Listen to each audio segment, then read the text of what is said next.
Honourable Senators, the President.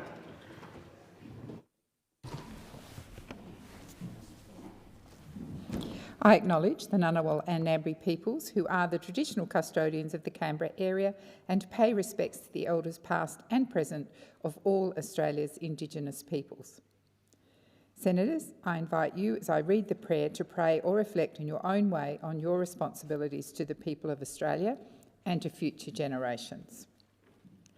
Almighty God, we humbly beseech Thee to vouchsafe Thy special blessing upon this Parliament, and that Thou wouldst be pleased to direct and prosper the work of Thy servants to the advancement of Thy glory and to the true welfare of the people of Australia. Our Father, which art in heaven, hallowed be Thy name. Thy kingdom come, Thy will be done in earth as it is in heaven. Give us this day our daily bread, and forgive us our trespasses, as we forgive them that trespass against us.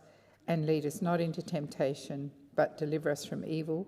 For Thine is the kingdom, and the power, and the glory, forever and ever. Amen. Are there any documents to be tabled by the clerk? And I table documents pursuant to statute and returns to order as listed on the dynamic read. Are there any proposals for committees to meet during the sittings of the Senate?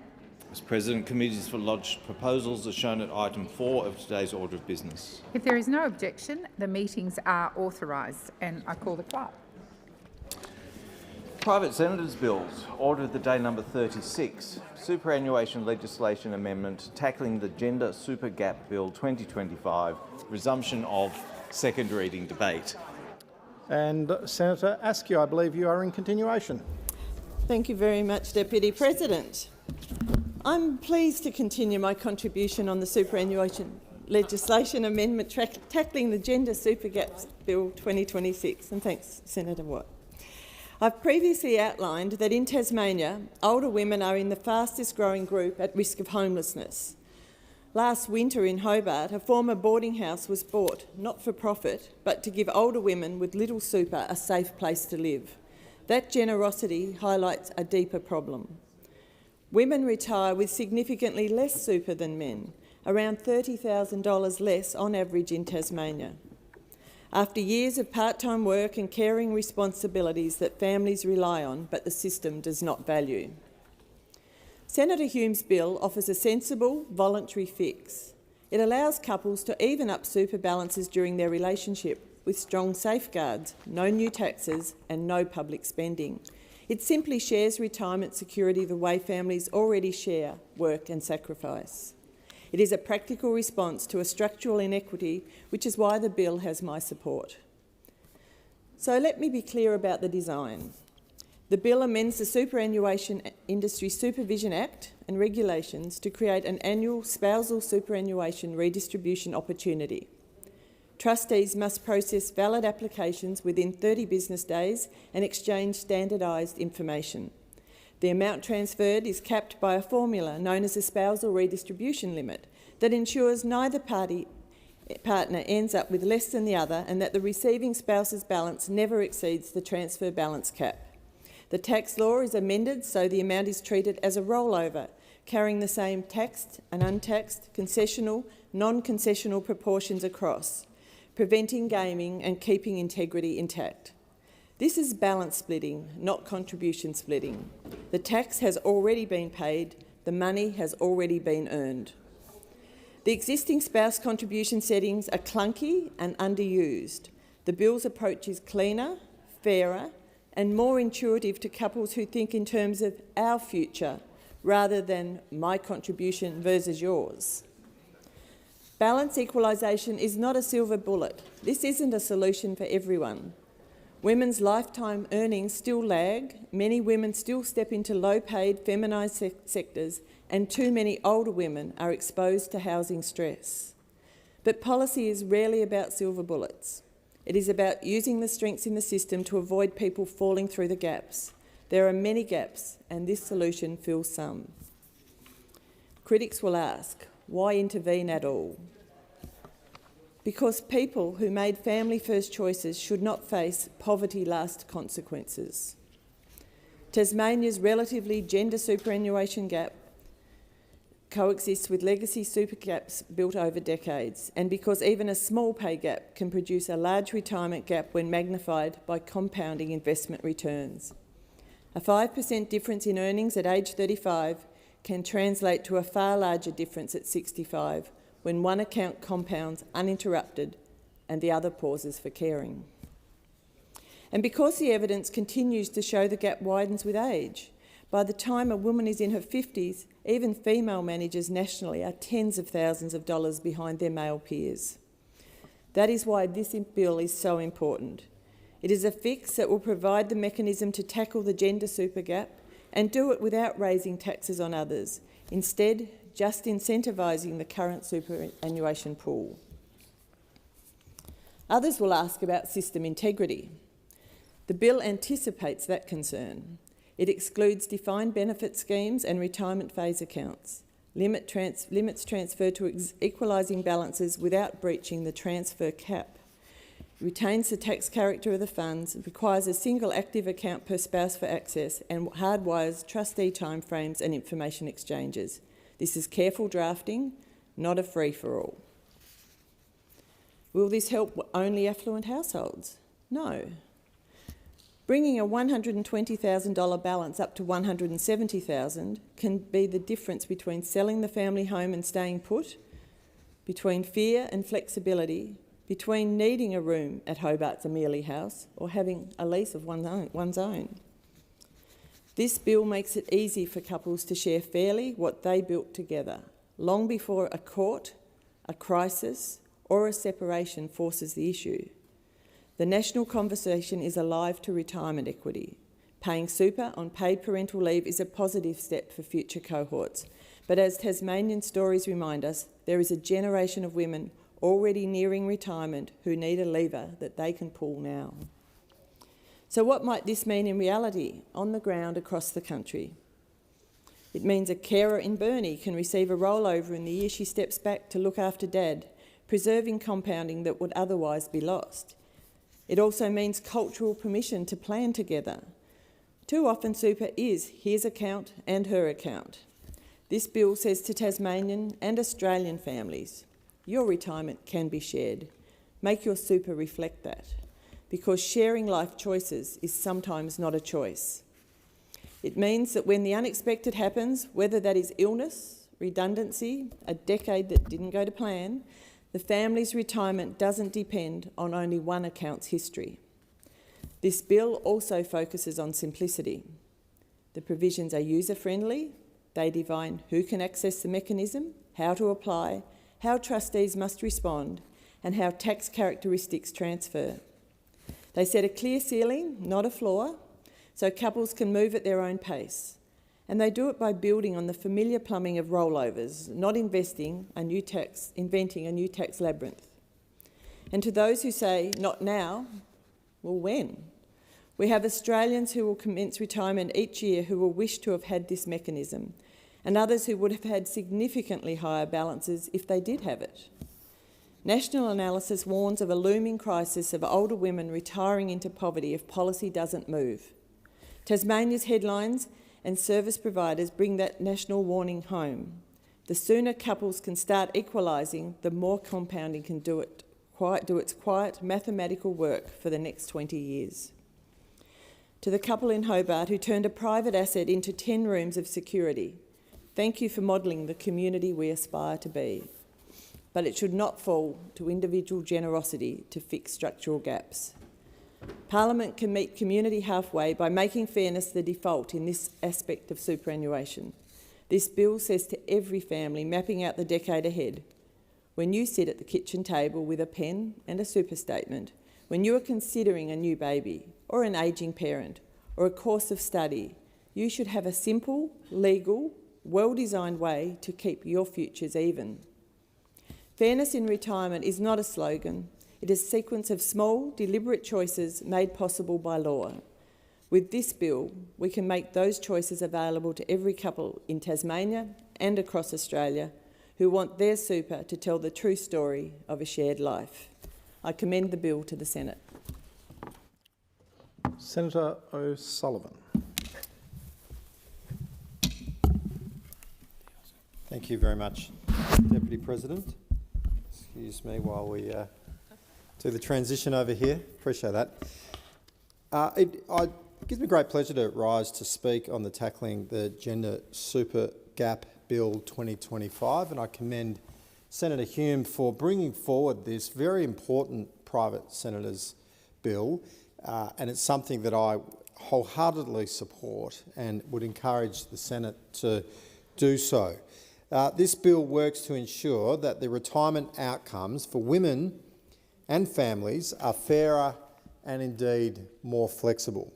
The Tackling the Gender Super Gap Bill 2025 is designed to address one of the most persistent and unfair challenges in the super system, the gender superannuation gap. In August 2025, Super Members Council report said that women across Australia continue to miss out on super due to time spent out of the paid workforce to care for children and other family members. This contributes to an overall gender gap in super balances, which leads to working women in Australia retiring with a quarter less super than men. This structural integrity also means women suffer more acutely from the scourge of unpaid super. The smaller you balance, the bigger a difference each dollar of unpaid super makes. Missing out on super, which is a legal workplace entitlement in Australia, dramatically erodes women's super by retirement, magnifies existing inequity and erodes women's future financial security. Now, the report highlights that the average effective working woman missed out on $1,300 in super in a year, which can mean to more than $26,000 less in their retirement savings for the typical worker. So Labor's solution was to pay super on paid parental leave, investing $1.1 billion over 4 years. This was something that we supported, but it really doesn't go far enough to address this inequality that exists between women and men in relation to their superannuation balances when it comes to their retirement. This will increase the superannuation of women having children in the future. I'm talking about the paid parental leave there, but it will not help women beyond childbearing age. While estimates vary, women retire with significantly lower super balances than men, between 20 to 25% lower. The gap is worse for older women approaching retirement. That is to say that the change in relation to the paid parental leave, while obviously welcome for young women having children, for older women, that of course is not something that is at all going to assist them. The gap is worse for older women when they approach retirement. 47.8% for women aged between 55 and 59, and 42% for women in the 50 to 54 and 60 to 64 age brackets. So this bill that Senator Hume has introduced will help to close the gender super gap by giving the partner with a higher balance, typically their spouse, a man, the option to transfer some of their balance to their partner to even up the accounts. Now, the bill creates a simple and voluntary mechanism allowing couples to split their collective superannuation balances evenly during their relationship on an ongoing annual basis. Currently, there is only one mechanism to make contributions on behalf of the spouse. This is to take up an astonishingly low, with only 1.1% of Australians using it in 2021-22. Equitable splitting of superannuation balances is only currently considered in divorce proceedings. This bill uses those existing mechanisms already in place, rollover, i.e. rollover with standard form and recognised tax treatments, and it applies it proactively. The economic partnership at the heart of most families is recognised in divorce by splitting super balances. Then why shouldn't we allow the option of recognising it while the couple is still together? Splitting super balances using a rollover from one fund to another is a genuine structural change. Now, I might add that this could actually have the desired impact of actually helping to reduce the friction that often is there when couples are going through difficult times.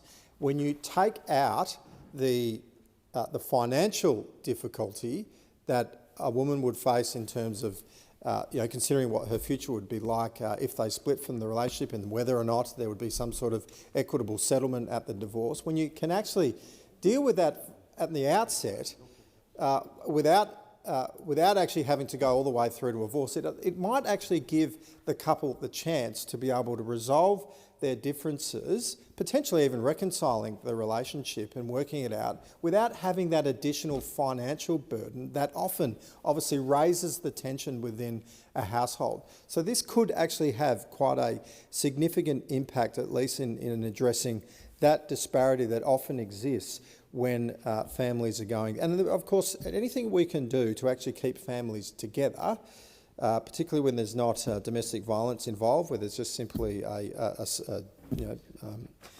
split that's occurring and friction within the relationship, it's good for families. It's good for families. And so this could be a measure that couples could start while things are actually quite amicable. And when you're actually getting along, you actually say, well, you know what, this is the arrangement we're going to make to split our super, and then potentially safeguarding against any future difficulty that could come as a result of that financial pressure. Anyway, just a thought. As we know, women are generally more likely to take career breaks or work part-time, making noble and necessary sacrifices for the well-being of their families. If the super system does not reflect the value of the work that mothers do outside of the workforce, the gap will only continue to grow. Now, as I've said already, the government has introduced superannuation on paid parental leave. It does not cover the nuances of every Australian mother's potential circumstances. For those 6 months of paternal leave, after those 6 months of paternal leave conclude, some mothers may not wish to return to full-time work, or soon may return to an inflexible or a flexible arrangement as agreed with their employer. So, of course, for families, they might get the paid parental leave on their first child, but if they're having children in quick succession, then they have quite a period outside of work. They're not re-entering the workforce for a long enough period that's required to be re-eligible for the paid parental leaves. Therefore, they don't also get that benefit. Something that we really should be looking at, actually, I think, as an aside, is the flexibility of the paid parental leave scheme and the eligibility of that, to make sure that we're not actually disadvantaging families that want to be able to have multiple children, which we need to have in this country, by the way. We've reduced our birth rate in Australia to 1.46 or 7% per woman, I should say. And that of course, has an intergenerational, there's a lot of talk about intergenerational economic impacts. Well, one of the biggest intergenerational economic impacts that we have is that we're not replacing ourselves, and we're not going to have a population coming in behind us to help, particularly us as we get older and we'll end up needing the care of those that are younger than us. We're just not going to have that in the economy, the population coming in behind us. So, of course, these things are also important for those reasons. Now, many households make decisions, and these decisions in relation to their finances, they're not made lightly. Families weigh the needs of their children, the workplace flexibility and the financial pressures before deciding what arrangement works best for them. In many cases, part-time work and an extended break from the workforce is the best option for families with children in their formative years of life. And I, with my role as Choice in Childcare Shadow Minister, talking to families now daily across the country who are saying to us, we want greater choice and flexibility. The current system is too rigid. It locks us into a particular path that works for a lot of families, but it doesn't work for all. And for those that want to make that active choice, a choice that should be encouraged and supported in this country, to spend more time at home and supporting their families, we should be doing everything we can to make sure that those families have got that support. It's not the choice that everyone's going to make, but for those that want to make that choice, then of course we need to make sure that the system is best set up for them. And why not allow people to use their own money to help provide that choice and that flexibility? That's my view. It ensures if we pass this bill, that mothers are not financially disadvantaged in retirement because they choose to prioritise the care and well-being of their families during the key stages of life. This is a role that cannot be replaced. Now, the ABS data shows that an estimated nearly 800,000 people, 791,100 indeed, women who experience violence by a previous partner while living together were pregnant at some point during their relationship. Heartbreakingly, 42% of those women experienced violence during their pregnancy, including 17% who experienced violence for the first time while pregnant. Now, these are devastating figures, and every one of those women are deserving of safety and security. The bill looks to develop that financial security for them. It helps to ensure that perpetrators cannot completely financially isolate their victims or set up for long-term financial disadvantage. Many women who have experienced economic abuse also experience reduced workforce participation or interruptions to their careers altogether as a result of that coercive control. The Hilda survey, which studied a nationally representative group of women aged 18 to 64, showed that women who had experienced physical violence experienced an average loss of $3,180 compared to pre-violence earnings. Now, this bill protects those women too. It recognises that the temporary harm inflicted by those perpetrators should not have a permanent effect on a woman's quality of retirement. No woman should be subject to retirement insecurity due to the circumstances of violence and abuse. This bill is not just a retirement policy, it's a women's safety, dignity and autonomy policy. Labor like to say that they invented superannuation, but it took a coalition government to make superannuation work for members by giving members the right to choose their superannuation fund. Instead of unions and super fund managers, individuals now have that choice. We want to provide that choice through this bill for families to be able to, and couples to be able to work out their financial arrangements without the restrictions that are currently there.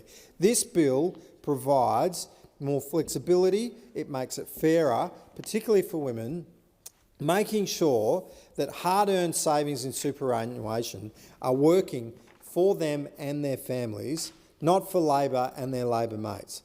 Given some of the changes announced by the Treasurer last night, it would not be surprising if he decides to come after our superannuation next. The government is running out of money to spend. It needs another nest egg to attack. In 2024, the Treasurer said that he thought the $4 trillion super pool should help fund major economic and structural shifts. Then he flagged it should be used for investments into housing. The Treasurer is confused. He thinks Australia's $4.3 trillion super industry is his money to repurpose. It's not his lotto ticket to fix other debt issues that he's created. We saw them come after Australians' wealth and equity last night in the budget. No doubt, I've got no doubt, if they had their chance at the next budget, we would see some changes in relation to superannuation. He is now intent on watering down the performance test so that it can be vested outside of its current parameters. Labor wants to move the goalpost to make it easier for super funds to invest in projects that are Labor election commitments in energy and housing. Now, the problem is that these projects don't stack up financially, otherwise super funds would already be invested in them. Now, this bill is all about providing that flexibility and that choice for families. This is their money.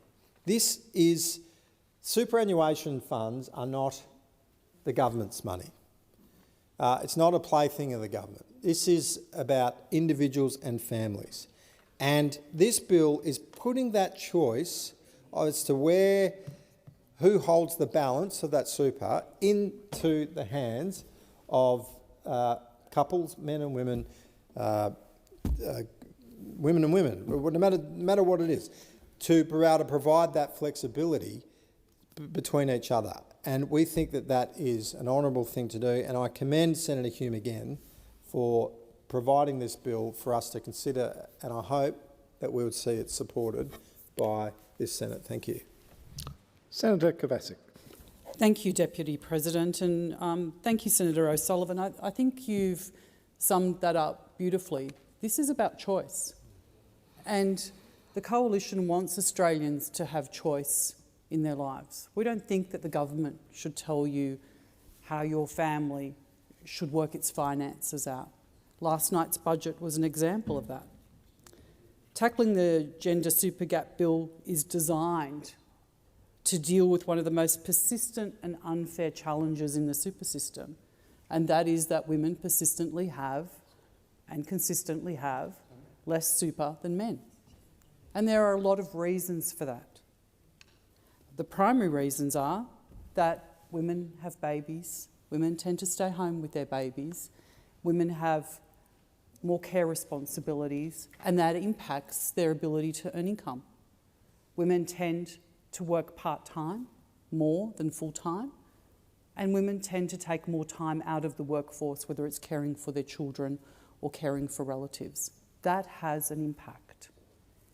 If your spouse has more super than you and they want to share that super with you, why shouldn't they be able to? You share everything else. If you were to divorce, that super would be shared. That would become part of the marital pool of assets. So why can't you make that decision when the family unit is intact and together? Why can't you have that choice to make that decision? Why are the rules structured in such a way that if you want to do that, you're not allowed to do that? And as Senator O'Sullivan rightly stated, the money in the super funds belongs to Australians that have earned that money as a part of their income. That money does not belong to the government. That is not something that the government has given to Australian workers. That is something that Australian workers have earned, and that money has been set aside. And I think that is one of the most fundamental things that we have to clarify here. This is not a gift of government. This is an outcome of the work of Australians, and they should be able to make a choice about how that super is distributed in their families. This bill brought forward by Senator Jane Hume continues the good work of the Coalition in government to improve retirement outcomes by making superannuation fairer and more flexible. And I've talked about that a lot here, particularly for women and families. I've talked about the fact that women should be able to access their super to be able to buy housing. Why not? We understand the housing crisis that there is. Same thing, why can't you choose what you do with your money? Women over 55 are now the largest growing cohort of homeless in this country. I think you've heard me say that dozens of times in this chamber. This is a mechanism by which that can be mitigated. Why wouldn't we allow that to happen? Why should we create a scenario where a woman has to fight for that share if there is a failure or a breakdown in a marriage, but when things are going as they should and a family makes a decision that they want to split that and share that amongst themselves, they can't? I don't understand that. I don't get why that's not okay. If a spouse wants to split their super balance and give it to their spouse, why can't they do that? That makes the superannuation system fairer for women and enables a family's retirement outcomes to reflect the collective decisions that they have made together as a family, and not for the woman to feel like she is not an equal contributor just because she hasn't been in the paid workforce for as long as her spouse, because she is the one that's made the decision, or they've made collectively the decision, to stay home or to work less in order to raise a family. That is a reality. If people don't want to accept that that's true, that's a matter for them, but that is real. I know that it's my own experience. I spent many years at home with my children as they grew. I had 3 more small children in under 4 years. It was not possible for me to work. I made that choice. but I didn't have the benefit of something like this. And when my marriage broke down, I didn't have the benefit of any super. So I had to start from zero. There are many other women like me who have experienced just that. Why should they be in that position when there is an option here for that to be different? And I know those on the other side talk about how super is a reflection of them because it was a Labor government that introduced super, that created this nest egg for Australians. But I think they also forget our record on super and the things that we have done in order to improve this system. We capped fees on low balances so that super funds couldn't eat into your small super balance with ongoing and high fees. That's something that we did. We banned fees on rollovers, that when you're moving from one super fund to another, that it wasn't costing you money to do that. We made the expensive insurance premiums that were embedded into the superannuation funds opt in rather than opt out for young people. Do you see a pattern here? We're making a system fairer and simpler and easier to use for the people that have to use it. We abolished the $450 rule, a deliberate design feature of the super system that Labor embedded in 1992 so that low-income earners, and particularly women who were perhaps working casually or part-time, weren't able to accumulate super for like everybody else because they earned too little. We changed that. That was something that we did in order to reduce that gender pay gap in super. We allowed pay-as-you-go income to be used for contributions below the concessional limit to attract a tax deduction, so that self-employed people could also take advantage of super in the same way that wage earners did. That was another important change that created choice, but also mitigated that super pay gap. We introduced the bring forward rule so that 3 future years' worth of non-concessional contributions can be made in 1 year. Another important change that we made to make the super system fairer and better. We also ensured that workers' funds would follow them from job to job, rather than allowing companies to open a new fund, charging more fees each time you change jobs and being charged fees in multiple accounts. Do you see the pattern here? The change and the shift in how we have tried to continually make the system better and fairer and providing that choice to Australians to make. And that is what we are doing here. We are not saying that everybody has to do this. We are not saying that this is the right thing. We're not telling people how to live their lives and how to manage their finances. What we are saying is that Australians should have the choice to do this if they want to.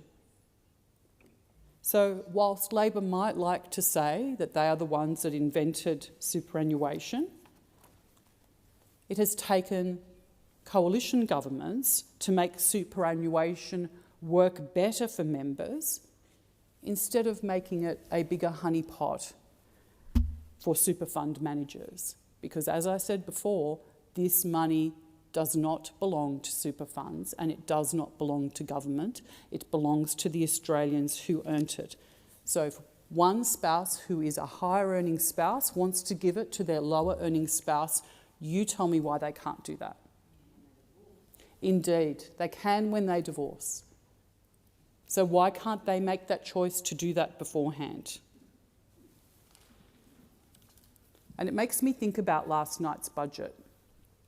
It makes me think about the many broken promises. It makes me think about the increased taxes. It makes me think about the higher debt. Indeed, we will have some $1 trillion in debt next year. And it makes me think about the declining living standards that Australians are facing every single day in the midst of a cost of living crisis. And it makes me think about the fewer houses that Australians have and how that has impacted both the cost of mortgages, rents, and the ability for people to access the housing market. We make everything harder than it needs to be. This is a way to make one thing simpler, to make a decision about your own money and how you allocate that as a family unit between your super accounts. I can't understand why this government won't consider that. I don't understand why they don't see that this is an opportunity to provide additional security for a lower income earning partner, and let's face it, and that is usually a woman. Why there is a barrier to that. What is the systemic issue where you say you shouldn't be able to do that? What is the problem with this? Who will end up worse off? The super funds will still get their fees. The funds still remain in a superannuation account. They haven't been taken out. And a family gets to make a decision about something that works best for them. The only thing that I can think about is that there's a view that there might be an ability to tax less on the lower balance account. So they don't want to see a distribution from the higher account to the lower account. So that means that this is about the culture of this government that just wants to tax you more. Why do they? Well, actually, that might be wrong. I think not that they want to tax you more, they have to tax you more because they have spent so much, they have lost control of our economy, they don't know what to do and how to plug those holes, so they have to tax you more. So this is another thing that they do not want to consider. And we know that this is a historic pattern with Labor governments in this country. When they run out of your money, they come and ask you for more, or not ask you, they come and get more of it via taxes. They come and get more. And we can't forget that this government went to the election in the lead up to 2022 saying that there would be no changes to super and no new taxes. But the moment they were elected, they reneged on that promise and immediately announced an unindexed tax on unrealised capital gains. And we know what that is. Tax on money you don't have yet, but you might have in the future, but we're going to calculate it on the basis that you're going to get it. But if things go wrong and you actually don't earn that money and we've actually taxed you on it and you actually lose that money, we're not going to give you the tax back. That's what they wanted to do. An entirely unworkable proposition that was absurd, which would see young people starting out on even average incomes today paying more and more tax into the future on top of the fact that they would never be able to afford to own their own home. That is the culture of this government. And frankly, we need to create a circuit breaker for it. It can't continue. Australians cannot continue to pay the price of this government and its inability to manage our economy. We need to draw a line in the sand and say Australians have a right to make choices about their own lives and their own money. And this is an example of that.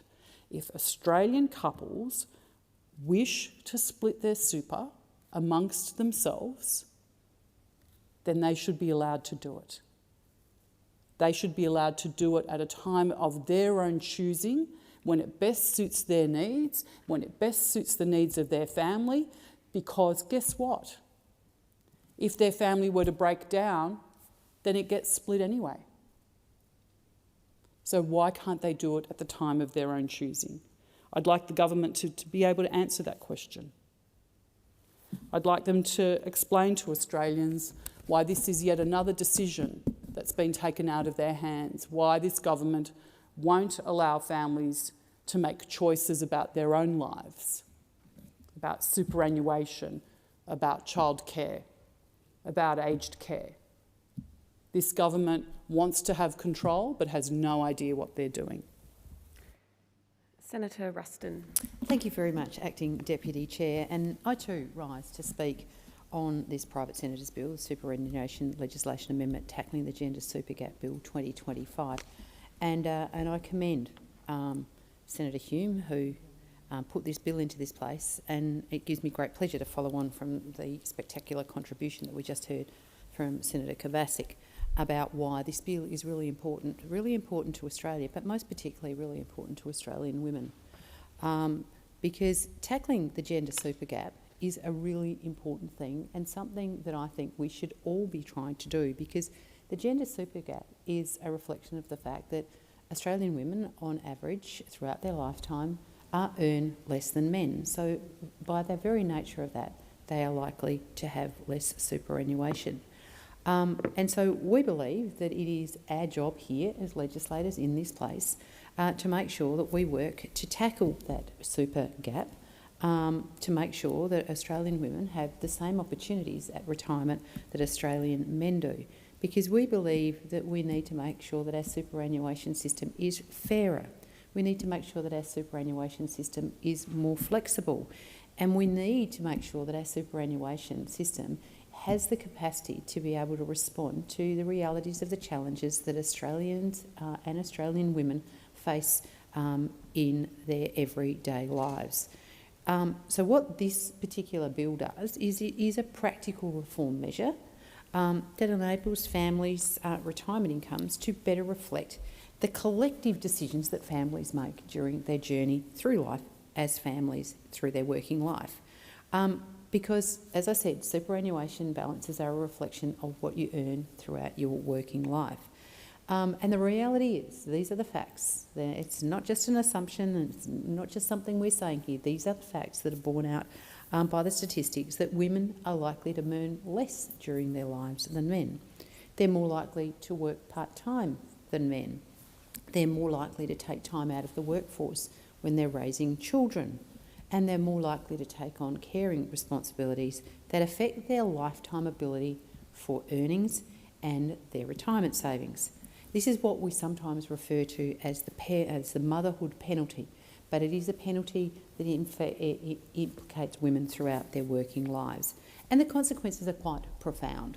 For older women who are approaching retirement, this is even worse. We see on average that women are retiring with between 20 and 25% gap in their retirement savings to men. But for older women who haven't had the luxury of having superannuation guaranteed for their entire lives, are actually seeing a much, much higher proportion or discrepancy with the retirement superannuation gap, almost 48%. So the concerning thing is that over the last decade we have barely seen that gap change.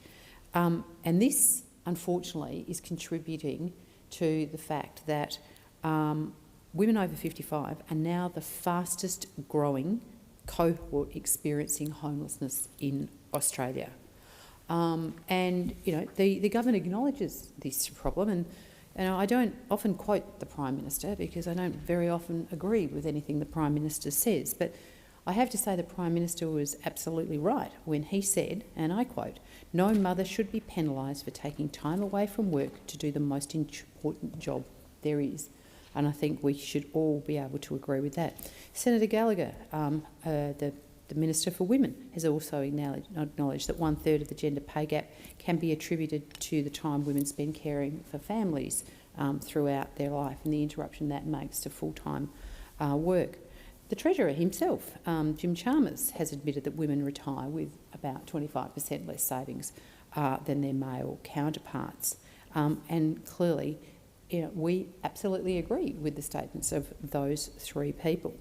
But the question that we need to ask today is, what is the government prepared to do about it? This bill here is something that we've put forward as a practical measure to be able to do something about the problems that the government acknowledges exist.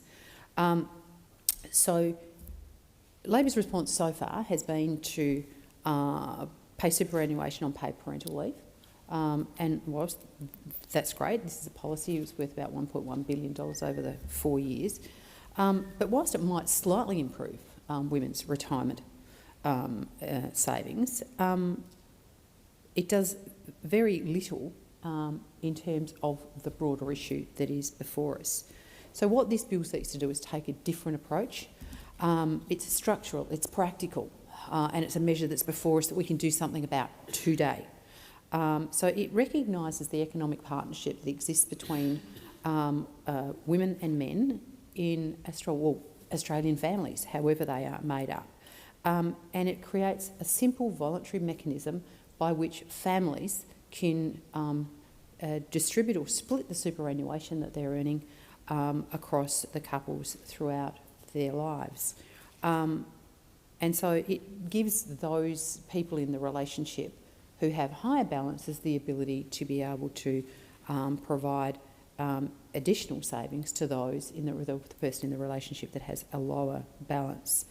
And this bill, importantly, uses mechanisms that already exist within the superannuation system.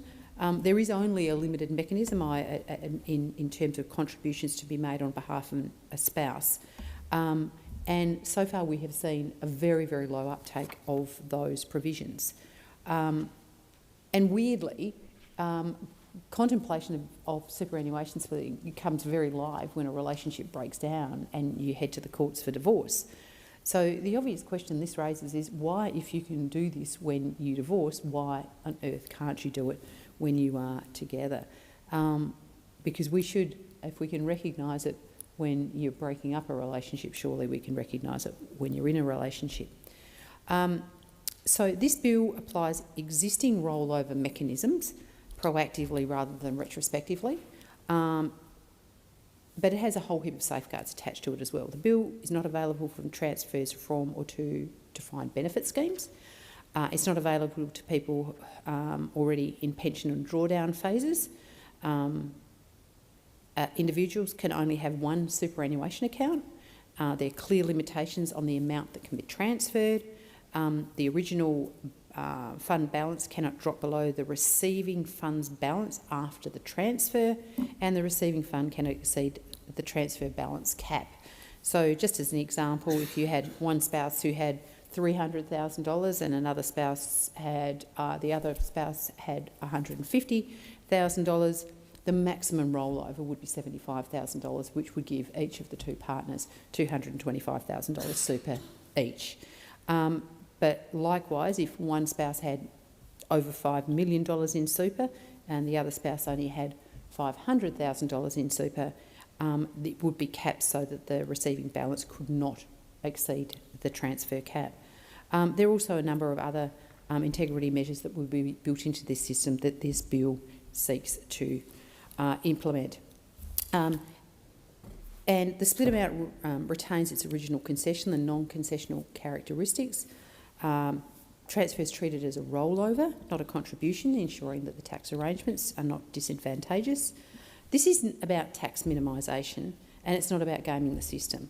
It's about fairness, and it's about recognising that unpaid care that underpins so many Australian families is important. And we today, with this bill, recognise that importance. It's about giving families the flexibility to manage their retirement savings in a way that reflects their shared decision-making throughout their lives together. And I think the Coalition has a very, very strong record in this space. In fact, in 2021, the Women's budget statement outlined practical reforms to improve women's workforce participation, economic security, real retirement outcomes for Australian women. We invested in more affordable childcare to help women return to the workforce and increase their hours. We removed the $450 super threshold so that low-income earners and part-time workers could accumulate superannuation just the same way as everybody else. We've funded women's safety initiatives, workplace participation measures and leadership opportunities. We also, as part of our superannuation reforms, to make sure that they were fairer, they were more transparent and they were more effective in working for Australians, we capped fees on low balances, we banned fees on rollovers and investment switches, We made insurance opt-in for young Australians, and we introduced catch-up concessional contributions to help women who'd taken time out of the workforce. We also introduced the bring forward rule and the downsizer contributions. So today Australians will be retiring with more because of the coalition reforms, but that needs to continue to improve because, quite frankly, too often Labor treats Australians' retirement savings as if they are their money and they are some sort of honeypot for government and political projects. And, you know, we were already starting to see the Labor Party try and water down some of the strong provisions that we put in place. Reforms that were designed to keep super funds accountable to members, and we've seen Labor break promises on superannuation taxes. We've also seen proposals designed to shift superannuation away from its core purpose, and that is to deliver dignity and security for Australians in retirement. So the fundamental difference between us and the Labor Party is we believe that your superannuation savings belong to you. And this bill is designed to make sure that we provide, once again, the fairness, the flexibility and the ability to reflect the reality of your lives by allowing you to be able to split your superannuation within your family during your working life, to make sure that we don't continue to see women disadvantaged when it comes to superannuation savings. So tackling the gender super gap is the next step in making sure that superannuation is more flexible, it is fairer, and particularly it is for women. So we would say to those on the other side, unfortunately, we continue to see often this government says one thing and does something else. So we're saying to you, don't do something, say something and do something else when it comes to supporting women to make sure that they have got greater equity when it comes to their superannuation balances at retirement than their male counterparts. Because, I mean, you know, last night's budget was a classic example of where the government actually is quite happy to go out there and say something that they themselves know isn't true because it sounds good, but in reality it's actually not true. I mean, last night Labor made an incredible amount of great big promises and, you know, the announcement's fine, but you've actually got to deliver it. So, you know, last night we heard a whole heap about housing and young people into housing, but even their very budget papers tell you that what they're actually attempting to do with the changes that they have announced last night will actually result in higher rents, less houses and harder for young people to save for a housing deposit. I'm not quite sure which part of that is actually delivering for Australians. So we have got today an opportunity with this particular bill to give the government the opportunity to actually put their money where their mouth is.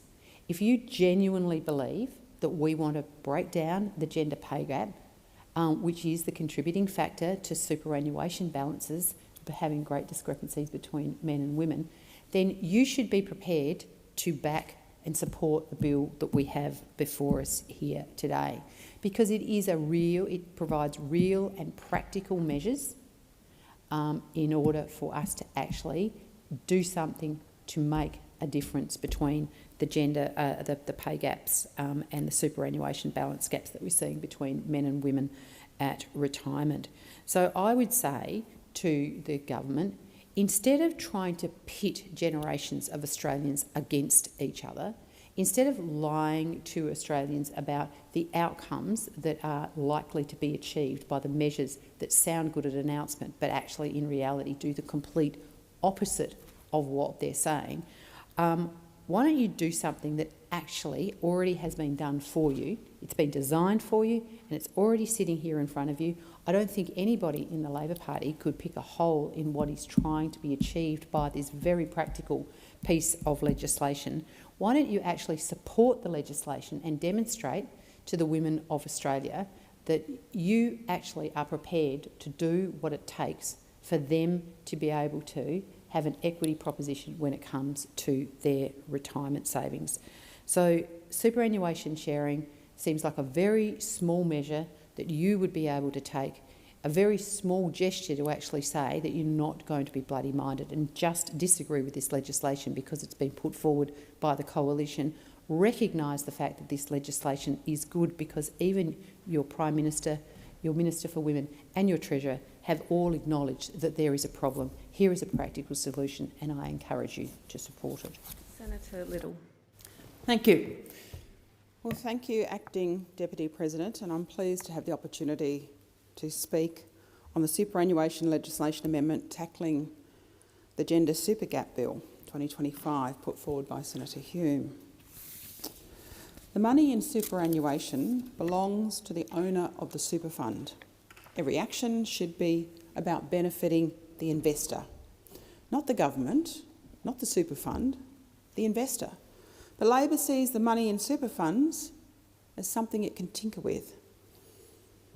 It's going to have to find a way to plug the $3 trillion hole that its economic mismanagement has opened up. And we know from its record that you can't trust them on anything. They don't do what they say they're going to do. They backflip and call it everything else. They don't like the word cuts, even though that's what it is. And they don't like the fact that they're saddling Australians with an immense amount of debt, but you can't cover that up because it's been Labor that's been in government for the last 4 years. This is owned by their economic mismanagement. The Tackling Gender Super Pay Gap is designed to tackle one of the most persistent and unfair challenges in the super system, the gender super gap. It continues the good work of the Coalition in government to improve retirement outcomes by making superannuation fairer and more flexible, particularly for women and families. Many women run small businesses. This bill will help them. Many women take time out of work to stay with their children. This bill will help them. Many women who find themselves with a relationship separation later in life, for a range of reasons, this will help them. The evidence is clear, but as we know, doesn't matter what the evidence says, Labor is driven by ideology. Don't get in the way of that. Women have very different experiences of work to men. They're less likely to earn the money that men earn. They take time out of the workforce to raise children. They work part-time. They take lower-paying jobs to accommodate for caring responsibilities, often referred to as the motherhood penalty. That's a reality. That's been my experience too. While estimates vary, women retire with significantly lower super balances than men, between 20 to 25% lower. The gap is worse for older women approaching retirement. 47.8% for women aged between 55 to 59, and 42% for women in the 50 to 54 and 60 to 64 age brackets. Over nearly a decade, that data has hardly changed. A woman who has worked hard, finds herself single, should be able to re-establish herself after circumstances she might or might not have had control of. It's women of Australia that will benefit from this bill, but Labor doesn't see them. This policy will help close the gender super pay gap by giving the partner with the higher balance, typically men, the option to transfer some of their balance to their partner to even the accounts up. The bill creates a simple and voluntary mechanism allowing couples to split their collective superannuation balances evenly during their relationship on an ongoing annual basis. It also allows them to maintain the integrity of the superannuation system because it includes several guardrails and limitations. This is not a reckless idea. This is a sensible idea that should be adopted. The limitations are it's not available for transfers from or to a defined benefit scheme, nor is it available to those already in a pension or drawdown phase, meaning spouses' funds must be in the accumulation phase. Individuals can only have one superannuation account, and there are also limitations about the amount that can be rolled over. It's a structural change focused on splitting balances rather than relying on clunky existing contribution mechanisms. Currently, there is only a mechanism to make contributions on behalf of a spouse. However, its take-up is astonishingly low, with only 1.1% of Australians using it in 21-22.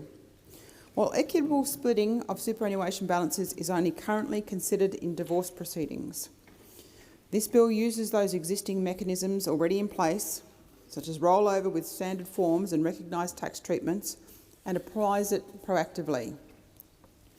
Let me tell you about the Coalition's record on superannuation. In the 9 years the Coalition were in government, we made superannuation fairer, more efficient and more transparency. Australians will retire with more because of the reforms the Coalition made to super. We capped fees on low balances, banned fees on rollovers and investment switches, made expensive insurance premiums opt-in rather than opt-out for young people, abolished the 450 rule, a deliberate design feature of super that Labor had embedded in 1992 so that low-income earners, and particularly women, accumulate super like everyone else. Allowed non-PAYG income used for contributions below the concessional limit to attract tax deduction, so that the self-employed can take advantage of super in the same way wage earners do.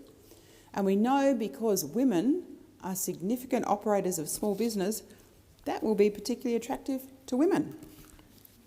We introduced catch-up contributions so that anyone who has not used their full concessional contribution cap can roll up 5 years of unused concessions, helping women who have taken time out of the workforce. Introduced the bring forward rule so that 3 future years' worth of non-concessional contributions can be made in any 1 year. We introduced the downsizer contribution that allows couples selling their family home to put proceeds into super up to $300,000 per person or $600,000 per couple without breaching any caps. Labor like to say that they invented superannuation, but it took a coalition government to make superannuation work for members instead of unions and super fund management. I said earlier in my speech here in this parliament, super is there for the people that earned it, not for the super funds and not for the Labor Party to use it as their honeypot to prop up their next bright idea.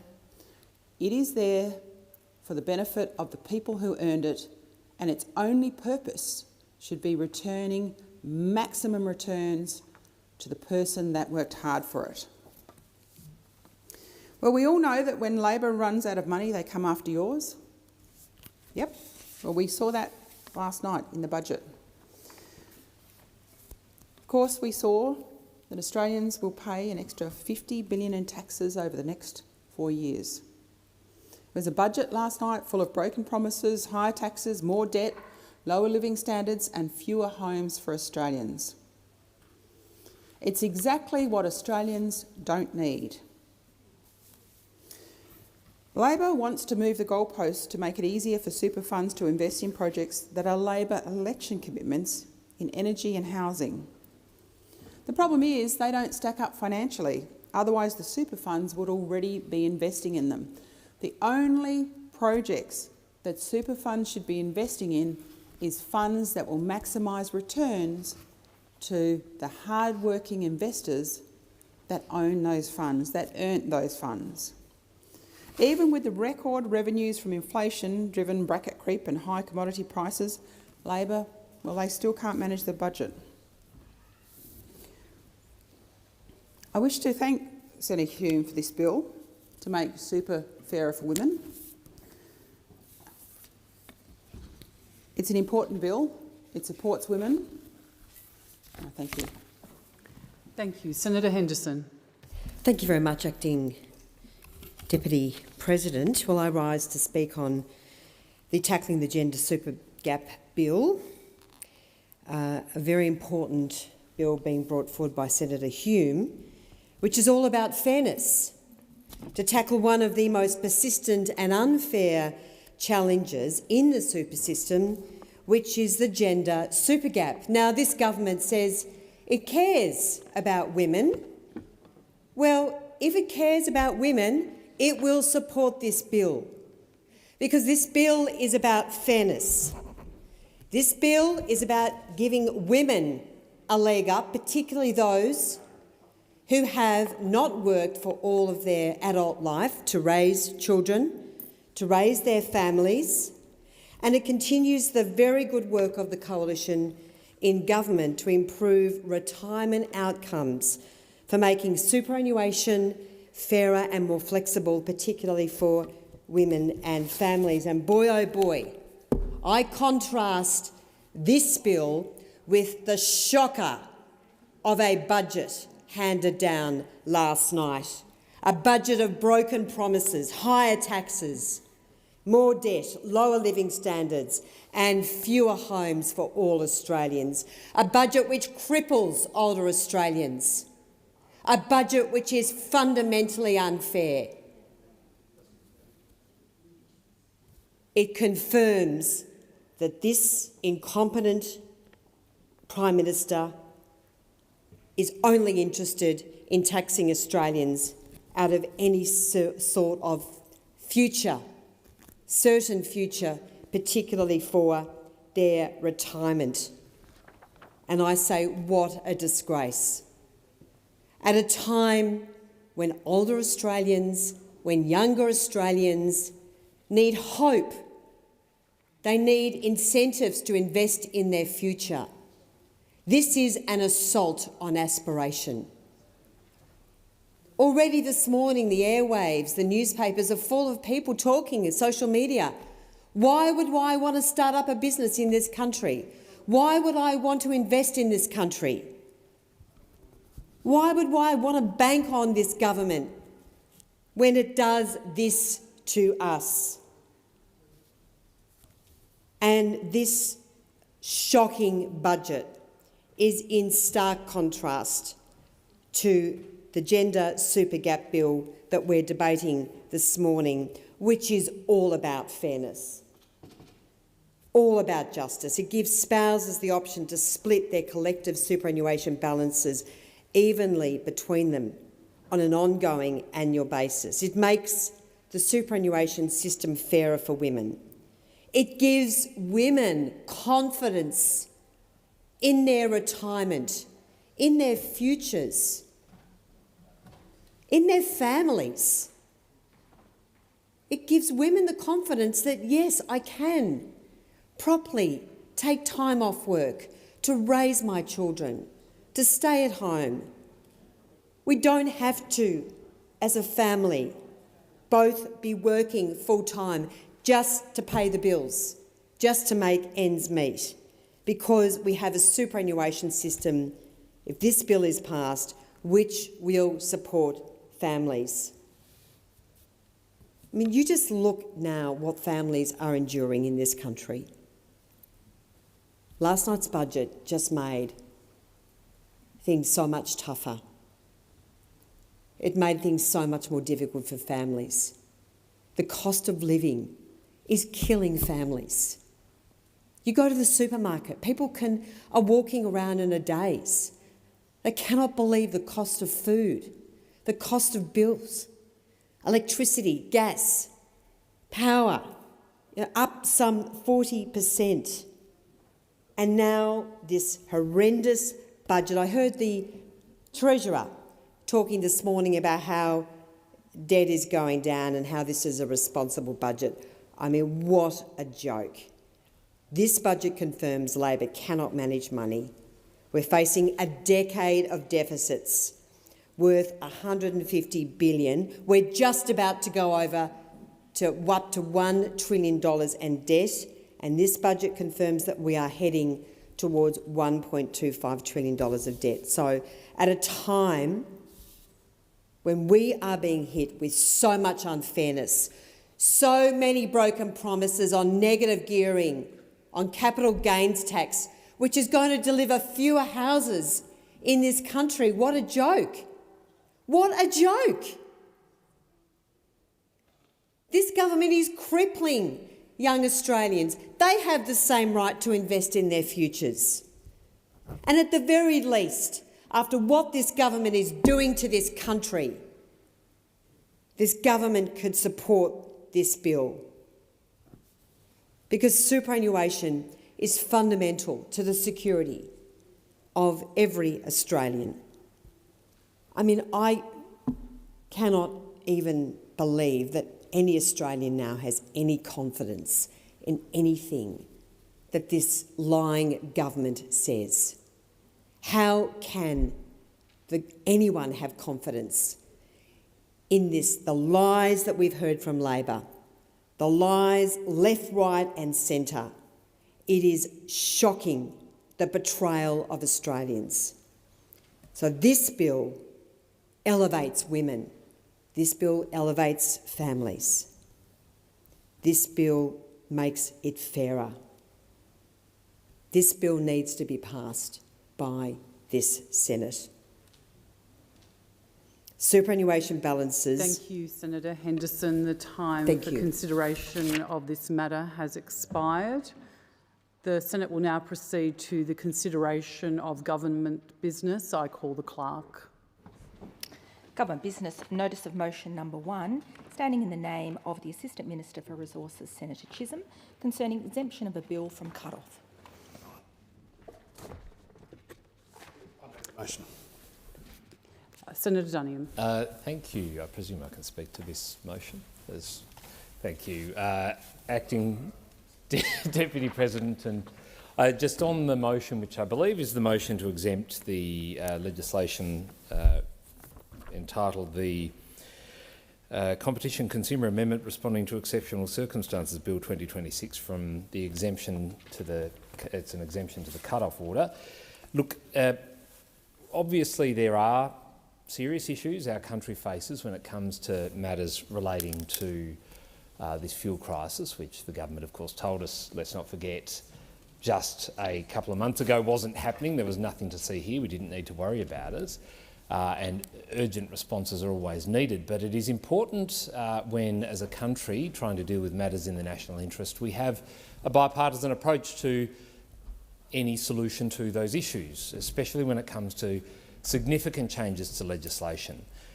The opposition has, as far as I'm aware, not been given a huge amount of insight or forewarning or indeed detailed briefings around what this legislation is, and indeed the urgency for such legislation.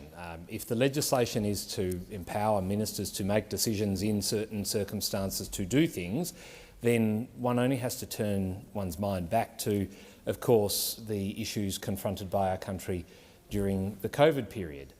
At that time, of course, we had a minister who was able to authorise certain actions that enabled the government to do certain things with regard to AdBlue in this country. That did not require legislative change. The powers existed to enable the minister to do that. So the opposition, who of course does support appropriate measures to ensure that we have in place the right measures to deal with any issue confronted by this country, to ensure that Australian households and businesses are not unfairly hit, we will always support those measures.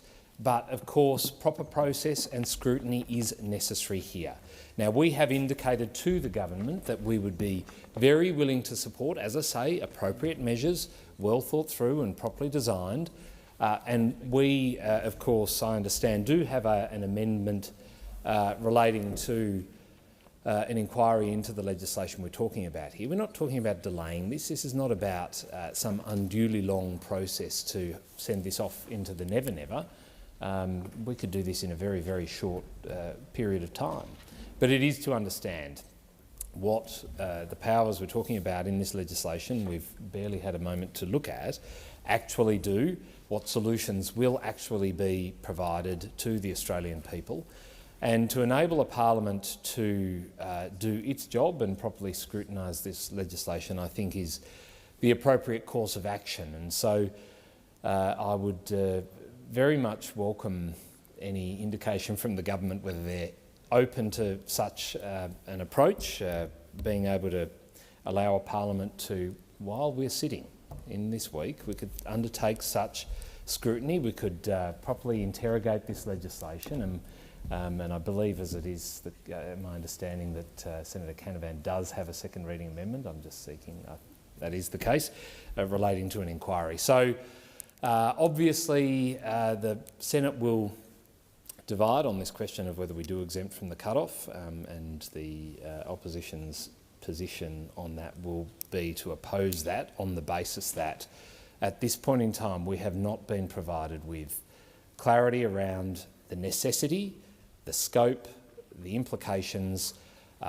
We do not want to delay things unnecessarily, but we are just asking for proper process to be followed here.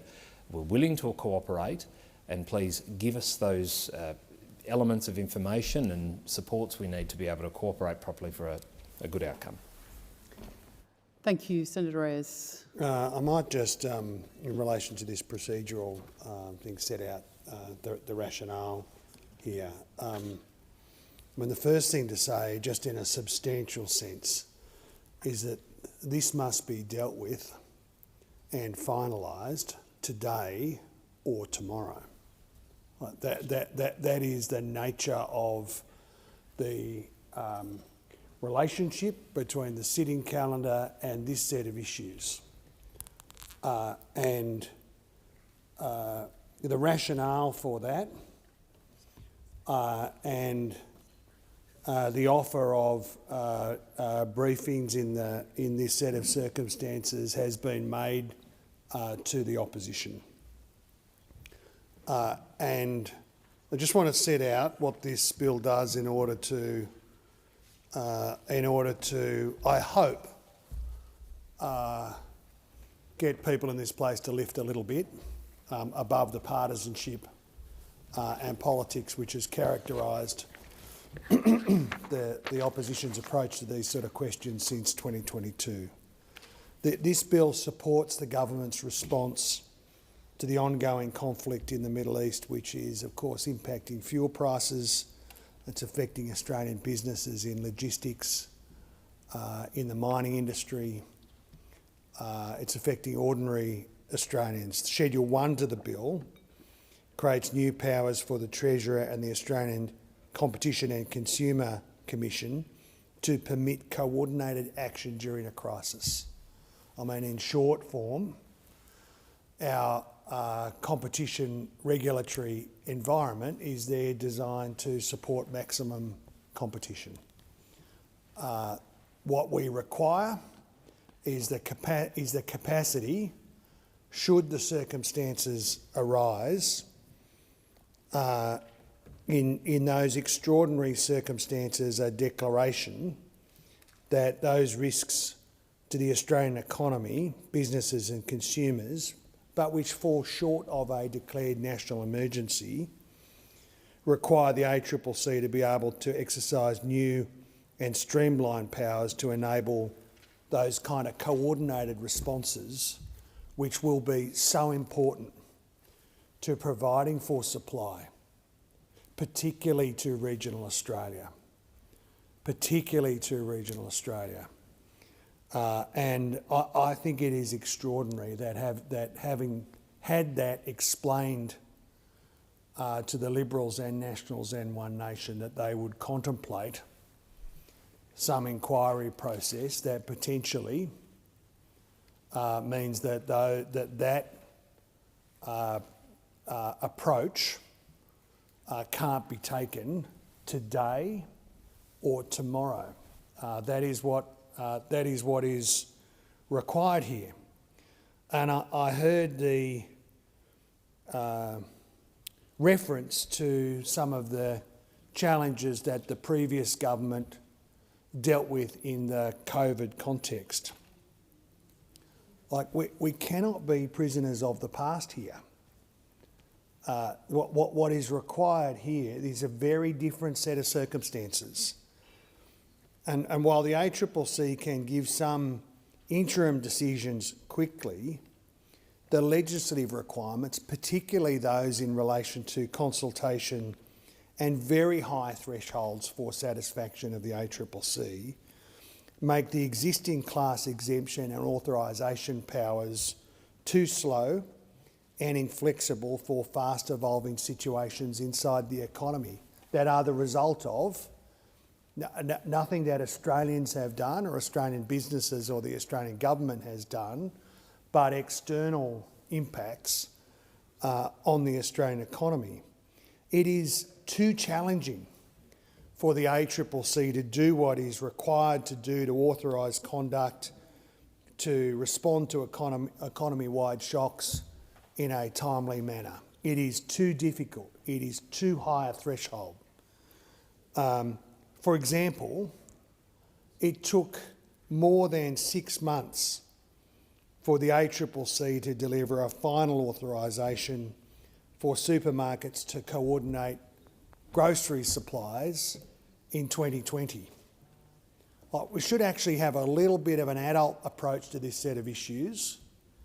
It has been explained to the coalition, like now is the time to drop the partisanship, the ideology, the sort of resort to anger and oppositionalism that has got you into the mess that you're in political terms. Like, you have been the authors of your own destruction. You have been the authors of your own destruction. I'm trying to help you. I'm trying to help you understand. You are burying leader after leader after leader. You are doing it again. You got yourselves into the pickle. You got yourselves into the pickle that you are in last Saturday by continuing to take the partisanship approach that you have taken. I'm just saying to you, Australians reward oppositions that act in the national interest. That's what they want to see. That's what they want to see in their politics. That's what they want to see in their parliament. And it's about time. It's about time you got the message. I urge the Senate to support the motion that I outlined before. Thank you, Minister. Senator Canavan. Thank you very much.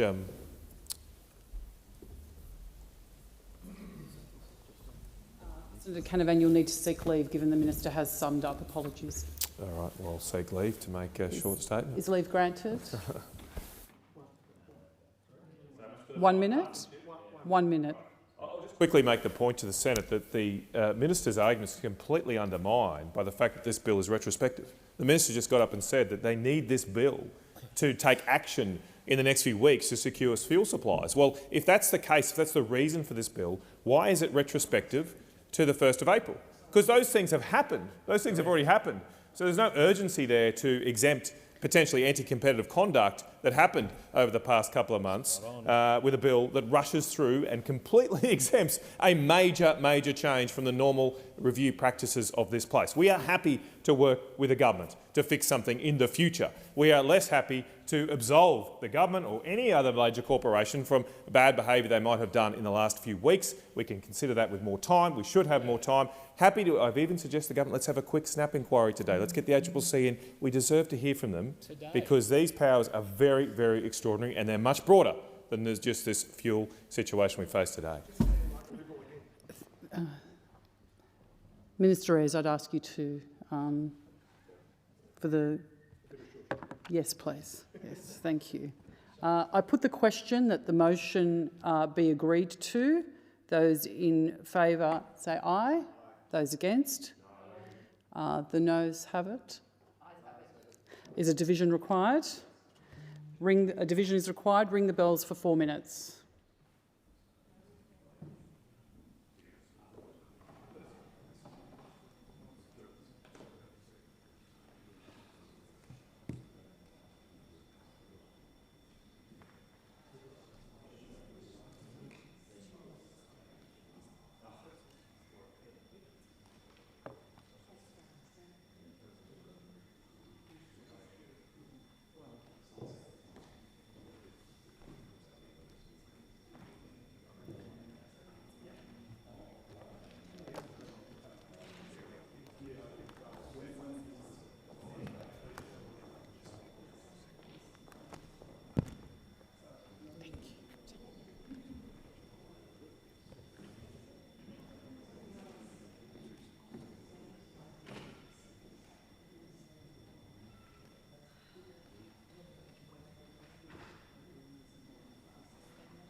Lock the doors. So the question is, the motion is moved by Minister Ayres be agreed to. The ayes shall move to the right of the chair, the noes to the left. I appoint Senator Darmanin as teller for the ayes and Senator Collins as teller for the noes.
Order. There being 34 ayes and 25 noes, the matter is resolved in the affirmative. I call the clerk.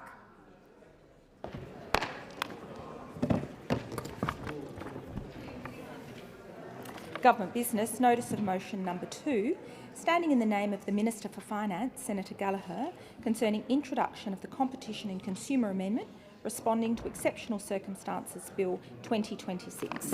Minister. I move that the following bill be introduced, a bill for an act to amend the Competition and Consumer Act 2010 and the National Emergency Declaration 2020 and for related purposes. So the question is, the motion is moved by the Minister be agreed to. Those of that opinion say aye. Against? I believe the ayes have it. Minister. I present the bill and move that this bill may proceed without formalities and be now read a first time. So the question is, the motion as moved by the Minister be agreed to. Those of that opinion say aye. Against? I believe the ayes have it. I call the clerk. A bill for an act to amend the Competition and Consumer Act 2010 and the National Emergency Declaration Act 2020 and for related purposes. Minister. I table the explanatory memorandum relating to the bill and move that this bill be now read a second time, and I seek leave to have the second reading speech incorporated in Hansard. Is leave granted? Leave is granted. Thank you, Minister. And I'm Senator Canavan. Thank you, Madam President. These are extraordinary times, Madam President, with the fuel crisis roiling the world, but they're no more extraordinary than the times that we did face during COVID. And we heard in the previous contribution the Minister say that, we shouldn't be slaves to what has gone before. It's quite a remarkable statement, I thought, because surely as legislators we should use experience and evidence to guide us with what we do today. That we actually should look at, okay, what happened before in similar circumstances And is that instructive or provide any lessons for how we should act today? So I want to start there on this debate about what happened during COVID with regards to competition laws and the need to take urgent action to difficult, and as in terms of the government said here, exceptional circumstances, definitely exceptional circumstances during the COVID lockdowns and the likes. And the key point to make here, Mr Acting Deputy President, is that we have the ability in current competition laws to provide exemptions to businesses that have to coordinate and cooperate to respond to exceptional circumstances. So obviously during the COVID experience, at times food suppliers, the financial industry, the aviation industry had to work together to respond to what were extraordinary circumstances. And in doing so, they potentially, because they were talking together and cooperating, they're potentially going to fall foul of competition laws. Well, they could apply under existing laws to the ACCC to have something called an authorisation. They could authorise the notionally, potentially anti-competitive conduct because it was in the public benefit. Now, the government's point they made earlier is that, this process is too unwieldy and will take too long in responding to such a crisis as we're seeing today. Let's look back at this experience that the minister wants to close his eyes to. Because under that process, companies can ask for an interim authorisation that can be provided quickly, and it can respond to exceptional circumstances. In fact, during COVID, the ACCC provided such interim authorisation orders in 28 different circumstances, 28 different times during COVID. And there's a very useful report that I'd encourage all senators that want to consider this bill to look at. It's only a short report, but it's a report that the ACCC put out after this process in April 2021, saying COVID-19 related authorisations. And this lists, there's a very clear chart in this report on page 3 that has all the 28 different authorisations, and it shows you how quickly they were able to make a decision on the authorisation. So let's keep in mind here, the government's point is that this interim authorisation process is too unwieldy. It takes too long. We have to do too much consultation. Well, when we go to the ACCC's report and say, well, what was their lived experience with the authorisation process? Well, in fact, they were able to turn around authorisations often within less than 24 hours. Less than 24 hours. Let's just go through it here.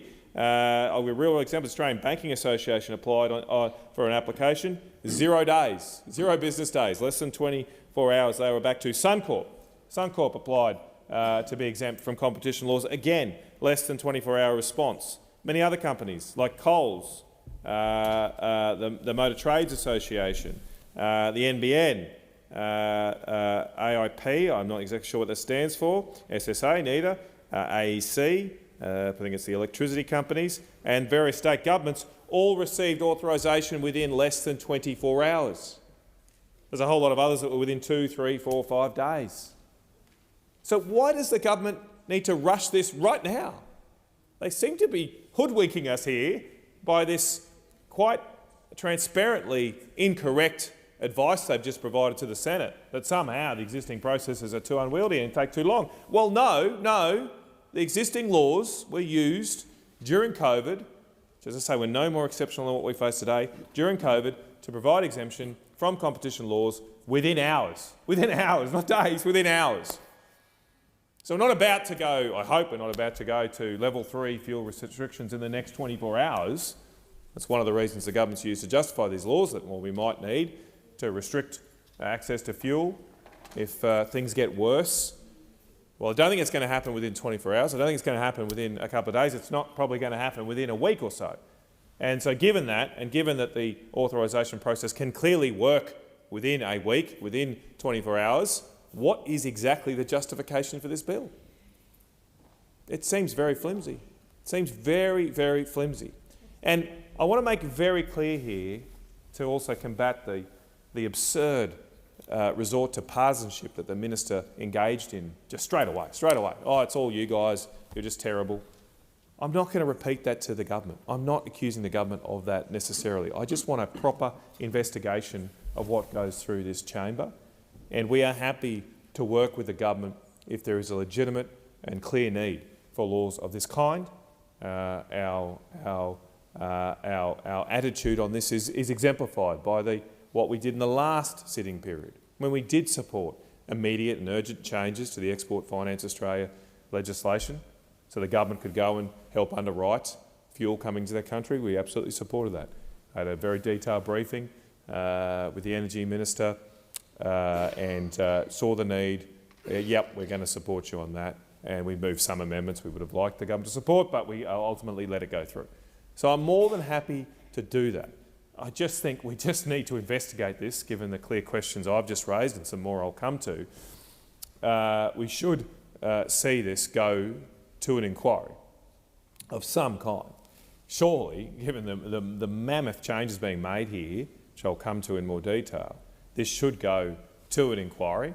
I think, given the changes, it should be an inquiry that goes for some weeks so we can get information maybe from some of these businesses that had experience with the COVID situation, get evidence from the companies that would potentially be exempted from competition laws, and of course evidence from the ACCC, who were told support this, but we're not allowed to talk to them apparently before this goes through.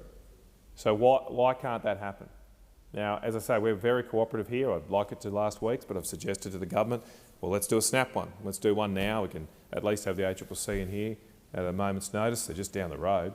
Get them in here, have a chat with them for an hour or so, and we can consider it tomorrow in the cold-hearted light of day, rather than use, as I expect the government to do here now, use their usual guillotine process, just shut the Senate down, don't ask questions on behalf of the Australian people, and that's how mistakes happen. Because I do want to say, notwithstanding the points I made earlier, some broader issues raised by this legislation that the government seems quite reticent to highlight. I mentioned one earlier, that if this bill is about simply allowing the government to respond to future circumstances that might arise the next few weeks, these potential future restrictions, the government's flagging on people's use of fuel, rationing, the government is obviously opening up the can on here in this legislation. If that's what the need of this is for to deal with in the future, to deal with something urgent and quick, keep fuel moving, why does this bill exempt conduct that occurred in the past? So this bill, keep in mind, this bill allows the Treasurer to declare an exceptional circumstance going back to the 1st of April this year. So going back more than a month now, 6 weeks or so. Why is that urgent? There's no justification. That's happened. That conduct's happened. So we can't change that. We don't have DeLorean. We can't go back and change it. It's happened. Now, maybe there's a need to exempt that. I think if we're going to exempt past conduct, that is a very, very serious thing and should take us due consideration to consider through an inquiry. Why do we need to rush that this week? We could put that bit off the table. You could split that bit out of the bill and deal with the future. But the stuff in the past definitely needs consideration because particularly given, Mr Acting Deputy President, particularly given there's been a number of legitimate complaints about some of the potentially anti-competitive conduct that occurred in the early stages of this crisis. I've had a lot of complaints to me from different fuel distributors, fuel users, large fuel users, farmers, manufacturers and the like, who have said, look, they don't understand why when there was enough fuel in this country, and the government told us there was enough fuel in this country, that they couldn't access it. There seemed to be some hoarding. There seemed to be some level of conduct that might have been anti-competitive. We've heard stories of the major fuel companies going around to businesses that had been supplied by the independent sector and trying to give them sweetheart deals to take their market share, take their business off the independent fuel suppliers. So these things deserve investigation, and in fact, not only do they deserve investigation, the Treasurer himself, this government itself, had referred such conduct, such allegations to the ACCC.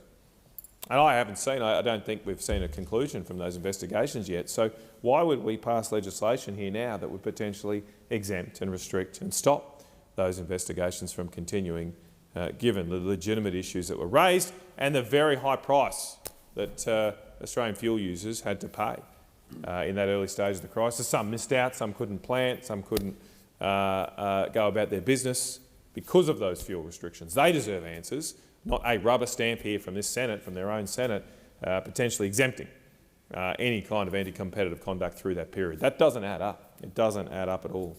The other thing that doesn't add up in this bill is while the government will hinge or has hinged its argument on the need to deal with this crisis, this fuel crisis, this bill is a lot broader than that. It doesn't restrict the Treasurer's definition or declaration of an exceptional circumstance to only this crisis or to only the next few months. It instead gives a new broad power that could be used for any potential reason going forward if and when a Treasurer decides there's an exceptional circumstance. Our competition laws are there for a reason. They're there to protect small business. They're there to protect competition in our country, which is so important to deliver fair returns to farmers, to small businesses, good products, good service to consumers. It's a very serious thing to exempt businesses from competition laws, and that's why we've got a very detailed authorisation process. I said it's flexible, as it is during COVID, but to get more than an interim order, to get a full authorisation, yes, you do have to go through an extensive process, as you should. But this bill undermines that entire process and undermines it across the whole economy, not just to deal with a particular circumstance. And so the question has to be raised is why? Well, why isn't there some kind of sunset clause here or something on this? And we'll consider that through this debate on this side of the chamber about why would we not consider just, okay, we'll give you this for the next couple of months or something while we go away and think about it in more detail. Again, I still don't understand why the retrospective stuff has to be done in the next few months, but if there is this urgent need, to say I am more than willing to be cooperative here. I'm not taking a part. I haven't made a single partisan point here. I'm raising particular and detailed issues with this bill, which is surely the role of this place to do it. If we were doing our job, we'd sit down and consider this. I'm happy to sit here tonight. I'm happy to meet the ACCC anytime tonight. Despite I was hoping to get an earlier night tonight. It was a late night last night. We'd lock up in the budget, but I'm happy to do my job and stick around as long as I can to protect competition and our economy in this place. The other issue here too is that I think we need to look at the issue of the disallowability of some of the aspects of this bill. My understanding, and we've only received a copy of this bill this morning. We had a briefing a few days ago that I didn't attend. I'm not the Shadow Minister, but repping that here in this place. But the information I've received is that the Treasurer's declaration of exceptional circumstance will be disallowable. Okay, good. So Parliament can review that. But once he makes that, or she makes that decision of exceptional circumstance, the ACCC then has the power to exempt certain conduct under that broad exemption provided by the Treasurer. Those ACCC determinations under this bill, is my understanding, are not disallowable. They will not be reviewable by this chamber or the other place. And to me, that seems a glaring omission that could be fixed with a relatively easy amendment. We also will be, well actually I think I can move now an amendment that has been distributed in my name, so we're doing this all on the fly of course, given the way the government's approached this, but we have now distributed an amendment that I will move that seeks to have this proper inquiry. This inquiry is listed as to come back on the first sitting day of the next sitting period. I realise that's more than a month away. But as I said earlier, we are more than happy to negotiate and be cooperative on this. I do think, given the large scope, wide scope of this bill that I've outlined, that a couple of proper hearings would be useful with businesses, with those companies that would be exempted, with departments, with the ACCC. But at the very least, look, if the government and the Greens down there can't agree to a proper inquiry, why don't we just have a snap one? We could do that tonight. We could at least talk to the department, the ACCC, and do our job. Let's just do our job. These are exceptional circumstances, but that means we should work even harder for the Australian people. Senator McKim. Well, thanks very much, Acting Deputy President. This bill empowers the ACCC to enable businesses to work together in exceptional circumstances, in a crisis, in other words, where this working together by businesses helps respond to the exceptional circumstances and serves the public interest. The bill enables the Minister to make an exceptional circumstances declaration by a disallowable instrument, as Senator Canavan just said. That instrument will also sunset within 6 months under the provisions of this legislation. Once the Minister has made such a declaration, the ACCC can grant fast-tracked class exemptions and authorisations to enable business conduct that would assist to respond to the exceptional circumstances that are detailed in the Minister's declaration, but that might ordinarily breach competition laws. While the ACCC can grant class exemptions and authorisations under existing law, the ACCC has stated that the usual process is too stringent and lengthy to adequately respond to a crisis, and that's the government's argument for introducing this legislation and seeking the passage of this legislation through the Senate this week. So the government's introduced this legislation in the context of a supply crisis caused by the United States and Israel engaging in an unprovoked illegal war on Iran. Let's be very clear what is driving the context for this legislation. That is what we have is a deranged, unstable President of the United States, a fascist, a war criminal and a fantasist, who in an unprovoked fashion, along with his co-war criminal Mr Netanyahu from Israel, launched an attack on Iran in an unprovoked way. Now, this is a war crime, and it's led entirely predictably to retaliation that has created a choke point in the Strait of Hormuz that is now having ramifications in economies around the world, including here in Australia. So when Trump and Netanyahu started their unprovoked illegal war on Iran, the first government in the world to come out and say they thought it was a great idea was the Australian Labor government and our Prime Minister, that lackey, that lickspittle to the United States, Senator who came out and said he thought the war was a great... Resume your seat. Resume your seat. Point of order, Minister? My point of order is in reflecting an imputations made about a person in the other place. Yes, I'll take that point of order. And Senator McKim, I would ask you to withdraw that. I withdraw that. Thank you. The fact remains, no matter how uncomfortable it is for the so-called left of the Labor Party, our Prime Minister was the first global leader to come out and say he supported an illegal, unprovoked attack on Iran that not long after he said it resulted in over 150 school children dying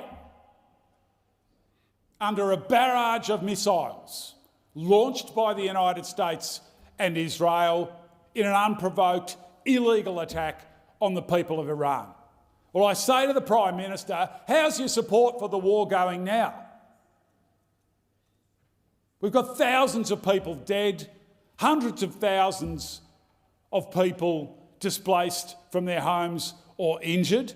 We've got a black swan event that is ruining economies around the world, including here in Australia. We're seeing interest rates climb. We're seeing fuel shortages add to supply pressures through our economy, driving up the price of things like food, things like fertiliser, and we ain't seen nothing yet. Well, how's your war going now, Mr Albanese? How's the war you were the first global leader to support going now? I'll tell you how it's going. It's not going well. It's definitely not going well for the people in Iran who are being brutalised and slaughtered in their droves.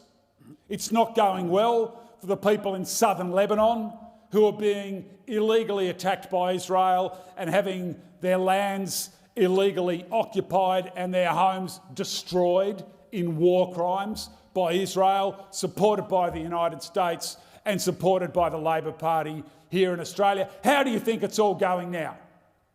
I'll tell you how it's going. It's not going well. And the fact that it's not going well was entirely predictable when the Prime Minister became the first global leader out to make it very clear to President Trump and Mr Netanyahu that he thought their illegal war was a great idea. I'll tell you what we need in this place. We need the war parties to wake up for themselves. We need the Labor Party, the Liberals and One Nation to wake up to themselves and stop supporting this illegal war. Stop supporting the slaughter of thousands of innocent people just because they happen to live in Iran or they happen to live in Lebanon. That's what this country needs and that's what the world needs. But we're not going to get it. We're not going to get it because we are effectively a vassal state to the United States and we are locked in by the military-industrial complex, by the security-industrial complex, by the Five Eyes arrangements. We are locked in to backing in the United States and backing in Israel, no matter their war crimes, no matter the geopolitical stupidity of their actions, no matter the entirely predictable ramifications of starting a war with Iran on the Australian economy, the entirely predictable ramifications on the Australian economy. So these new powers that this bill seeks to create will allow the ACCC to ensure that businesses can work together to distribute products that are affected by the entirely predictable supply crisis caused by the illegal war in Iran, perpetrated by the United States and Israel and supported by the Australian Labor Party here in Australia. And those products could include fuel, they could include fertiliser, and they could include food. And those powers will allow the ACCC to ensure that those products and potentially others are distributed in a timely way to the places that most need them.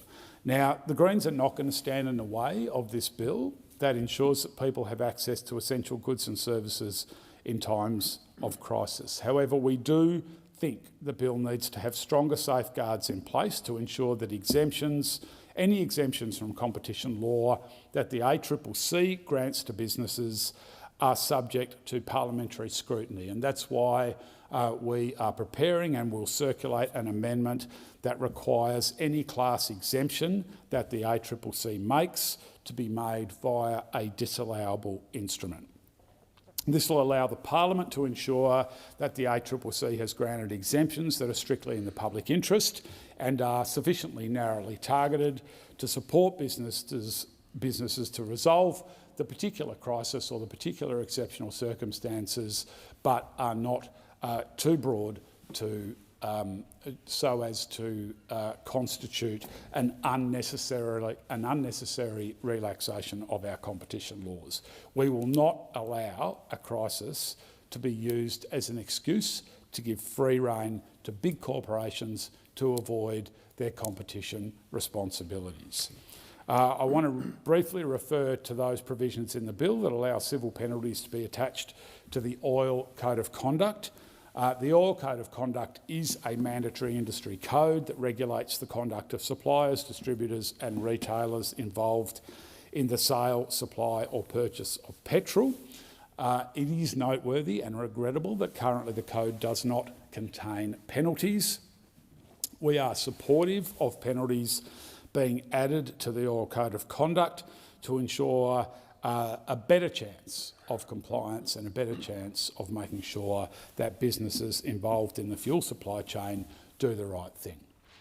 I want to go back to the context before I conclude my remarks. The context of this bill is as follows. The US and Israel started an unprovoked and illegal war on Iran. That led to entirely predictable consequences, not just the horrific consequences for the people of Iran and people in the region who are being slaughtered in their droves, injured and displaced from their homes in countless millions of people. It has led to entirely predictable circumstances for the Australian economy. And for those who say Australia is not an active participant in the US and Israel's illegal war on Iran, I say, and the Greens say, think again. We have sent a spy plane. We have sent missiles. We have sent personnel into the war theatre. And Labor's mealy-mouthed weasel words that these are only being used in a defensive capacity are deliberately designed to mislead Australians away from the truth. And the truth is we are contributing to this war effort. And every single asset, every single personnel we send into that war theatre, even if they are technically being used in a defensive capacity, are freeing up assets from the aggressors in this war, the United States and Israel, that can then be used in an offensive capacity. And the intelligence that is being gathered by the supply plane, the spy plane that we have sent over there, is undoubtedly being used to support offensive action against Iran. Australia is a direct contributor to the war on Iran. We are supporting the US and Israel in their offensive efforts against Iran. We are morally culpable for the slaughter of innocent people, the injuries to innocent people, and the mass displacement of innocent people from their homes. And we're morally culpable because we are directly contributing to those outcomes. This war was supported from day one by the Prime Minister and the Australian Labor Party in Australia. We are direct contributors and supporters of the US and Israel in their illegal war. And the Australian people are now paying an economic price for this war, for Labor's support for this war, that is not as big a price as the people being slaughtered and displaced in Iran and Lebanon are paying, but it is nevertheless an entirely predictable consequence of this war. So I say to the Labor Party, you should rein in your warmongering instincts. You should think again before you jump when the US President tells you to jump. And you should actually be leading Australia down a path where we are a truly independent middle power in the world that advocates for peace and not for war. Senator Hume. Thank you, Madam Acting Deputy President. I rise to speak on the Competition and Consumer Amendment responding to exceptional circumstances Bill of 2026 that has been thrust upon this chamber in such unusual circumstances. Now, the Coalition is not in a place to oppose sensible measures, never is, that help manage the fuel crisis and protect households and small businesses. But this bill gives the government and the ACCC significant new powers. They're not powers that consumer watchdog, the ACCC, required during a global pandemic. They are brand new powers. They'd never even asked for these powers during the pandemic. So you can understand why there is a natural suspicion, a desire for scrutiny, and a reticence to just rush this legislation through. This sneaky and tricky Labor government has put these laws in front of us with absolutely no time to consider them and with no means of ongoing parliamentary oversight. Now, that is unusual, but it is not just unusual, it is also dangerous. Giving the government powers that are immune from scrutiny, not even the opportunity for a Senate disallowance, and that have retrospective application, impacts matters as serious as suspensions of competition law, which keeps us safe. These should not be done lightly. An inquiry by the Senate Economics Legislation Committee should be a bare minimum in these circumstances. But this is a government that clearly hates transparency. It doesn't even want to do that. A basic inquiry. So if there was urgency for these laws, why did you not consult on them earlier? Why spring them upon the Parliament at the last minute? This is the question that we need to ask. Is there some other part to our fuel crisis that Labor isn't being honest about? Is there something that they know that they are not telling the Australian public? Indeed, not even telling the opposition. Now, the Liberal Party will always support sensible deregulation. Do not for a second doubt that. But sensible deregulation, or proper measures that allow our markets to operate more efficiently, is what we are dedicated to. And we don't understand whether this is exactly that. These very significant sweeping changes with massive implications for consumers are not even going to be explained to the Australian people before they are inflicted upon them. So I call on the government to explain these changes, to allow for that proper parliamentary scrutiny and to tell Australians the truth. Why are these laws needed? Why are these exceptional powers needed? And why are they needed urgently? Why are they retrospective? Why are they more expansive than anything that was requested during the pandemic or in past fuel crises? Why are the powers in this bill not limited to just a fuel crisis? Why are they so far-reaching and so expansive? Why not let stakeholders have their say, have their feedback to ensure that there aren't any unintended consequences? And why is the bill not time-limited? Why is it not sunsetted? This seems to be an enormous risk, but the payoff hasn't been explained. And why is the instrument of the ACCC not exempt or exempt from disallowance, when disallowance is the most important safeguard of the Parliament? So these questions we want to have answered. Now, what the bill does is important. It creates a new framework for what's known as exceptional circumstances. The Treasurer will be able to declare that exceptional circumstances exist, and then that decision is disallowable. However, once that decision is made, then the ACCC can very rapidly exempt conduct that in any other circumstance would be a breach of the competition law. And those decisions of the ACCC, they will be exempt from disallowance. Enormous powers to a regulator that go beyond the reach of the sovereignty of the Parliament. Now, this is intended to allow businesses to coordinate during major disruptions, something that is very good. And the current fuel crisis is an example of that, an obvious one indeed. But the framework is broader than just fuel, and no one has explained why. It could also apply to other crises. It could apply to a pandemic, for instance, or a major economic disruption. But if the powers weren't needed in the pandemic, why are they needed now? In a genuine crisis, there was always some coordination that's needed between business and government, and we can understand that, and we would understand that businesses might need to coordinate between themselves too. In normal circumstances, we would call that cartel behaviour.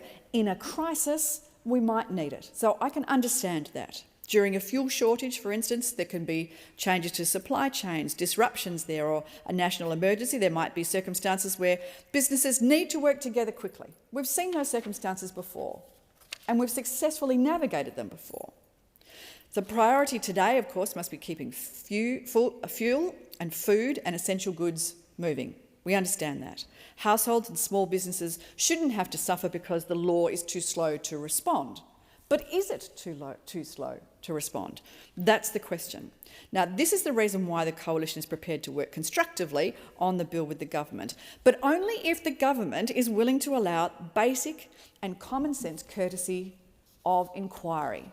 Because let's face it, scrutiny of legislation is the role of this chamber, and it is being circumvented. It's being circumvented by a government that hates scrutiny, that hates transparency, but more importantly, it hates accountability too. So these are enormous powers that we are giving the Treasurer and indeed giving a regulator. Competition law exists for a reason.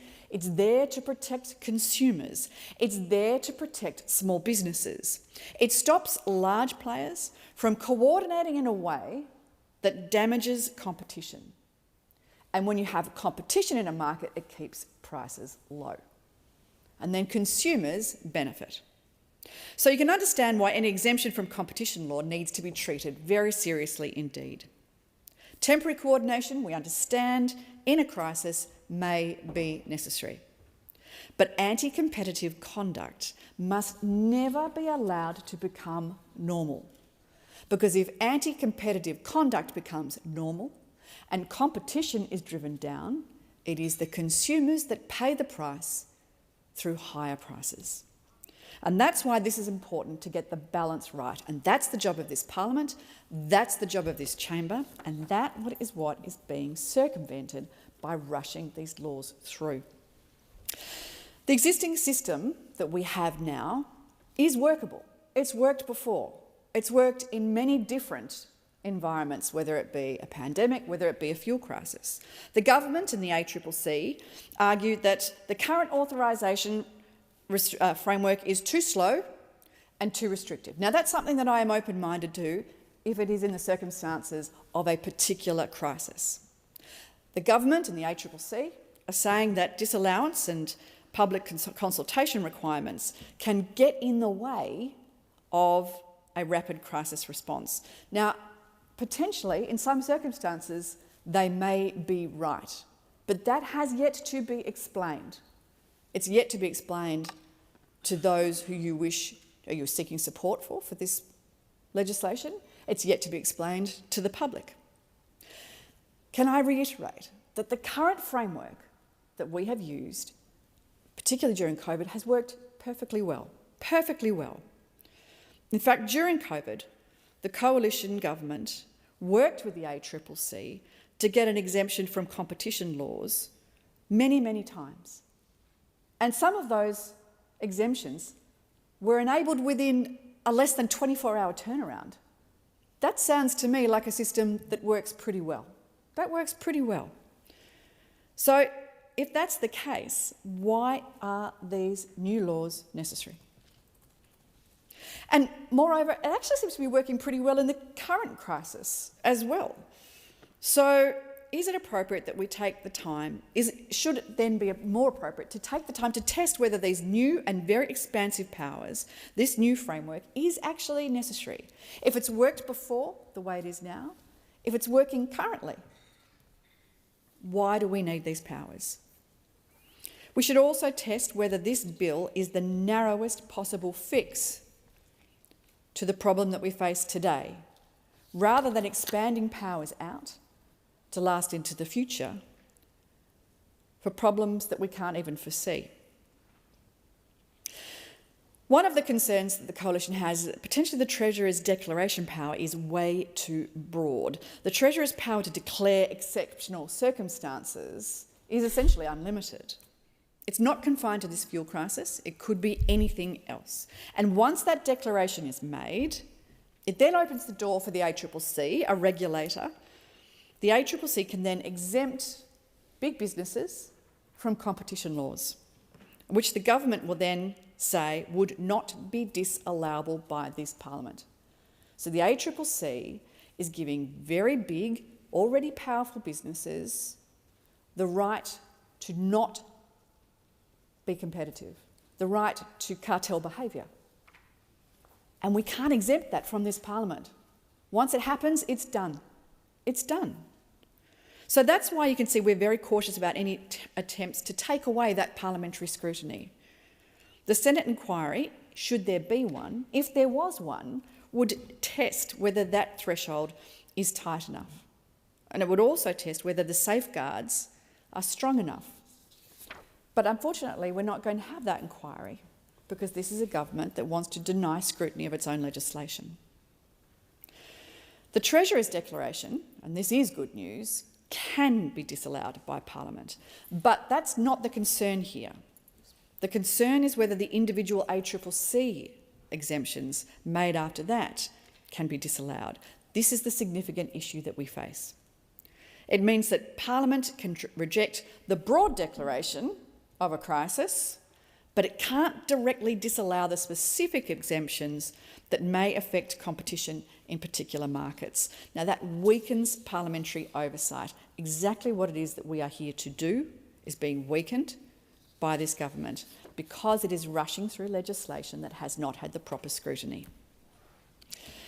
The ACCC exemptions only need to be made public within 7 days. Now, that is also a concern. We should have higher expectations of transparency than that. Now, understandably, in some circumstances, a short delay, that may be acceptable. That may be understandable. But these exemptions can potentially authorise conduct that would otherwise breach competition law, and the public, the Parliament and affected businesses, those businesses that will be dramatically potentially affected by those competition laws or the setting aside of competition laws, they should know what has been authorised as soon as possible. You can imagine if you were a small business that was going to be affected by these laws and you didn't find out about them for 7 days, how potentially damaging that could be. So the Senate should be able to test whether faster publication, notification or reporting is in fact possible. Transparency should be built into the framework from the very start.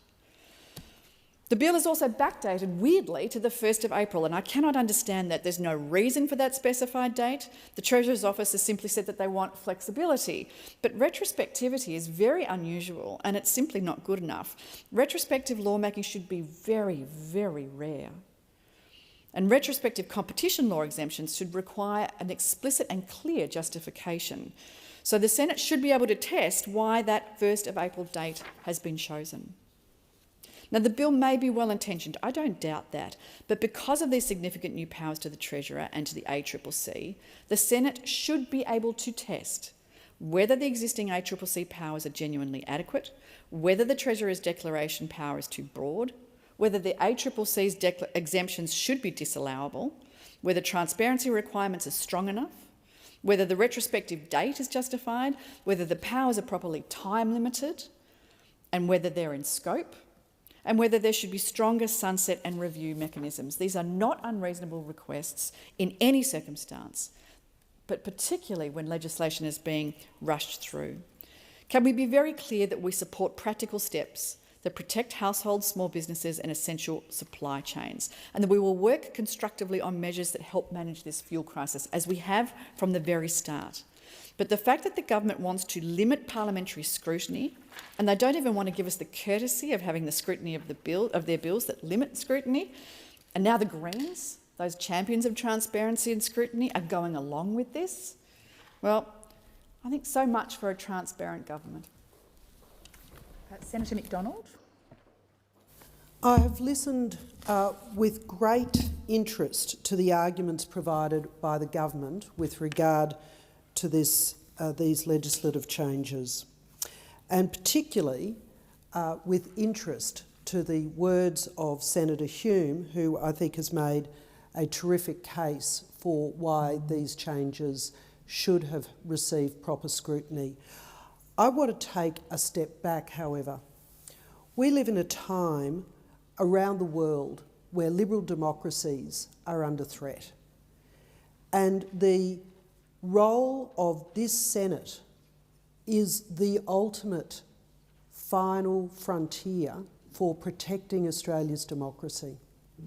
It is this place that every single one of the 76 of us who form the Australian Senate have a responsibility to our states, to our organisations that send us here, our parties, but most importantly, to the Parliament and to democracy. I have been increasingly concerned by the actions of this government since they were elected only 4 short years ago. The number of pieces of legislation that are guillotined with no debate, with no referral or reference to committees for further examination, for the trampling of incredibly important institutions that support our democracy, and for the industries that employ so many Australians, that pay tax and that allow us to be the prosperous first world country that we have enjoyed for generations.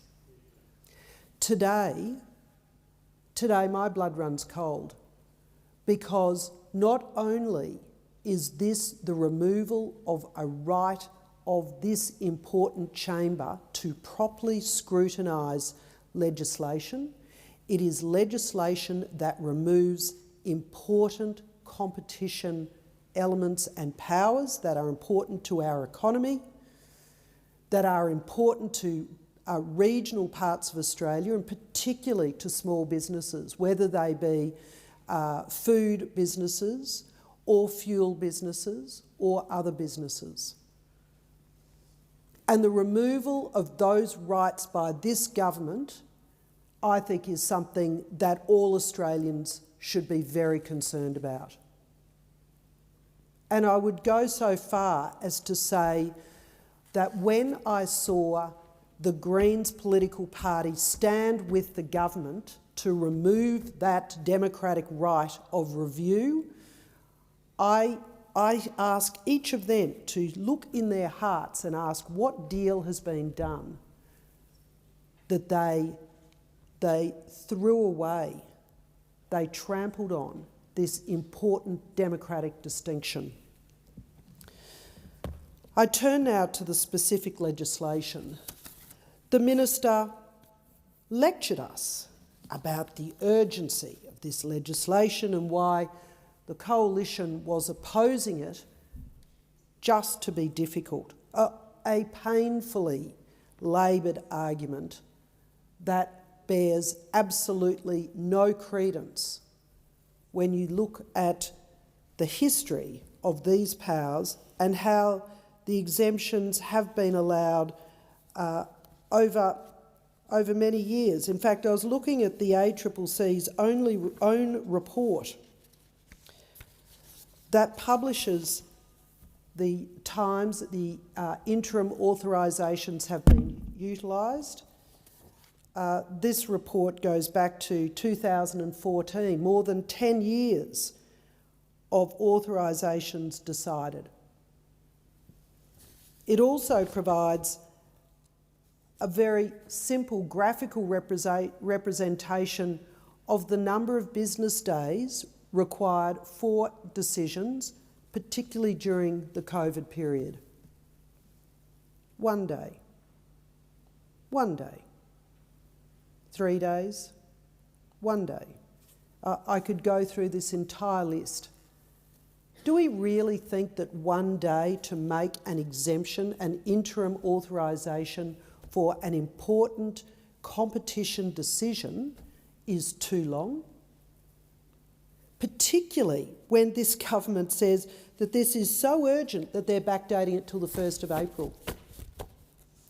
That smacks to me of a cover-up of decisions that were improperly made, that now the government is seeking to introduce legislation to fix their inadequacies. This legislation, these amendments, there has been absolutely no demonstration from the government to describe the urgency, unless there is something so urgent that the government is not telling us about. Is there some looming threat today that the government is aware of that they have not disclosed to the Australian people? That's a shocking thought, isn't it? Something so urgent to collapse competition powers, to make non-disallowable decisions by the ACCC, that should be passed into law without the government disclosing what that is. That would be a shocking position for Australia to find itself in. The powers must have a sunset date. There must be transparency around when it is used and how it is used and for what reason it is used. And the example I give you as to why this is important is that the lack of inquiry and review that the Coalition sought to hear from businesses and regions that were affected when these powers were used over the last 13 years. Let me tell you about some of them.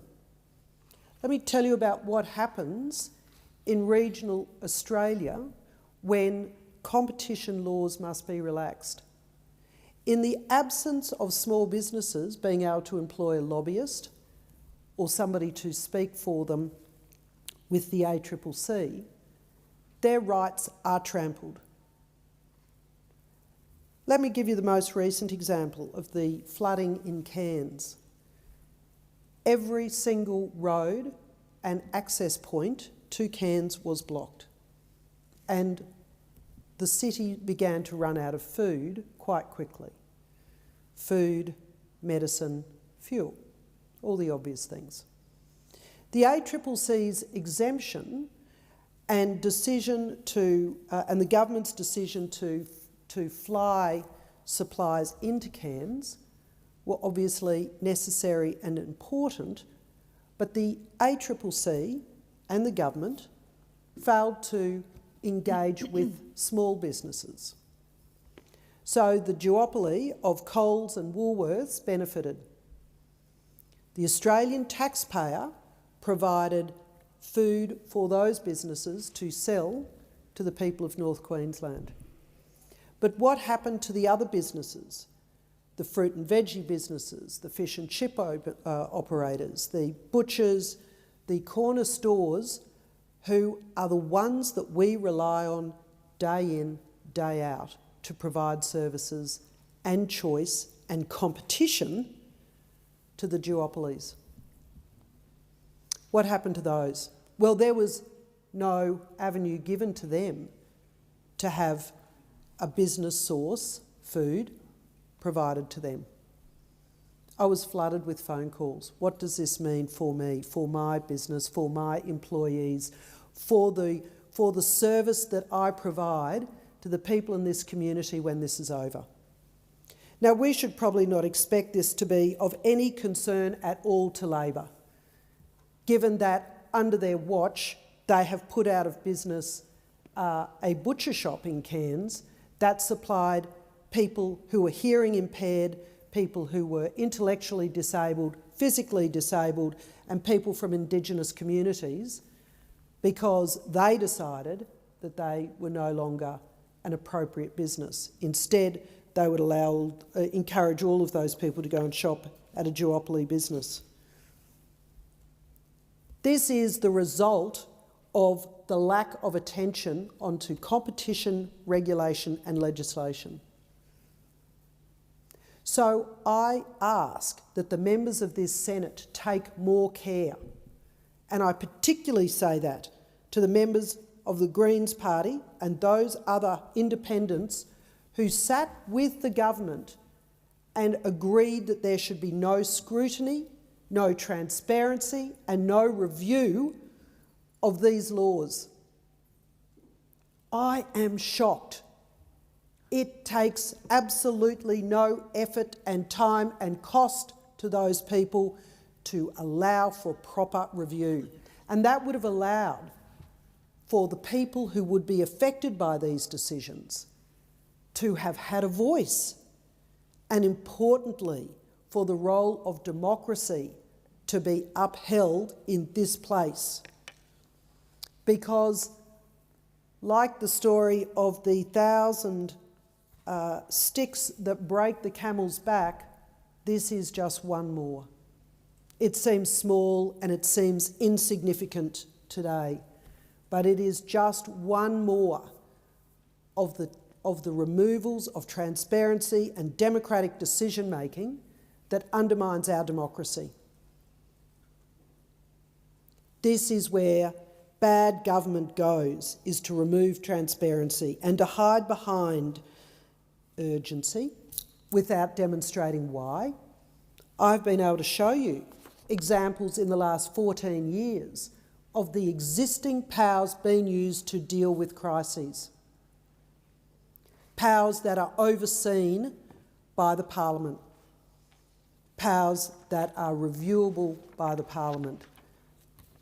And yet, under this rushed legislation, any argument to demonstrate why these powers should be given both to the Treasurer and to the ACCC will not be scrutinised.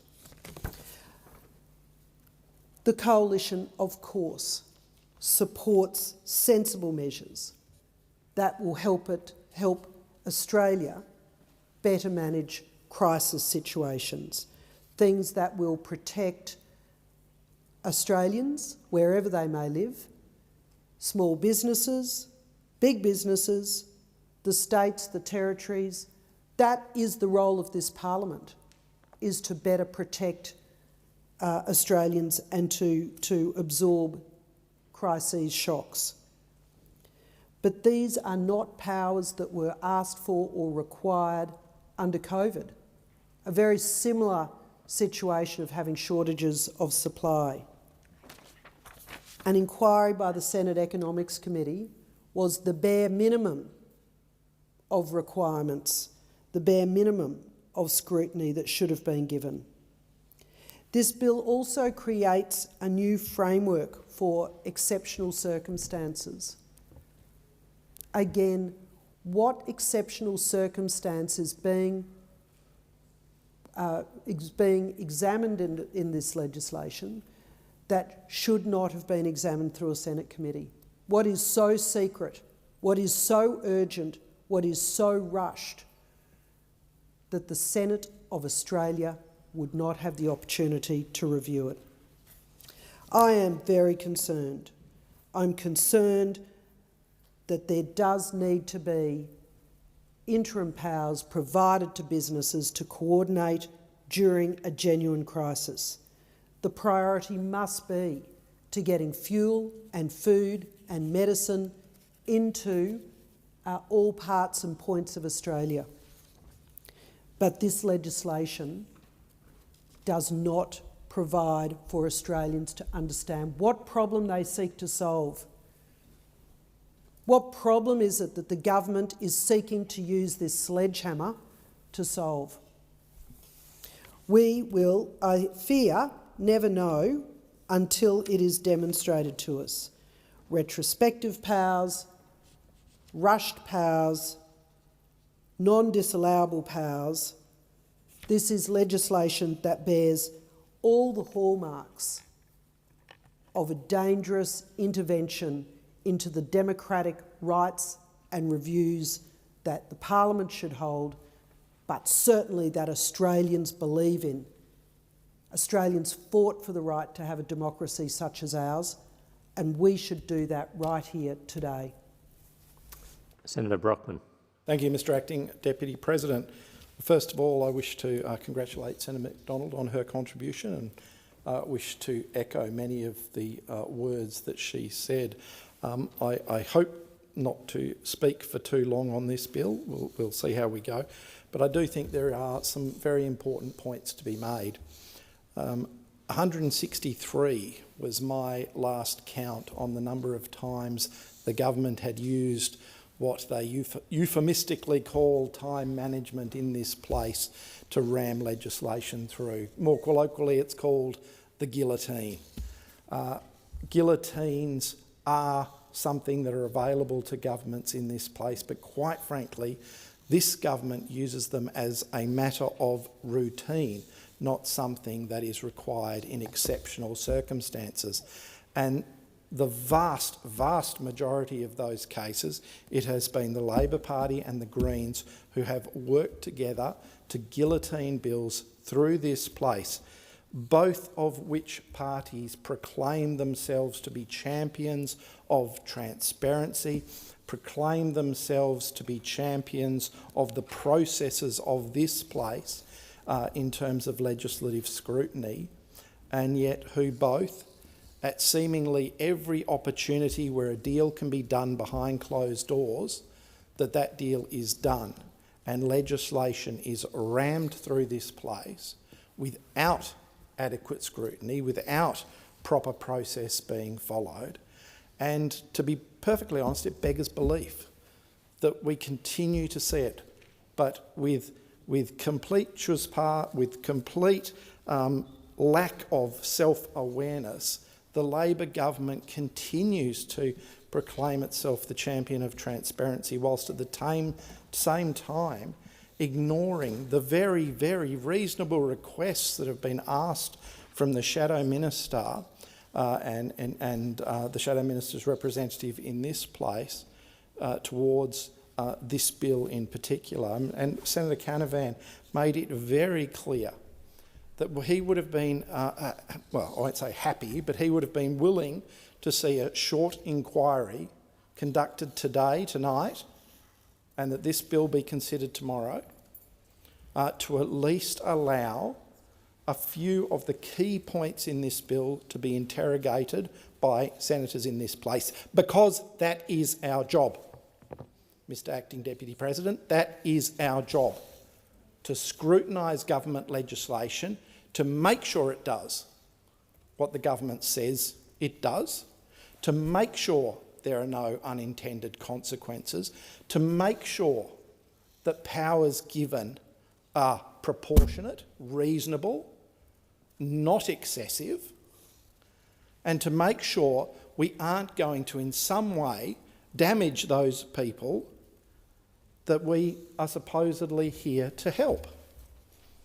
And as I've said, Labor and the Greens seemingly do these deals behind closed doors, and the processes, the proper processes of this place are ignored. So let's just go through some of my concerns with this bill. And I will remind those who are listening or reading this debate that we have only had this bill for a matter of hours. We have only had this bill for a matter of hours. Competition law is not simple law. I mean, there are very few simple laws these days, but I'll put that to one side. But competition law is excessively complex, and the risk of unintended consequences when you're meddling in the competition space are very real, because these are significant powers being given to instrumentalities like the ACCC and to the government itself. So these are big, significant powers that we are meddling with here today in a rushed fashion. Competition law is designed to protect consumers, it's designed to protect small business. It stops large players from coordinating together to do damage in our marketplace. We don't want anti-competitive conduct to become normal, but the balance has to be right. And the fact is, as Senator Canavan and Senator McDonald and others have very clearly pointed out, the existing system has worked before and has worked in a timely fashion. The current framework saw us through the COVID pandemic. Now, this was obviously a time when there were severe economic shocks to the system, and exemptions to the competition frameworks were granted quickly, in a very timely fashion, in some cases in less than 24 hours. So the argument that these special powers in this bill are necessary as an adjunct to the current framework are, quite frankly, dubious. It is dubious to say that this new arrangement is needed, because we've seen the current arrangements work in a situation where rapid action was required. Now, another matter which I think does bear a proper inquiry and consideration is the fact that the Treasurer's declaration power under this bill is very broad. It is not confined to a particular crisis such as the current crisis in fuel. And once a declaration is made, it opens the door to the ACCC exemptions from competition law, which then raises the other matter, which I think is very worthy of scrutiny, which is that those exemptions from competition law are not disallowable by Parliament. So it gives no capacity for this body to actually say, no, wait, the government and the ACCC have actually overstepped. They're actually damaging the market, and this Senate should have the power to step in and say, no, that is a normal power of this Senate when it comes to matters such as this. But instead, we are seeing these powers effectively being exempted from parliamentary scrutiny after the event. Now, I think that perhaps there is an argument to say that these declarations shouldn't be disallowed, but at the very least, this chamber has an absolute obligation to consider whether giving up a power like that is warranted. We need an explanation, and hopefully we will have a committee stage on this bill, and hopefully the Minister will be able to explain it in a little bit more comprehensive and less partisan fashion than he did in his earlier remarks. And perhaps he will be able to explain, why this chamber isn't given that right, a totally normal right for this chamber to have. Now, I'm also concerned about the matter of transparency.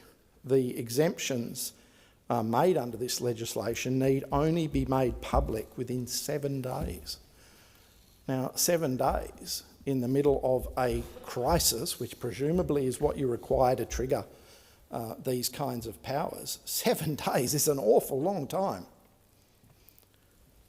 In the modern world, there is absolutely no barrier to such decisions to be made available to the Australian people and to business within 24 hours. Absolutely no technical barriers why they can't be. Now, is there another reason why this needs to be kept secret for 7 days before this information being trusted to the Australian people? And I use that word euphemistically because we should always trust the Australian people. Is there a reason? Well, that should be teased out in a Senate inquiry. I hope again that the Minister has an adequate explanation for that if and when we get to a committee stage. If this bill is not guillotined like the literally dozens and dozens and dozens of other pieces of legislation that have been guillotined through this place by the Labor Party and the Greens political parties. The other key matter that deserves investigation, deserves a proper explanation, not partisan nonsense from the Minister, is why this bill is retrospective. And why, if it is retrospective and that is justified, why do we need to rush it? Because making it retrospective in a week's time is exactly the same as making it retrospective today. We could delay this bill for a number of weeks, have a proper inquiry, and still make it retrospective to the 1st of April 2026. Because if you're going backwards in time with a bill, it doesn't matter if you do it 3 weeks later or 6 weeks later. But why? Why are we being retrospective in any case? What is the justification for that retrospectivity? Retrospective bills are an anathema to this place. we should always treat bills that act retrospectively with even greater caution than we do with other legislation, because it effectively makes legal things that have happened in the past when they potentially weren't. And we need to understand exactly what those things are and how they have impacted on real people and real businesses. This is not some theoretical discussion. Laws have impacts. That's their whole point. And if people are not willing to look properly at this legislation to see whether these powers, however well-intentioned, are justified and proportionate, will do what the government says they're going to do. Though, to be honest, from my perspective, I don't think the government's given an adequate explanation of actually what they want to do with this bill. I don't think they have explained the need for this bill. I don't think they have explained the need for retrospectivity. But the coalition, as has been said by many speakers in this place, are absolutely willing to look at these kinds of powers. But it needs to be done in the cold, hard light of day, not in a secret deal with the Greens in some back room. That is unacceptable. Senator Blythe, I believe you have the call. Very much, Acting Deputy President. I think it's fair to say that the coalition is not in the business of opposing sensible measures that are going to help manage things like a fuel crisis and protect households and small businesses. But what we've seen from this government is the urgent need for us to look at this bill, not scrutinise it at all, and for it to be passed in a hurry.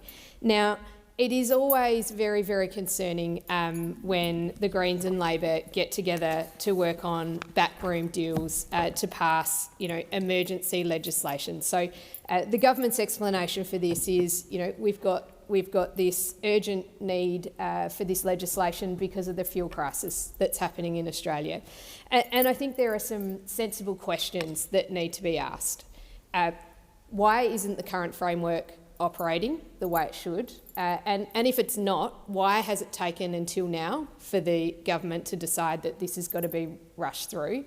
I think it's fair to say that during even the COVID pandemic, that extraordinary powers like this were never sought from the coalition government, that we were actually able to work with the ACCC and turn around exemptions in under 24 hours without the need for exceptional powers to be granted that have no oversight from the Parliament and no scrutiny at all.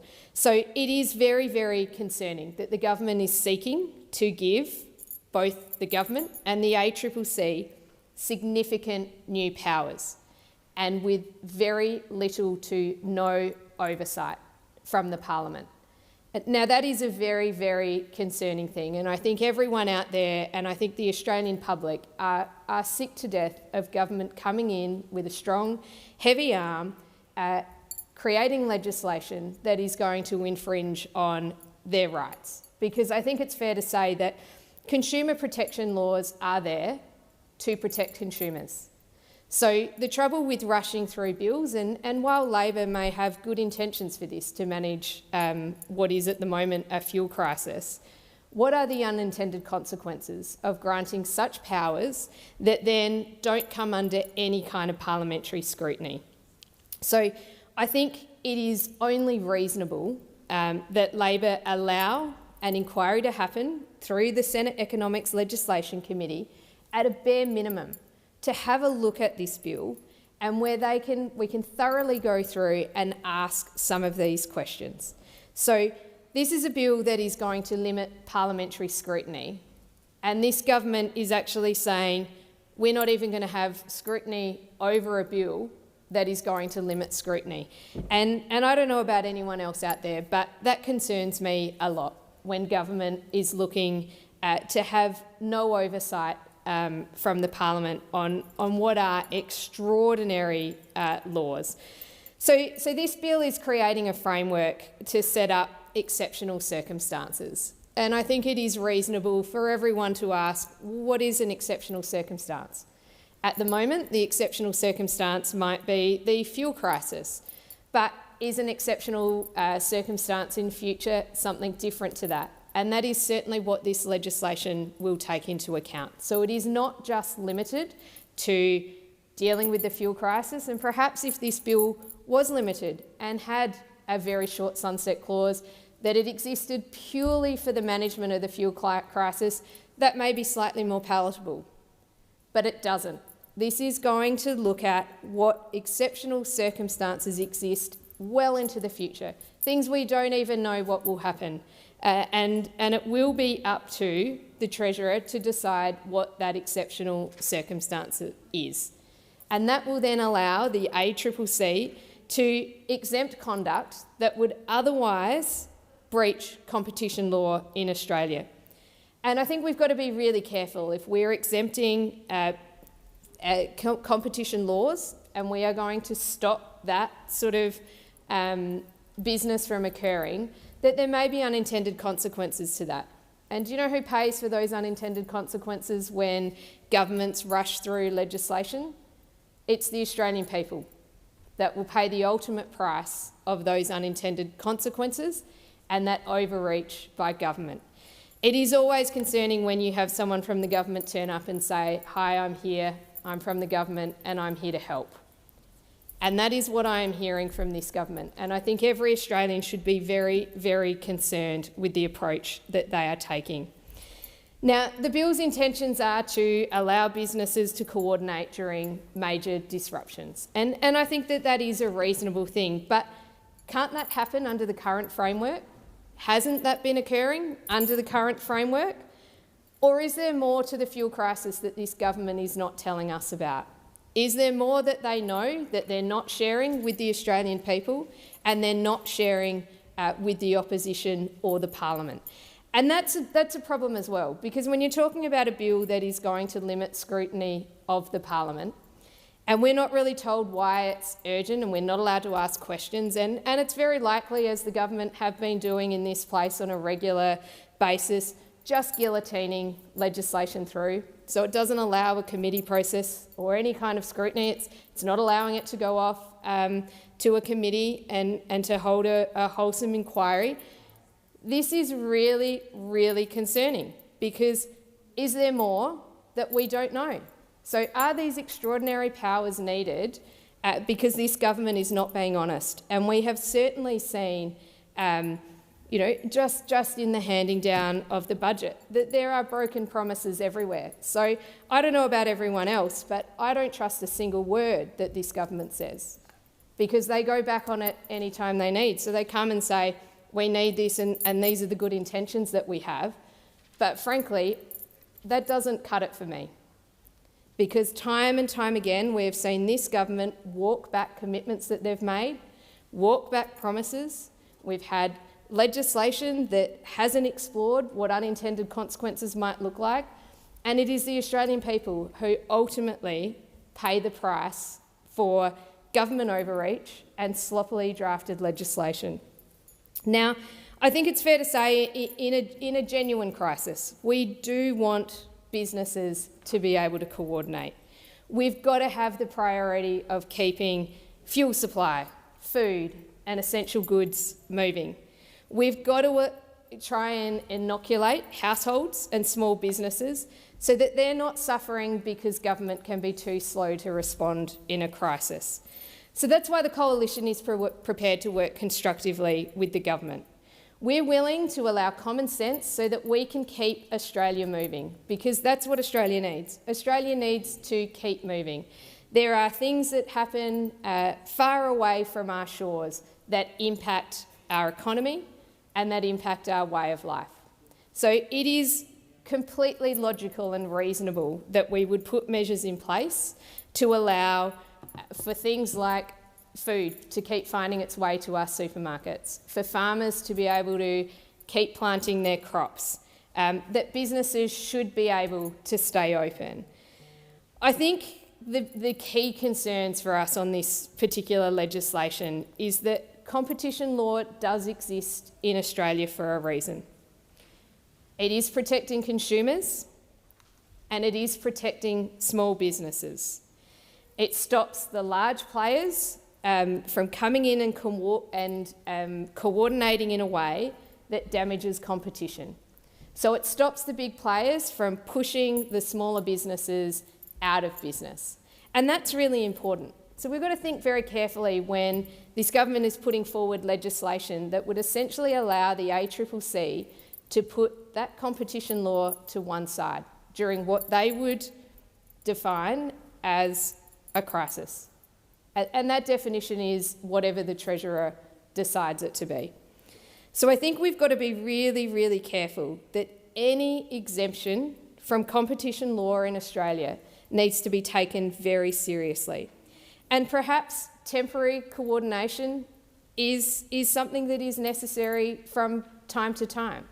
But that should be limited and it should be very, very specific in how long that would go for and in exactly what circumstances that would operate. And we've got to make sure that any kind of suspension or temporary suspension of those protections doesn't have the unintended consequence of putting a small business owner out of business, that it doesn't unfairly advantage bigger players. We've got to make sure that we can do all of that, which means that a bill like this requires some scrutiny. It's why we should be thoroughly working through bills of this nature and doing our due diligence. As an elected member in the Australian Parliament, we are trusted by the Australian people to go through and do that diligence. And when this government takes that opportunity away from us, it means that we can't fulfil our obligations to the Australian people. And that's an obligation that I take very, very seriously, because I think it is very important that any piece of legislation that we are looking at, particularly when it is looking at having extraordinary powers with no parliamentary oversight, I think it is incumbent on every single member in this place to take their obligation to the Australian people very, very seriously. I think in terms of how the existing system works, I don't think this government has provided a reasonable or thorough explanation as to why the framework that is currently existing hasn't been adequate to be able to respond to the fuel crisis in Australia or any emerging crisis that may happen in future. I don't think this government has been able to explain why they need these extraordinary powers and why they need this piece of legislation. And certainly, sending it off to a Senate inquiry would allow for us to get to the bottom of exactly what the intention of this legislation is and exactly why the government feels that it needs these extraordinary powers. Now, the Treasurer's power to declare exceptional circumstances is very broad. It is not confined purely to the current fuel crisis. And once a declaration is made, it will open the door to the ACCC to provide exemptions to competition law, which the government say would not be disallowable by the Parliament. So if those allowances, those disallowances are made, so exemptions are made, this Parliament could not go through and disallow those. Now, that is extraordinary. That is a significant power that will exist outside of parliamentary scrutiny. And I think parliamentary scrutiny is a really important safeguard that we have in this country to protect people from government overreach or the unintended consequences of legislation. I think a Senate inquiry is reasonable to test whether the threshold is tight enough on this. And I think we should also test whether the government and the safeguards that they are putting in place on this legislation are strong enough. The Treasurer's declaration under exceptional circumstances would be disallowable by the Parliament, but the ACCC exemptions made after that declaration would not be. So it means that while the Parliament could reject the broad declaration, it couldn't do anything about the exemptions that the ACCC has granted. And the ACCC only needs to make the public aware within 7 days of the exemptions. 7 days is a really long time when we live in a world of, pick up your phone and we could put it up on a website. We could put it up on social media. It could be instant. So it is really unclear as to why 7 days is the timeline that this government has chosen, particularly when there is no scrutiny and no oversight to this. It should be transparent. It should be immediate. This bill is also backdated to the 1st of April 2026, and the government has provided no reason for that specific date. So basically all the government has said is we need this flexibility, we need this legislation to be able to deal with the fuel crisis and future crises that may come up in Australia's future. But I don't think they have done their job in justifying why this bill is needed and why the current framework is not adequate to deal with these things. So they're either hiding something or this is just a really grotty power grab to make sure that they can intervene in things that government probably shouldn't. Thank you, Deputy President. Senator Sharma. Deputy President. Look, competition law exists for a reason and for some very good reasons. It exists to protect consumers. It exists to prevent collusion between big businesses to collude on price or supply or market behaviour that would damage competition and undermine the rights of consumers. It exists to prevent asymmetries of information that would disadvantage consumers. And so any changes or exemptions to the competition laws need to be viewed with gravity because potentially they will disadvantage consumers, allow businesses the freedom to increase prices or lessen competition and overall reduce economic welfare. Now, it may be, as the proponents of this bill argue, that at times exemptions need to be made to the normal application of competition law because of exigencies or national emergencies or extraordinary circumstances. And the Coalition recognises, and I recognise, that temporary coordination between businesses may be necessary in a time of crisis to alleviate supply shortages, to coordinate in response to national emergencies, to help fulfil a government objective that might not be a commercial objective. But the point is, I think, or the important point is that such a framework already exists under existing competition law. And that framework exists and it's been tested previously and it's been shown to work effectively. We've had the COVID pandemic, an emergency or a set of extraordinary circumstances that lasted for close to 2 years and that involved some remarkable disruptions to supply chains, whether it was supermarket goods, whether it was pharmaceuticals, whether it was personal protective equipment and the like. And we managed well through the COVID crisis. I mean, if you look at under our existing competition law framework, the ACCC was able to grant 28 authorisations or exemptions to the competition law framework during the COVID crisis, often turning those around within a matter of days, sometimes even in a matter of hours, 24 to 48 hours. And we saw that framework work. During the AdBlue and the urea supply crisis as well, we saw the ACCC use the existing framework, use the existing exemptions that exist in the Competition and Consumer Act to grant urgent interim authorisation within a day. So a framework exists.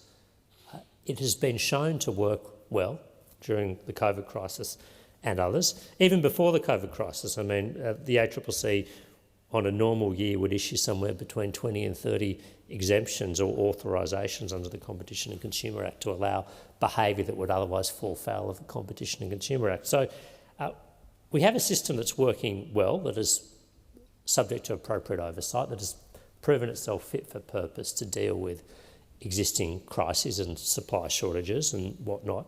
And then the question is, well, why do we need a new piece of legislation, and particularly why is a new piece of legislation which potentially changes that system, or does change that system, and introduce a whole new set of powers, why is this being rushed through, and why is not the normal course of business being followed? A referral to a Senate committee, an inquiry, an examination, as the Senate is meant to do, as this chamber is meant to do, as our committee process is designed and intended to do, an examination of the consequences of this legislation, whether the powers are overly broad in scope, whether Parliament exercises appropriate oversight, all of the normal things that a committee inquiry would help elucidate and flesh out.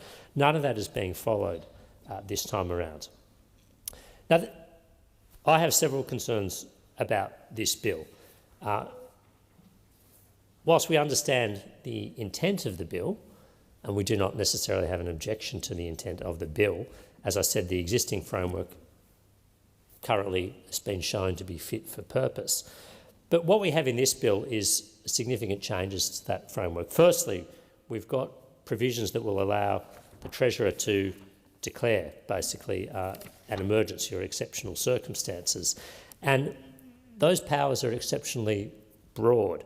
And once such a declaration is made by the Treasurer, it opens the door to the Australian Competition and Consumer Commission to introduce exemptions from competition law.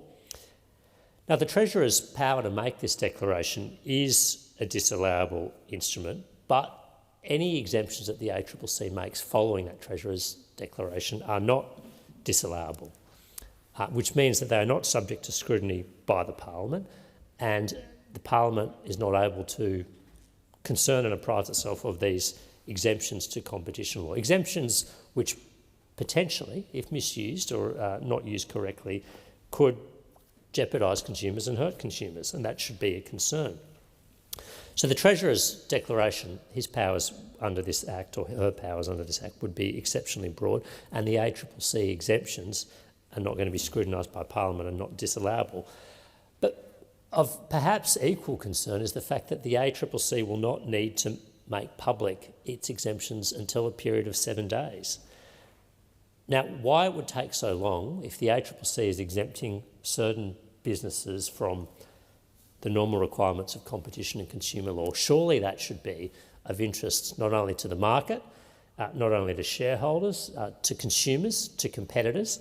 If the ACCC is to exempt certain players and certain sectors from the provisions of competition law and allow them to commit what would otherwise be breaches of competition law, that should be notified to the Parliament and to the public as soon as possible. There's no reason given in the explanatory memorandum, there's been no reasons explained on the floor of Parliament why a 7-day period is required, why the ACCC could not comply before that period. This legislation is also retrospective.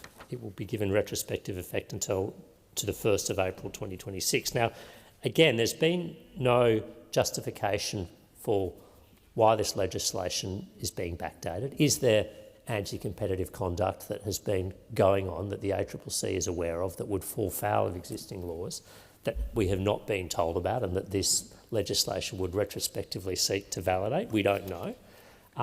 Is it in response to the Middle East fuel crisis? Well, the conflict in Iran began on the 28th of February, so some 31 days before this legislation is being backdated. So if that's the justification, why is the 1st of April being chosen, not some earlier date or not some later date? All we've had from the Treasurer's office, and bear in mind there's no second reading speech on this bill yet, so there's no minister who's actually explained why these powers are necessary. All we've got is the explanatory memorandum.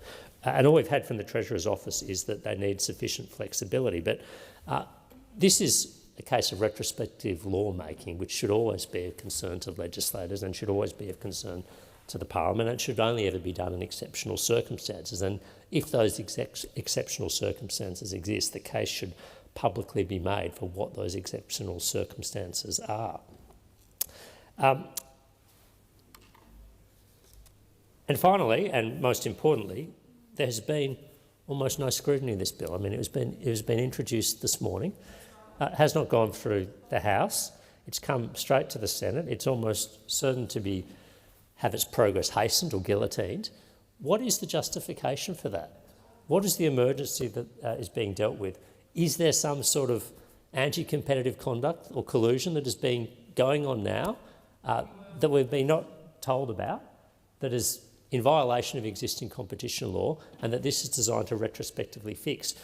We do not know the answer because we don't have ministers in here explaining or making the rationale for this legislation, and we have not had the courtesy of a normal Senate committee or a normal Senate inquiry to examine these issues. So that is why, Mr Deputy President, the Coalition is moving amendments in the Senate, because we believe an inquiry is important and in the public interest and in the national interest to decide whether existing ACCC powers, bear in mind that the ACCC has these powers as it currently stands, as had been used before during the COVID crisis and others, to exempt conduct from the normal rigours of competition law. Are these existing ACCC powers genuinely inadequate? What are the shortfalls? What are the shortcomings? When have they not been able to be used as intended?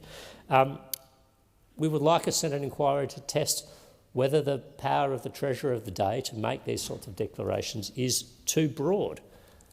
Should it be more narrowly defined? Should there be better justifications given before such a broad declaration is made?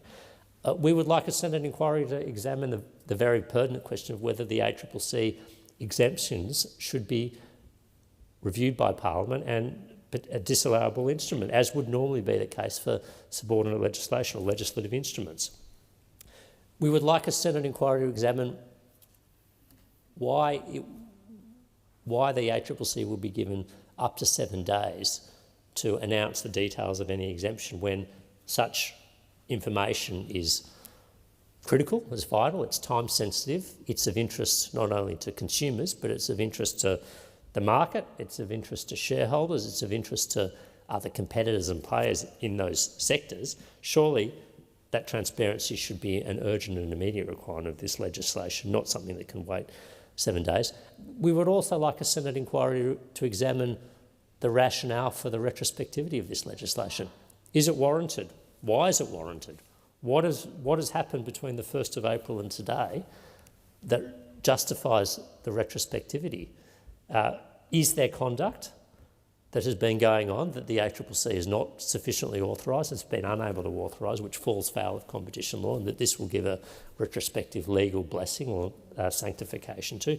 If that's the case, the Senate should be made aware of it, the Parliament should be made aware of it, the public should be made aware of it, and then we can make a decision with open eyes and in full knowledge and with informed consent about exactly what it is we're voting for.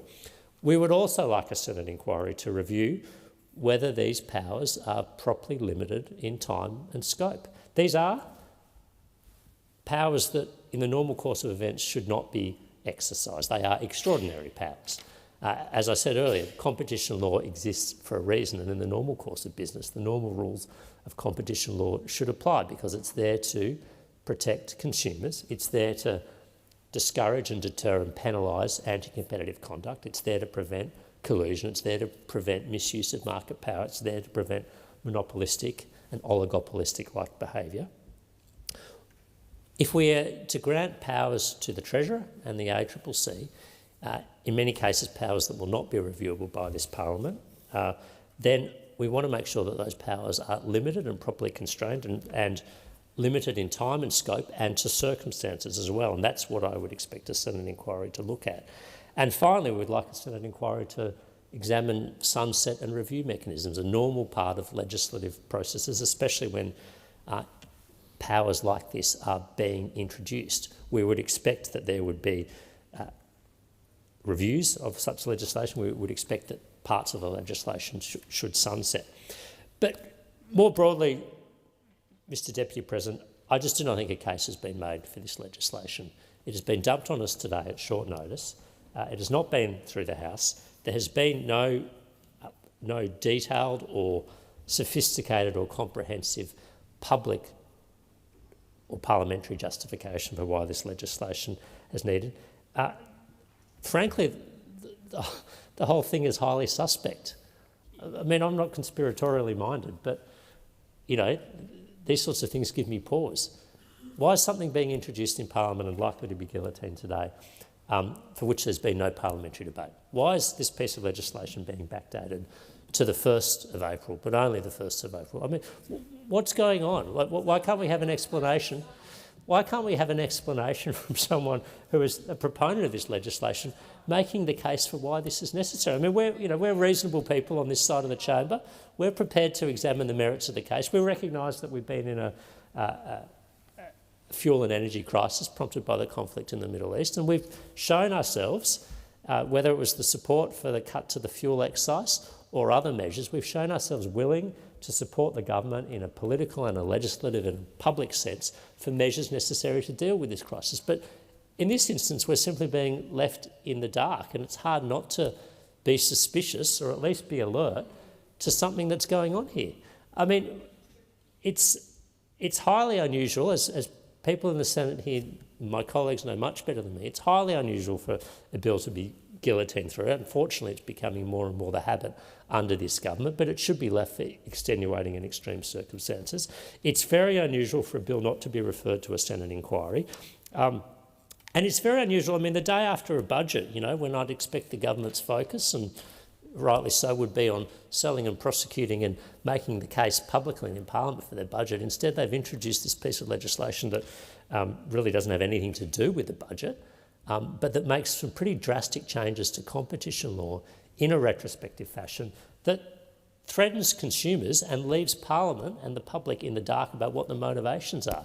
That's why we should be opposing this legislation unless it's referred to a committee for inquiry.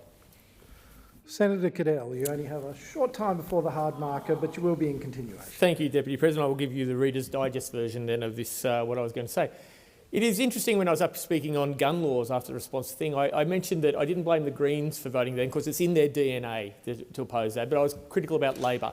And on this, it's the other foot's on the other foot. We have Labor doing what's in their DNA, introducing a bill late, not giving the reasons for it, guillotining it through, no debate, no inquiry, no knowledge, because that is their core in DNA. But I'm strange that the Greens should support this because this isn't in their DNA. I note Senator McKim was there, my militant brother on the supermarket inquiry, who wanted more powers to the ACCC, not the ability to prosecute people, now we're giving the ability to not prosecute people to the ACCC. Cadell, as Theodore Logan said, strange things are afoot at the Circle K. Senator Cadell, it being 12:15, we will need to move on. I shall now proceed to Senators' statements. With the concurrence of the Senate, the clerks will set the clock in accordance with the informal arrangements for speaking times as agreed by the whips. And I call Senator Bragg. Well, who could believe that we lived through a period in Australian history where we would see a government announce a new plan to smash Australians with $77 billion in new taxes and at the same time admit that as a result of those new taxes we'd have 35,000 fewer houses? Who would believe that that would be our reality? But that is our lived reality in Australia today. And the issue with the $77 billion in new taxes is that it's going to hit the whole economy. It's going to hit younger generations. It's going to hit people who don't have a lot of money and just want to invest in a couple of shares or a couple of ETFs, or they want to invest in a small business, or they want to bootstrap a small startup. Every single person with an ounce of self-starting initiative is going to be hit by this minimum tax rate of 30%. So we live in one of the most punitive pay-as-you-go systems in the world. We have the second highest pay-as-you-go system anywhere in the OECD, and we see no relief for working people.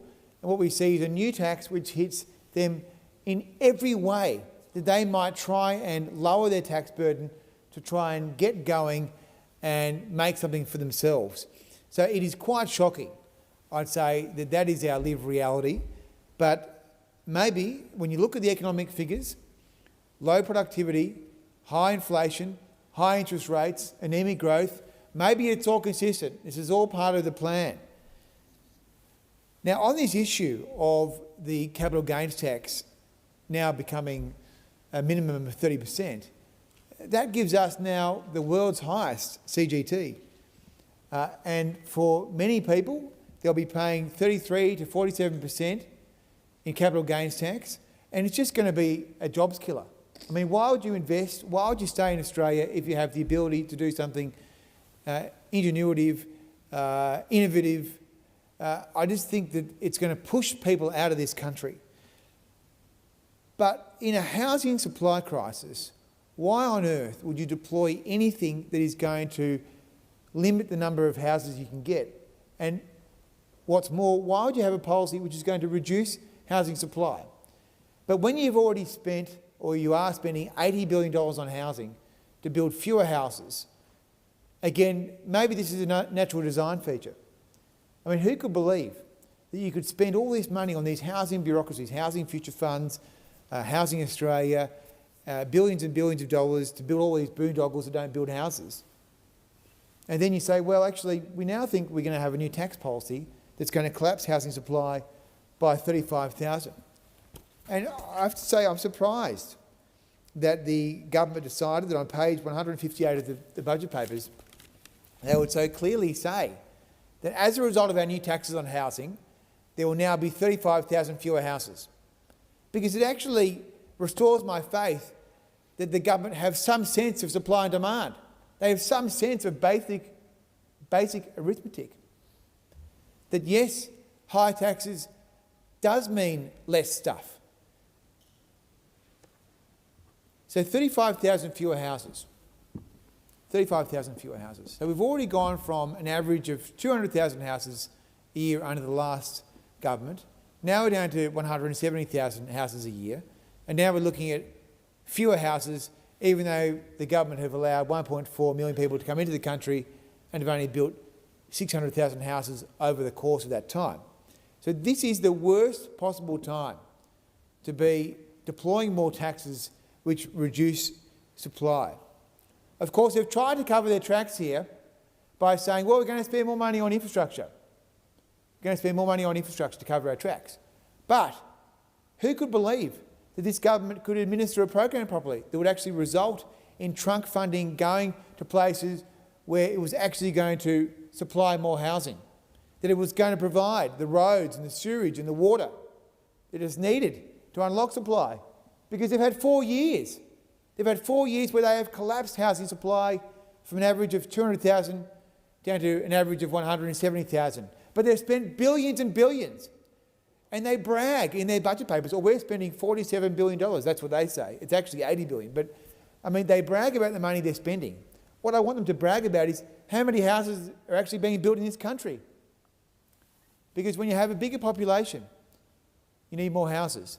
The housing problem is only going to be solved through building more of them.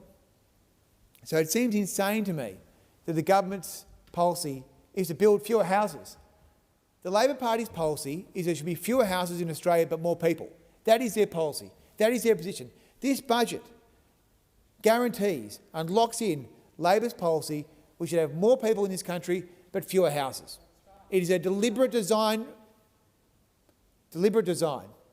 to have pump-primed house prices combined with a 5% deposit scheme, which is going to send house prices still higher and higher. This is a budget which locks in high house prices for younger Australians. This is a budget which guarantees that younger people won't get a go.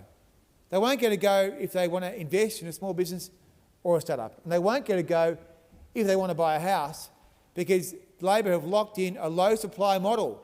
Low supply, high population growth, and a 5% deposit scheme, a criminal 5% deposit scheme, which guarantees that younger people have to pay more for their first home. And then there's the hypocrisy. The Prime Minister, who spent decades negatively gearing, building up a property portfolio, and now he wants to cut the opportunity for young people. So it's all good for Mr Albanese to use negative gearing to build his own portfolio, but it's no good for someone else who's a young person who wants to do negative gearing or wants to build some wealth. Or he wants to rent-vest. They want to rent-vest because that's their only way in. But that's all going to go. That's gone. You can forget about that. And what's more, they're also carving out their best mates in the super funds. So the super funds who fund their campaigns and support the Labor Party politically, they're carved out of all this. They're all good. It's all good for them. If you're a super fund, you can do whatever you want. I mean, I'm coming back in the next life as a super fund because I think that gives me the greatest opportunity for graft and theft. So then we have the giving up on the other housing policies. They're giving up on their new homes bonus, where they pay the states to build houses. They've gutted $2 billion for that because they've given up on their housing target agenda. They've clearly discovered that they can't be bothered asking the states to build more houses, so why on earth would they pay them? And they've also admitted in the budget that their housing fund is, quote unquote, at risk. So all their signature policies, the Housing Australia Future Fund has been a disaster. It's wasted $10 billion to build no houses. The 5% deposits, it has forced up house prices and it's locked in the high price model for young Australians. And now we have this third gimmick of the new tax model. The new tax model which pushes down supply and takes away opportunities for younger people that Mr Albanese himself has used as a property investor himself. And then we have this ridiculous claim that 75,000 people will be able to own a house, according to Treasury modelling. Well, the last time the government did modelling on housing was just after the election, and they said that the 5% deposit scheme was going to push up prices by 0.6% over 6 years. 0.6% over 6 years. And it resulted in prices going up by 6% in 6 months. 6% in 6 months. That's how good the 5% deposit scheme modelling was. I mean, literally, you know, it would be one of the worst modelling exercises ever undertaken in the history of the Commonwealth. And that's why this government has fought tooth and nail to cover it up, because they're embarrassed. Because they announced this policy during the election campaign. They said free mortgages for everyone, free money for everyone, because we live in a utopia where money is free and we'll just take away taxpayers' funds and give it to anyone who wants it for a free mortgage, even though we've collapsed housing supply. And then, after they won the election, they thought, oh, maybe we should model this. So they asked the Treasury people to do some modelling, and Treasury did the modelling, which obviously is wrong, and they've covered up all the modelling, so we can't see the parameters or any of the risks and sensitivities or anything the Treasury said about the Labor Party's failure on supply. And so here we are, with $77 billion of new taxes, 35,000 fewer houses to be projected over the course of the next 10 years, more taxes on everything, a sclerotic economy with low productivity, high inflation, high interest rates, and we've got these bribes, more housing gimmicks. The gimmicks that don't work, like the Housing Future Fund, 5% deposits, and new taxes, which will make things worse, not better. I mean, it seems unbelievable that that's their housing suite, but there you go. Senator Waters. Thank you very much, Deputy President. This budget is what it looks like when a government stops working for people and starts working for the 1%. After being in power for nearly 4 years, it's really starting to dawn on people that Labor are content to keep letting everyone down. Across the country, people are angry because despite having a massive majority in the lower house and a dysfunctional opposition, Labor is wasting everyone's time. People are working harder, paying more and falling further behind, while the 1%, the giant corporations, the ultra-wealthy billionaires and the professional property investors just get richer. Labor's fifth budget fails to include a tax on gas exports, which would have been worth at least $17 billion in revenue. Instead, Labor's chosen to gut services, including the NDIS, to cut climate programs and clean energy manufacturing, and to keep people on the poverty level income support. We are in the middle of a cost of living crisis. Housing is unaffordable, people are struggling, and yet the Treasurer last night announced that the biggest cost of living measure in this budget, the Working Australians tax offset, equates to $4.81 a week that you won't start getting until 2028. This is a government that is just not up to the job. Because they're not governing for people, they're governing for big corporations and billionaires, the 1%. There's no money for essential services, but there's billions to buy additional weapons off Donald Trump. There's no funding to build public housing, but wealthy property investors get to keep their tax handouts. There's no money for household electrification. In fact, there's $4 billion being cut from climate transition, and there's $5 million to open up new gas fields. They're kicking 160,000 people off the NDIS, but they could not possibly introduce a gas tax. There's nothing for renters. There's no new money to build housing, unless you count the $110 billion for UK and US troops under AUKUS. And their ambitious reforms to negative gearing and capital gains discount, they look more and more like a damp squib. The housing tax changes just grandfather inequality. They protect the unfair wealth hoarding of wealthy multi-property investors and the 1%. The changes to negative gearing and capital gains tax will still give tens of billions of dollars to wealthy property investors to outbid renters at auctions every weekend. The test for Labor is, does the housing crisis start to ease? Because if it doesn't fix the housing crisis, Labor will be explaining that at the next election. Tinkering around the edges of a broken housing system and spending billions for corporations and the 1%, that will be the legacy of the Albanese Labor government. This was an opportunity to show Australians that Parliament can actually work for them and improve their lives. Instead, Labor chose cowardice. It chose corporate comfort over structural reform. Big corporations are making massive profits. Billionaires are increasing their wealth. Everyone else is going backwards. Over the last decade, corporate profits in Australia have grown almost double the rate of wages.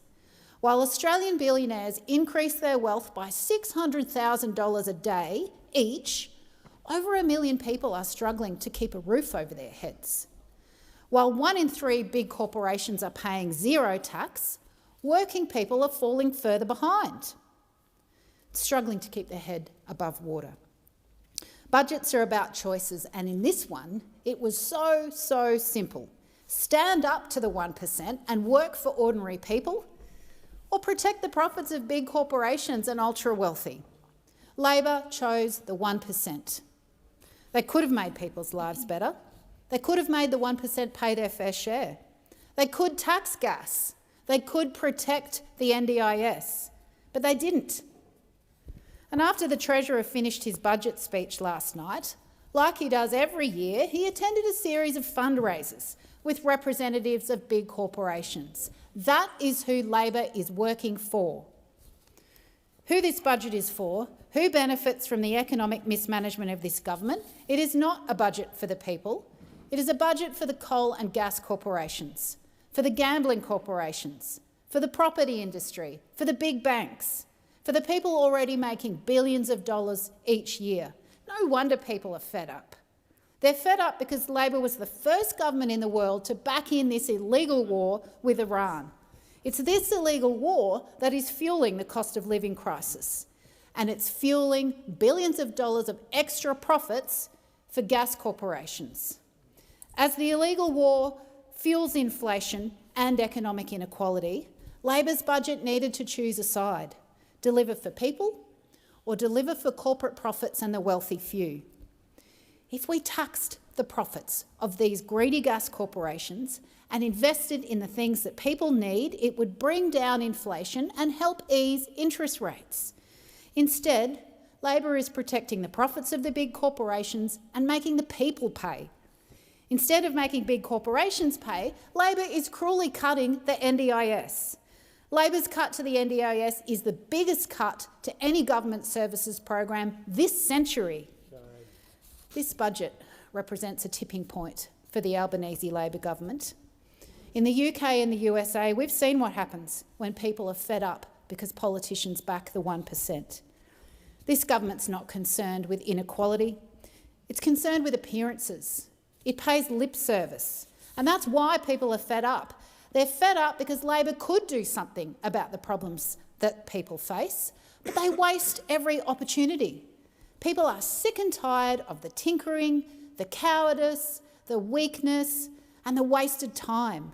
People are sick of the gas industry getting the gas they're flogging off for free and not paying their fair share. They're sick of the rents going up and up while wages fall behind. They're sick of worrying about whether their kids will be able to afford a home. And here's the thing, Australia's economic system is broken. In the past, people used to be able to get ahead. Wages kept up with the cost of living. Housing was affordable. Essential services were owned and run for the public, not for the profits of the 1%. Over the last decade, corporate profits have doubled. The wealth of Australian billionaires grew by over $29 million per day last year. And the top 1% now holds more wealth than the bottom 50%. If you're a teacher or a plumber or a nurse or a hospo worker, you're paying a higher rate of tax on your wage than big corporations and the ultra-wealthy are paying on their extreme wealth. And the 1% aren't just accumulating wealth, they are buying political power. Labor, the Liberal and National and One Nation for that matter, are all funded by big corporations and billionaires. One Nation's rise in the polls isn't happening in a vacuum. It is getting harder to get by, and people are right to be angry. But Senator Pauline Hanson's explanation that immigrants and outsiders are to blame is pure self-interest, and it's to protect her own ties with billionaires like Gina Rinehart. In the last 10 years, Labor, the Coalition and One Nation have taken $250 million in donations from big corporations. These politicians then walk into Parliament and they make laws that help the super rich get even richer and help corporations avoid paying tax. And then after the budget, they all go for drinks together.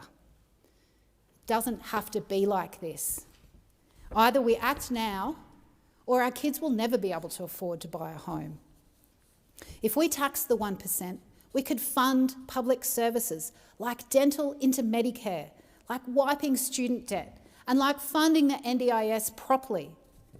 Right now, the 1% of this country are running the country, while the 99% are doing all the work. No wonder people are fed up. This budget cements Labor's legacy. A government who offers people less than the bare minimum and tells them to accept their declining standard of living. Back in Goff's day, Labor represented working people. Now people are just getting left behind and they're not being heard. This government thinks they can get away with it because the Liberals are useless, but it is not good enough. We demand better. Millions of people demand better. We can do better. These guys work for the 1%. Senator We're Waters, working for your you. time has expired. Senator Dean Smith. I've come to Canberra to remind the Labor government of Anthony Albanese and Jim Chalmers of the very real cost of living pressures facing West Australians and how those pressures are being made worse by Labor governments that remain too slow, too reactive and too out of touch. In Western Australia, the cost of living is not abstract. It is immediate, intensifying and for many families unsustainable. Last week, the Reserve Bank lifted the cash rate by another 0.25 percentage points to 4.35%, the third rate rise this year and the 15th since Labor came to power. That means higher mortgage repayments, growing borrowing costs for businesses and more pressure on families already stretched to the limit. The Reserve Bank has warned Australians face a difficult period of higher inflation, weaker growth and rising unemployment. That should concern every country in Australia. But while the Reserve Bank is trying to reduce inflation by cooling demand, governments continue spending in the opposite direction. When spending remains high, inflation stays higher for longer, locking in higher interest rates for households and businesses. Western Australians are already feeling the consequences of this. Analysis of Australian Bureau of Statistics CPI data shows Perth families have experienced the highest increase in consumer prices of any capital city over the past 5 years. Perth prices have risen by 27% since 2021, while wages in Western Australia have grown by just 18.5%. Real wages have gone backwards, but families are working harder and falling further behind. Basic essentials in Perth have surged. Eggs are up 38.4%, coffee, tea and cocoa are up 39.4%, bread up 31.2%, milk up 28.3%. Electricity prices have risen by 25.4% over the past year, while fuel prices surged 32.8% in March alone, the largest monthly increase on record. West Australians are being hit hardest where it hurts most. That's at the checkout, at the Bowser and in their mortgage repayments. Housing pressures continue to worsen. The cost of building a new home in Perth has surged by almost 72% over 5 years, the fastest increase of any capital city, while Perth rents remain above $700 a week. Consumer confidence in Western Australia has fallen to its lowest level since March 2023. More than half of households are already cutting back spending, and more than a quarter expect economic conditions to worsen. Now those pressures are compounding on WA families and businesses. Across regional Western Australia, businesses, farmers and industry are also feeling the impact of diesel shortages, while communities across the northwest continue dealing with cyclone damage, disrupted infrastructure and strained supply chains. Tourism operators are facing cancellations due to high fuel prices, while regional businesses absorb yet another economic hit. We've already seen how fuel shortages linked to the Middle East conflict forged a WA gold miner to stand down workers, exposing how small miners in my home state are being squeezed. That means jobs on hold, investment delayed and confidence shaken. Western Australia is the engine room of the national economy, but that engine runs on diesel. Mining accounts for more than a third of diesel use across Australia. When supply is disrupted, the effects flow through communities, through small businesses and through families. Farmers entering seeding season face delays that threaten a national grain crop worth around $20 billion. Businesses are being forced into impossible choices, absorbing higher costs or passing them on to consumers. This is a cycle that is now taking hold. Higher costs, higher prices, weaker confidence and households falling further behind. The recent West Australian state budget only reinforces those concerns. At a time when the Reserve Bank is warning governments to show restraint, the Cook Labor government has delivered billions in additional spending and short-term cash handouts. The WA budget projects a headline surplus, yet state debt is forecast to climb to almost $45 billion over coming years. That's not fiscal discipline, that is spending today while sending the bill to future generations of Western Australians. Ultimately, households pay the price through higher interest rates, higher rents and higher everyday costs. This crisis is more than just economics. It is about whether families can afford groceries, whether young people can buy a home, whether regional businesses can survive, and whether working Australians are getting ahead or simply treading water.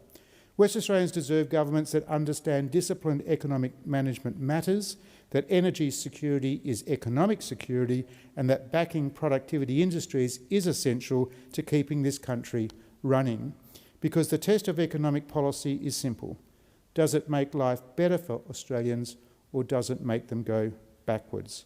Right now, for too many West Australians, the answer is they are going backwards. I rise to pay tribute to William Bill Graydon AM, soldier, parliamentarian, author, advocate, husband, father, grandfather, great-grandfather and one of the truly great West Australians.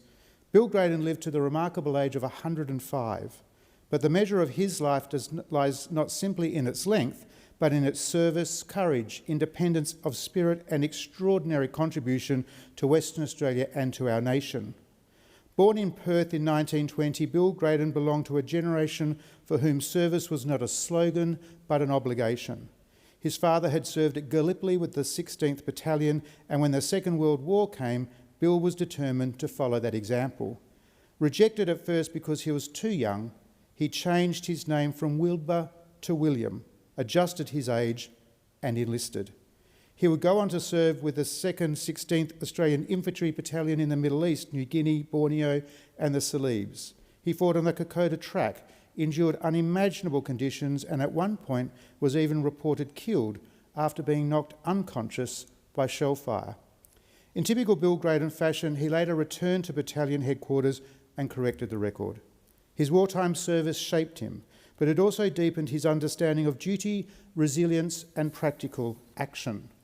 After the war, he became a journalist and in 1947, at just 27 years of age, entered the West Australian Parliament as the member for Middle Swan. 2 years later, he resigned to contest the federal seat of Swan, becoming part of Robert Menzies' historic 1949 government, one of the Liberal 49ers who helped shape post-war Australia. In his first speech, Bill Graydon spoke of Western Australia's vast distances, its small population, its vulnerability and its need for development. He understood what remains true today, that Western Australia carries immense national responsibilities and deserves a fair hearing from Canberra.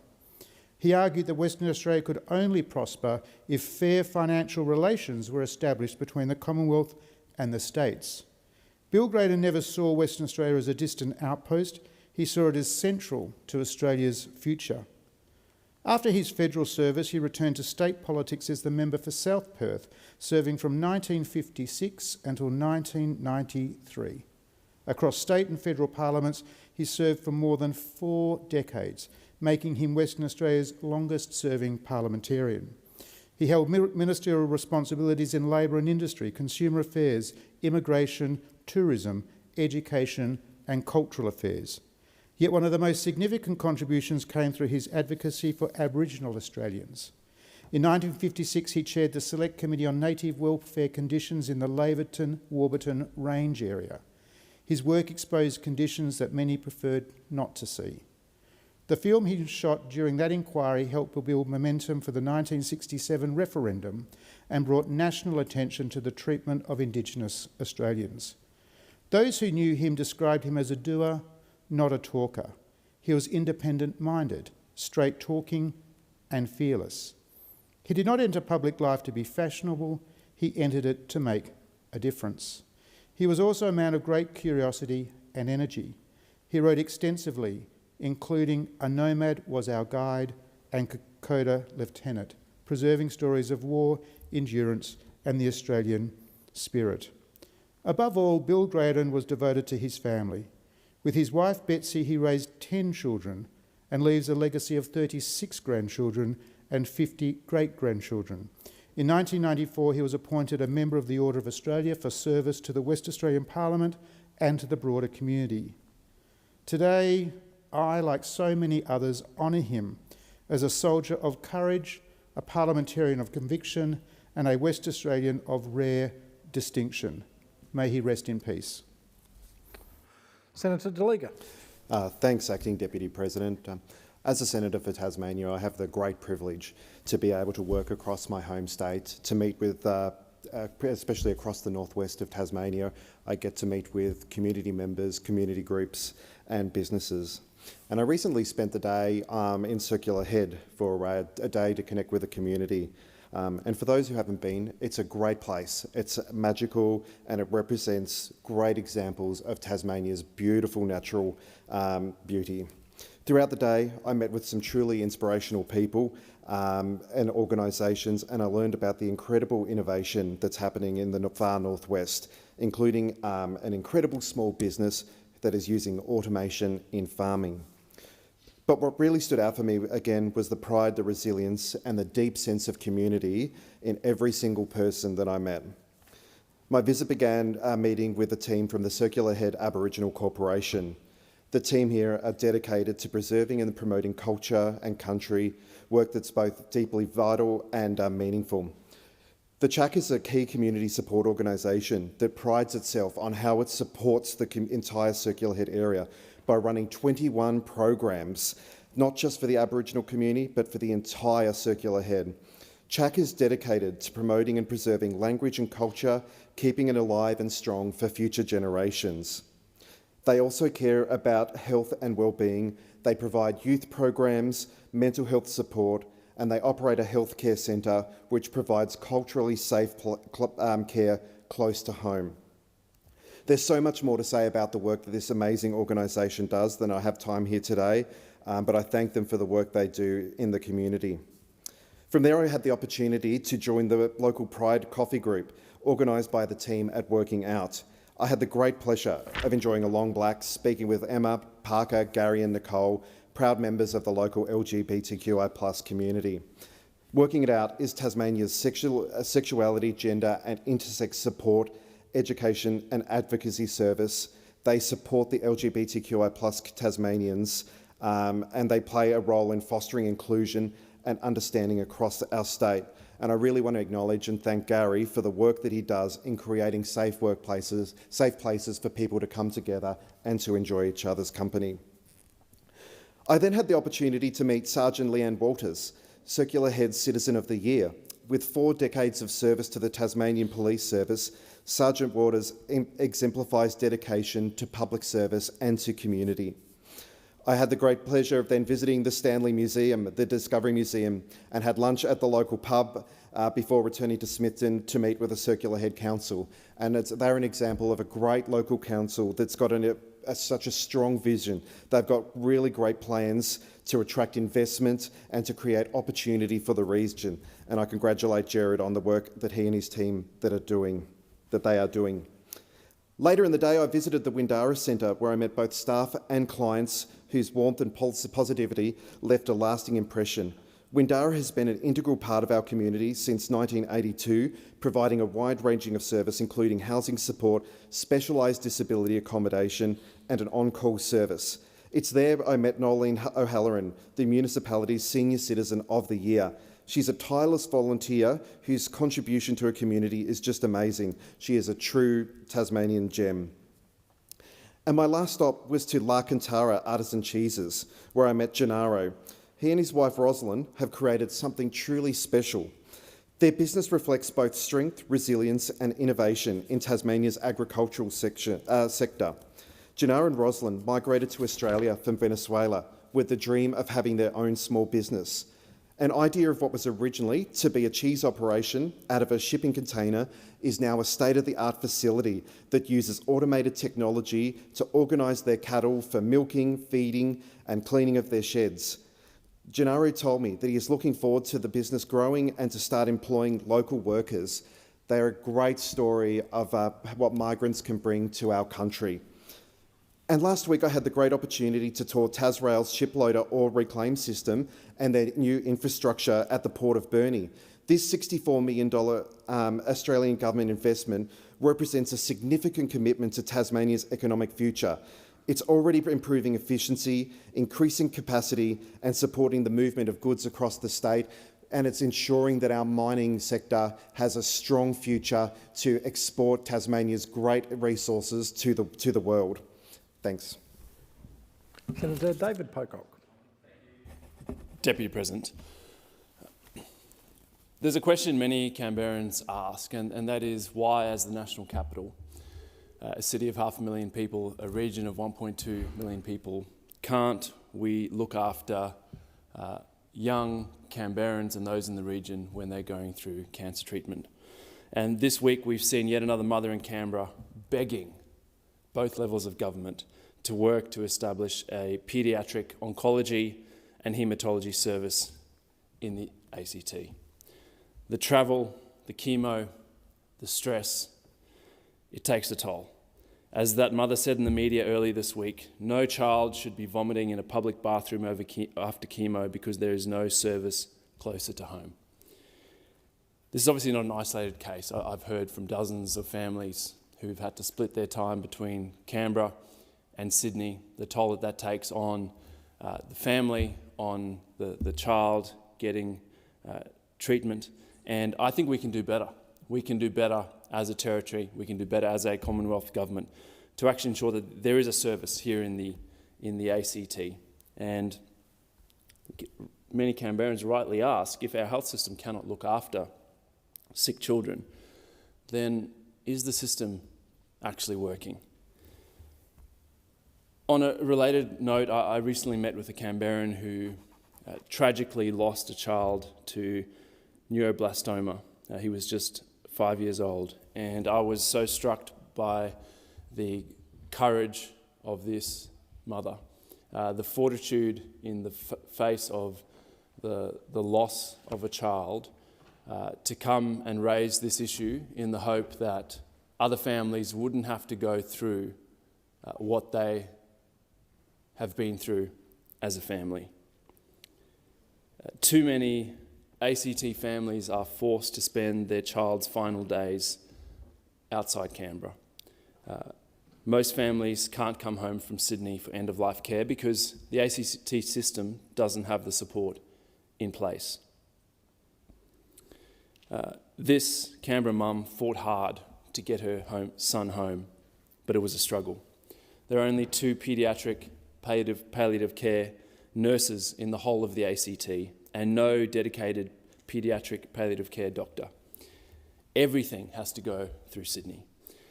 She told me that they had to wait 6 days for a medication patch to help with vomiting. The patch arrived the day after her son died.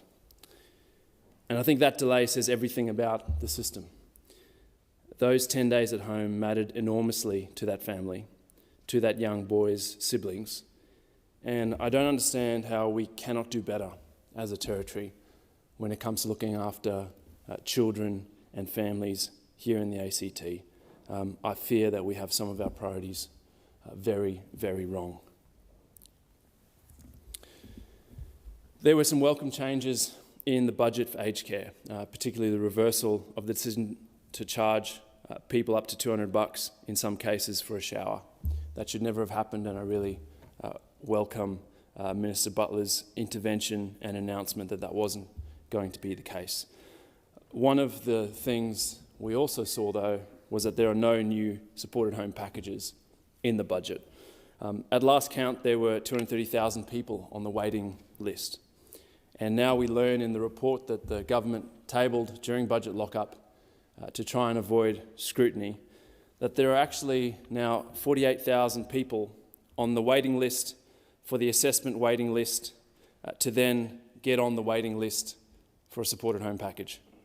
So we're perhaps closer to 300,000 people now. I would love the government to actually just tell us how many people are currently waiting. What we do know from the government's report that was meant to be tabled as soon as practicable after they received it. They received it on the 28th of April. They wait till budget lockup to get it out there. We now know that it's taking 12 months to get a package and to get services going. Meanwhile, states and territories are reporting that there are 3,300 older people in our public hospitals needing aged care services. They probably wouldn't be there if we had a supported home system that was working. So I urge the federal government, I understand this is complex, it's a big change, but we've got to do better, because currently we're simply shifting the costs from the Commonwealth to older Australians, to carers, to families, and to state and territory governments that have hospital systems that simply cannot keep up. Senator McKim. It's a defining feature of our political system that people are losing hope that a better life is possible, and more Australians are losing faith that politics in this country can deliver for them. This budget was a once-in-a-generation opportunity for Labor to address this loss of hope and to restore some faith in people that politics can actually do something meaningful to address the great challenges of our time, whether that be a spiralling cost of living, whether it be a housing crisis where the Australian dream of owning your own home is drifting out of reach for so many young people, whether it's the breakdown of the planet's climate systems, whether it's the destruction of nature and biodiversity, whether it's economic inequality, whether it's racial injustice, whether it's an opportunity to give young people a fair go rather than being ripped off everywhere they turn. That was the opportunity before Labor when Treasurer Jim Chalmers got up to deliver his budget speech last night, and it's an opportunity that the Treasurer, the Prime Minister and the Labor Party have squibbed. This wasn't a budget that was brave. that was courageous, that met the moment with the kind of reform, the bold reform that these great challenges require. Jim Chalmers promised the world, but all he served up to Australians last night was an atlas. For months, we were all told this will be a transformational budget that tackled inequality, that restructured the tax system to look after working people, to look after young people, responded to the housing crisis and delivered meaningful reform. That's the story we were told, and that is what we were promised. Instead, it was a budget defined by caution, by timidity and by protection of corporate profits and the super wealthy in this country, at a time when everyday Australians are struggling with rising rents, increasing mortgage repayments, impossible house prices, growing grocery bills, worsening climate disasters. Labor had a choice to make. They could have chosen to take on corporate profiteering, invest in the things people desperately need. Or they could choose to protect the profits of the top end of town, the big corporations, and look after the existing wealth of the super wealthy. And instead of the 99%, they chose the 1%.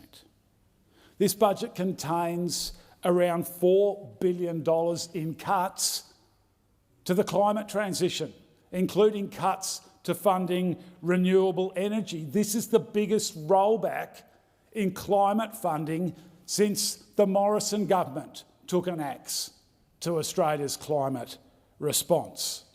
Labor's cut support for electric vehicles, cut renewable energy programs, cut clean energy manufacturing, cut funding from ARENA, while continuing to hand out tens of billions of dollars in fossil fuel subsidies, an increase in subsidies for native forest logging, and increased financial support for new gas projects.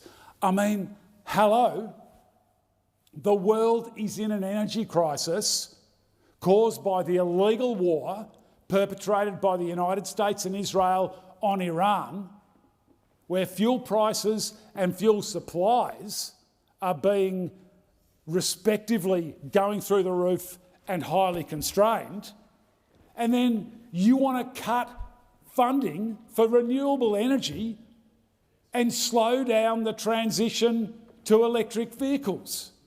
I mean, what kind of budget response is that? And that you could find yet more taxpayer subsidies for the mendicant native forest logging industry, which costs the taxpayers many tens of millions of dollars a year, destroys nature, destroys biodiversity, destroys cultural heritage, and emits massive amounts of carbon into the atmosphere to turbocharge climate change. Senator McKim, your time has expired. Senator Faruqi. Thank you, Acting Deputy President. Another year, another Labor budget with more missed opportunities than an under-sevens soccer match. Back in the early 2020s, you know, the olden days, some might have been surprised by a budget doing so little for ordinary people and so much for Labor's big business donors, gas companies, and lobbyist mates. But over 5 budgets, Prime Minister Albanese, Treasurer Chalmers, and the crew have lowered the bar to a point that it is now buried. It is buried. That's how low the bar is. It's buried right beside millions of Australians' hopes of meaningful change, for action on the cost of living, housing, and climate crises. So let's take a brief tour of the missed opportunities this time around. The budget confirms the government cruelly cutting $37 billion from the NDIS. Disabled people shouldn't suffer just because Labor wants to prove they can be just as callous as the Liberals.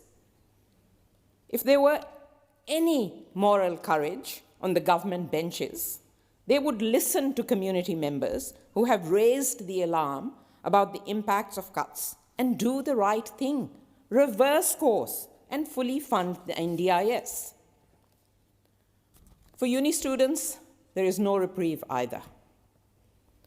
Labour would love you to think the eye-watering cost of uni degrees is the fault of Scott Morrison's so-called job-ready graduates' fee hikes.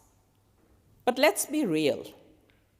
The absurd fees that are driving the cost of arts degrees to higher than $50,000 are now firmly Labour's responsibility. The Liberals had fee hiked for 16 months. Labour has now kept them high for more than 47 months. These are their fee hikes through and through. And the responsibility of loading students up with debt they may never be able to pay off in the middle of a cost of living crisis sits squarely with this Labour government.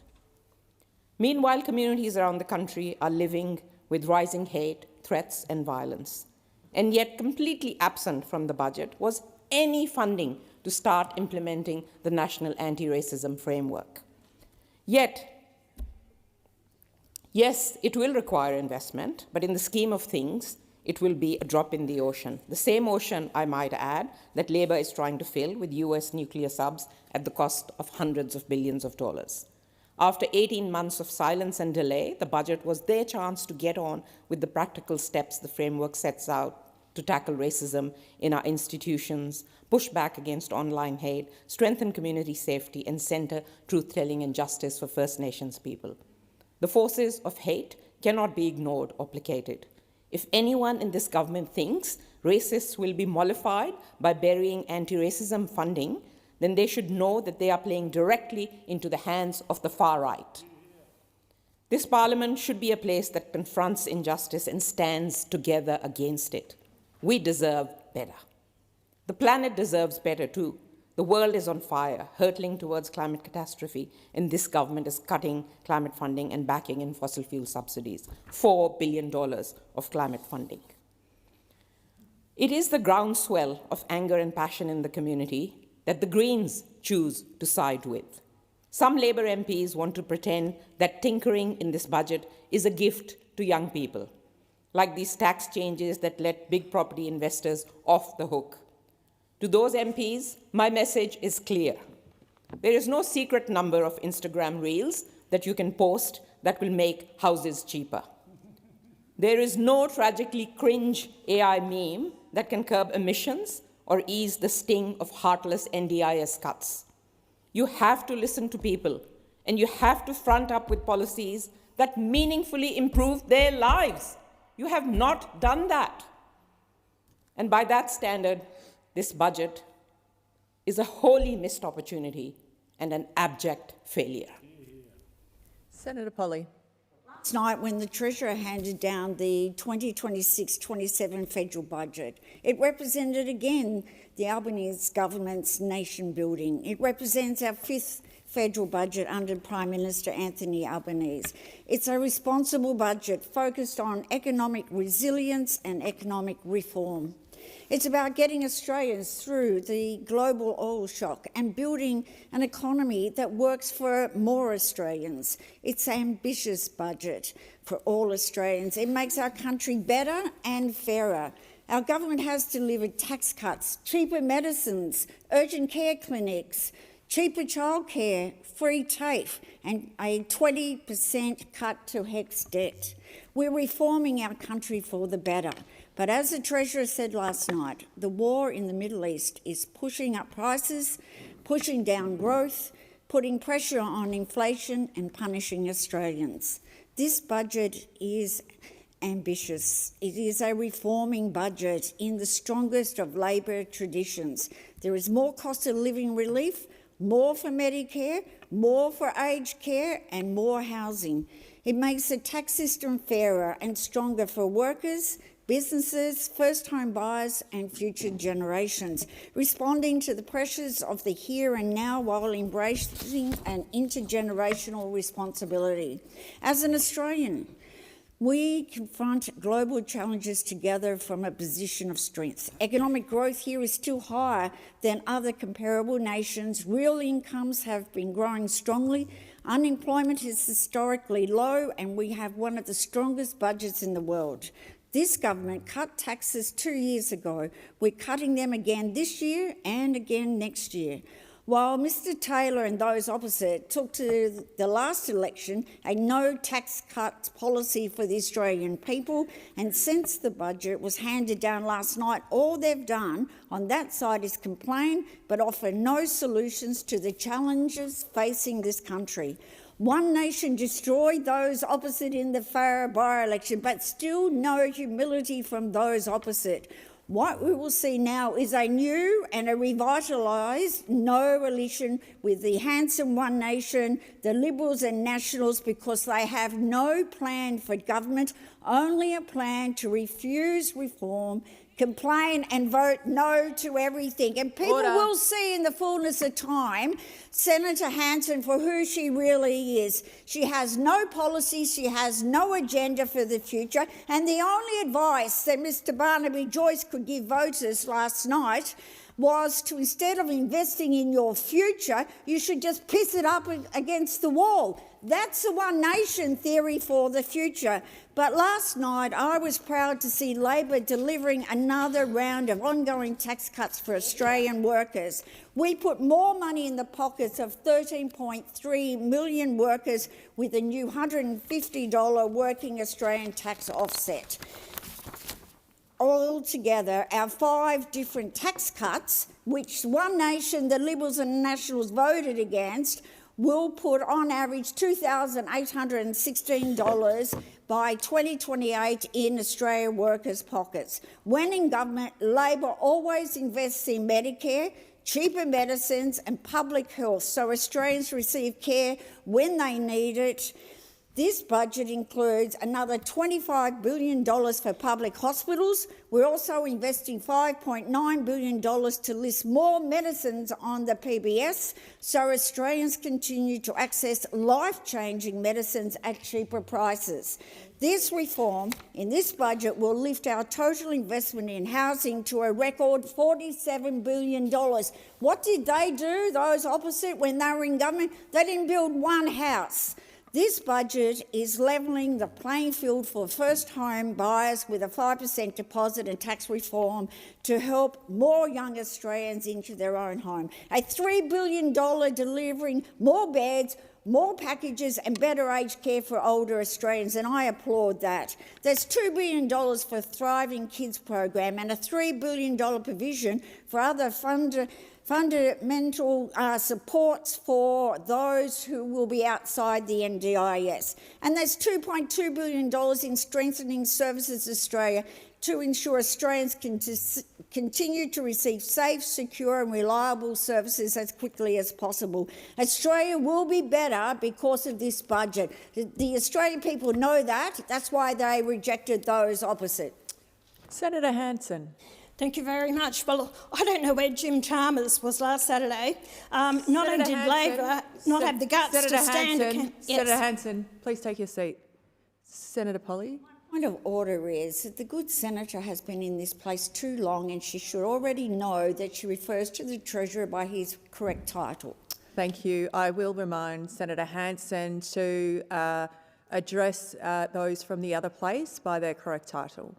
We'll make it quite clear. Labor's Treasurer, Jim Chalmers. So I don't know where he was last Saturday. Not only did they not have the guts to stand a candidate for Farrer, but also, if we are to believe last night's performance, they have no idea what the average Australian is concerned about.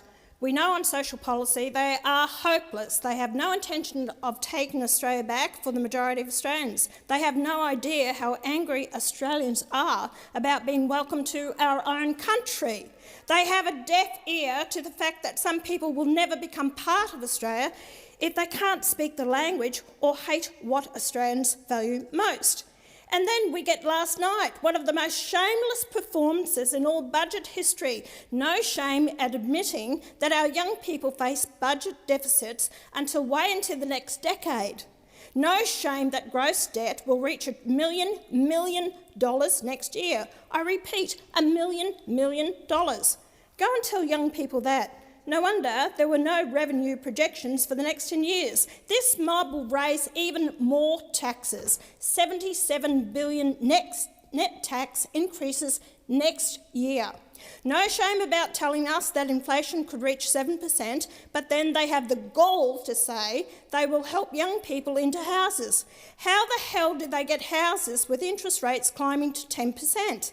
I have said before that Gough Whitlam, one of Labor's heroes, and certainly compared to this lot, a real hero. He was turfed out in a landslide defeat in 1975 because he was economically incompetent.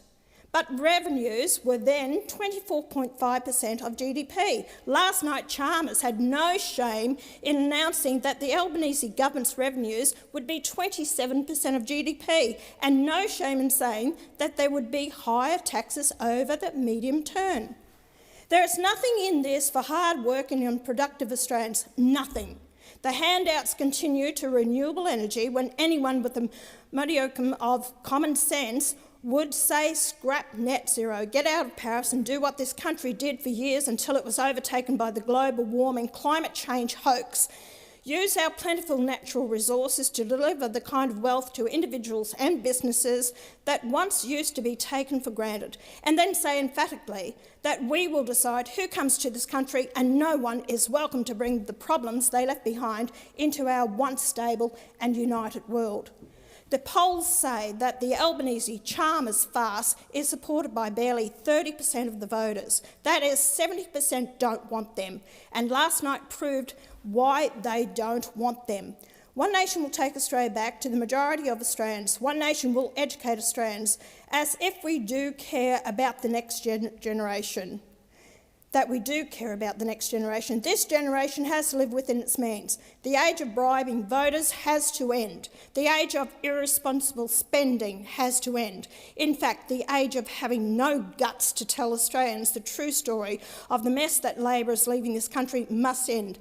A government that can't tell the voters the truth does not deserve to be in government. And that brings me to the seat of Farrer. You know, they said One Nation was a party of grievance, a party of protest, a party that would always be on the fringe. They said we were racist, illegitimate and divisive. They said we might get this odd Senate seat, but never win a seat in the House of Representatives. But then something happened in South Australia a few weeks ago. The state's political landscape was reshaped by a One Nation earthquake. We won as many seats as the Liberals and smashed their primary vote. We achieved massive swings in safe Labor seats and made them marginal. We demonstrated we could convert our surge in the polls into votes. They panicked, then suddenly realised One Nation was a real chance in the Farrer by-election and did everything they could to stop us. They spent a fortune, they created attack websites and social media accounts. They put up billboards all over the electorate. They bullied our volunteers. They ran dozens of hit pieces in the media, and there was a lot of cheap mud raking. Well, the people of Farrer have sent a loud, strong message. I suspect it will fall on a lot of deaf ears. I want to congratulate David Farley on his stunning win in Farrer, and I'm pleased to acknowledge his presence in the Senate chamber today. David is a native Narrandera in the heart of the Murrumbidgee irrigation area, and David is going to be most welcome to work with the team, and I congratulate David on his win. Senator Whittaker. Thank you, Acting Deputy President. Well, the 2026 Labor budget delivers more tax cuts, a fair shot for young people at buying their own home, and strengthens Medicare for all Australians. This budget is great for workers, it's great for young people, and it's great for Western Australians. To my home state, the budget delivers $20.8 billion in funding, including $9.5 billion in GST payments. That is a real investment in WA's services, infrastructure, and in our future. I know you will agree with me, Acting Deputy President. We're delivering more tax cuts for Western Australians to help with the cost of living. 730,000 Western Australian workers will benefit from the new $1,000 instant tax deduction from 26-27, and around 1.5 million WA workers will benefit from the $250 working Australians tax offset from the following year. This is practical and targeted cost of living relief for people who are working hard but are still feeling the pressure. That's on top of cutting the fuel taxes to save every Australian money when they fill up at the petrol bowser. In housing, we're levelling the playing field for first home buyers with a fairer tax system. That's as well as our investments to make housing more affordable with our 5% home deposit scheme and our plan to build more homes. In this budget, we will also deliver for Western Australia what local governments need to build the local infrastructure like water, power and roads to unlock more housing supply, with at least a quarter of that dedicated to regional projects. WA's 14 Medicare urgent care clinics have already delivered more than 313,000 fully bulk billed visits since the network began in 2023, and those urgent care clinics are now a permanent part of Medicare under this Labor budget. There are now 234 fully bulk billing practices in WA under Labor's bulk billing practice incentives, with many more to come, I'm sure. Importantly, for my local community, the budget delivers an additional $552 million for Ankertel Road upgrades to get us moving on Westport, plus $4 million for the Great Northern Highway from Broome to Kununurra, making our rural and regional roads safer for everyone. Meanwhile, while the Treasurer, Senator Gallagher, Minister Gallagher, and the Labor team have been working hard, putting together a budget for ordinary Australians, for working Australians, for young Australians, for Western Australians, the Liberal Party have been yet again distracted, with their eyes off the ball. Last night, Senator Cash was really quick to the socials to criticise our capital gains tax and negative gearing changes. It's funny that the loudest critics are often those with the most skin in the game. And I think if Senator Cash spoke to people of my generation, millennials right across the country, and certainly in our home state of Western Australia, she would understand that for young people, for my generation and the generation below me and the generations to come, they want their government to take action to make housing, to make owning their own house a real opportunity that exists. And that is what Labor is doing. Of course, the Liberal Party's relatively newfound friends in One Nation also take issue with a fair go for hard-working Aussies. But again, that's probably what you'd expect from Senator Hanson, who, instead of talking to battlers, is being gifted planes from billionaires.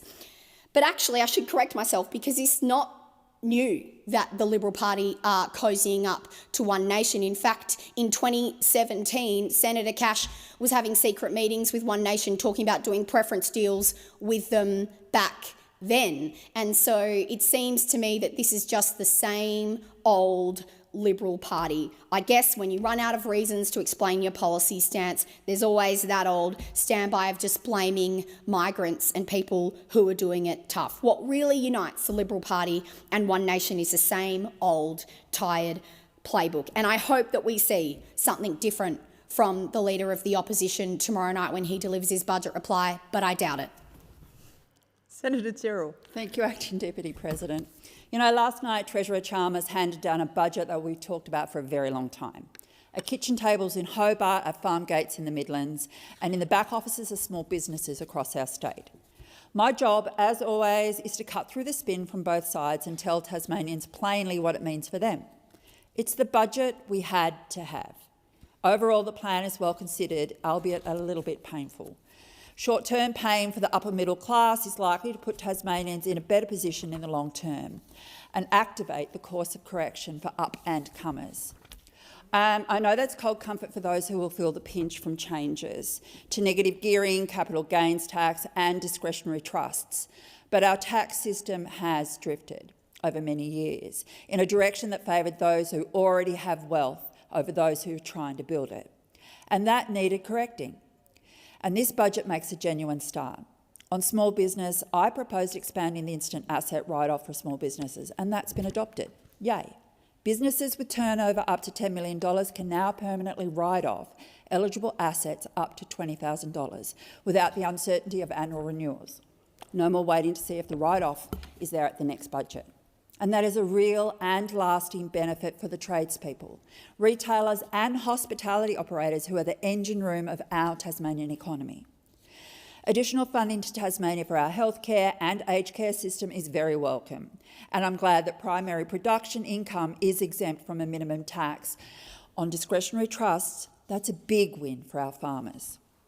The $80 million in additional targeted hospital funding, the Northern Heart Centre in Launceston, the new hospice at the Launceston General Hospital, and the $361 million for Marinus Link are all meaningful investments in Tasmania's future. So too is the funding for Macquarie Point and the Hobart Antarctic Wharf Precinct, which will create real jobs and real economic opportunity in our capital city. I also welcome the funding for more maternity services in Hobart. Education also had some small wins in Tassie, with a new literacy support program for our kids and 20 more Commonwealth-supported places per year at UTES for primary care. But I will not stand here and tell Tasmanians that it's all sunshine and lollipops. It's not.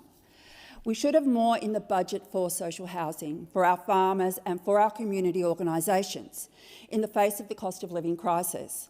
There is seemingly no new social housing funding in Tasmania or nationally, and that's not good enough. Housing stress is acute in our state. Tweaks to negative gearing and capital gains tax will have some effect on affordability over time, but they do nothing for the Tasmanian family that needs a roof over their head tonight. Our community organisations, picking up the government's slack, also needed a far more serious commitment. The agricultural sector deserved a much stronger showing beyond fertiliser security measures. In a state where farming is woven into our identity and our exports, that's a significant gap. Our workers at Liberty Bell Bay have also been left in the dark, with money kept aside until negotiations have concluded on a buyer. But we don't know how much money has been put aside or when this will be paid to cover employee costs. The budget's tax reforms also undermine our action on climate change. There's no new tax on gas exports for future contracts, and that's so disappointing, and Australians have noticed that flaw. But not only that, the government is sneakily introducing a tax on renewable investments, deterring renewable investments and possibly putting price pressure on power by harming large-scale renewable infrastructure like wind farms and solar farms. Gas companies paid $100 million less in PRRT than expected last year. And that is outrageous. That's an outrageous arrangement continues untouched.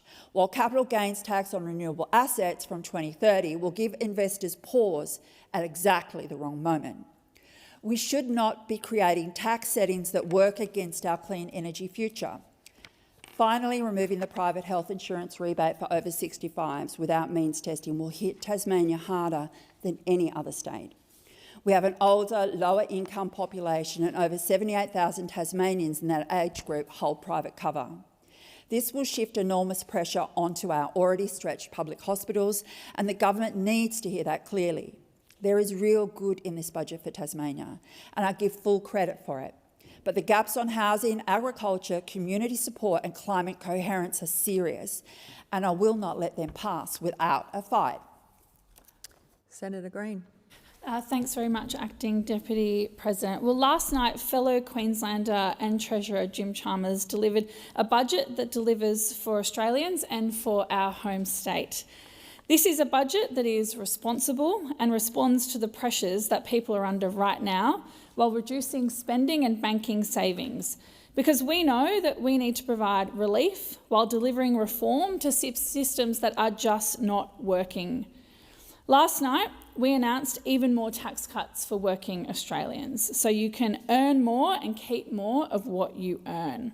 In addition to tax relief for Australian workers, we're also ensuring that we are providing more access to home ownership, particularly for young Australians.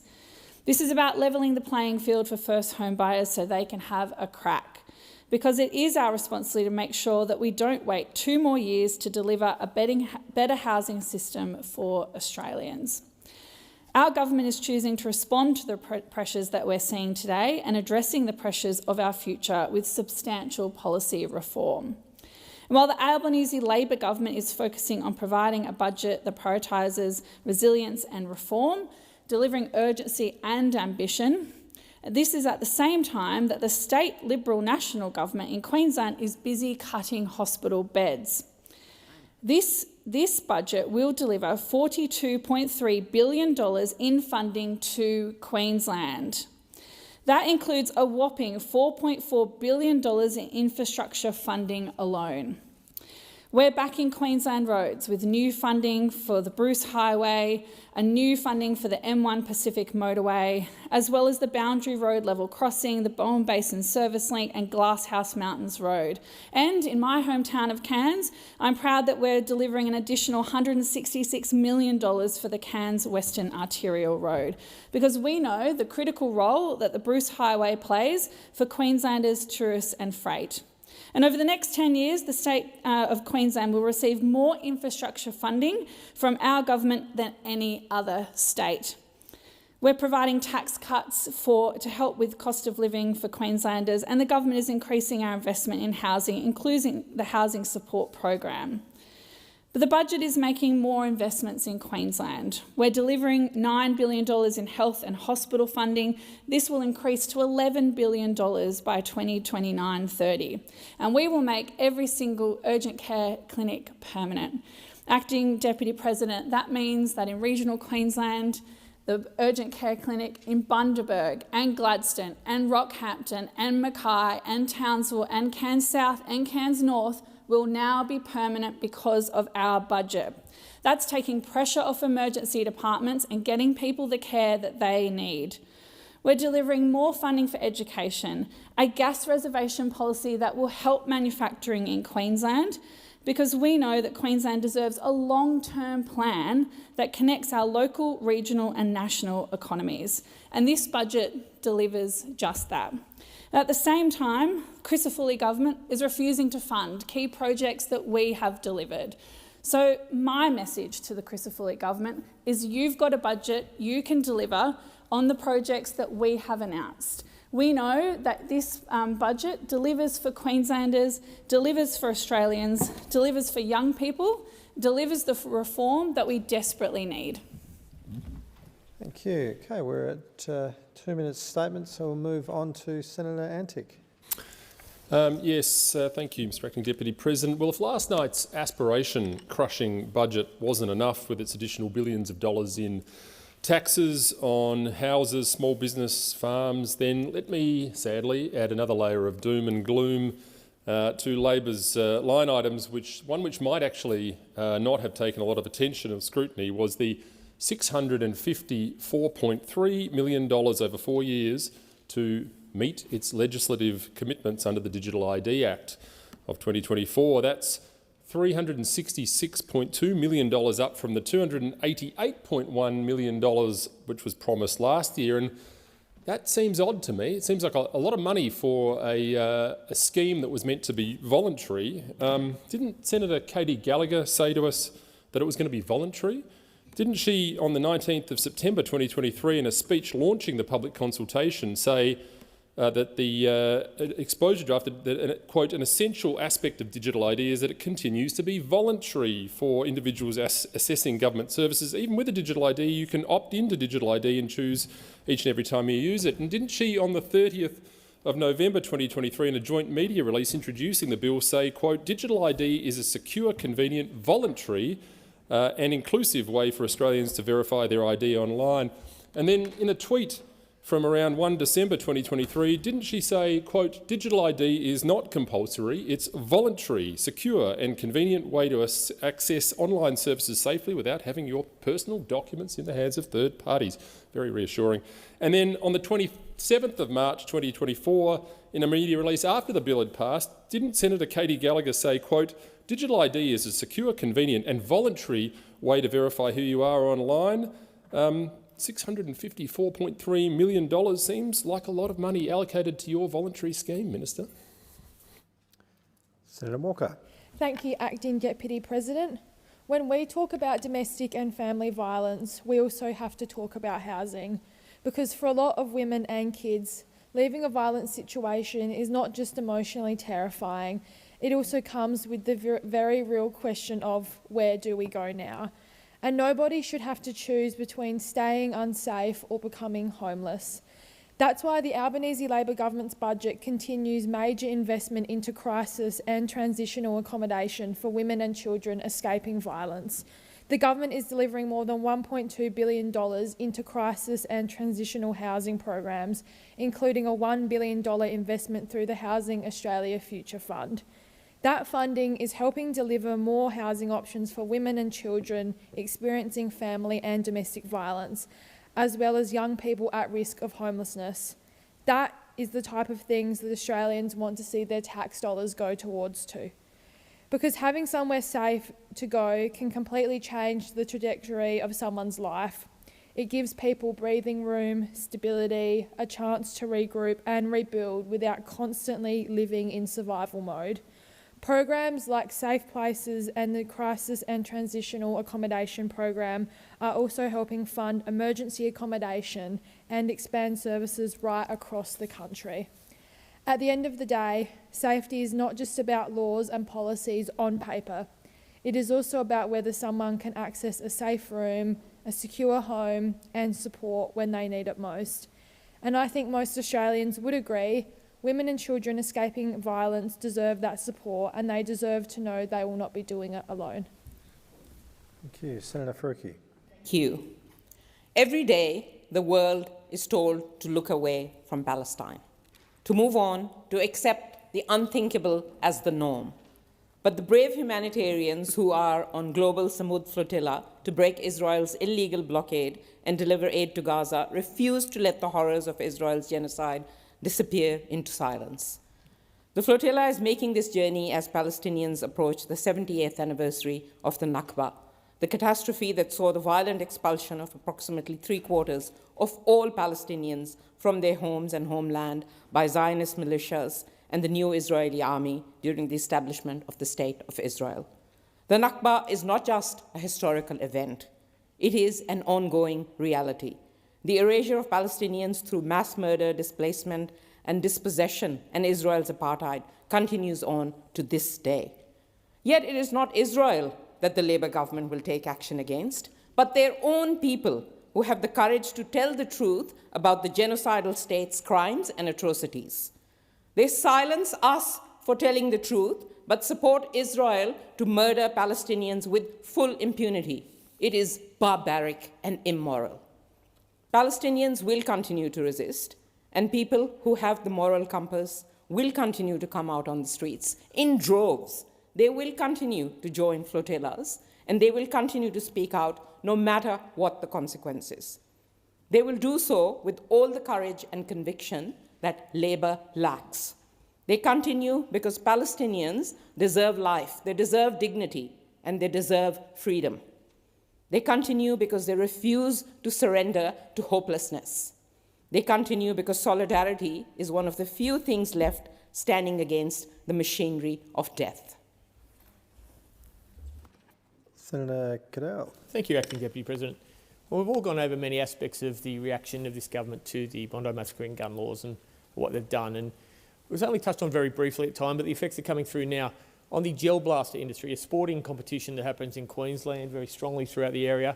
And one of the things was they were designated as skirmish markers for the first time in legislation. So I'm sure that one of the great responses that we want to a terrorist attack is to stop gel blasters. That will stop it. Imagine if the two Islamic terrorists were asked with gel blasters, they could have put some serious welts on the people that they were having. But this is the reaction we have of this government to stop it. And so we're stopping a sport in Queensland because as a designation of skirmish markers, which I'm sure we all feel safer walking the streets today because we can't go by a skirmish marker or a paint gel bomb, is that they now each individual aspect has to be imported in Australia after getting police certification for a magazine, for a gun-looking device, for anything that shoots a gel blaster, a bead, a small micro bead that takes water. These things were known as Orbeez and craft beads historically, but now they are a weapon that has to be signified and tested by police to get there. So this whole sport is facing import restrictions, shortages of goods, all this as a reaction because this wasn't a gun law to stop terrorist attacks in Australia. We aren't preventing this. It was a gun law to stop guns. It was every gun law ever thought of in the top drawer of any bureaucrat. Bring it out and put it in. Remember the one, no clothing can have more than 30 rounds? No, that was one of the things they brought out. My Wranglers can hold more than 22 bullets. So we're going to stop importing Wranglers because we're doing this. This is another overreach this government always does in a reaction to be seen to be doing something. Not whether it's effective or not, just do something. So we couldn't have shooting vests for our Olympic shooters. We can't bring Wranglers in, apparently, if it wasn't changed, because they can hold 22 rounds. And now we can't bring in craft beads without them getting tested by police and certified and imported because they belong in gel blasters. Senator Mulholland. Acting Deputy President, last night Treasurer Jim Chalmers handed down a budget that delivered for Queensland. But today I want to highlight an announcement of $1.7 million for mental health support on Brisbane's north.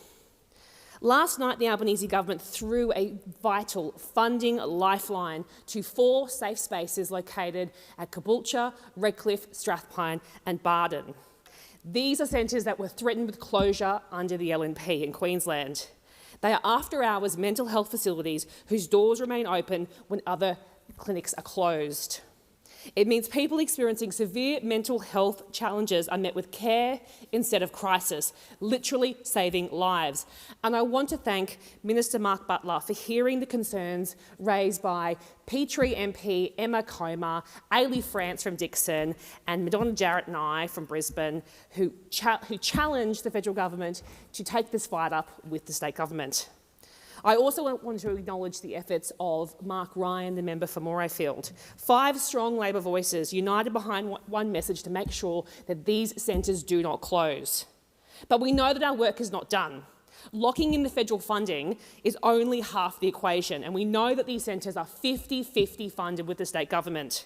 We are now waiting and watching to see whether Queensland's LNP government will come to the table with their share of funding. We know it is in the DNA of the Queensland LNP to cut deeply into our health system. But the state government knows the value of these centres. They know that they divert people in crisis away from our emergency departments, which reduces pressure on ramping for our ambulance officers, our police officers and our EDs.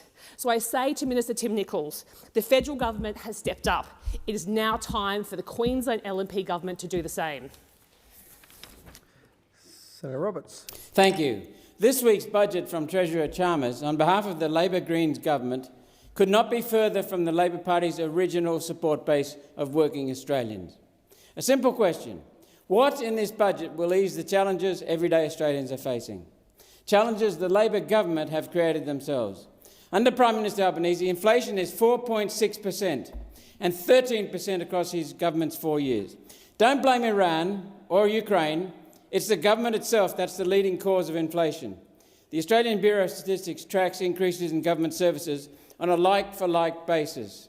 In the 12 months to March this year, government property rates and charges up 6%, water and sewerage up 7%, postal services up 8%, secondary education up 7%, preschool and primary education up 5%. All these government charges have increased faster than the overall inflation rate. Wages have gone backward. Average wage increase in the last 12 months is only 3.7% in the private sector and 3.9% in the government sector, less than inflation. Under the Albanese Labor government, if it feels like you're going backward while working harder, it's because you are. That's why 56% of the public in a recent freshwater poll think the country is going in the wrong direction. No wonder the ANZ Roy Morgan Index of Consumer Confidence fell 4.3 points last week to 58.8 against a long-term average of 110. This is the lowest consumer confidence reading since records began in 1973. The tax cuts in the budget are an insult and will be wiped out from inflation before they start next July. We need infrastructure spending, smaller government, an end to net zero madness and waste, and balanced budgets, and stop flooding this country with more people than we can build homes for. It's driving the prices of houses beyond affordability. These are all One Nation policies which will help. One Nation is now the party for workers. Senator Little. Thank you. Well, the budget confirmed for Australians that it is Labor's economic vandalism that is killing our once prosperous country. Labor's betrayal, broken promises and backflips have consequences, and fellow South Australians are paying the price. We have the highest proportion of older people on mainland Australia. If over 65, your private health insurance rebate is about to be cut. Continuing the reckless pursuit of net zero, Labor is taking from ever hard-working Australians to spend $18 billion on its net zero fantasy. South Australia has the highest renewables mix in its energy grid, yet we pay some of the highest electricity prices in the country, up more than 32% under this government. Groceries are up 17%, healthcare is up 17%, education up 21%, insurance up 42%. Rents are up 23% too, and that will only get worse for more than 200,000 rental households in South Australia. Getting ahead is about to get harder. And just in, new quarterly data shows South Australians are experiencing the equal worst wage growth of any state or territory at just 0.4%. That is Labor's economic wreck. Small businesses in South Australia are experiencing record insolvencies. The dream, the aspiration has been killed off for them. Australians will pay an extra $50 billion in taxes over the next 4 years. It includes an extra $15 billion in personal income taxes and billions more from new taxes on housing, businesses, farms and shares. Labor is making it worse. This is Labor's doing, no one else's. You've had it for 4 years. You've stuffed it. Senator Marielle Smith. Thanks, Acting Deputy President. I am a millennial, and I know acutely that my generation has felt locked out and let down by the housing market. Those of us lucky enough to be in a position to buy before COVID may be able to live in the communities we grew up in, work in and have rented in. But too many of my peers have been left behind completely.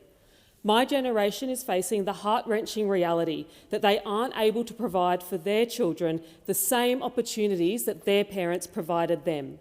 They can't own a home, and if they can, they're not able to buy in the same community. They can't provide the backyard. There's no room for a dog or a swing set like the one they grew up with. Their own children's childhood looks fundamentally different to their own. And for the next generation, it feels even more grim, where the idea of home ownership feels completely out of reach. If we are serious in this place about our intergenerational responsibilities, it has to change. I believe in an Australia that delivers generation upon generation improvements in opportunity. And that means making our tax system fairer, and that's what this budget does.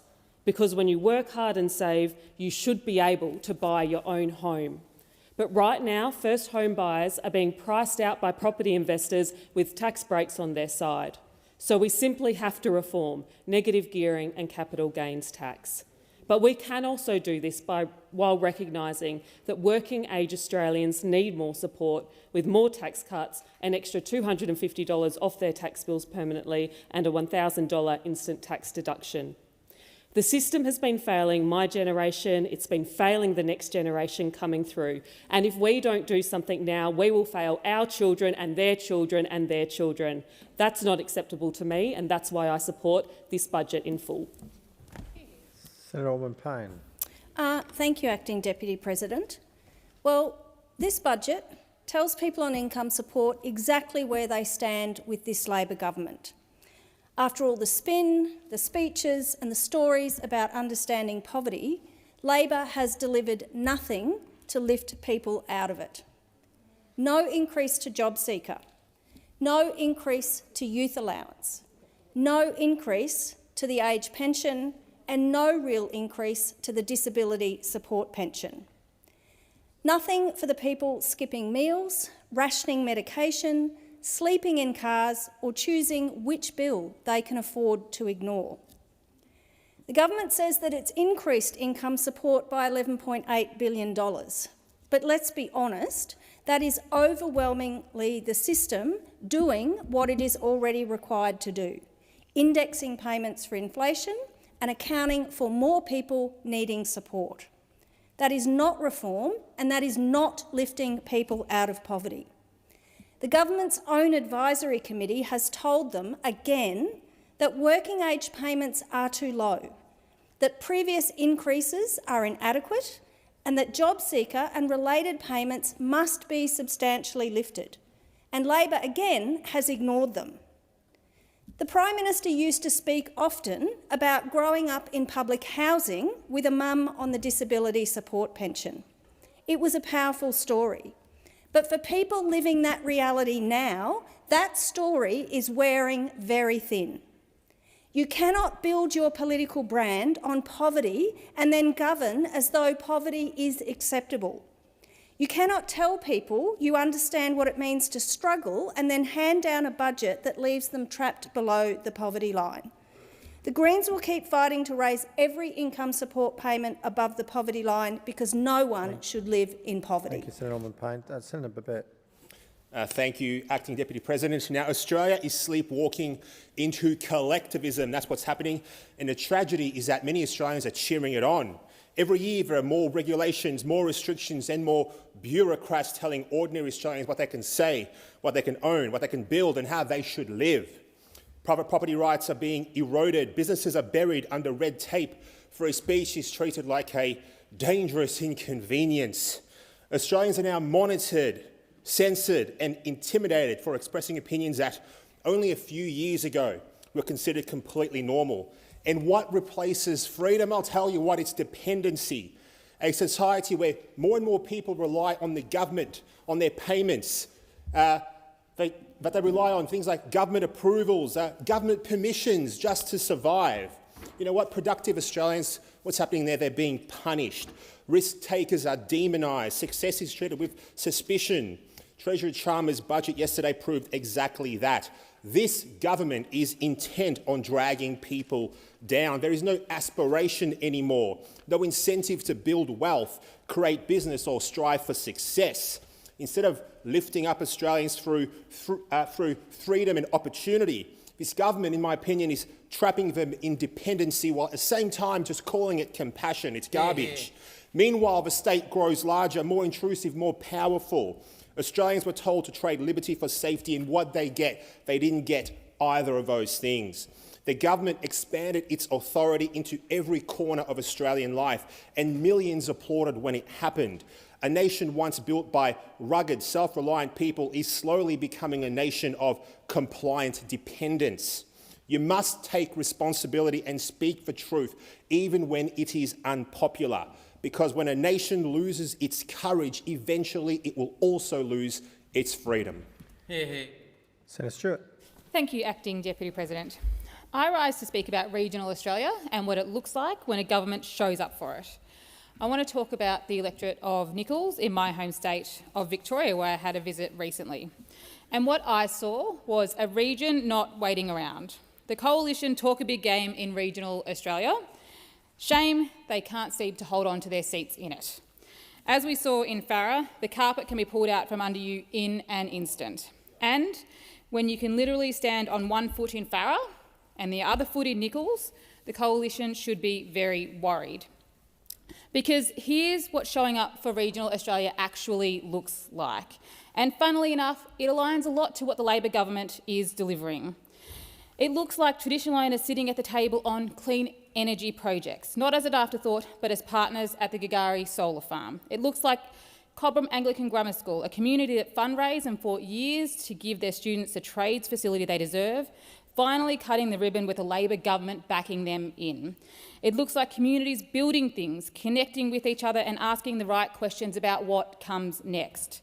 Local Labor legends like Bomber, Narelle and Allen told me about the work they're doing on the ground to engage with community and what issues they are facing from people who what issues they are hearing about from people who genuinely care about where they live. None of that happens by accident. It happens because the Albanese Labor government has made a deliberate choice to invest in regional Australia, in clean energy that creates local jobs and makes bills cheaper, in school infrastructure that tells students their future matters and we believe in you. There is more to do, I know that, The Albanese Labor government knows that, and the community of Nichols know that. But what I know is the Albanese Labor government will keep showing up, because when those opposition fail to deliver for regional Victorians, the Albanese Labor government will always show up. Senator David Pocock. Thank you, Acting Deputy President. A couple of months ago, I came into this place to share the story of a young Canberran named Heidi, who tragically passed away from ovarian cancer at the age of just 35. Ovarian cancer, and indeed all gynecological cancers, have a very low survival rate. It's around 49% for ovarian cancer, and it hasn't moved much in decades. 19 women will be diagnosed with a gynecological cancer in Australia every day. Today, tomorrow, the day after that. And we have not made investments that we need to for these women, like Heidi, for their families, for the broader community, not in research and not in supportive programs. This year, the sector came together around a proposal to turn this around.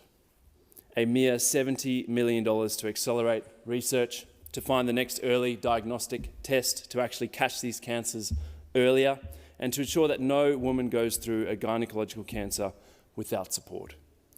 Last night, although there were high hopes, it was not included in the budget, and I share the disappointment of the sector that this package was not funded. Yes, there is more funding in the Medical Research Future Fund. I welcome that decision, but we don't know whether any of that will flow to gynecological cancer research. Just 2 days of a gas export tax in this country would more than fund game-changing research for gynecological cancers. I wanted to end with a quote from Belinda Barnier. "Our hope is that women's lives will be valued through meaningful investment in research, particularly into the early detection of ovarian cancer, so women are not continuing to die at the current rate of 51%. Australian women and families deserve better outcomes, greater hope and urgent national leadership." Senator Thorpe. Thank you. Mass killings, disease, sexual violence, environmental degradation. This was genocide. This is not a quote about Israel's genocide in Gaza. It's a quote from the Uruk Justice Commission about what happened here, based on the stories of over 1,500 First Peoples across Victoria. My people were and still are its victims and its survivors. It continues today in a different form. So why is the government silent? This month, Gunditjmara man Travis Lovett is bringing the Uruk report to Parliament. He's walking over 800 kilometres from Wurundjeri country through Tangarong, Yorta Yorta and Wiradjuri country to Ngunnawal Ngambri country, where Parliament sits. Thousands of people of all ages, backgrounds, genders and religions are walking with him. First Peoples and allies, people who want to tell their stories and listen to the stories of others, people who want truth-telling. Anthony Albanese ran on a promise to have real truth-telling in this country. He acknowledged the work of the Uruk Justice Commission when he attended the Garma Festival last year. But today, I echo Travis's call for the PM to publicly commit to a national truth-telling process led in genuine partnership with First Peoples. It must be legislated, well-resourced and allowed to take the time it needs. Travis and those who walk with him say that truth-telling is an act of respect and national repair. Truth-telling is not about dividing this country. Truth-telling is about bringing this country together for healing and unity. Thank you, Senator Thorpe. Senator Thorpe, before I give the call to Senator Collins, thank you. I didn't want to interrupt you before because it wasn't necessary, but thank you. Senator Collins. Thank you, Acting Deputy President. We are in the land of broken promises. Last night, Prime Minister Anthony Albanese broke some very serious contracts with the Australian people. But this is a man very comfortable with breaking promises. First, it was $275 off your power bill. We all know that was a dismal failure and an absolute lie. And last year, the PM told us emphatically, the only tax policy that we are implementing is the one we took to the election. He said changes to capital gains tax and negative gearing were off the table. And in his own words, he said that at least 50 times. But still, last night, Anthony Albanese and his Treasurer Jim Chalmers dropped their new taxes on housing. They axed negative gearing, they increased capital gains tax, and they made a new tax on discretionary trusts. It is absolutely crystal clear to the Australian people, Anthony Albanese has run out of money and he's coming after yours. But that's not the most egregious bit of all. While the good people of Australia bear the brunt of this cheap money grab, foreign residents disposing of renewables get a CGT exemption until 2030. Anthony Albanese's net zero obsession has come at the cost of Australian people, because guess how much that is going to cost the rest of us taxpayers? $425 million. Senator Collins. Absolutely Senator outrageous, Collins. Labor. You are no Senator longer for Collins. the people. Sorry, just resume your seat for one moment. Yes. President, a point of order. Reluctant as I am to interrupt the senator, she does need to refer to members in the other place by the correct titles. Yes, I did remind Senator Thorpe of that point before. I did wait till the end of her speech, so I didn't interrupt her. But I will remind Senator Collins that you do need to refer to others in the other place by the correct titles. Thank you, Senator Collins. You may resume. Sorry, Prime Minister Albanese. And anyway, this is absolutely outrageous, Labor. You are no longer for the people. You are not here for families. You have lost control of your budget and you have lost control of your sense. With this big spending, big taxing government, you, your children and your grandchildren will be paying for the debt long after Prime Minister Albanese has retired to his beach house in Copacabana. Just remember, Labor's running out of money and now they're coming after yours. Senator Sheldon. Last night we saw the Treasurer deliver one of the most ambitious budgets in recent history. One focused on cost of living relief and giving the next generation a fair go. Now we're rolling out more tax cuts, making free urgent care clinics a permanent part of Medicare and building more homes. Our reforms to negative gearing and capital gains tax will help 75,000 homeowners get in the market over the next decade. Now, you'd think giving our kids a future is something everyone would get behind, but no. Instead, we saw the members of the Liberals and Nationals, along with their friends in One Nation, oppose this budget before the details were even announced.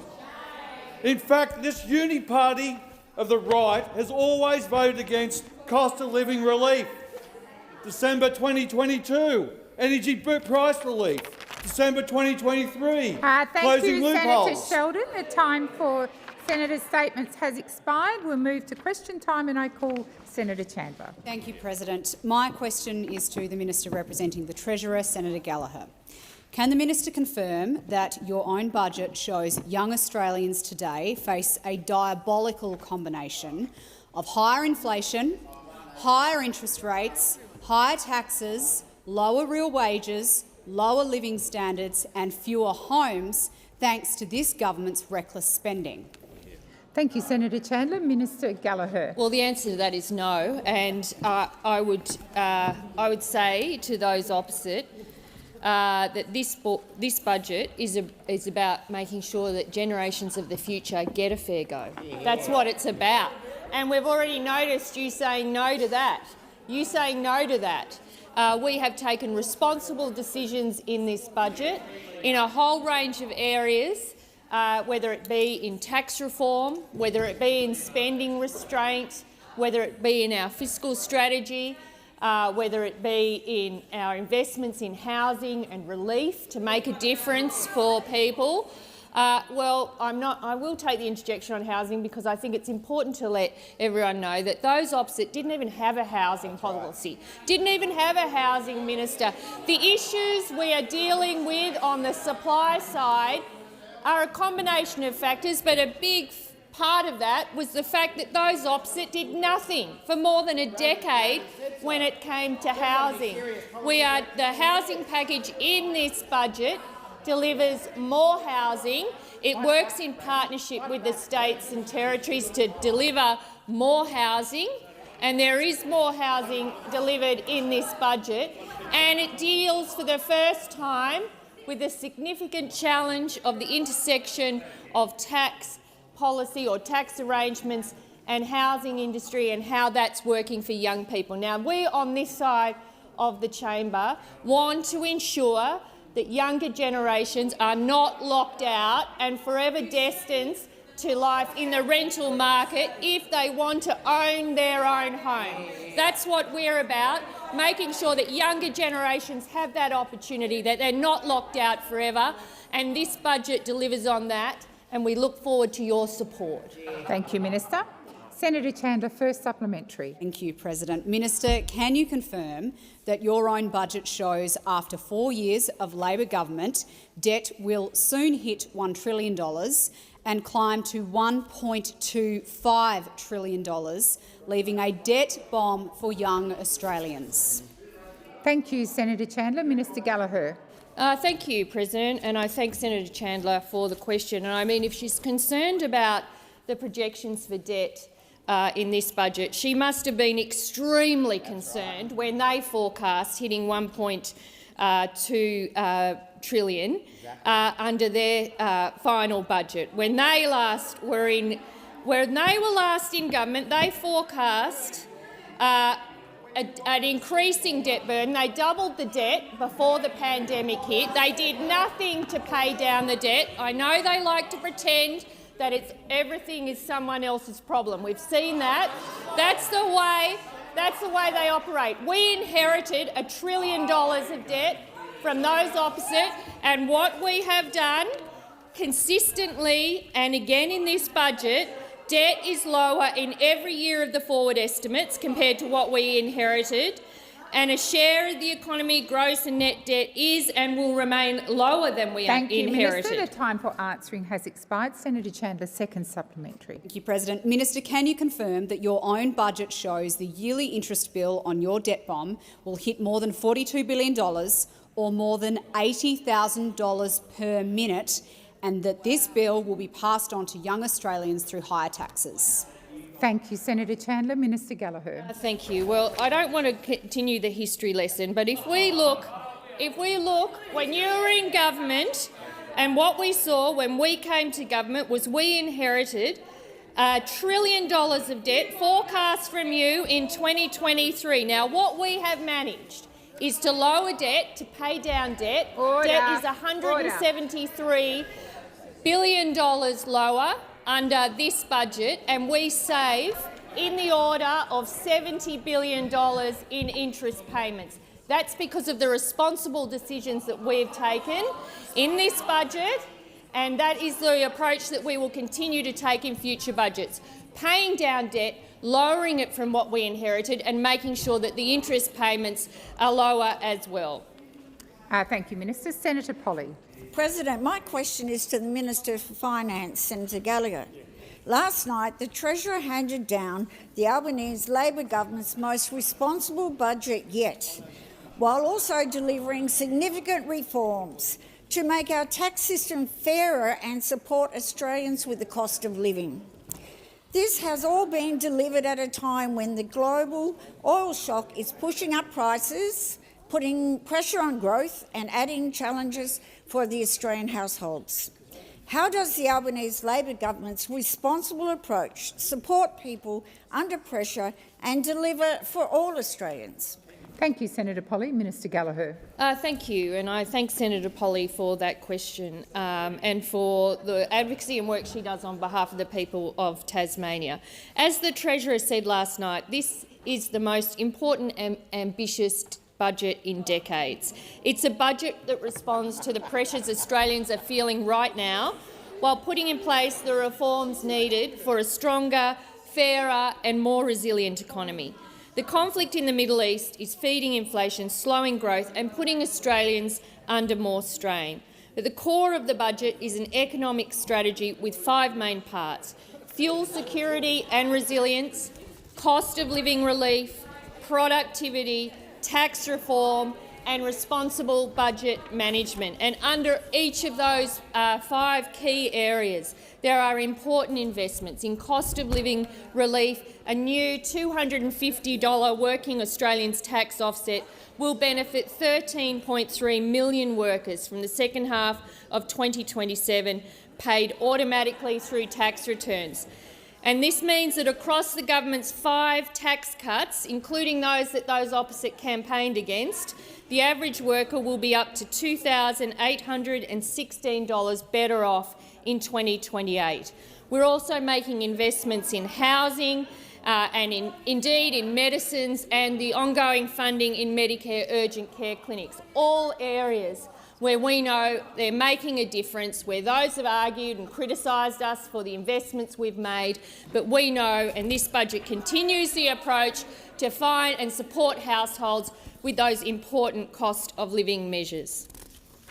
Thank you, Minister. Senator Polley, first supplementary. The Finance Minister, our very fine Senator Gallagher, and the Treasurer have been clear that the Albanese Labor government's 5th budget saves more than it spends while still funding essential services and responding to major pressures across the economy. How does the budget build on the job of budget repair, and why is that continued task so important? Thank you, Senator Polley. Minister Gallagher. Thank you very much. I thank Senator Polley for that question, and it's an important one. This budget does pay enormous emphasis on fiscal repair and strong, responsible economic management. Alongside the budget, this means that the budget is $44.9 billion stronger than MyEFO and more than $250 billion better off than what we inherited. Deficits are lower in every year than forecast when we came to government in 2022. Debt in 2026-27 is $173 billion better than inherited, avoiding more than $70 billion in interest costs over the decade. There are $63.8 billion worth of savings and reprioritisations, which takes our total saves since coming to government to almost $180 billion. And for the first time on record, consecutive updates have returned every dollar of revenue upgrades to repair the bottom line. Thank you, Minister. Senator Polley, second supplementary. President, this budget responds to immediate pressures while pursuing the reforms Australia needs. How does the Albanese Labor government's responsible approach support people under pressure and deliver for all Australians? Thank you, Senator Polley. Minister Gallagher.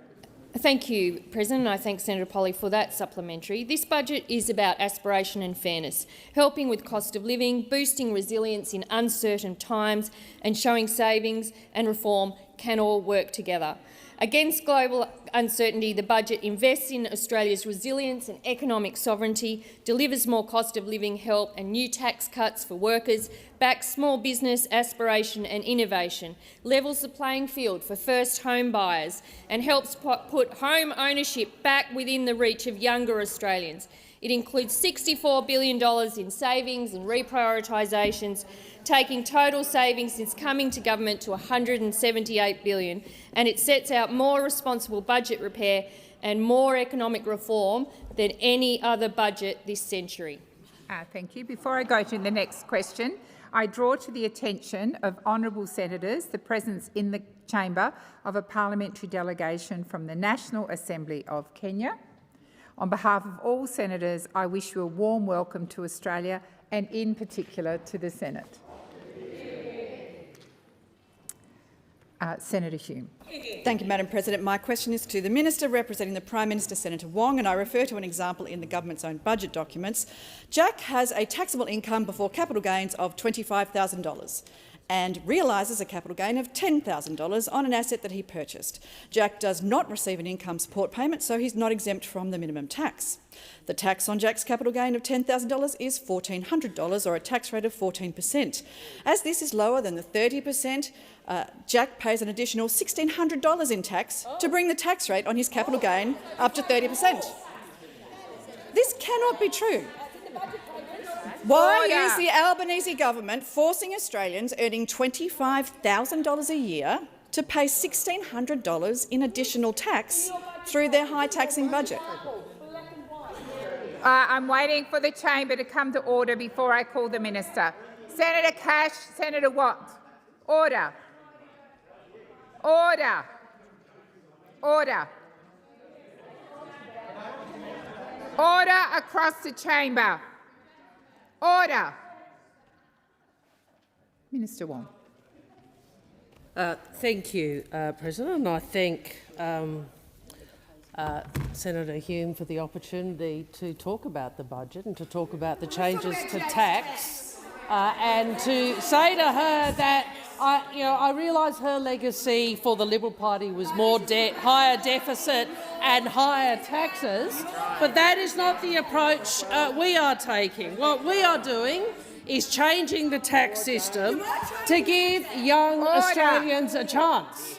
We are changing the tax system to give young Australians a chance. And I've heard the discussion on the other side about aspiration, and I ask them, what is more aspirational than the Australian dream of owning your own home? What is more aspirational than that? And why are you standing in the way of that? And the Treasurer has outlined in great detail, and I'd invite Senator Hume to read the budget papers, because they tell a story. They tell the story of how the generational impact of the tax system that we have has on the capacity of young people to get a fair chance to have the sort of opportunities that we have. That is what these papers show. And we believe on this side that it is part of our obligation as those who form the government in the country to make sure that the next generation of Australians has the same opportunities for home ownership and to get ahead that many of the people in this chamber have. That is the fundamental promise of this budget, and fundamentally it is the promise that you cannot countenance. You cannot countenance. Because for you, the status quo, which continues to ensure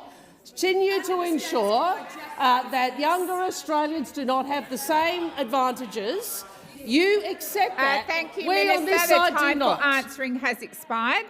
Before I call you, Senator Hume, I expect questions, when ministers rise to answer questions, I expect them to be heard in silence. I must have had to yell order at the very top of my voice at least 5 times, and you all ignored me. The running commentary is disrespectful, and you will listen in silence. Senator Hume.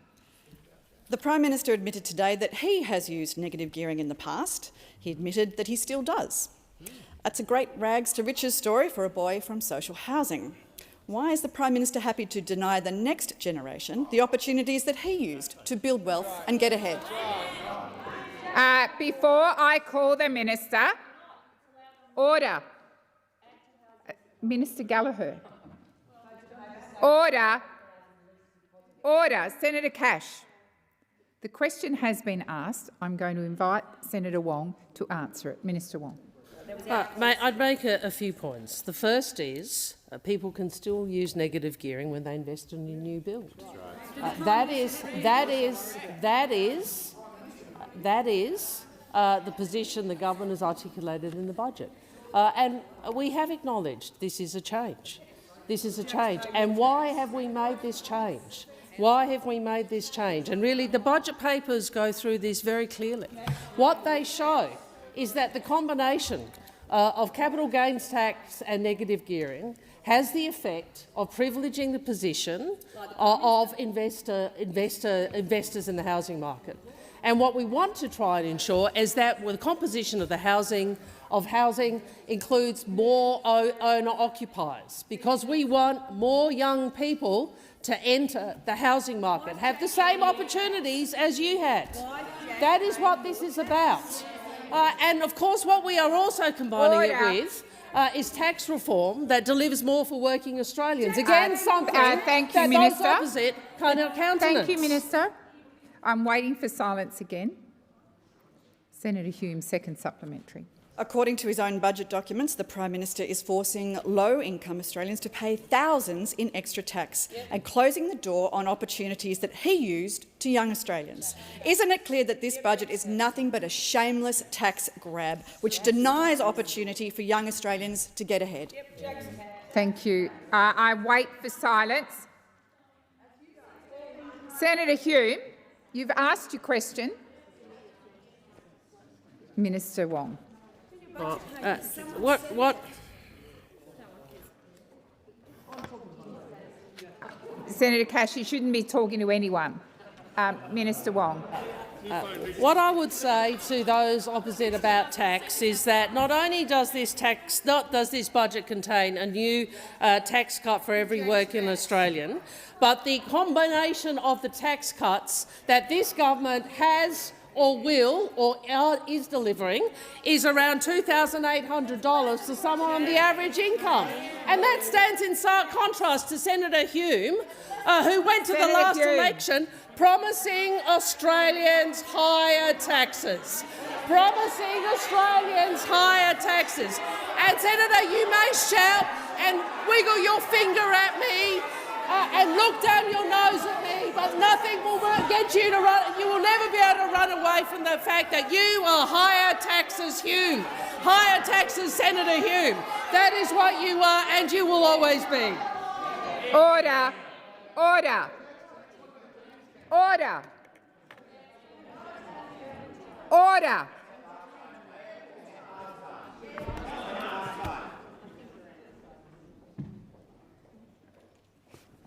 Well, that was a pretty disgraceful response. So disgraceful that it was impossible for me to get order because all of you were interjecting. Senator Steele-John.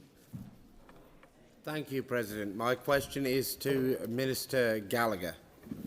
Minister, your government's budget cut $180 billion, in fact $185 billion from the NDIS over the decade, the largest reduction to a government program in living memory. Minister, are you proud that your government is making 10 times more from the funding of disabled people than it is taking from the ultra-wealthy property investors? Thank you, Senator Steele-John. Minister Gallagher. Thank you, President. I thank Senator Steele-John for the question, and I do think it's been an important budget to ensure the ongoing sustainability of the NDIS. Now, I've been around a while, and when the NDIS was originally established and the information available to everyone was that at full rollout it would annually be cost in the order of $13 billion. The situation we're at now, and that it would help in the order of assist and support in the order of 460,000.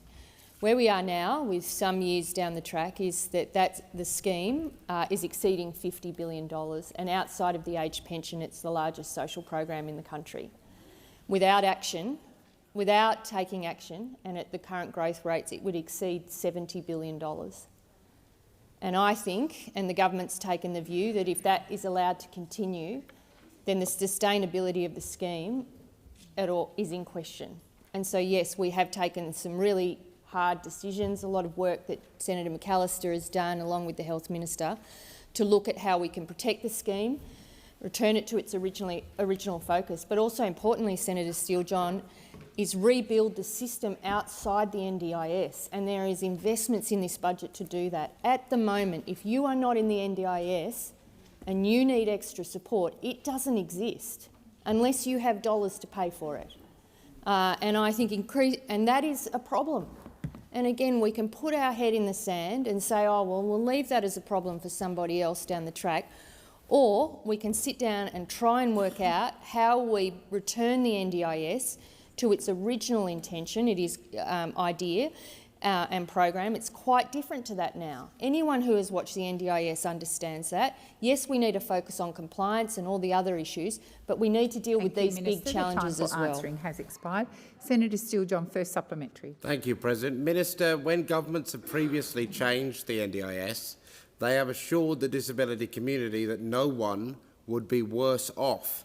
Can you guarantee today that no disabled person will lose support, receive less support, or be left worse off under your government's changes? Thank you, Senator Steele-John. Minister Gallagher. Order. Well, this budget tries to deal with those reforms in two ways. So in the first way, trying to manage the growth of the scheme immediately, and some of that's to do with plan inflation and the reassessments of plans. And then there's a second piece of work around how we manage some of the other changes that are going to be required in the NDIS. And I know that under the leadership of Senator McAllister and the Health Minister, that will be done in consultation with the disability community. Sorry, Senator Steele-John. Relevance, President. My question was very clearly, will you guarantee that no one will be worse off? I would draw the Minister's attention to answering that basic question. Thank you, Senator Steele-John. The Minister is being relevant to the question you asked. Minister Gallagher. In terms of people's support needs for day-to-day support and their disability supports, we are about protecting that and making sure that the budget can fund that in an ongoing sense. Now, at the moment, the scheme is growing and has been growing much faster than anyone expected, and we need to deal with that. I think the failure to do so would put at risk the NDIS as a program. Has expired. Senator Steele-John, second supplementary. Thank you, President. Minister, we understand that the government's so-called Thriving Kids programme is intended for children under 9. Your government has been silent on what will happen to autistic teenagers and adults. Many are wondering whether they will be autistic adults and teenagers of the 160,000 your government intends to kick off the scheme. What alternative supports will you fund for autistic adults and teenagers in this budget? Thank you, Senator Steele-John. Minister Gallagher. Well, we have made provisions in order to build the system that exists outside the NDIS, and I can speak about this because I know personally, and my daughter's spoken about this. Outside the NDIS, for young autistic people that need an extra hand, there is very little offering that doesn't cost money.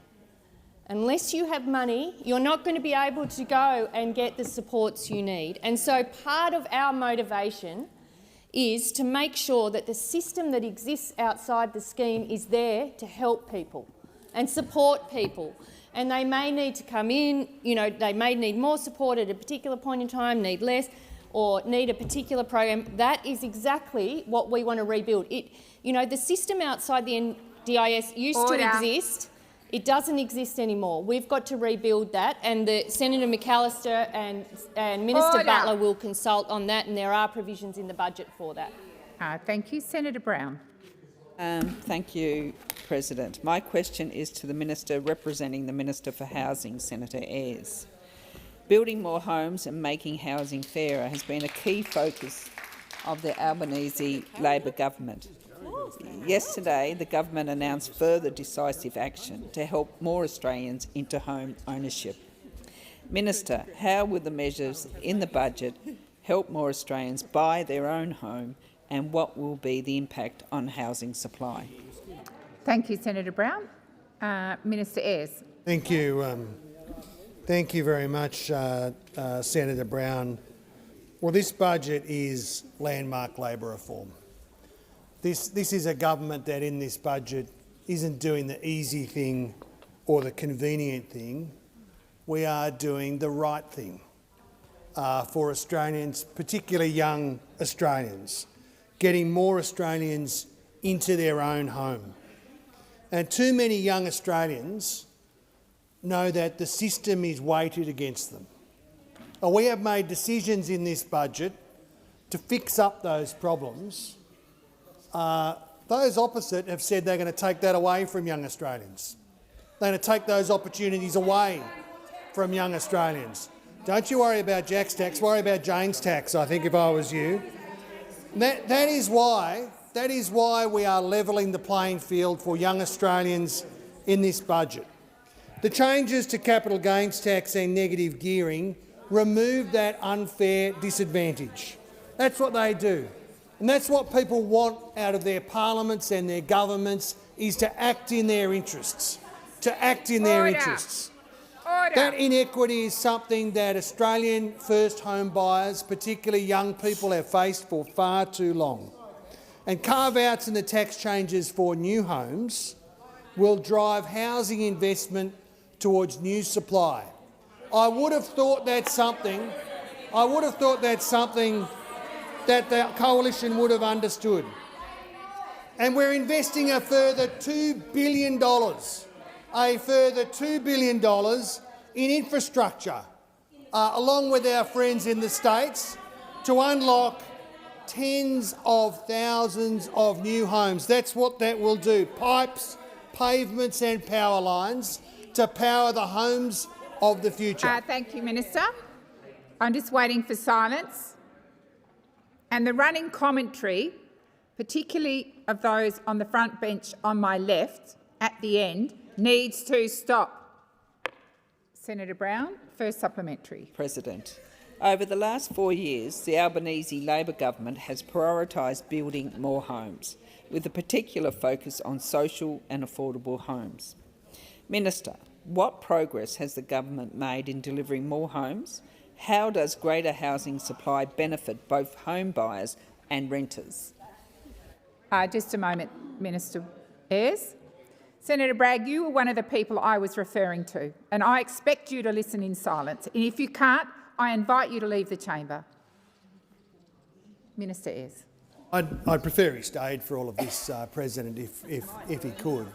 He might pick up on a few things, because more than anybody else, Senator Bragg has hampered and undermined the government's efforts to build new homes. But despite his efforts, leading the Liberals on this issue into a cul-de-sac. Senator Bragg, you might think it's humorous. I have just called you to order. I've invited you to leave the chamber. You are not in a debate with me. You are not in a debate with the minister. This is question time. Senator Bragg, I will name you if you keep disrespecting my direction. And my direction is that you sit there in silence or you leave the chamber. That's the choice you have. Minister Ayres. I shouldn't have wound him up, President. The truth is, more than 660,000 homes have been built since we came to office. Housing starts are up 26% since last year. Well, I'll give you the tip. In order to complete a house, you've got to start the house. That's the order of the process. That's the way that it works. Completions are up too. We're delivering 55,000 affordable new homes under those programs. More than 6,000 of those already built. Thank you, Minister. The time for answering has expired. Senator Brown, second supplementary. Thank you, President. The Albanese Labor government is committed to making housing fairer, particularly for renters and people struggling to buy their first home. What are some alternative views in the community about housing policy? Thank you, Senator Brown. Minister Ayres. Well, we know all about Senator Bragg and his colleagues' views. They're not a surprise. Disappointing, but not a surprise. What surprised me is how much the One Nation Party once again just sound like the poor old Liberals. You know, once more, sound like the Liberals again. It's that kind of thinking, Senator Cash, that's got you into the strife that you're in now. It's that kind of thinking that's got you into that trouble. Now, who needs the Liberals? Who needs the Liberals when you have One Nation? Australian voters, certainly in Farrer, have reached the conclusion they don't need the Liberal Party. I mean, at least Senator Canavan was down there campaigning in Farrer. I saw him. He was in his flannel shirt. I'll give you the tip, Senator Canavan. You don't iron the flannel shirt. Minister Ayres, resume your seat. Order, Senator Canavan. Order. Please continue, Minister Ayres. And Senator Flanavan, right? Senator Flanavan. You don't iron the flannel shirts before you pose for the picture in the caravan park. Senator Thorpe. Thank you. My question is to the Minister for Indigenous Australians. In the Northern Territory, data shows only 17.5% of First Nations children being removed are placed with Aboriginal family under the Aboriginal Child Placement Principle. Despite this, the Northern Territory government today introduced legislation to further weaken that principle. The National and Northern Territory Indigenous Children's Commissioners have said these laws should be paused until an inquiry into the system is complete. Do you agree with the Commissioners that this legislation should be stopped? Thank you, Senator Thorpe. Mr McCarthy. Thank you, President, and I thank Senator Thorpe for the question. There's two elements to this that I think is really important for the Senate to be aware of, President. One is that clearly the Northern Territory government have embarked on a piece of legislation that they already had in place prior to what we saw, and this Senate gave a condolence motion yesterday in regards to what has happened in Alice Springs. And with the decision by the NT Children's Commissioner and the Australian First Nations Commissioner for Children, those decisions came about, Senator Thorpe, as a result of the concerns that were coming through what was happening in Central Australia. I have certainly reached out to the Minister for Child Protection in the Northern Territory, expressing my concerns that unless the Minister is working with the First Nations... Order. No, actually, Senator Price, that is absolutely not true. No, it's not true, Senator Order. Price. No, it's not true, Senator Price. And I think please have some respect. Please have some respect, Senator Price. Minister McCarthy, please resume your seat. Order. You will listen in silence or leave the chamber. Minister McCarthy, please continue. Thank you, President. So, as I was saying, that what I've asked certainly the Northern Territory government to do in this instance, in reference to Senator Thorpe's question, is to ensure that they do meet with the Aboriginal organisations, the Aboriginal Children's Commissioner, both in the Northern Territory level and also the National Children's Commissioner that we put in place here because we are concerned about our First Nations children right across Australia. And that is important. This Parliament supported that, endorsed that, because we know by having that position in place that that Commissioner at the national level could look out for our children. Thank you, Minister. I'll wait for silence. Senator Thorpe, first supplementary. Thank you. The two commissioners, Aboriginal women and child wellbeing experts, offered to lead an inquiry into the system. Instead, the Northern Territory appointed a former police officer for this role. What do you think should this inquiry about Aboriginal families be led by a cop or by Aboriginal experts? Minister McCarthy.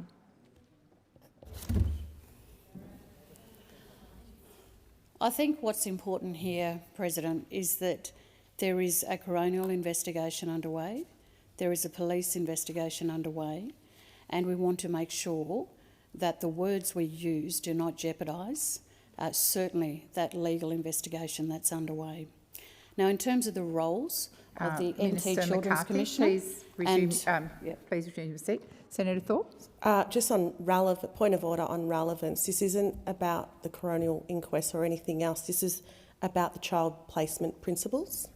Thank you, and the minister's being relevant to your question, Senator Thorpe, and I'll continue to listen carefully. Minister McCarthy. Thank you, President. Senator Thorpe, what's important here is that the NT Children's Commissioner and the National Children's Commissioner are heard in terms of what they are requesting to the Northern Territory government. Thank you, Minister. Senator Thorpe, second supplementary. Thank you. The Commonwealth has power under the Constitution to override Northern Territory legislation, which has been done in the past with euthanasia.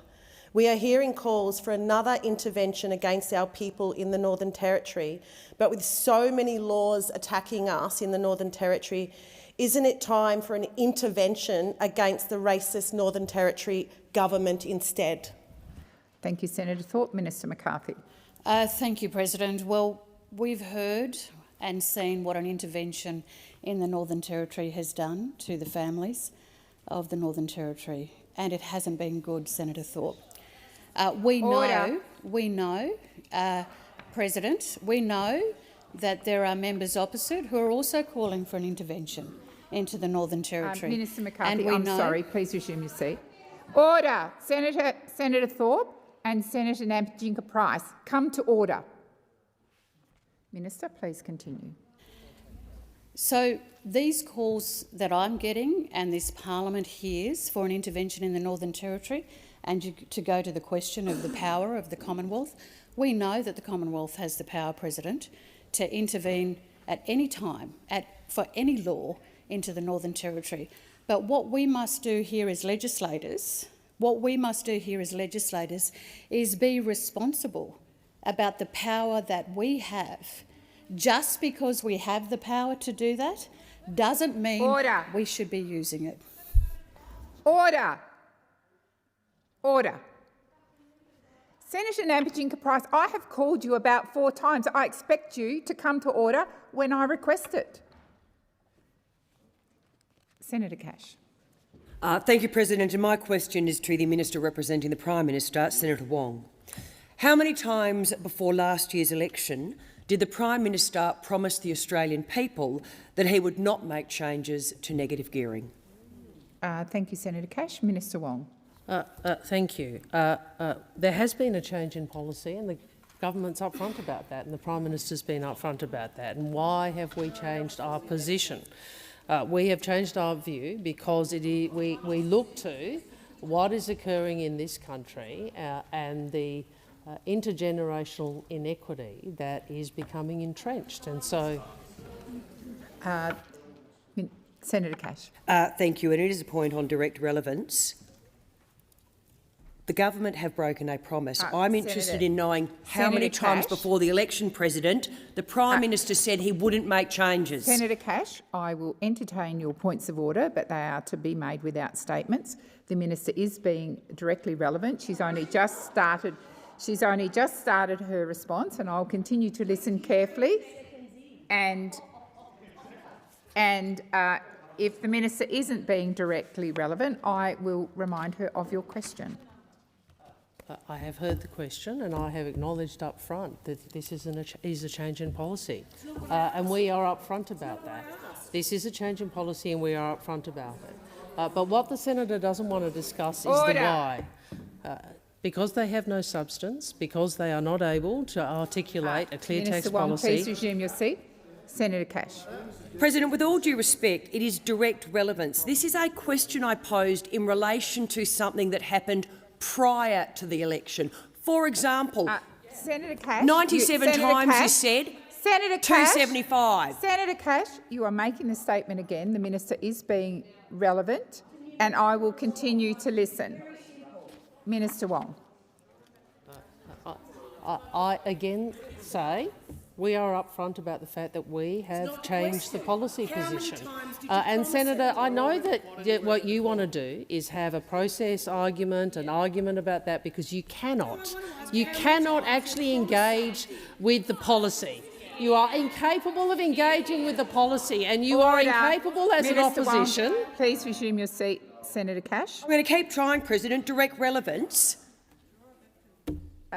The Leader of the government is refusing to engage in the question. Thank you, Senator How many Cash. times? Thank you, Senator Cash. The Minister is being relevant to your question, and I will continue to listen carefully. And I'd ask for silence so that I can hear the Minister.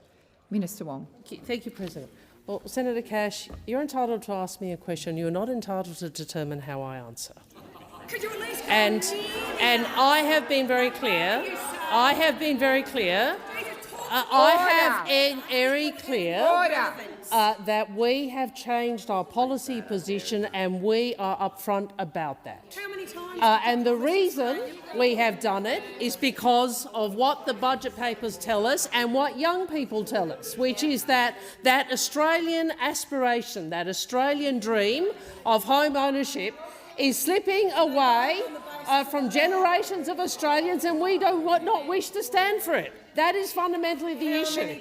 And you will hear from this opposition, with all the drama that Senator Cass can muster, a lot of discussion about that. What you will not hear is what they are going to do to ensure young Australians can own their own home.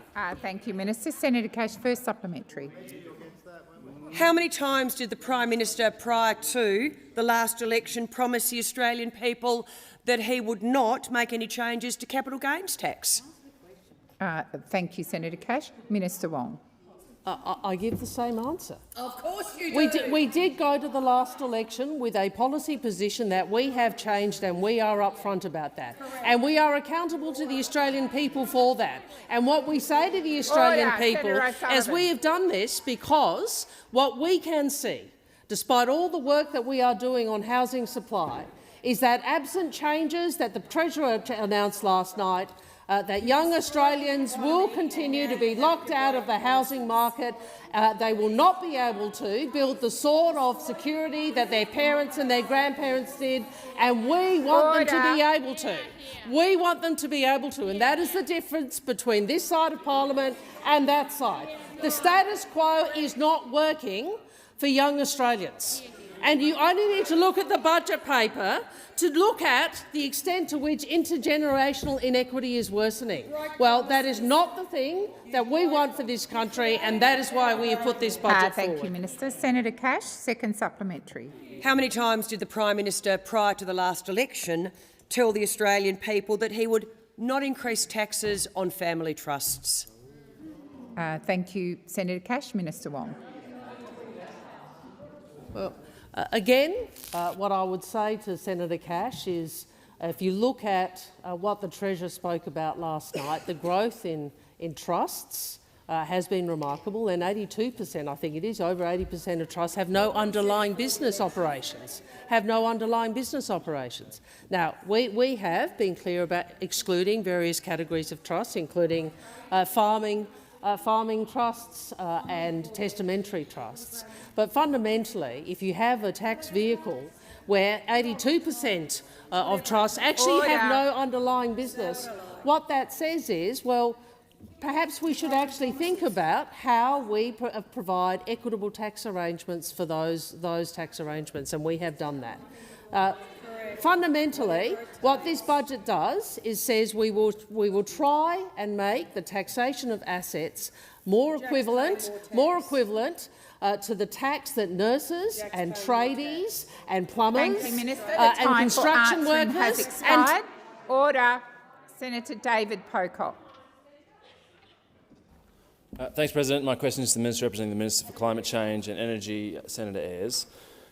Minister, I refer to reports in the Australian Financial Review that energy ministers are considering rules to require data centres to fully offset their power usage. Is this confirmation that the voluntary national expectations the government released in March will be insufficient to effectively regulate data centres' impact on our energy and water resources? Thank you, Senator Pocock. Minister Ayres. Well, Senator Pocock, it certainly is not. It certainly is not. When I announced earlier this year that the expectations for data centres, I was very clear that set of expectations that we had would need to be operationalised through the states in terms of planning approvals. Now, we have in the government some of this work been conducted by my very able colleague from the House of Representatives, Assistant Minister Charlton, been engaging directly with data centre developers to make sure that they understand that what we require from them is additional electricity generation and transmission investment. We want, just like we want to see in big industrial electricity investments, those investments underwrite at scale additional generation to put downward pressure on prices, not just for their businesses, but also for all Australian businesses. And you'll have seen the investment that the government made, along with Mr Crisafulli and the Queensland government, in the Boyne aluminium smelter. $1 billion from the Commonwealth Government, $1 billion from the Queensland Government, $7.5 billion from Rio Tinto been invested in new renewable electricity generation for Queensland. That is a slam dunk for Queensland. It means more generation, more transmission, lower prices, industrial jobs, and I want to see, and I'm glad that my colleagues in the state government's energy ministers are prepared to operationalise those principles as they do their important work in the states. Senator Pocock, first supplementary. Thank you, President. Thank you, Minister. Minister, it's interesting that Queensland is the one state that won't actually sign up to the new Energy Minister's rules. The next DC CEO told Alan Kohler on his podcast, That's Business, which is well worth listening to, that the national expectations were basically just the current rules that have been put up on a website. Why have we got such lax government guardrails when it comes to data centres and when it comes to artificial intelligence? Thank you, Senator Pocock. Minister Ayres. Well, Senator Pocock, I'm not sure I agree with any of that proposition. We've been very clear, both in our National Artificial Intelligence Plan and the data centre expectations. The approach of the Australian government is that while it is in the interests of Australians that we secure as much as possible of that investment, not just in digital infrastructure, but in the tech economy more broadly in Australia, so we have agency and control and good jobs and a stronger, more secure Australia for the future. But we want to make sure that data centre development delivers for Australian jobs, Australian skills, Australian communities, and that the national interest always comes first. That is what our framework is all about. It is in the Australian national interest and in the interests of Australians. Thank you, Minister. Senator Pocock, second supplementary. Thank you, President. Minister, given that the Commissioner of Jobs and Skills Australia has said that we can probably expect at least 600,000 job losses due to artificial intelligence in Australia, how's the government actually thinking about the trade-offs? How do you think about this huge benefit from data centres with the building effort that's taken away from constructing homes that your government desperately says that you need? How are you weighing up these trade-offs and not actually having clear guardrails and more than just expectations, which are the current rules on a website? Thank you, Senator Pocock. Minister Ayres. Well, Senator Pocock, President, through you, President, the data centre expectations are being operationalised. They are reflected in the agreements that the Australian government has reached with a number of these organisations. The data centres and digital infrastructure operators are not the only interests, not the only technology that we want to see here in Australia. I want to see the tech sector right through the stack being built here in Australia by Australians in the Australian national interest. That is why we are operationalising that in a cooperative way with the states. Why we want to see where the rubber hits the road in terms of planning approvals, states ensuring that there is additional electricity generation, so it puts downward pressure on electricity prices. Senator Sterle. Thank you, President. My question is to the only competent minister representing a Prime Minister since 2013, Senator Wong. Last night, the Treasurer announced Australia's fuel security and resilience package in the federal budget, which will help to immediately secure more fuel, strengthen Australia's supply chains and build long-term resilience. Can the minister explain why acting now to strengthen Australia's fuel resilience is so important? Thank you, Senator Sterle. Minister Wong. Thank you, President, and thanks to Senator Stell for the question. And Senator Stell, probably more than almost anyone on this side of the chamber, except perhaps Senator Sheldon, understands the importance of fuel to keeping Australia's economy going. And I thank him for his work, and I thank him for his interest in this area, because he's right. Last night we saw the Treasurer build on the Prime Minister's earlier announcement of a $14.8 billion fuel security and price relief package. $7.5 billion to shore up Australia's near-term fuel and fertiliser security through the Fuel and Fertiliser Facility. Over $3 billion invested to help build our long-term aviation and fuel supply resilience through our own Australian Fuel Security Reserve, a permanent government-owned fuel reserve of around 1 billion litres. And of course the government will also lift the minimum stockholding obligation to increase Australia's reserves of diesel and jet fuel to 50 days. And this government, this Labor government, is implementing a landmark Labor reform, domestic gas reservation, a reform that is all about delivering cheaper gas for Australians and shielding our economy from global shocks. The reservation is an investment in Australia's sovereignty, and it is an investment in Australia's economic resilience. These are all elements of Labor's comprehensive plan to provide certainty today, to shore up supply tomorrow, and, most importantly, to secure Australia's fuel security for the future. We all know that ongoing conflict in the Middle East has generated uncertainty in the community, in industry, in agriculture, and we know there is no part of the world that will be wholly unaffected by disruption. But the measures put in place by the Albanese government will help provide certainty in an uncertain world, and will protect Australians from the worst effects of global events. The time for answering has expired. Senator Stell, first supplementary. Yes, thank you, President. The Minister has outlined how events in the Middle East are having a particular impact on our region's fuel supply. Could the Minister provide more detail about how the Albanese Labor government is working with our partners in the region to ensure regional fuel and energy security? Thank you, Senator Stell. Minister Wong. Thank you, Senator Stell. In our conversations with our partners in the region, our message has been that we can count on each other.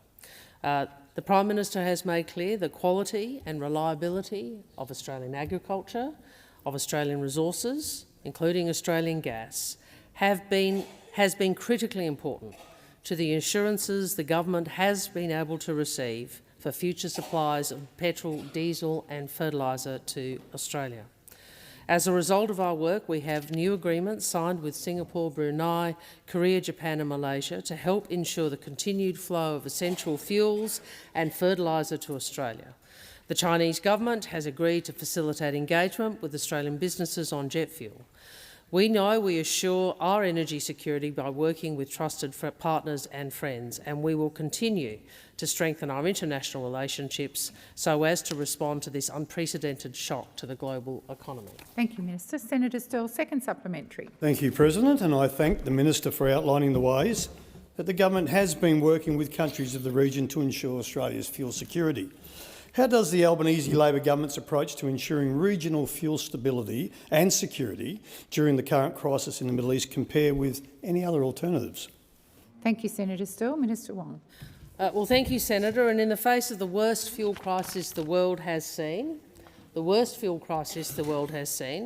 the Albanese government has acted responsibly, consistently to secure supply, to implement relief for Australian consumers, to support our industry and to show national leadership. What have we seen from those opposite? Well, we do know that the Leader of the Opposition, when he was in government, made the call to store Australia's fuel reserves in Texas. Fantastic. We also know that whilst those opposite were in power, 4 out of 6 of Australia's refineries decided to shut down.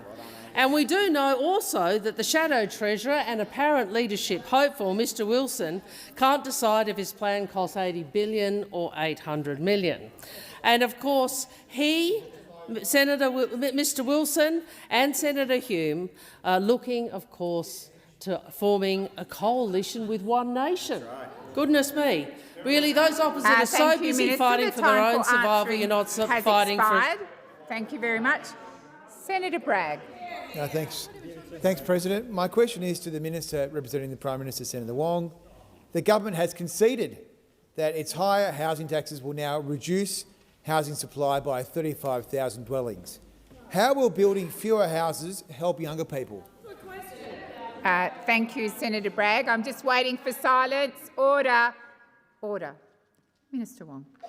Well, that is untrue, Senator. There are 35,000. As a result of the government's policies, there are 35,000 more houses built than in the absence of the government's policies, including those in the budget. And you know that. You know that. And what I would also say, Senator, is you understand there are two issues here. One is the composition of those who own homes, and one is the number of homes.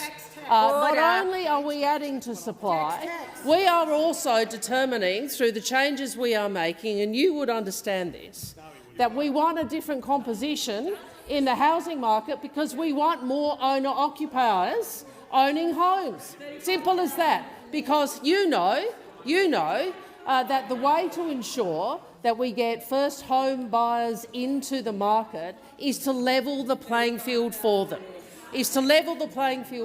And the problem with your position, Senator, is that you are insistent that they are not entitled to a level playing field. That is the position of those opposite. Now, we are being clear that the impact of our tax and other housing policies will increase housing supply by at least 30,000 over the medium term, including through the $2 billion local infrastructure fund, which will support up to 65,000 homes. In addition, the tax changes that we have announced will see 75,000 additional owner-occupiers over the decade. That is the position that the government has set out in the budget. That is what happened. Well, that is what Treasury is clear in its advice, and that is the effect. And the reality is, Senator, the reality is you on that side are happy with the status quo. Young Australians are not happy with the status quo. Thank you, Minister. The time for answering has expired. Senator Bragg, first supplementary. Thanks. The Prime Minister has used negative gearing for decades to build a property portfolio.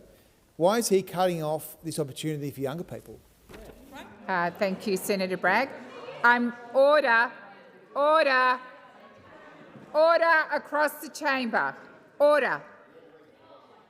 Minister Wong.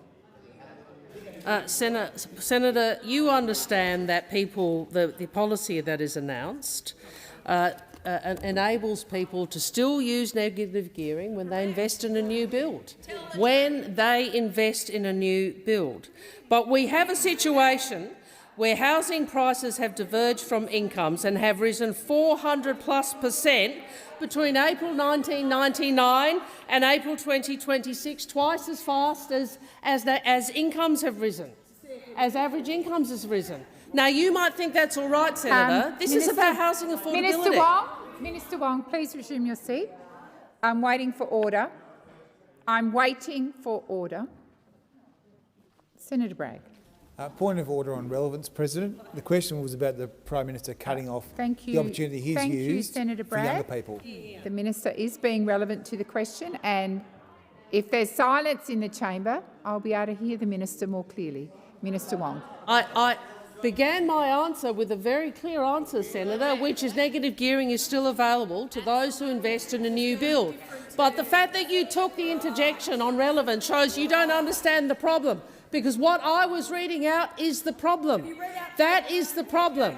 When you have 400% increase in housing values and they are decoupled to the extent that they are from income growth, then you lock young people out of the market. Thank you, Minister. That is the problem we are seeking to fix. Senator Bragg, second supplementary. All right. This is a very simple question. Very simple question. Will the Minister guarantee to young Australians that Labor's higher taxes will result in more homes being built? Thank you, Senator Bragg. Minister Wong.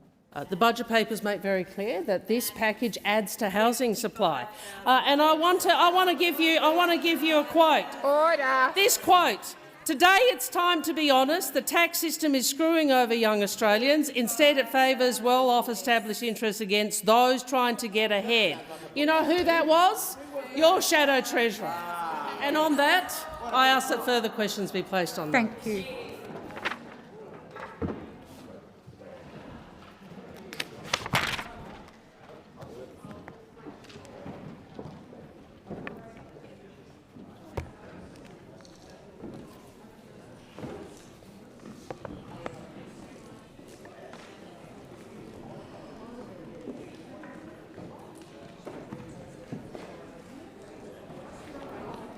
Give senators a moment to clear the chamber. We will proceed to motions to take note of answers. With the concurrence of the Senate, the clerks will set the clock in accordance with informal arrangements agreed by the whips. Are there any motions? Senator Little.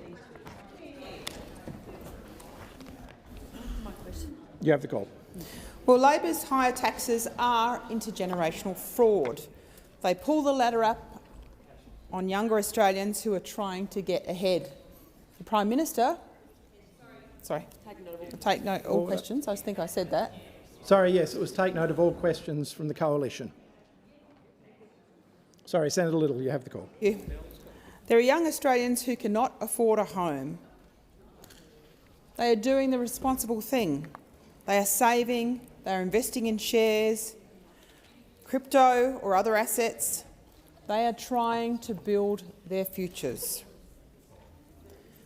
They're staying with mum and dad or friends for longer. They're house sharing.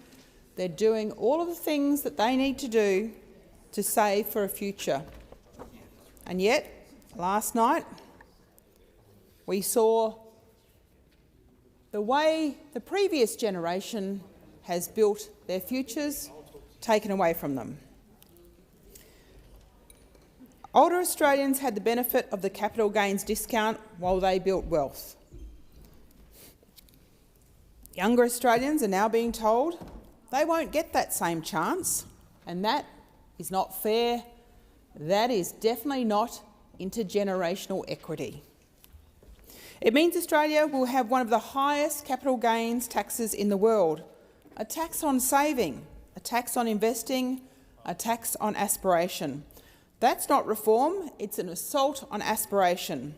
It is about shutting the door on them when they are already locked out too much.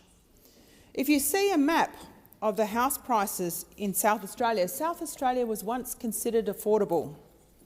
Well, the affordability, or the unaffordability rather, starts going up a couple of years ago. But the greatest hike that has occurred has been under Labor's watch. The steepest hike in the price of houses in South Australia, once considered affordable, is under Labor's watch. The evidence is overwhelming. The evidence is clear. The government has been spending at its highest level outside of a pandemic in 40 years. For every $2 they claim to save, they are actually spending $3. This bill is passed on to the next generation of Australians through higher taxes. Labor, it's your spending spree that means Australians face higher inflation, higher interest rates, higher taxes and a lower standard of living. That's coincided with your 4 years in government. It is failed economic policies that have contributed to that. Young Australians are staring at a decade of deficits with the debt bomb forecast to hit $1.2 trillion. Your own budget admits their new housing taxes will result in fewer houses and put rents up for young Australians, as if it wasn't tough enough. They're paying more for electricity, more for insurance, more for groceries, more for just about everything under Labor's watch. And inflation, well, that continues to rise, so there's no hope for them that anything will change anytime soon. You misled the Australian people when you went to the election barely 12 months ago. Your change, your backflips, it's not the first and it won't be the last.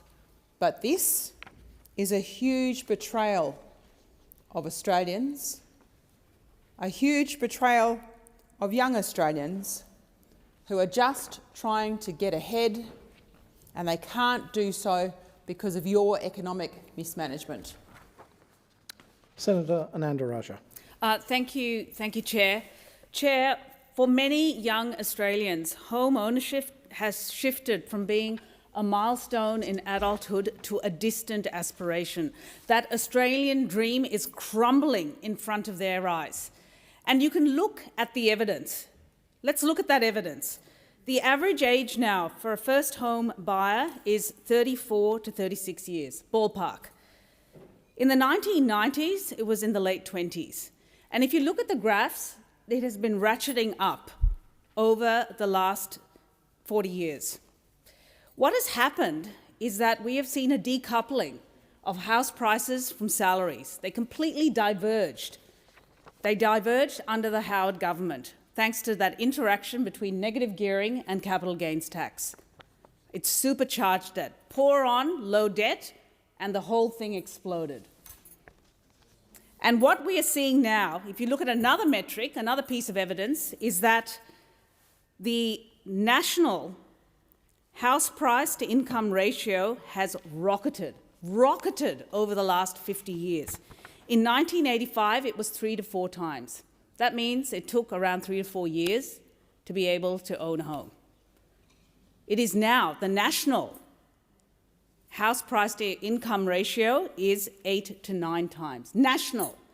But in Sydney, it is 13 times, 13 times.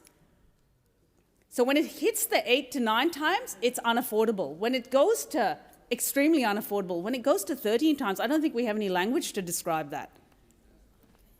So that is the evidence. But you don't need to look at the evidence necessarily. You could just look at the faces of young Australians. They have lost hope. And the longer they rent, the less chance they have of feeling secure, of growing wealth. The later they may stay with their parents in the family home, the less chance they have of meeting someone, maybe settling down, maybe having children. And then we wonder why our fertility rate is in free fall. This is at the heart of the budget. Housing affordability, writ large, across the sky. This is the issue, and I am done admiring this problem. I am done admiring this problem. This Labor government is acting. We are acting in the interests of millions of young Australians. And we have to. The moment is now, and we will fight this out with the coalition who have said today that they may repeal these changes. Shame. Going into the next election, turning their backs on millions of young Australians who, by the way, are not an island. Those young people live with parents. They live with grandparents. They are connected to their communities. They are connected to their workplaces. Those older Australians are watching what we do in this chamber. Now, I speak as someone who is a property investor, but I bought my properties at a time when I thought governments were doing their job. I thought governments were investing in housing supply. Unbeknownst to me, over that period of time when the coalition was in power, they vacated the field. There wasn't even a housing minister for 6 of their 10 years. There was no money put towards housing supply. It's taken this Labor government to invest $47 billion in increasing housing supply. That's the highest it's ever been in Commonwealth history. So while we take the heat out of the property investment market, we also have to boost supply. Senator Ananda Raja, your time has expired. Senator Blythe. Thank you very much, Deputy President. What we've seen from this Labor government is a whole lot of broken promises, and I lament, because I listen to them over there with their talking points where they are buying what the Prime Minister is trying to sell and what their Treasurer is trying to sell. But what it is the highest taxing government that this country has ever seen. And I have never, ever seen a country anywhere in the world tax itself or its citizens into prosperity. And what we've got to remember here is that government has no source of money, and this government has been spending irresponsibly. They have been taking the people's money and they have been spending it on all sorts of folly that has produced nothing for the Australian people. They talk about housing funds that deliver no houses. That is taxpayer dollars. That is not their money. Government has none. This is hard-working, everyday mum and dad Australians who have worked hard and they give over their hard-earned tax dollars to the government. And what this government does to reward them is to increase taxes, because you don't get to $1 trillion in debt by accident. You get to $1 trillion of debt by mismanaging an economy. Now, Australia is a resource-rich nation. We would be one of the wealthiest nations in the world if we had a government who could actually manage the resources that we have. Instead, we have a government over here that would rather look at net zero fantasies and send Australia into poverty. So what we've seen is Australians over the next 4 years will pay an extra $50 billion to this government of their hard-earned money to spend on whatever it feels like, whether that's net zero, subsidising EV Chinese car makers. They are doing all of that. And at the same time, they talk about housing supply and how Australians and young people are struggling to get into that housing market. What about those poor Australians, those young people that are living with their parents because they can't afford the rental market? The dream of putting a deposit down on a home is long gone. They're staying at home with their parents and they are saving hard. Well, those young people now are going to be hit with CGT and negative gearing. So if you stay home with your parents and your parents help you out, you're now going to be hit for that investment property, even though you plan on moving into it, but you can't afford to. This is the reality of this government. They have pulled the ladder up behind them, and they want Australians to believe that there is a great divide. So they'll put the boomers against the young generation in Australia. It doesn't have to be like that. We are a resource-rich country, and what we need to do is government needs to get out of the way. We need to stop letting 1.4 million people in over 3 years and building a fraction in housing supply. We need to be investing in hospitals and infrastructure. So if we want to have high net migration in this country, we have to make sure that all of our infrastructure keeps pace with that. This government has been irresponsible, and then they stand there and say, it's not our fault. We're going to spend more of your hard-earned money on trying to fix the problem that we have started. And for me, ladies and gentlemen, I think it is very much, as soon as you have someone who comes along from the government and says, hi, I'm here from the government and I'm here to help, we should all be very, very afraid. And I am very, very afraid, not just for my children, but for everyone out there in Australia with this government's budget. Senator Brown. Thank you, Acting Deputy President. The very first question really framed what was going to happen with the opposition questions today. And the very first response from Senator Gallagher, Minister for Finance, really nailed on the head what this budget is all about. Senator Gallagher said in response to that first question that this budget is about making sure that generations of the future get a fair go. That's what it's all about. She went on to say the opposition's response to that is to say no. They're already saying no. So what are they exactly saying no to? They're saying no to future generations. They're saying no to fairness. Last night, the Treasurer stood in the House and he handed down a budget for the first time for the times that we're living through. Not a budget written as though the world is calm, not a budget that pretends families are not under pressure, and not a budget that says hard things can be left for another day. This is a budget that meets the moment. It helps people now and it builds for the future. Australia is facing a serious global oil shock caused by the conflict in the Middle East. Australians did not choose this conflict. They do not control the global oil price, but they feel it in the cost of freight, at the Bowser and in the family budget. The job of government is not to stand back and hope for the best. The job of government is to act. That is exactly what this budget does. It more than halves the fuel excise for 3 months, reduces heavy vehicle road user charge to zero, and invests in fuel security, cleaner fuels and stronger supply chains. That is resilience in practice. Help now, strength for the future. This budget is also about workers. Labor believes that if you work hard, you should be able to get ahead. That is a simple promise, and for too many Australians it has become harder to believe.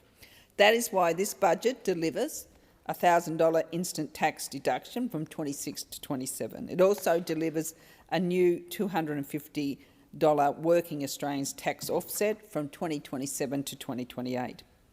In Tasmania, my home state, around 140,000 workers are expected to benefit from the instant deduction, and around 270,000 workers are expected to benefit from the working Australian tax offset.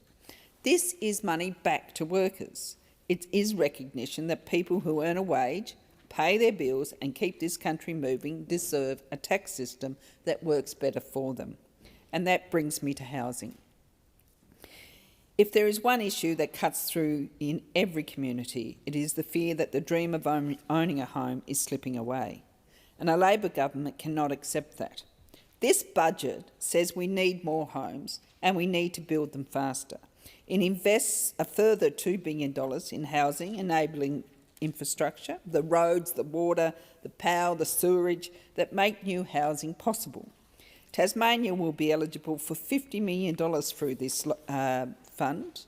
Supply is the main game, but it's not the whole thing. And the tax system has pushed too much investment into existing homes, while too many first home buyers Senator Brown, are locked out. Your time has expired. Senator Colbeck. Thank you, Deputy President. And what the answers to coalition questions from the government today demonstrated was that Australians cannot believe a thing that this government says. Young Australians cannot believe this government when they say this is about equity, because this budget goes after investment and savings across the board. It doesn't deliver anything for younger Australians. It won't make houses cheaper. Saving for a deposit on a home will take longer and will be taxed higher. That's what this budget does. It will make it harder for a young Australian to save, invest and for a home. It is killing investment in innovation. And it proves conclusively that no one can believe what this government says. Remember, they promised before the 2022 election that they would reduce electricity prices by $275. They promised that cost of living would be lower. They promised a higher cost of living, a better cost of living. They promised there would be no changes to superannuation. They broke that promise. They promised cheaper health care, and yet in this budget, people over 65 get charged up to an extra $1,600 for their health insurance. $1,600 for their health insurance. And 40% of admissions to public hospitals are people over 65, accounting for 50% of bed nights, and about 50 to 55% of the 1 to 1.2 million people, of the 3 million people, over 65 in this country, about 1 to 1.2 million people, are full pensioners who are going to be charged that extra slug. So much for cheaper healthcare for those pensioners who are going to be charged more.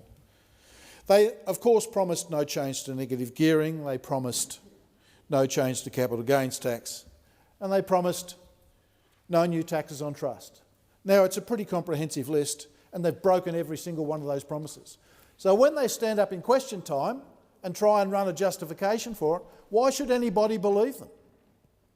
Why should we believe a thing this government says? A thing this government says, given the trail of broken promises that they have left behind them over 4 years in government. You cannot trust a single promise this government makes. Last night, Labor delivered a budget of deceit, and young Australians cannot believe this government when they say it's about equity, because it's about raising an extra $77 billion in tax. Question is that the Senate take note. Those that opinion say aye, against no. The ayes have it. Are there any further motions to take note of answers? Senator Steele, John. Thank you, Deputy President. I move to take note of answers given by Senator Gallagher. Yep. Thank you. It was wonderful to have so many disabled people and advocates here in the gallery of the Senate today. They are here in Parliament House because they are angry. They are angry with this government. They are disgusted with this budget. They are horrified by the fact that a government they voted for, on the promise that Labor would protect the NDIS, has delivered a budget that cuts out $185 billion from our NDIS over a decade. This budget raises 10 times more from the cuts it makes to the NDIS than from the changes that have been made that will tweak around the edges of some of the privileges enjoyed by wealthy property investors. Shame. There are many moments in politics where people look into Parliament House and are rightly confused, frustrated, angered, repulsed by what they see. But last night's budget and its treatment of disabled people is one of the most horrifyingly immoral decisions that I have ever seen a government make. It makes no sense to make these cuts to our NDIS, to introduce so much struggle into the lives of families and communities that are already doing it tough. And I asked the Minister today to give some assurance and clarity to the community. I asked the Minister to repeat the pledge that have been made by so many other ministers when they have sought to make changes that turn out to be cuts to the NDIS. I asked them, will they guarantee that nobody will be worse off? Nothing. No response. Pretended like they didn't even hear the question. I asked the Minister to give some assurance to the Australian autistic community, to autistic teenagers and adults who fear that they are the ones in the sights of the government in this moment. That when the government talks about kicking 160,000 people at least off the NDIS, that it is their community that the government will come for first.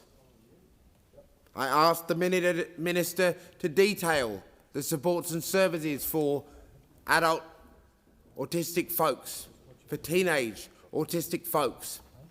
And what was the Minister's response?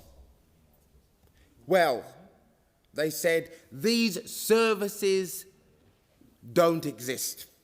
They were removed as the NDIS rolled out. Well, that's exactly the point. That's exactly the point.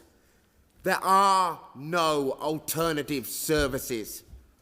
The government has been peddling a myth for so many years now that there will be these supports, that there are already these supports outside the scheme, when we know the reality, that there is so little available for anybody, and when you move beyond services for babies and younger kids, there's nothing.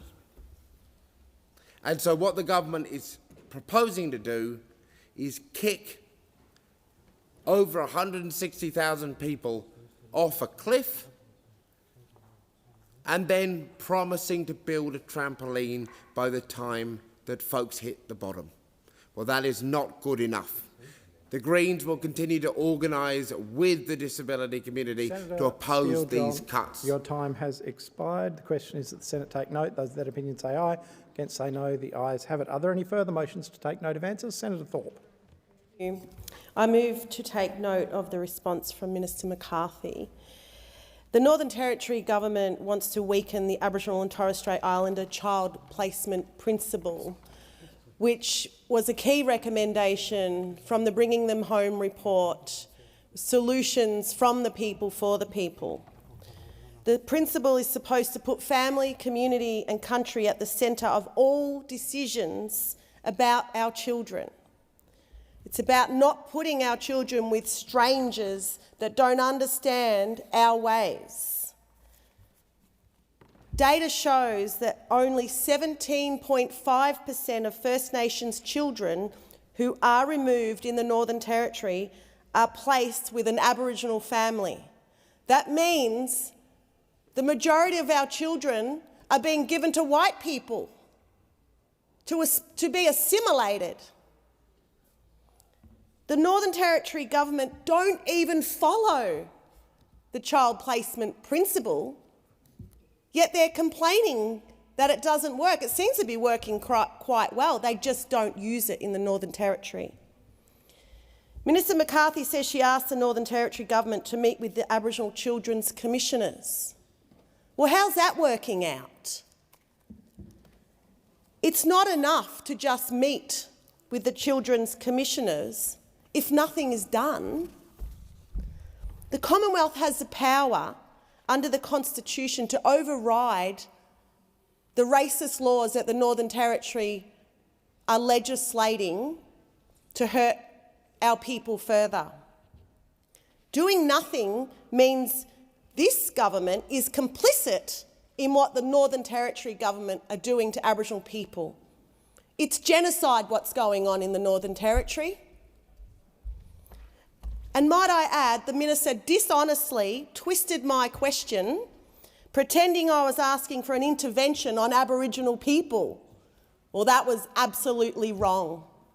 Absolutely disrespectfully wrong, because the only intervention I'm talking about is that she intervenes in the genocide that the Northern Territory government are committing on Aboriginal people every day. Have a look at the statistics. All I want is for the Minister to stand up for our people for once. Senator Thorpe, your time has expired. The question is that the Senate take note. Those of that opinion say aye. Against say no. The ayes have it. Are there any further motions to take note of answers? Senator David Pocock. Thank you, Deputy President. I seek to take note of the answer from Minister Ayres today in question time. The question was around the statement of expectations that the government has set for data centres and goes to the bigger concern amongst the community that the current Labor government is not meeting Australians' expectations when it comes to regulating artificial intelligence and the huge growth in data centres in this country. To simply say that we have a statement of expectations, which one of the largest data centre CEOs says, is essentially just what the current rules are. To simply whack that on a website and say, there are statements of expectations, we're doing our job, doesn't cut it. And I know so many experts are concerned. I think people in the broader community are really concerned about a government that seems to be asleep at the wheel when it comes to the AI freight train that is coming at us. You have the Commissioner for Jobs and Skills Australia saying 600,000 Australians will likely lose their jobs. There's been no modelling that we know of to actually look at the implications of that in terms of tax, the implications of that in terms of unemployment. We have to do better. This is a huge change that is coming at us very fast. And it doesn't cut it for the government to simply say, well, at least we'll have data centres. You know, it's good for the country. We're seeing investment. Take Microsoft, $25 billion investment in Australia. As I said yesterday, they pay 2% tax on revenue here in Australia. Very good at minimising their tax are these big tech companies. And they're laying off workers. We saw in the US recently 8,750 workers, 7% of their workforce laid off. What makes us think that investment from these tech companies that results in job losses here in Australia will mean that we win? Everything suggests that we will allow companies to simply displace workers. Go to Coles, you check out your own groceries. Go to Qantas, you now check yourself in. AI will displace jobs, and we currently do not have a plan to deal with that. And we do not have a plan to raise the revenue that's going to be required for retraining and potentially for mass unemployment. The question is that the Senate take note. Those of that opinion say aye. Against say no. The ayes have it.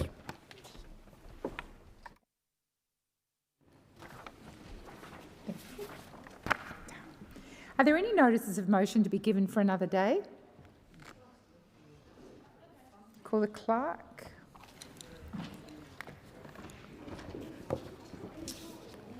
Postponement notifications have been lodged as follows. General business 443 for today and general business 486 for today to the 22nd of June. And business of the Senate number 4 for today to the next day of sitting. The committee's lodged an extension notification as shown at item 12 on today's order of business. Thank you very much. I'm not sure I got all of those, but I'm sure I'll catch up. Are there any notices of motion to be given for another day? No. I shall now proceed to the placing of business. Is it desired to rearrange or postpone the business? No. Okay, so I shall now proceed to the discovery of formal business. I'll start with government business number 3, standing in the name of Minister Gallagher. Thank you. I ask that government business notice of motion number 3, proposing the reference of a public work to the Parliamentary Standing Committee on Public Works, be taken as formal. Is there any objection to this motion being taken as formal? There being none, I call the Minister. Thank you. I move the motion. I table the statement in relation to the work.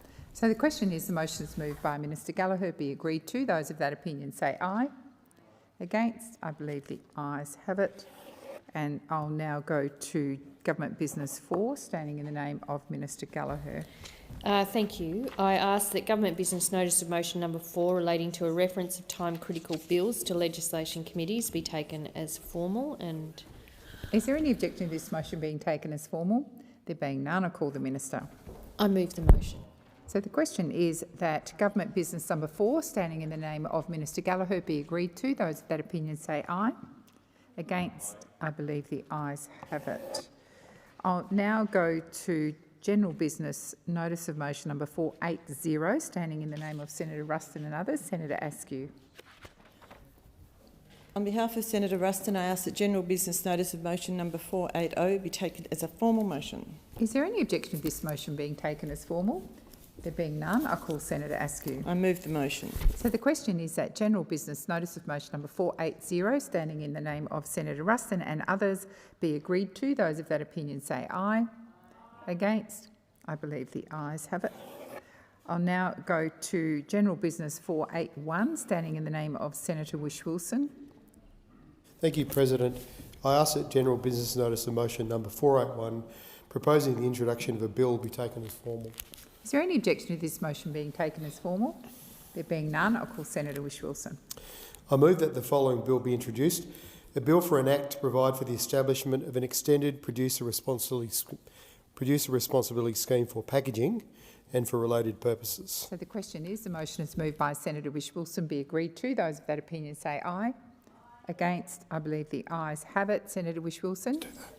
I present the bill and move that this bill may proceed without formalities and now be read a first time. So the question is, the motion is moved by Senator Whish-Wilson, be agreed to. Those of that opinion say aye. Aye. Against? I believe the ayes have it. I call the clerk. Provide for the establishment of an extended producer responsibility scheme for packaging and for related purposes. Senator Whish-Wilson.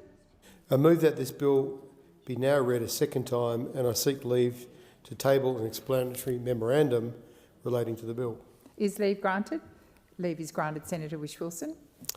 I table an explanatory memorandum, and I seek leave to have the second reading speech incorporated to Hansard and continue my remarks. Is leave granted? Leave is granted. Senator Whish-Wilson. I'll now move to general business notice of motion number 482, standing in the name of Senator Mackenzie. Is that you, Senator Askew? Can be. On behalf of Senator Mackenzie, I ask that general business notice of motion number 482 be taken as a formal motion. Is there any objection to this motion being taken as formal? There being none, I call Senator Askew. I move the motion. So the question is that general business notice of motion 482, standing in the name of Senator Mackenzie, be agreed to. Those of that opinion say aye. Against? I believe the ayes have it. I now move to general business notice of motion number 483. Actually, no, I won't.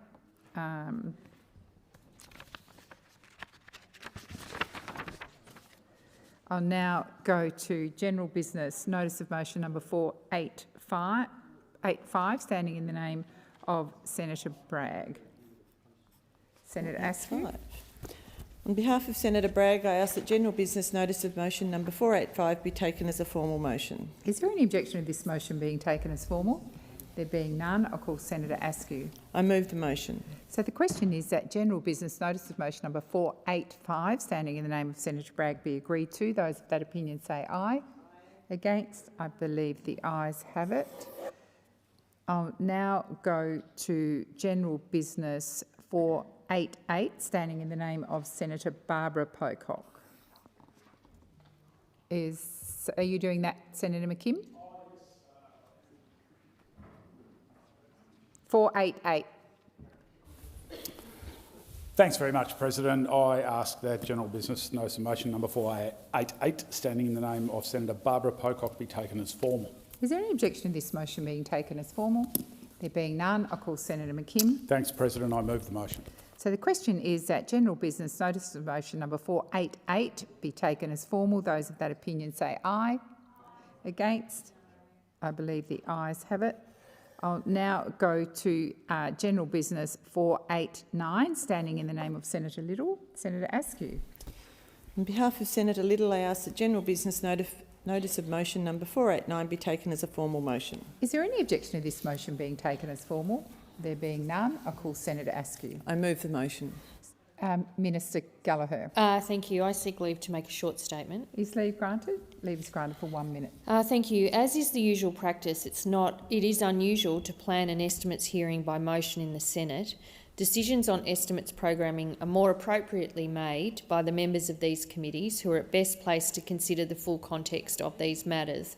It is unreasonable for senators to continue demanding additional consideration while repeatedly choosing to leave early. Order. I encourage senators to carefully consider their position on this motion and to ensure that, if supported, they use this additional time fully. So the question is that general business notice of motion number 489 be taken, be agreed to. Those of that opinion say aye. Aye. Against? I believe the ayes have it. I'll now go to general business 490, standing in the name of Senator Bragg. Senator Askew. On behalf of Senator Bragg, I ask that general business notice of motion number 490 be taken as a formal motion. Is there any objection to this motion being taken as formal? There being none, I call Senator Askew. I move the motion. So the question is that general business 490, standing in the name of Senator Bragg, be agreed to. Those of that opinion say aye. Aye. Against? I believe the ayes have it. I'll now go to general business 491, standing in the name of Senator Collins. Senator Askew. On behalf of Senator Collins, I ask that general business notice of motion number 491 be taken as a formal motion. Is there any objection to this motion being taken as formal? There being none, I call Senator Askew. I move the motion. Minister Gallagher. I seek leave to make a short statement. Is leave granted? Very short statement. Leave is granted for 1 minute. Thank you. And I refer to my previous remarks about an earlier motion. But essentially, if committees are being micromanaged on the floor of the Senate when they should be resolving these matters themselves, that is the normal custom and practice and had been occurring pretty happily. But now senators who are asking for additional hours should stay and actually do the hours instead of nicking off early on a Friday night. Order. The question, I'm putting the motion. Order. Order. This is formal motions. So the question is that general business notice of motion number 491, standing in the name of Senator Collins and moved by Senator Askew, be agreed to. Those of that opinion say aye. Against? I believe the ayes have it. I'll now go to 492, standing in the name of Senator Ruston. On behalf of Senator Ruston, I ask that general business notice of motion number 492 be taken as a formal motion. Is there any objection to this motion being taken as formal? There being none, I call Senator Askew. I move the motion. So the question is that general business notice of motion number 492. Senator Orman-Payne. I seek leave to make a 1 minute statement. Is leave granted? I still seek leave to make a statement. Leave is granted for 1 minute. The government has said for the previous two similar motions that these shouldn't be brought to the floor of the Senate.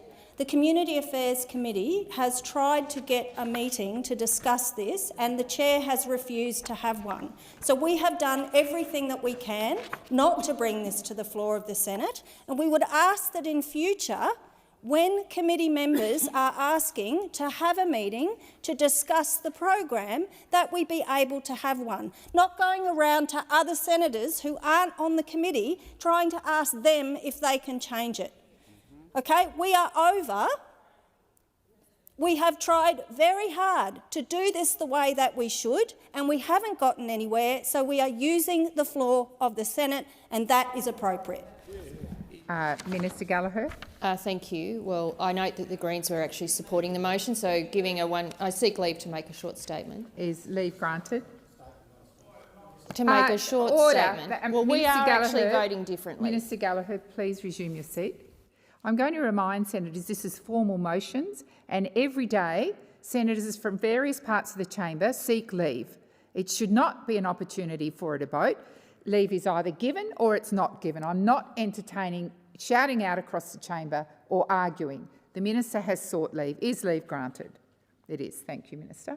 Thank you. Well, I refer to my previous comments, and I understand and would encourage all of those issues to be resolved within the committee, including acknowledging the role of the chair.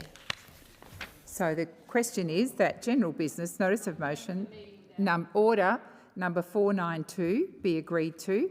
Those of that opinion say aye. Aye. Against? I believe the ayes have it.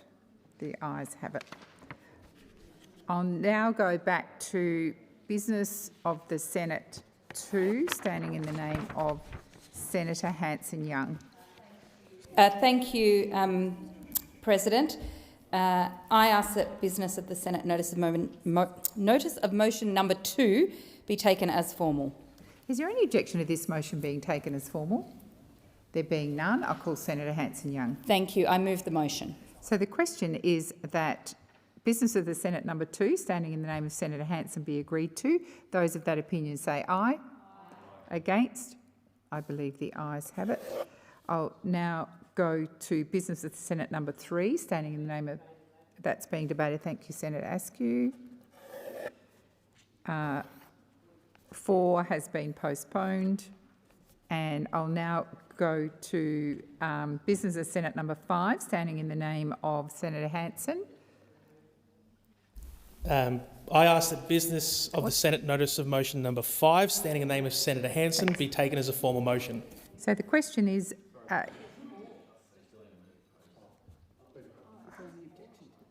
is there any objection to this motion being taken as formal? There being none, I call Senator Bell. I move the motion.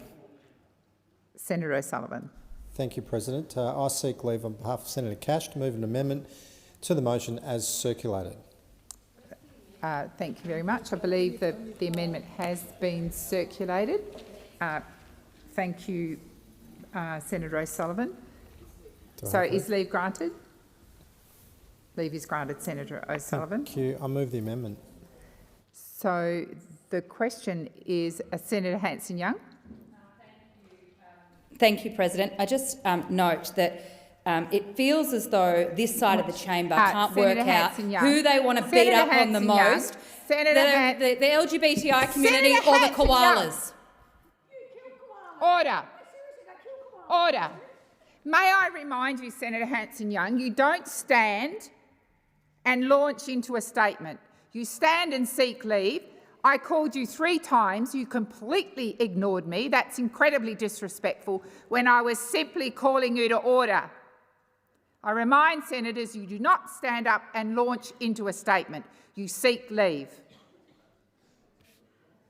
Senator David Pocock, were you seeking leave at the same time or not? Okay, thank you. So the question is that Business of Senate number 5, as amended. I'm going to put the amendment first. And I don't need the advice of the chamber calling out. That is the clerk's role. So the question is that the amendment as moved by Senator Bell, Senator Cash be agreed to. Those of that opinion say aye. Aye. Against? No. I believe the noes have it. Division required. Ring the bells for 4 minutes.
Lock the doors.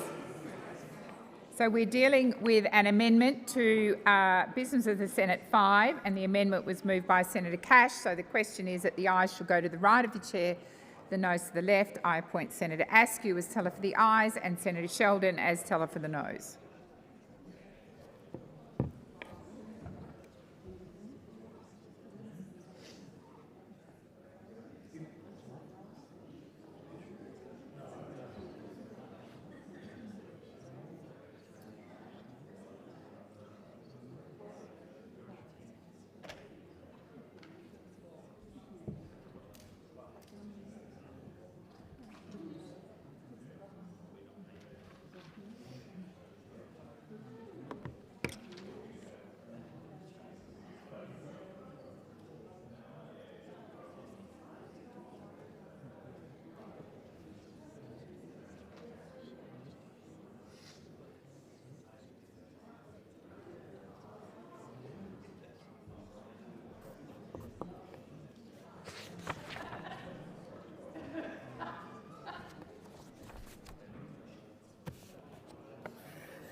Order. There being 27 ayes and 35 noes, the matter is resolved in the negative.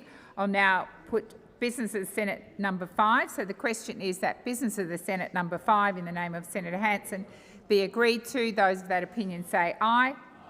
Against? I believe the noes have it. Division required. Ring the bells for 1 minute.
Lock the doors. So the question is that Business of the Senate number 5, standing in the name of Senator Hanson, be agreed to.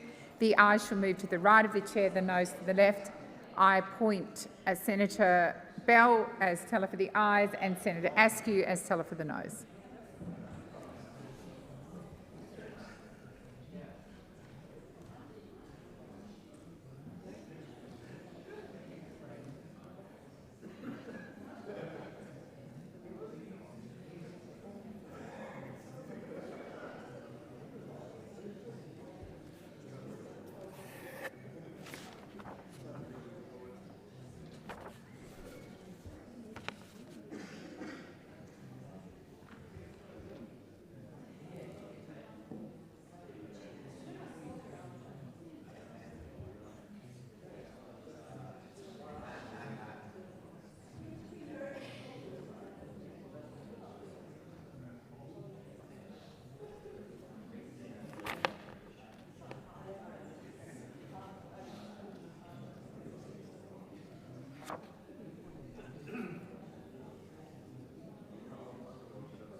Order. There being 5 ayes and 41 noes, the matter is resolved in the negative. I'll now deal with general business. Notice of motion number 484, standing in the name of Senator Bragg. Senator Askew. Thank you. On behalf of Senator Bragg, I ask that general business notice of motion number 484 be taken as a formal motion. Is there any objection to this motion being taken as formal? There being none, I call Senator Askew. I move the motion. So the question is that general business notice of motion number 484, standing in the name of Senator Bragg, be agreed to. Those of that opinion say aye. Against? No. I believe the noes have it. Ayes have it. Ring the bells for 1 minute.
Lock the doors. So the question is that general business notice of motion number 484, standing in the name of Senator Bragg, be agreed to. The ayes shall move to the right of the chair, the noes to the left. I appoint Senator Askew as teller for the ayes and Senator Sheldon as teller for the noes.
Order. There being 37 ayes and 22 noes, the matter is resolved in the affirmative.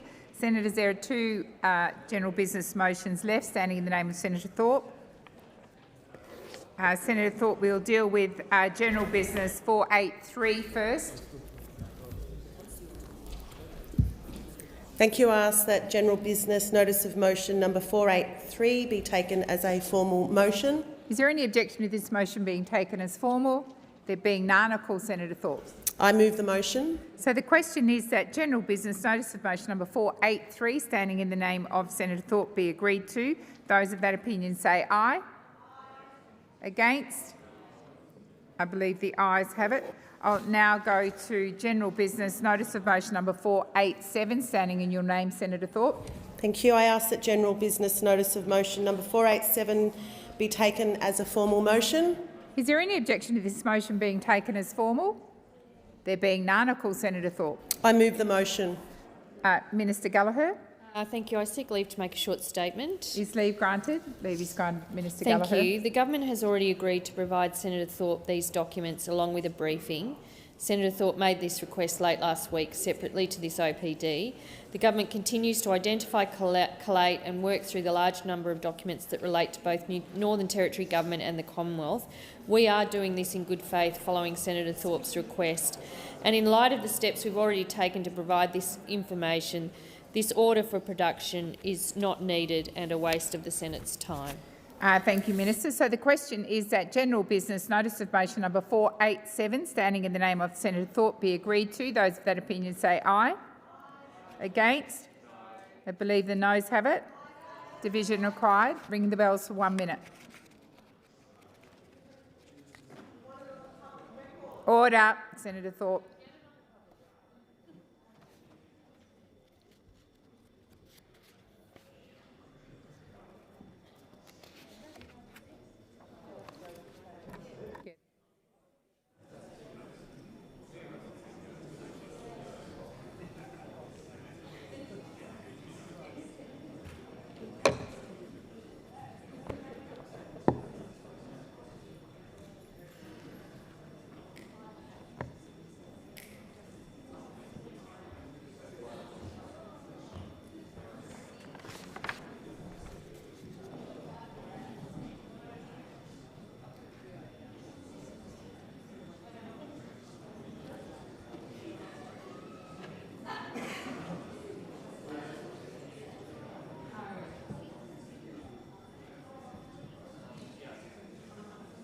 Lock the doors. So the question is that general business notice of motion number 487, standing in the name of Senator Thorpe, be agreed to.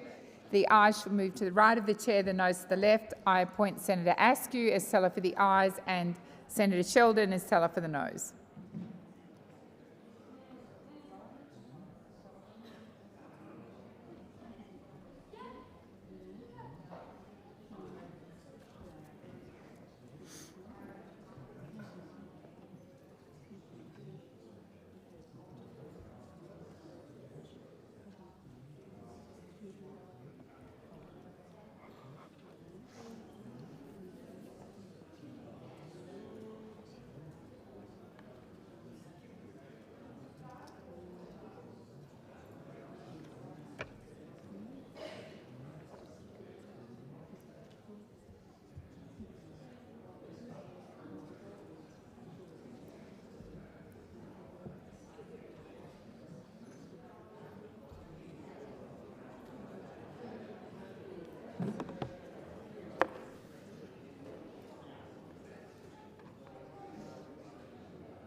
Order. There being 37 ayes and 22 noes, the matter is resolved in the affirmative. Senators, that concludes formal motions.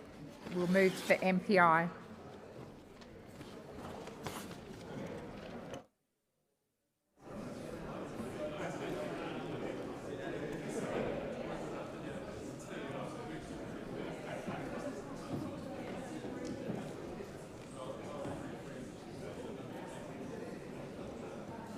you.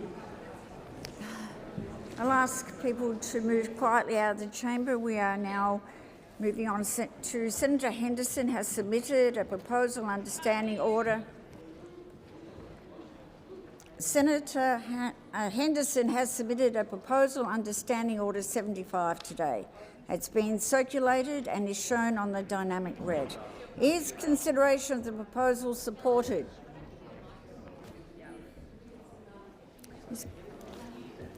No one could hear me. Is my mic on now? Yeah? Yeah, now. Great. Thank you. I'll start again. Senator Henderson has submitted a proposal under Standing Order 75 today. It has been circulated and is shown on the dynamic red. Is consideration of the proposal supported? It is. With the concurrence of the Senate, the clerks will set the clock in line with informal arrangements made by the Whip. And I call Senator Henderson. Thank you very much, Acting Deputy President. Well, this is a budget full of broken promises. Higher taxes, more debt, lower living standards and fewer homes for Australians. Because Labor can't manage money, we're facing a decade of deficits worth $150 billion, and every Australian will be forced to foot the bill. Australians will pay an extra $50 billion in taxes over the next 4 years. This includes an extra $15 billion in personal income taxes and billions more from new taxes on houses, small businesses, farms and shares as a result of capital gains tax and negative gearing broken promises.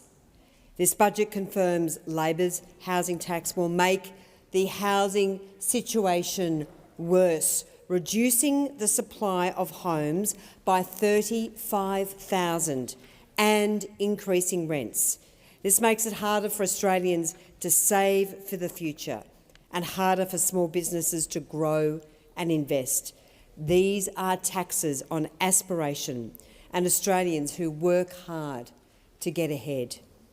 Real wages are down 3% and Australians have experienced the steepest fall in living standards of any developed country. Unfortunately, there is more price pain on the way for Australians.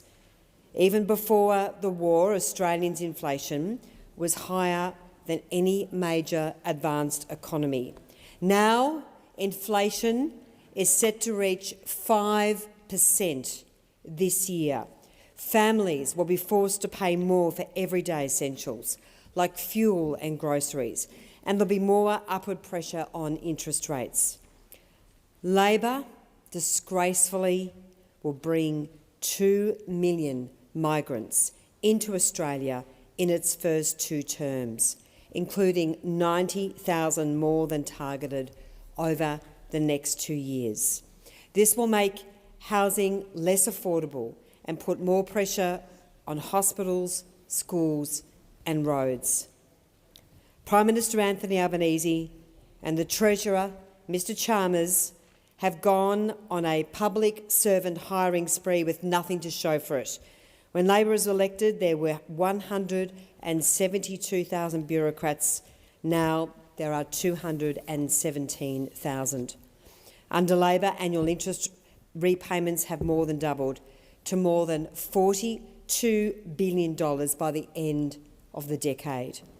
Labor's budget of broken promises, sickening broken promises, shows $18 billion in new net zero spending, plus money to establish a massive new green bureaucracy, the Environmental Protection Authority, staffed by 700 bureaucrats.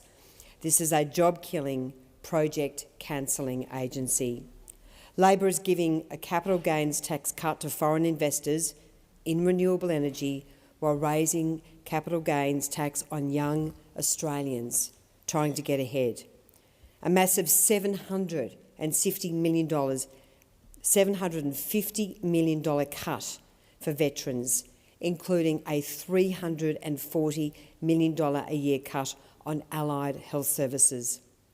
In the middle of a skills crisis, this budget rips out $266 million from Australian apprentices at a time when there are 130,000 fewer apprentices and trainees than when Labor was elected. Labor is cutting defence spending next year at a time when Australia faces its most dangerous strategic circumstances since World War II. On Thursday night, Angus Taylor will deliver our budget in reply and outline the Coalition's plan for a stronger economy and a better Australia. This will be a plan to restore Australia's standard of living and protect our way of life by backing Australians who have a go. The Coalition will fight tooth and nail against Labor's new taxes and reckless spending, against Labor's reckless spending, which is driving up interest rates, which is driving up inflation, and which is making all Australians poorer. This is a budget which has betrayed every single Australian. Senator Mulholland, you have the call. Acting Deputy President, I rise to respond to the Coalition's MPI about last night's budget that delivered more tax cuts for Australian workers, a fair go for Australians who want to get into a home of their own, and strengthen the future of Medicare. In the motion, Senator Henderson wants to talk about broken promises. Broken promises. That's pretty brave from the Liberal Party, so let's go there. This is the same Liberal Party of Tony Abbott who went to election and promised no cuts to health, no cuts to education, no changes to the ABC, and then did exactly that. The same Liberal Party of Malcolm Turnbull who promised stable leadership on climate change and delivered nothing but chaos that took this nation backwards. The same Liberal Party of Scott Morrison, a Prime Minister who swore himself into 5 secret ministries, a government so full of trust and honesty that the Prime Minister didn't even trust his own ministers to do their jobs. Senator Henderson wants to talk about higher taxes for everyday Australians. Again, crazy brave of her, given her party went to the last election promising higher taxes for working Australians. That was your policy at the last election. So you want to talk about higher tax policies? We have the receipts of what you took to the last election. Last night's budget was about delivering a tax system that is fairer for working Australians.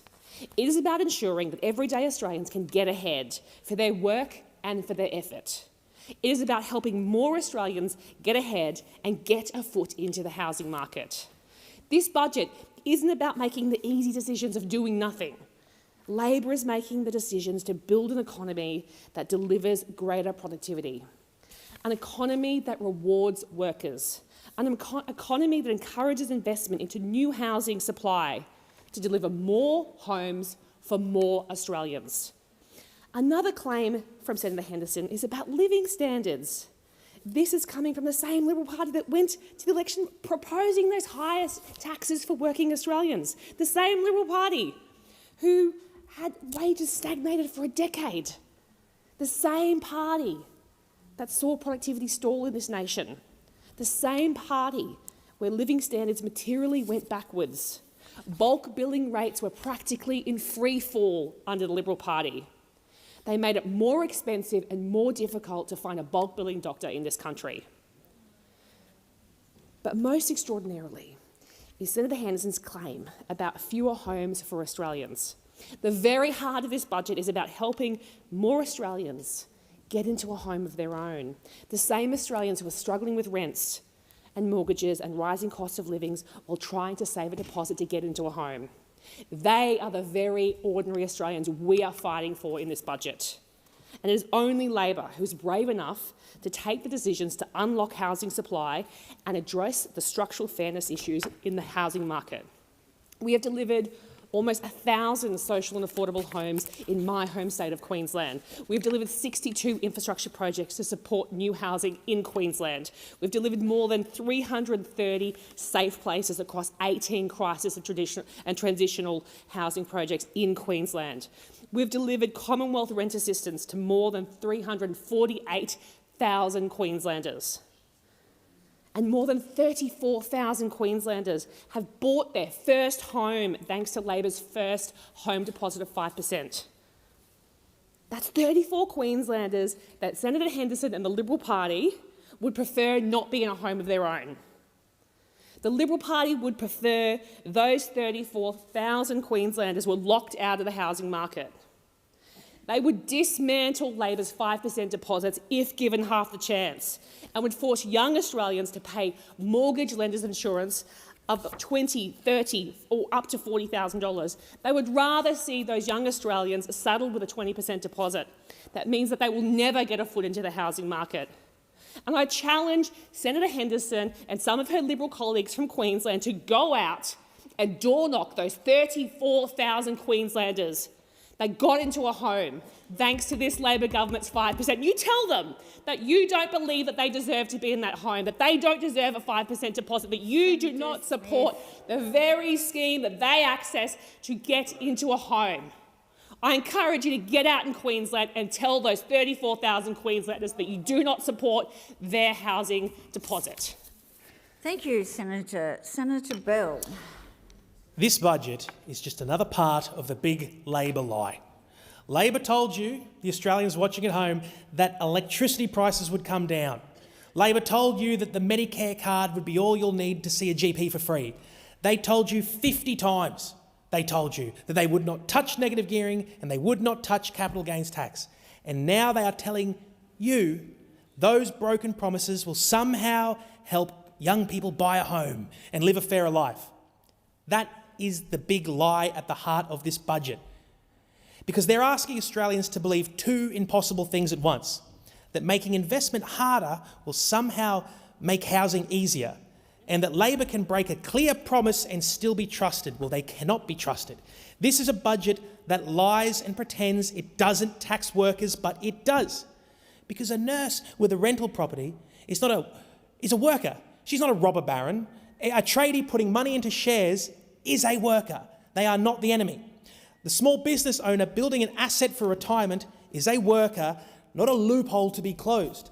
Because what we are looking at is pure class warfare dressed up, plain and simple. These workers are not the problem with Australia. They are its backbone.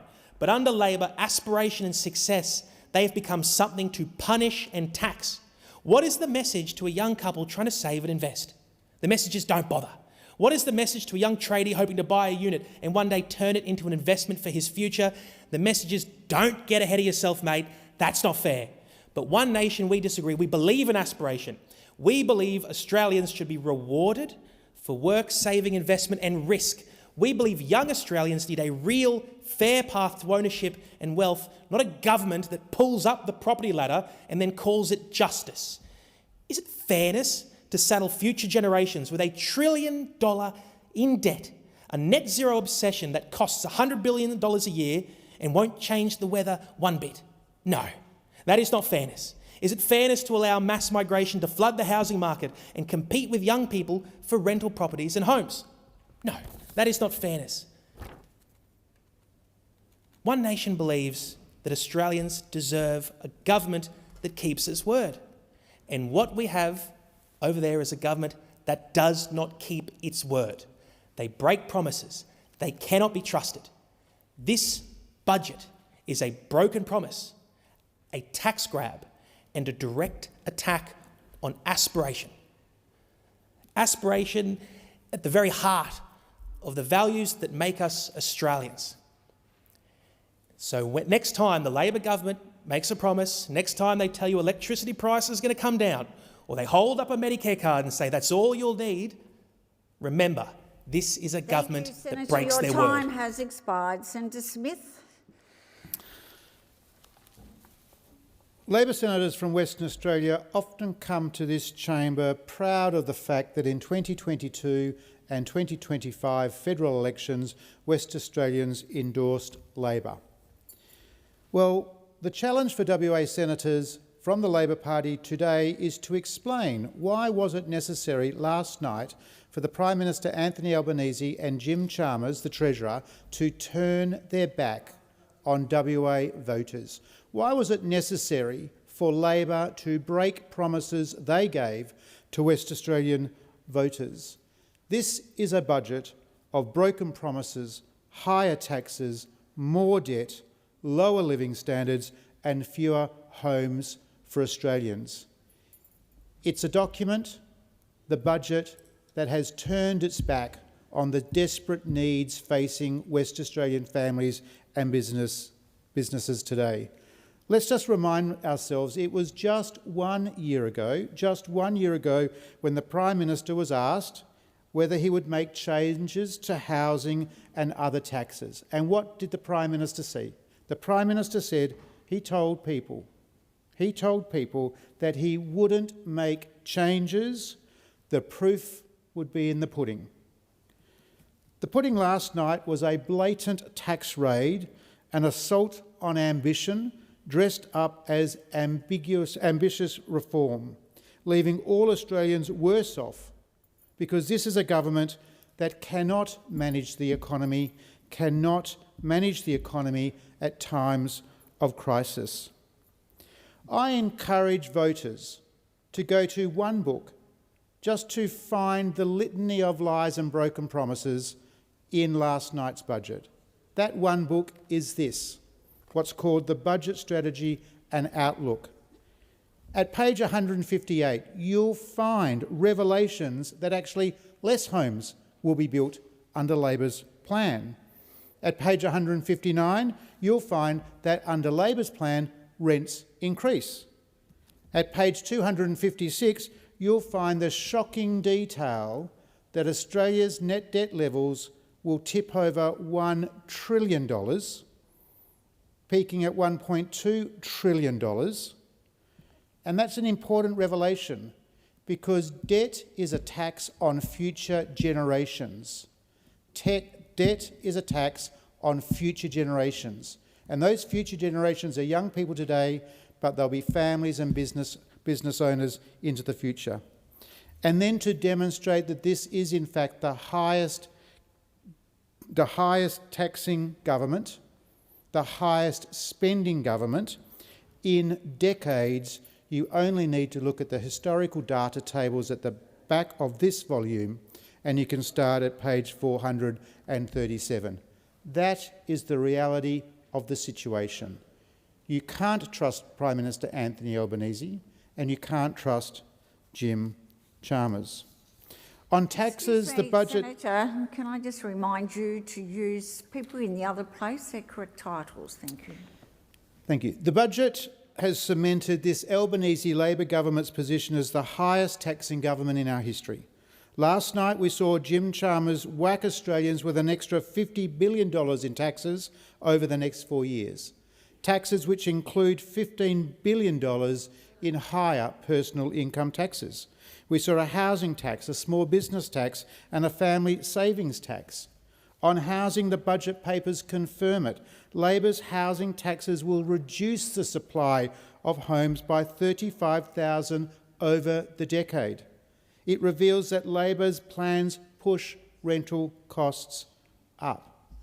On deficits and debt, it says that Labor cannot manage the economy because we are facing a decade of deficits worth $150 billion and a net debt of $1.25 trillion. The yearly interest bill on that debt alone will hit more than $42 billion or $80,000 every minute.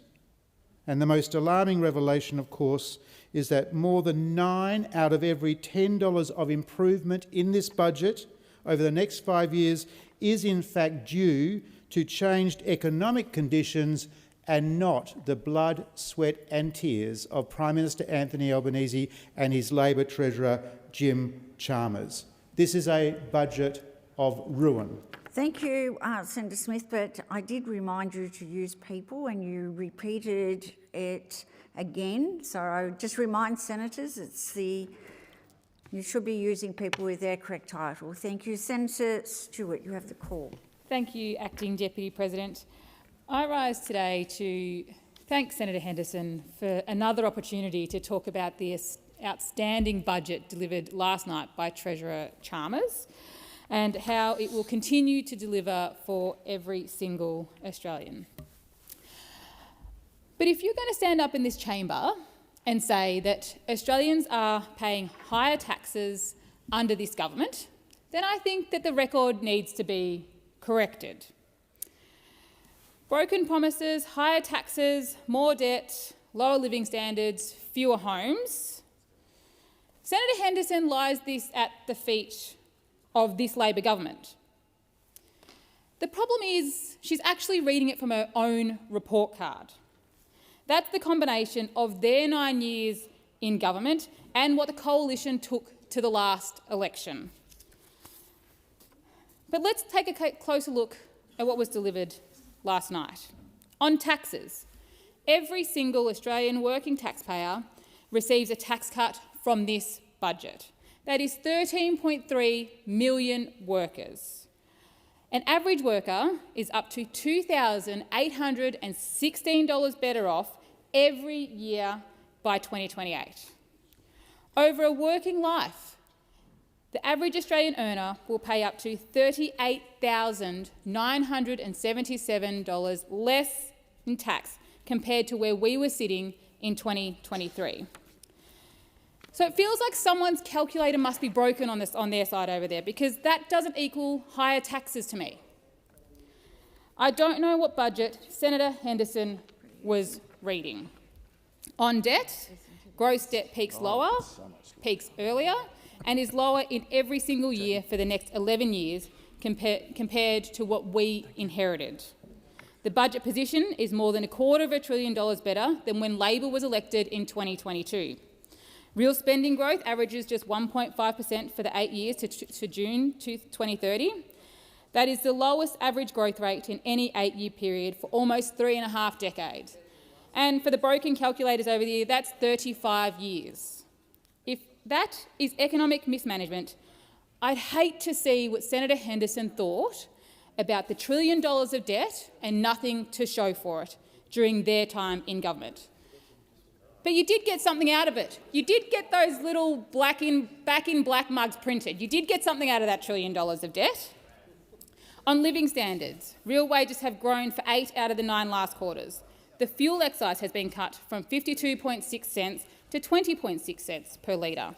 A $1,000 instant tax deduction, no receipts required, saving millions of working Australians time and money.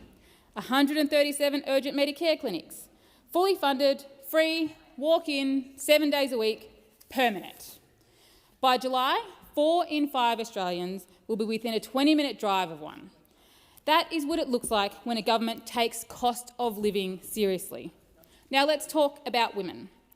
This budget is one that benefits every single Australian woman.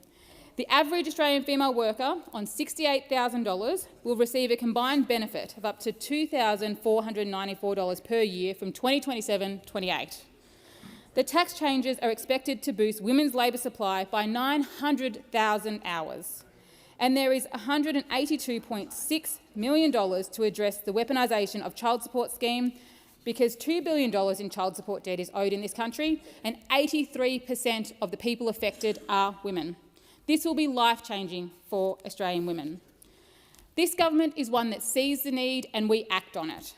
Australia's gender equality ranking has risen from 43 to 13th since 2022.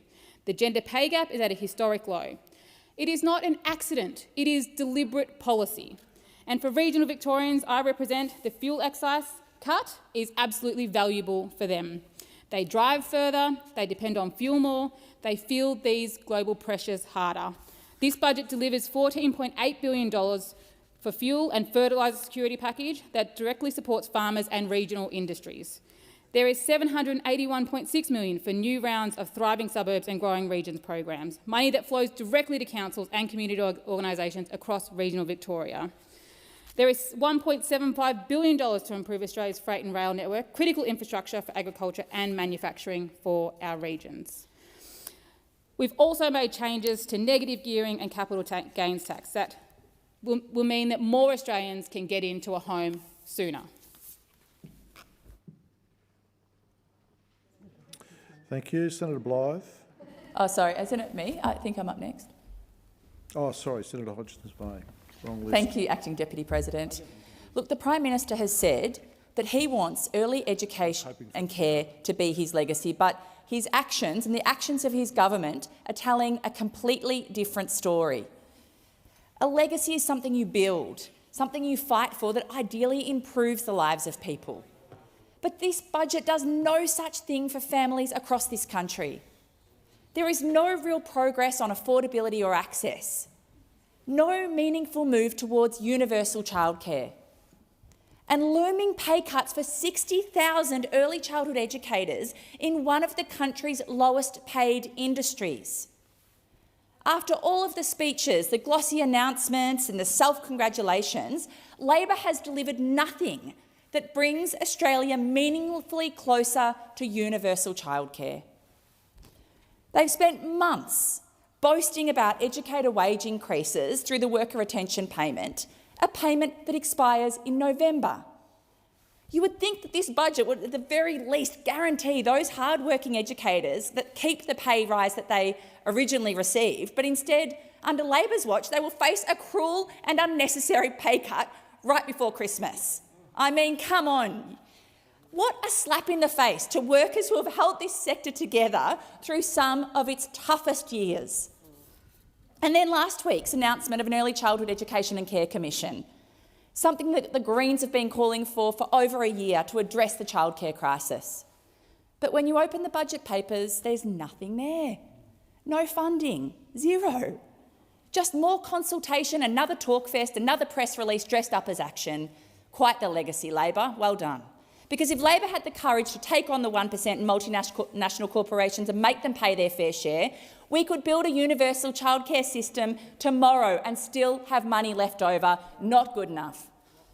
Thank you, Senator Hodgins-May. Senator Blythe, this time. Thank you very much, Acting Deputy President. Now, last night's budget made one thing very clear. This is a budget of higher taxes, more debt, lower living standards and fewer homes for Australians. After 4 years of this terrible Labor government, Australians are working harder, paying more and falling further behind. It feels like everyone is going backwards, and that's because we are.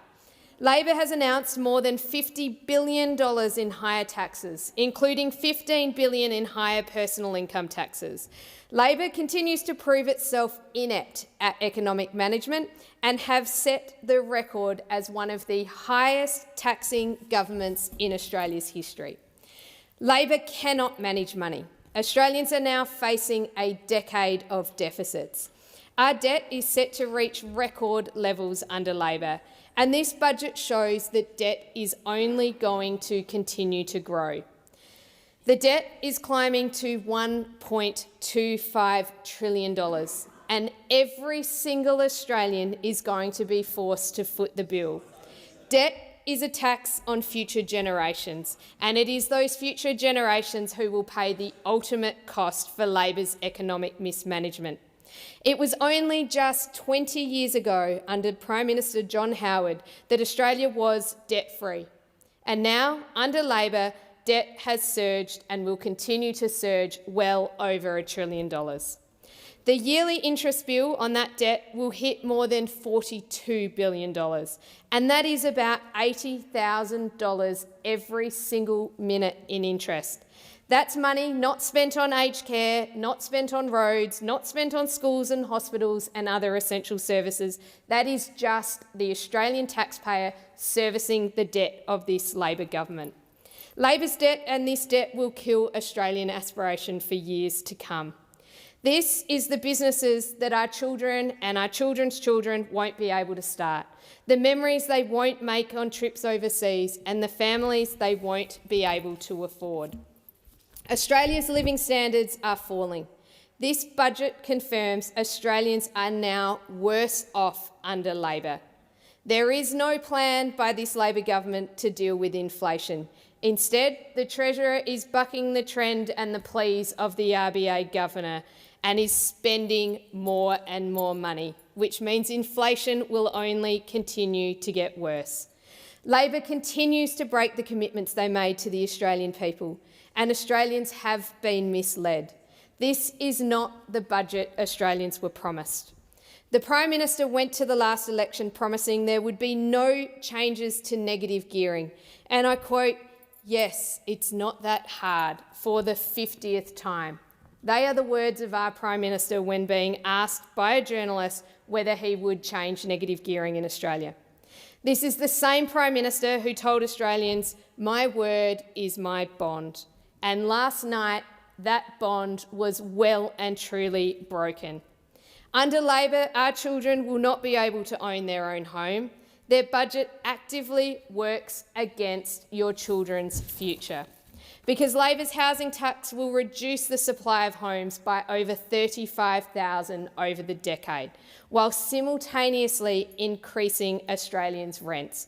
Their own budget papers say this. Labor has not heard the concerns of Australians when it comes to housing, because Australians know that to increase housing supply, you must reduce demand as well. Yet under Labor's new budget, migration is still out of control. Their migration target is expected to blow out by another 90,000. This means Labor will bring in almost 2 million migrants across their first 2 terms in government. And where are all the houses? Where are the new hospitals? Where are the new schools? Where are the roads? Labor would have driven the country into recession already, if not for papering over the economic mismanagement with excessive and reckless immigration targets. Labor will play this budget off as a win for Australians, distracting them with a $250 sugar hit tax refund. But Labor's $250 back on your taxes is not a gift. That is your own money that you have paid in hard-earned tax being returned to you. Jim Chalmers' budget is an assault on aspiration. What's next? The family home, your super. Labor no longer has any integrity at all, and we will continue to fight every day against Labor's agenda. Time for the debate has expired.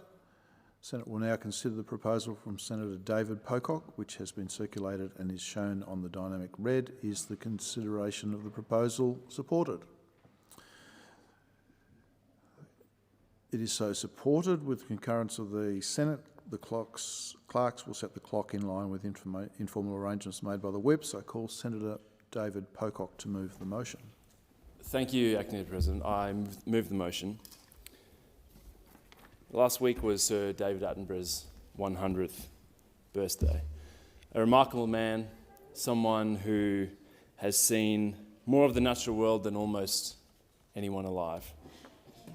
He told us that to restore stability to our planet, we must restore its biodiversity, the very thing we have removed. It is the only way out of this crisis we have created. And so, reflecting on the budget last night, there were some undoubtedly good things, some tough decisions made, and I applaud the government for doing that. But yet again, nature has missed out. If we look at this through the view of the importance we attach to managing and protecting the natural world, our priority is not there. That is not a priority in this budget. We know that we're in a biodiversity crisis. More than 2,000 species and ecological communities are threatened. 19 ecosystems are showing signs of collapse on this megadiverse continent that we call home. Growing up, I used to hear stories from my father and grandfather about what the area we farmed in was like when they were growing up. And it sounded like a much richer place, more wildlife, more adventure. And I remember feeling a sense of loss even as a kid, and a bit of anger about why didn't I get to experience that. And then you look at the statistics, this is actually what's happening. Even that was in Zimbabwe. Here in Australia, we've seen a 75% decline since 1985 in threatened and near-threatened species. That is a disastrous drop. We have an impoverished environment. And growing up, I had no idea that that was what we now call shifting baseline syndrome, where we go into what is still incredibly beautiful landscapes in this country, and we enjoy them. The Murrumbidgee River Corridor, a place that I have just fallen in love with since moving to Canberra, to the ACT. But it is but a fraction of what it used to be. There's less birdsong. There's almost no small mammals left along that corridor. Cats and foxes reign supreme. The river's being starved of water. It's in a perpetual man-made drought. And so we have a choice as a country. If you just want to look at the economics, there's a strong argument. $893 billion of GDP. Nearly half our economy depends directly on nature and services provides. So if you don't care about nature, still, if you care about the economy, you should care about investing in the environment. And this shouldn't be a left versus right issue. I don't see what is more conservative than actually conserving the environment, than protecting our natural heritage. So yes, we need money. We currently spend just 0.1% of the federal budget, $474 million on protecting it. I think this is both an economic failure but also a moral failure. The Biodiversity Council says that we need to lift that to at least 1%. If we just took a third of the destructive subsidies in this country, that would solve that. That would be 1%. So this is doable for us as a country. The money is there. That it is about priorities. A relatively small investment would actually be a down payment on our future, both the future of the places and species we love, but ultimately on our future as a species, because our survival is inextricably tied to the environment that we have come out of, that we have evolved out of and we rely on. And so there's that ask for an increase, a 1% of the budget investment, and there's a lot at stake. As E.O. Wilson reminded us, the one process now going on that will take millions of years to correct is the loss of genetic and species diversity by the destruction of natural habitats. This is the folly our descendants are least likely to forgive us. And so yes, we need money, but clearly we need to change in attitude. We've got to stop viewing land as something that we just own and can demand a return from, and more something that we actually belong to and is there not just for us, but for everything else that we share with and for future generations. Senator Bragg. Well, I take the opportunity to put on record our disappointment about the budget's commitment to biodiversity and its failure to protect the environment.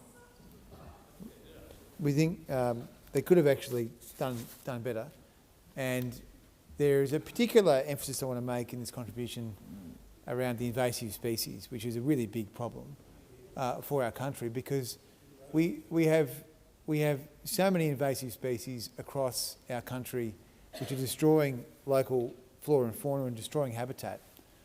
And I think of my own experience growing up in northern Victoria, seeing the impact of the European carp and how the European carp would eat the small native fish and even some of the other introduced species which were not causing any great damage.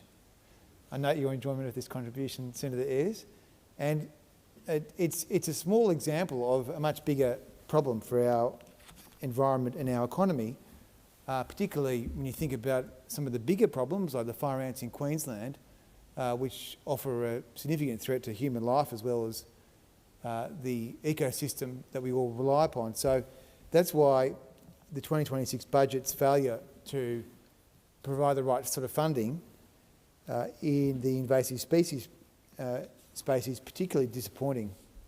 Now, the government have rebranded the Saving Native Species Fund as Protecting Australia's Native Species, but there appears to be 27% fall in funding from 64 million to 46 million, and that then provides uncertainty around fire ant eradication, for example, and that is, of course, a huge concern for people in Queensland. It also creates uncertainty for deer eradication in World Heritage zones, yellow crazy ant control, and feral cat eradication on Kangaroo Island. So these all need sustained focus. They all need sustained focus. Minister Ayres, enjoying your smirking there. But these are serious issues. I mean, the rabbits cost $197 million. And so almost everyone who's got an interest here is saying that there's not enough certainty on the funding. And we want to see from this government a commitment, a long-term commitment to the eradication of these invasive species. We also note that the National Rabbit Coordinator expires in late 2026, so there's no replacement funding in sight there for the rabbits. And the agriculture portfolio overall faces almost $200 million in cuts. So these are serious issues for our future. And we note the budget removes a significant amount of funding, and it doesn't have the certainty that is needed to provide the eradication, which takes many years. I mean, it'd be no surprise to you, Minister Ayres, that the point I made before about the European Cup, I mean, this is still a major issue in the waterways, the Murray-Darling and other parts of Australia, because these things take decades to get rid of. They take decades to get rid of. And so that's why putting it into an annualised basis where the governments look to kind of nickel and dime these programs creates great uncertainty for people who are worried about our environment, farmers, and the like all have genuine concerns about the funding profile here. So we want to see a stronger commitment over the next year from the government on these issues. We will of course be considering our own program on this in terms of a funding envelope, but also a policy that is a serious policy that can be put against all these different invasive species. So the government so far have had a terrible record here. We want them to do better, and we'll be encouraging them to do better. Senator Ghosh. Thank you, Acting Deputy President. Protecting Australia's environment is essential to our future, and our incredible landscapes and our unique and magnificent ecosystems are vital to Australia. They're vital to life on this continent. And our environment is important to our economy. Our environment is loved and enjoyed by Australians around the country. And I love and enjoy our environment. I cherish time spent in the wilderness. I, as with Senator Pocock, grew up watching David Attenborough. The videotape of the Trials of Life got a repeat run in the Goshenogarajan household. And as an adult, I enjoy bushwalking in our magnificent national parks. I enjoy swimming in our beaches, and I enjoy fishing in our rivers and in our ocean. But I don't agree with the approach set out in this motion, because the protection and conservation and management of Australia's environment is not just about cherry-picking a proportion of GDP spending number and then using it as a method of criticism. It's a number that's selected artificially to create an impression because it's small. But the reality is this government's environmental agenda has been large.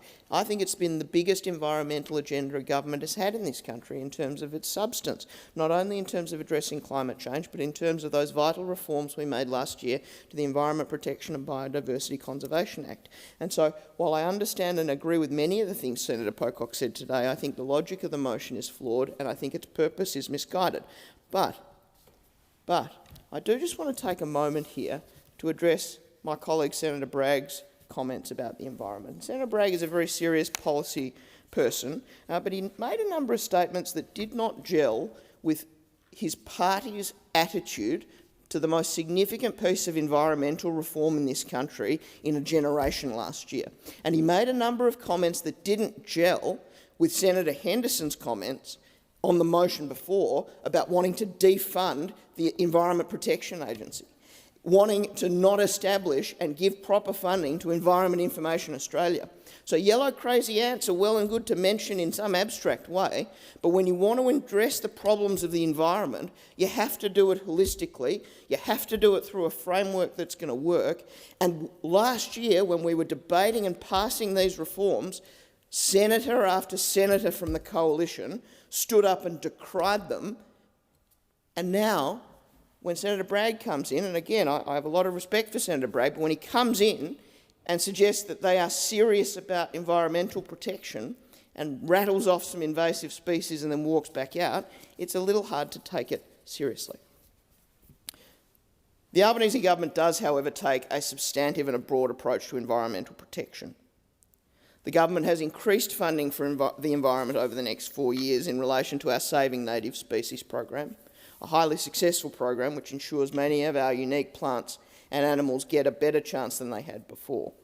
The same animals that are unique to this country and are well known around the world, our koalas and our bilbies. And I was heartened to hear Senator Pocock talk about biodiversity and the importance of genetic variance in our environment, because that is something that will ensure that our environment can survive the many challenges that come and are coming as a result of climate change. And the government has taken significant action to try and address the issue of climate change and reduce Australia's emissions, not only through a commitment to a net zero target, but through a commitment to a significant adaptation in the way we produce electricity in this country and significantly trying to clean up the way we do industry in this country.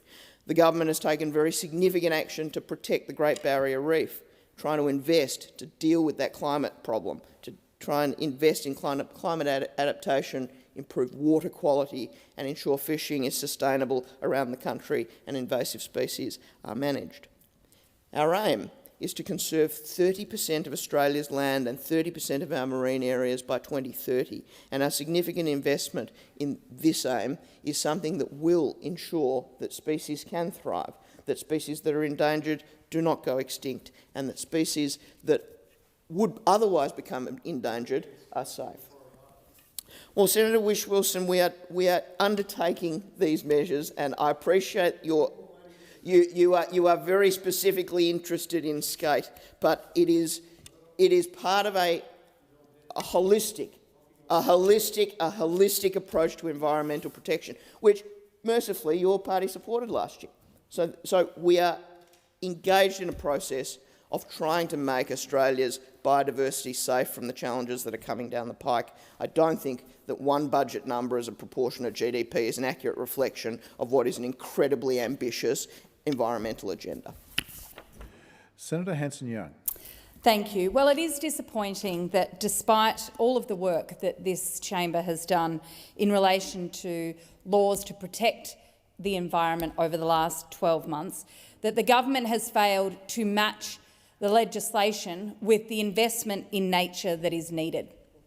And it's disappointing because not only do we know that less than 0.1% is spent on nature from the overall budget, but of course experts have told us over and over again, if we want to halt extinction of our native species, if we want to halt and stop the destruction of biodiversity and the loss of biodiversity for good, we actually have to be spending much, much more.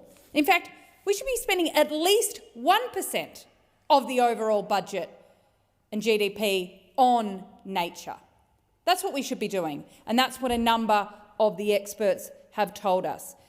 There was a number of budget submissions from organisations right across the country pleading with this government to spend what is needed on nature. 1% of what is spent across the board on all these other things could have been spared for investing in our environment, in our saving our native species and protecting our biodiversity. But of course it didn't, because over and over again, this government, just like previous governments, see looking after the environment as some kind of luxury, when of course it's not. It is fundamental. It is fundamental to the health of our communities, to the health of our air, to the health of our soil, to the well-being of our communities, to the sustainability of jobs in this country. But of course, rather than investing what is called for in terms of 1% of the budget, we saw cuts, significant cuts. And this budget handed down last night had $4 billion in cuts to the climate transition. And that is going to leave Australia's environment in a very, very perilous position. And while they cut $4 billion in order to help the climate transition, they did fork out $46 billion in fossil fuel subsidies. $46 billion going to subsidise the polluters and the wreckers of nature, and nothing more for the environment itself. It's short-sighted, it's dumb politics, and it won't save us from this environmental decline. Senator Grogan. Thank you, Acting Deputy Chair. So, protecting our natural environment, what does that mean? We hear about individual preferences from certain people, various people, be it Senator Bragg and his rabbits, Senator Wilson and skate, and various other groups looking at one particular element, without understanding how important it is to look at this holistically, to think very, very clearly about what the totality looks like. It's not just about that individual piece, an individual program. It's the totality. It's reducing pollution. It's improving recycling. It's increasing renewable energy generation to help protect the planet. It's the development of biofuels and so much more. Now, this government has invested significantly and made a lot of inroads since 2022 when we were elected. And if you cast your mind back to the time before when we were in government, we did the same thing.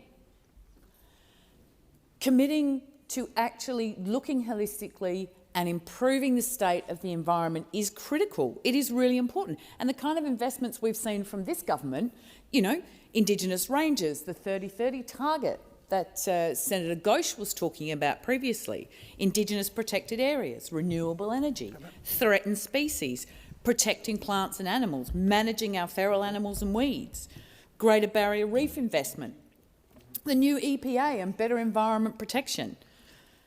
There's just so much that we have done, so much that we are still doing, and so many plans that we have articulated about that holistic approach. It's easy for Senator Pocock, as an objection politician, to look very narrowly, to think very narrowly about particular issues. I appreciate a lot of the work that you do and a lot of the stuff that you commit to in this chamber, absolutely. But what we have seen over many years, when we were in government last time, in government this time, things that genuinely are going to make a difference being slowed down, thwarted, blocked, on the basis that perfection is the answer and good is not good enough. Now, sure, if there were no barriers, then protection would be lovely. If there were no hurdles to jump over, no objections from across the chamber, then sure, let's all go and be perfect. But doing a good job, making progress is where we're at. Making progress is what we focus on. And this budget is making progress. Since 2022, we've delivered significant and targeted work to generate real momentum towards reducing and reversing environmental decline. Now, sure, we know that on the curve over there, it's never good enough. We know that. From your perspective, it's never, ever good enough. But we are committed to protecting our environment now and into the future. And we have been so much more ambitious and so much more successful than our colleagues across the bench here over there. But if we had more support from our objection politicians on the corner over there, then we may well make more progress. I mean, I know that I've whittled on about this quite a lot, but you know, climate change would have been a whole different ballgame if people had made different decisions in 2013 than they actually did. And we may have seen much less damage to the environment had those things gone ahead. But that's not what we saw.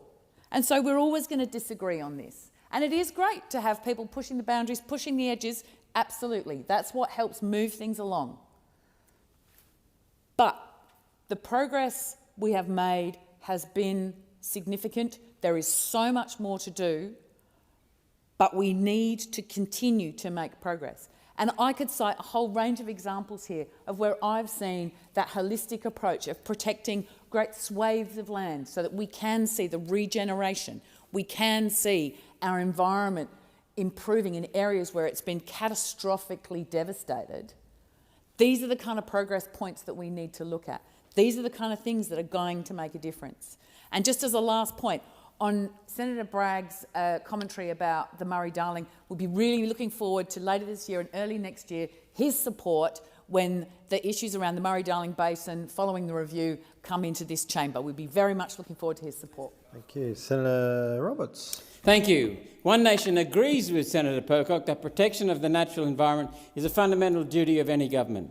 I do, though, disagree with Senator Pocock on the definition of environmental protection. Abare's Executive Director, Dr Jared Greenville, said last December that research indicates that projected land-based carbon sequestration goals for our net zero transition will require sequestration projects across 18 million hectares to 2050. While some of this land is co-use, agricultural land locked up for carbon credits is not environmental land. Inevitably, it becomes a refuge for pests which infect local farms and which devastate native fauna and flora. Carbon dioxide farming is the enemy of the natural environment and the enemy of food production. Then add to this total the 205,000 hectares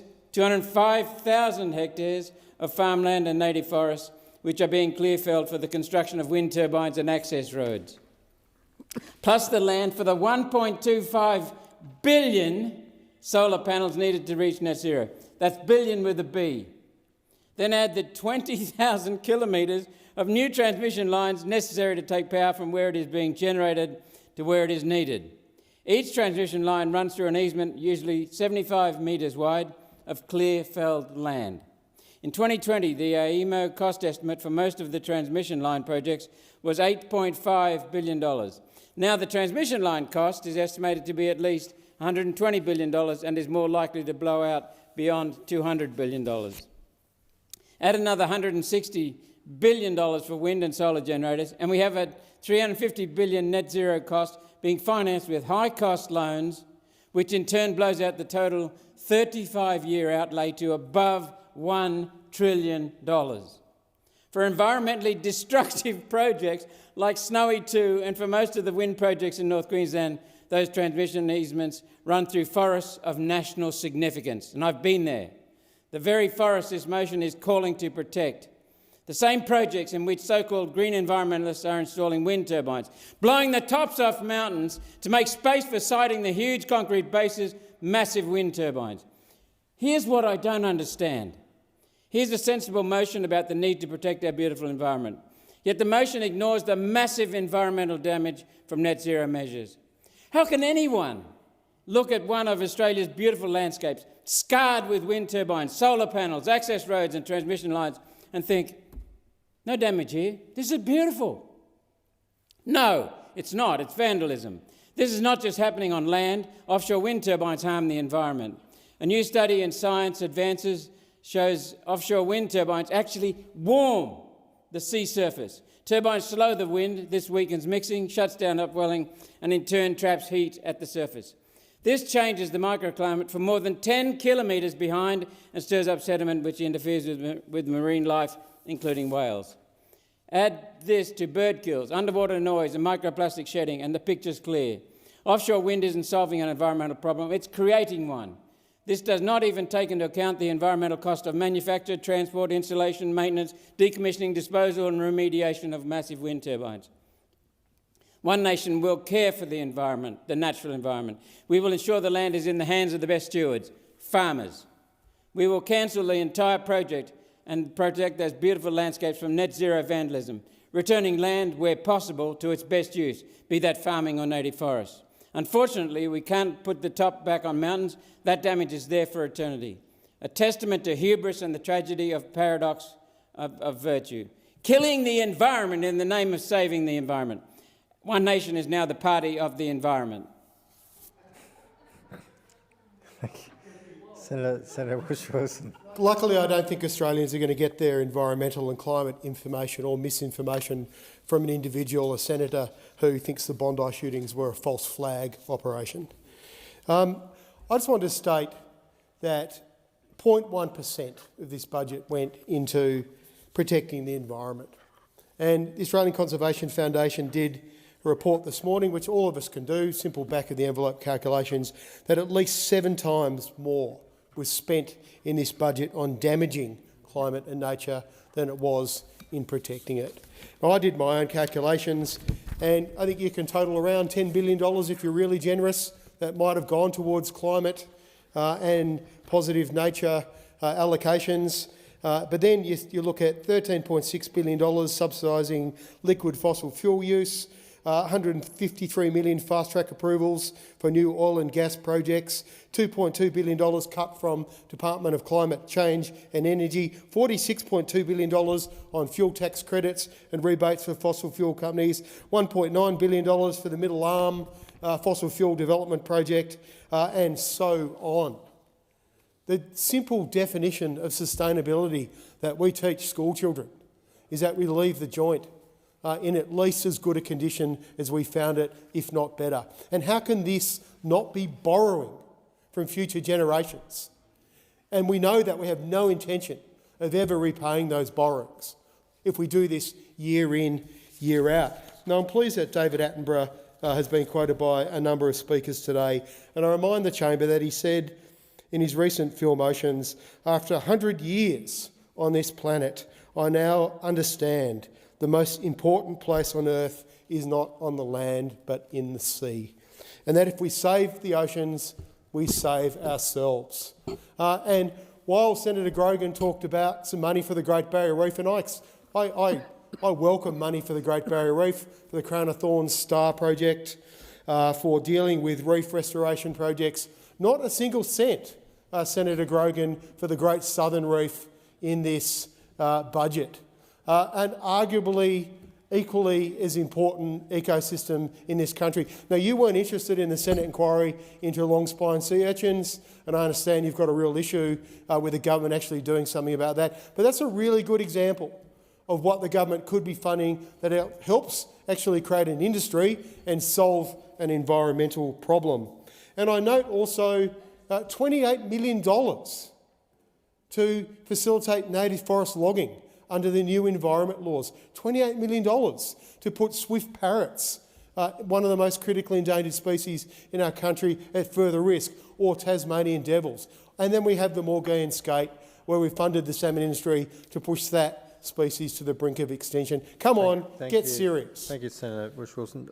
Time for this debate has expired. The question is the motion moved by Senator David Pocock be agreed to. All those of that opinion say aye. Those against say no. I believe the ayes have it. Noes have it. Division required. Ring the bells.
Interesting.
Lock the doors.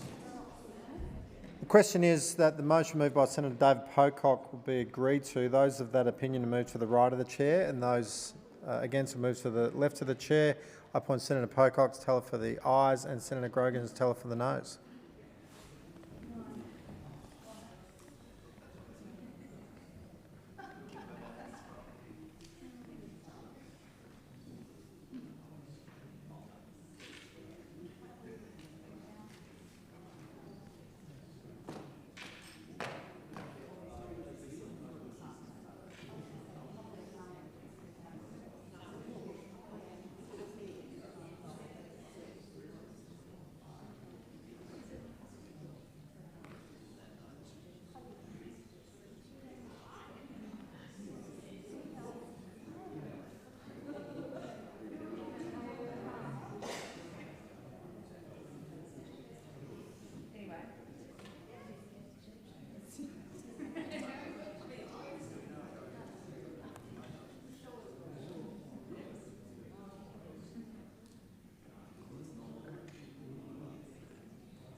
Sorry.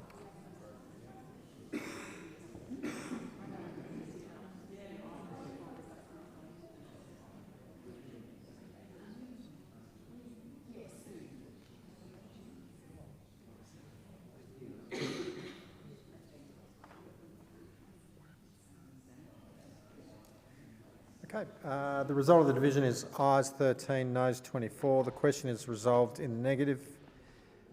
We will now move to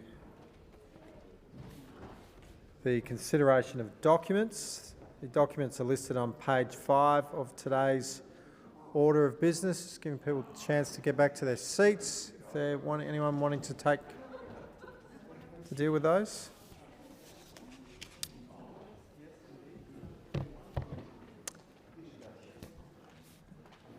No, are you on reports, Senator O'Neill? We're not there yet.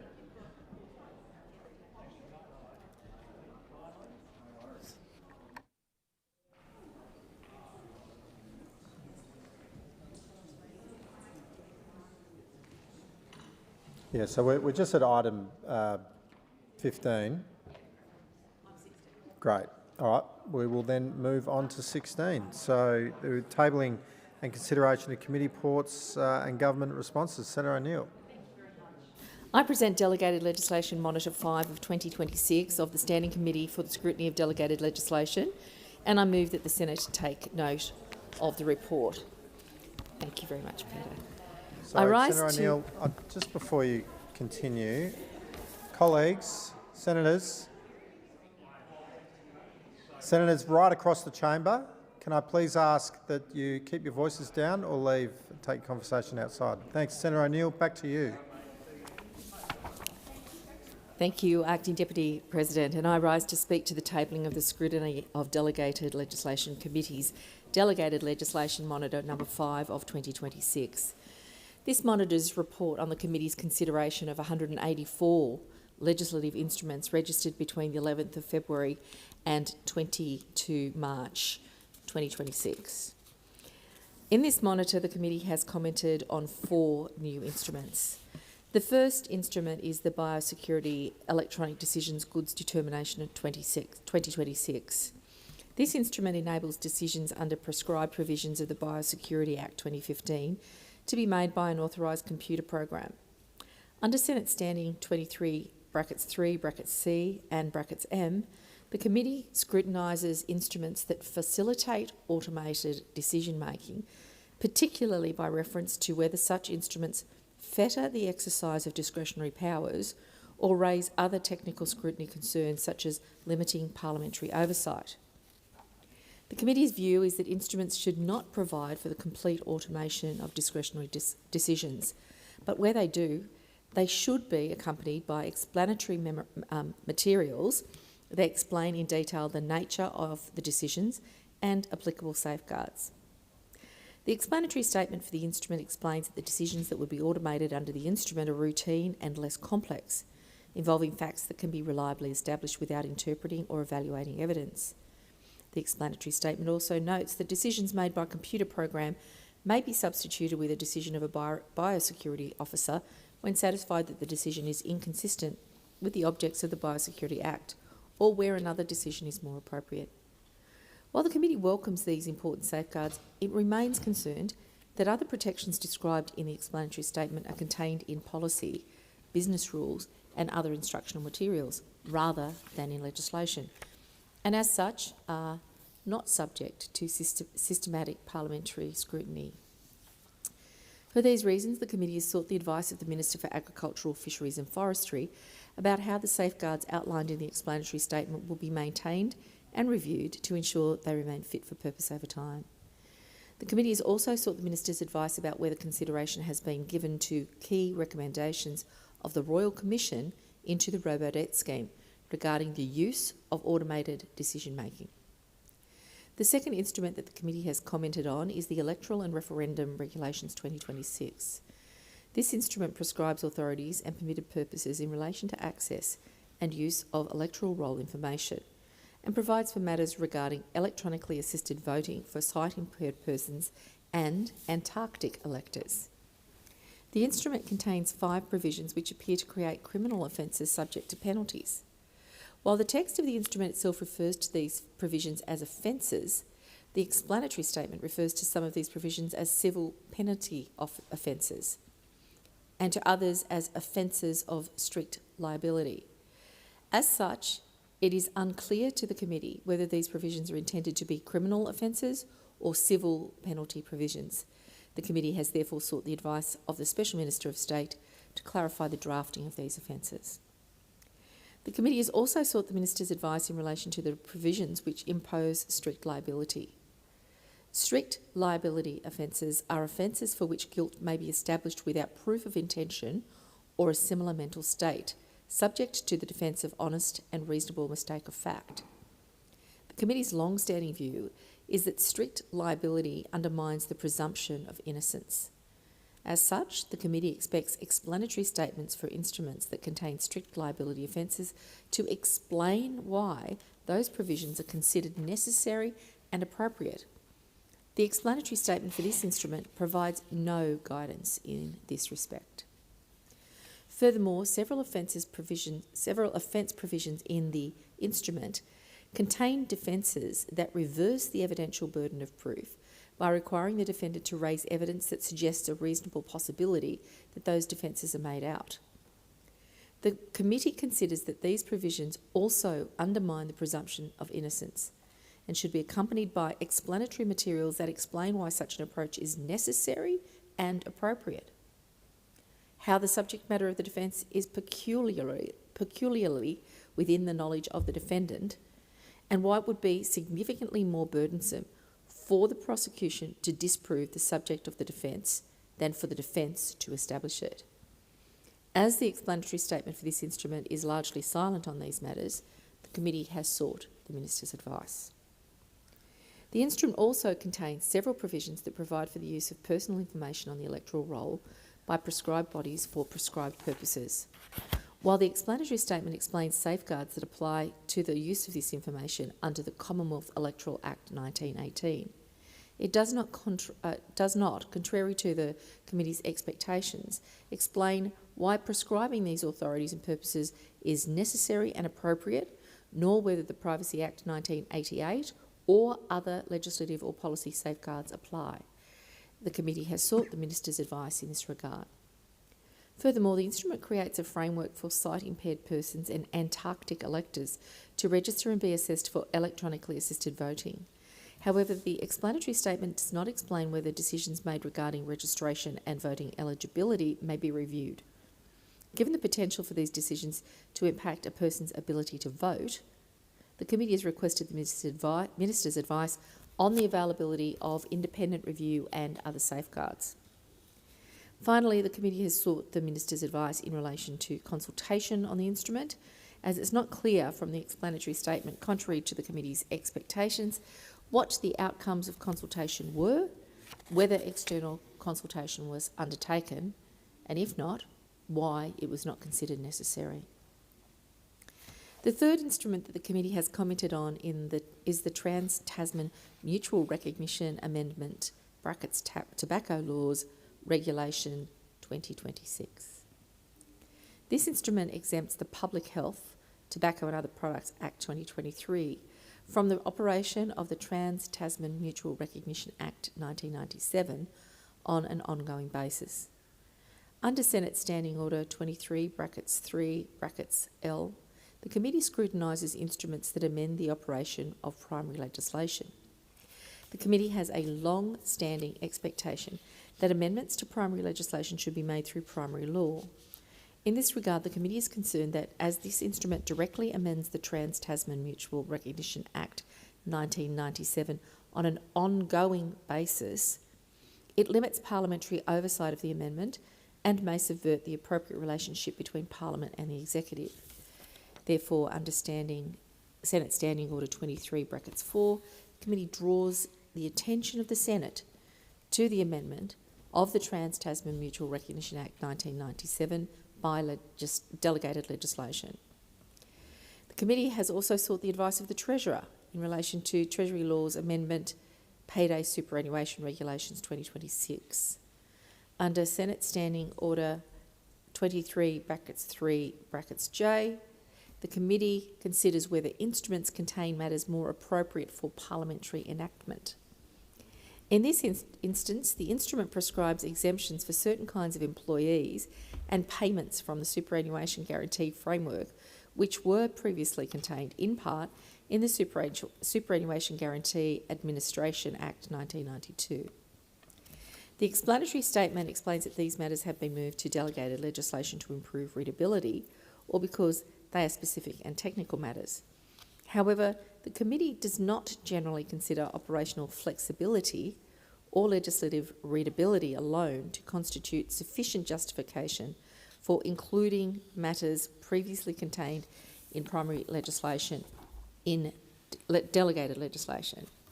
As such, the committee sought the advice of the Treasurer about why it was considered necessary and appropriate for the instrument to consolidate these exemptions in delegated legislation. Finally, I advise the Chamber that the committee has resolved to place a protective notice of motion to disallow the Treasury Laws Amendment Payday Superannuation Regulations 2026 and the Biosecurity Electronic Decisions Goods Determination 2026.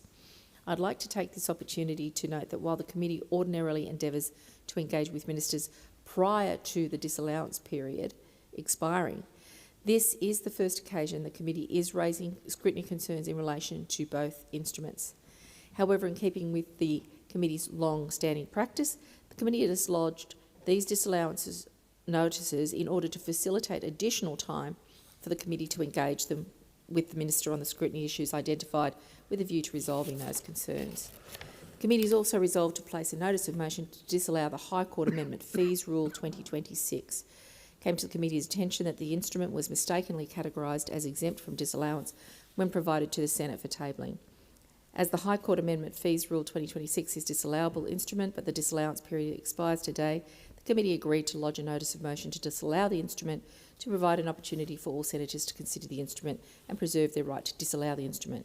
I therefore draw this instrument to the Senate's attention and advise the committee intends to withdraw the notice of motion to disallow prior to the expiration of 15 sitting days. For these comments, I commend the committee's delegated legislation monitor 5 of 2026 to the Senate. Thank you, Senator O'Neill. Time has expired. Anyone else seeking to speak on this particular report? If not, then I put the question that the committee report be noted. Those that opinion say aye. Those against say no. The ayes have it. Who is seeking the call for? There's another report. Oh, there you are. Beg your pardon, Senator Grogan. On behalf of the Joint Committee of the Public Accounts and Audit, I present a report by way of a statement on the draft estimates for the Australian National Audit Office and the Parliamentary Budget Office for 2026-27.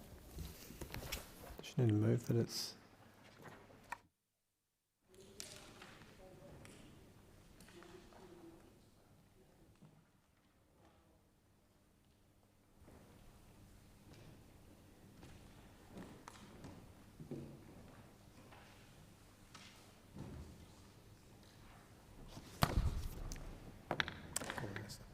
I call the Minister.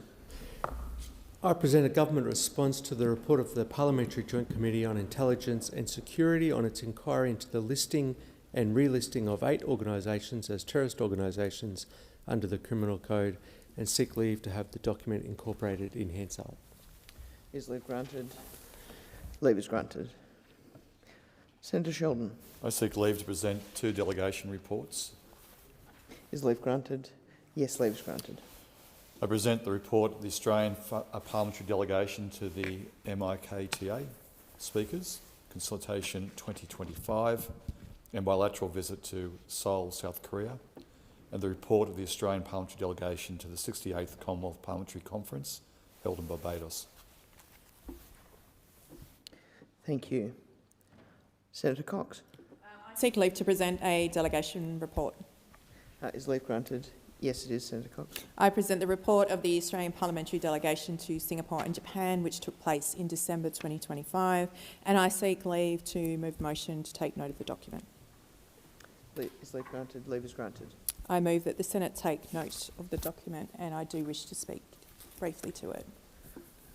Senator Cox. Thank you very much, Acting Deputy President. Firstly, I'd like to thank everyone who made this delegation possible. To the Committee Secretariat, thank you for putting together a deeply informative program. To the High Commissions of Singapore and the Embassy in Tokyo, your expertise, coordination and on-the-ground insight were invaluable to us as a delegation. To my fellow committee members, thank you for your curiosity and spirit that you brought to this delegation. Australia's engagement with our region is one of our greatest strengths. This visit to Japan and Singapore demonstrates why, but this was not just a study tour. It was a practical opportunity to see how other countries are responding to one of the defining challenges of our time: how we care for an ageing population with dignity, innovation and sustainability. In Singapore, we visited a senior care centre embedded in a public housing estate, where older people were connected to their community, cooking and exercising and spending time together, alongside childcare facilities that kept generations connected. We met staff delivering dementia care, rehabilitation and daily support, with technology strengthening care and improving outcomes. We also stepped inside a community care apartment, a place where elders can maintain independence and care that is available as their needs change. In Japan, we saw another part of the system. We visited a residential aged care facility where technology is integrated into daily care. Sensors monitor sleep and detect falls. Robotics assisted with lifting and mobility. Workers used wearable support devices that reduced physical strain. We also saw residents benefiting from that support, with technology helping maintain their mobility, their dignity and their quality of life within residential care and also within their community. The lessons here are clear. There is no single model of care. There is in fact a continuum of care. Community-based care, in-home support and high-quality residential aged care all have a role to play. We also had some frank conversations about how these systems are funded. In Singapore, there is a clear co-payment model. Individuals contribute to their care, supported by government subsidies. In Japan, there is a long-term care insurance system, again with co-contributions from users, with protections for those with lower incomes. There is not an easy these are not easy conversations, but they are necessary ones, because sustainability and fairness matter. Technology is part of that conversation. It can reduce workplace injury, it can support a stretched workforce, and it can allow older people to live with dignity and independence. The task for governments is very clear, that we need to harness technology in a way that strengthens and supports the care workforce, not replaces it, and to fund systems that are fair and sustainable. This is where Australia is getting the balance right. And under the Albanese Labor government, we are part of the global shift towards fairer, better and more sustainable aged care systems. These reforms delivered by this government span across the full continuum of care, from strengthening our support at home to lifting living standards, accountability and workforce capability in residential aged care. This is about ensuring that wherever an older Australian receives care, they receive quality care. At the core of these reforms is fairness. For too long, older Australians with the same needs received different outcomes depending on where they lived or who in fact conducted that assessment. The Albanese government is addressing this through the single assessment system and the integrated assessment tool. Assessments are done by people, skilled professionals, not by AI and not by robots. Human judgment still sits at the centre of every decision. What has changed is consistency. Assessors are supported with better tools, informed by data with more than 20,000 assessments across diverse communities. And importantly, the government is monitoring the rollout and refining of this system to ensure that people with the greatest needs also receive support faster. This reflects what we saw overseas. Different systems, but a shared direction. And it shows why learning from our region, understanding what works and building partnership to strengthen us all are really important. Australia is on the right path and these reforms are setting the standard for what a modern aged care system should be. And it is about ensuring that every Australian can age with dignity and with independence where possible and with high quality care when it is needed. And that is what this government is delivering. Senator Smith. Thank you, Mr Acting Deputy President. I seek leave to present a delegation report also. So I apologise, Senator Smith. I have skipped a step in relation to that motion that was moved by Senator Cox. I will just put the motion that was moved by Senator Cox. All those in favour say aye. All those against say no. The ayes have it. That motion is carried. Thank you, Senator Smith. Thank you, Mr Acting Deputy President. I also seek leave to present a delegation report. Is leave granted? Yes, leave is granted. On behalf of the Joint Standing Committee on Foreign Affairs, Defence and Trade, I present the report of the Committee on its delegation to the United Kingdom and Poland, which took place from the 9th to the 15th of November of 2025. I seek leave to move a motion to take note of the document. Is leave granted? Yes, leave is granted. I move that the Senate take note of the report. This report is not simply a record of meetings and engagements. It is a clear reminder of the strategic environment Australia now faces and the importance of strengthening our alliances in an increasing uncertain world. The delegation had three central objectives: to deepen bilateral relationships, to advance understanding of the Australian and United Kingdom nuclear-powered submarine partnership under the Geelong Treaty, and to examine international cooperation in support of Ukraine. What emerges from this report is a consistent and sobering message. Our partners in both the United Kingdom and Poland see the global security environment in much the same way we do. They recognise that Russia's war in Ukraine is not an isolated conflict. It is part of a broader contest that has implications far beyond Europe, including in our own region, the Indo-Pacific. That shared understanding matters because alliances are not built on words alone. They are built on common purpose, shared threat assessments and a willingness to act together. In the United Kingdom, we observed Australian Defence Force personnel training Ukrainian forces in trench warfare and drone operations. This was not theoretical. It was practical cooperation in helping Ukraine defend its sovereignty. One moment in particular stands out. A Ukrainian officer spoke of the psychological toll of drone warfare, how even the sound of drones continues to affect veterans long after they have left the battlefield.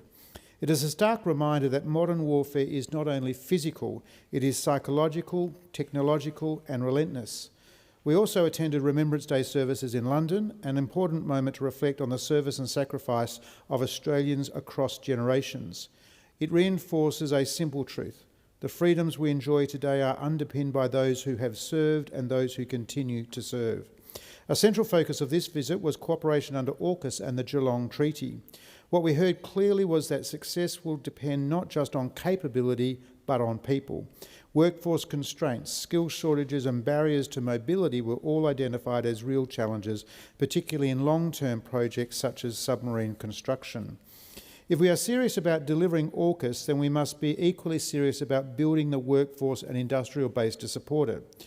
We also engaged with industry leaders through a bilateral economic roundtable where the benefits of the Australia-UK Free Trade Agreement were reinforced. At a time of global uncertainty, strong trade relationships with trusted partners are essential. In Poland, we gained a direct and powerful insight into the reality of Russia's war on Ukraine.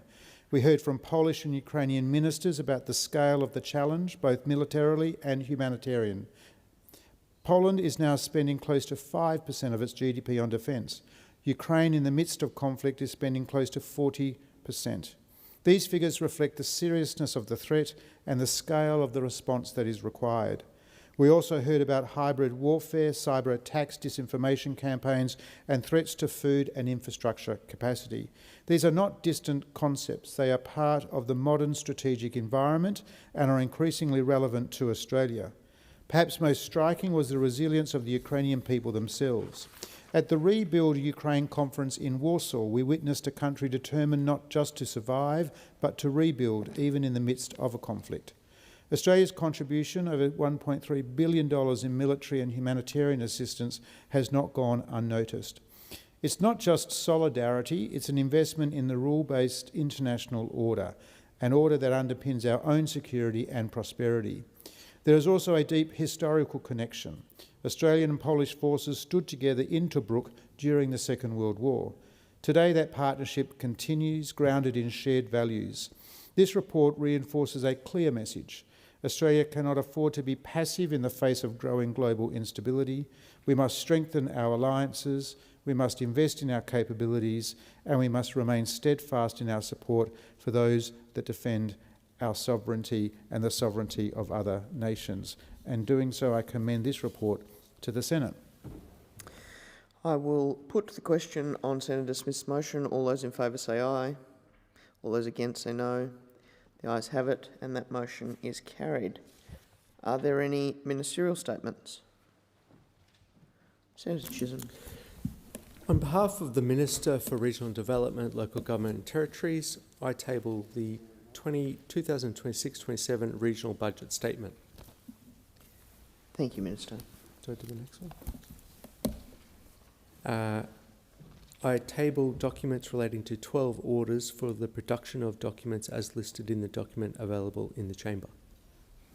Thank you, Minister. We now move to committee memberships.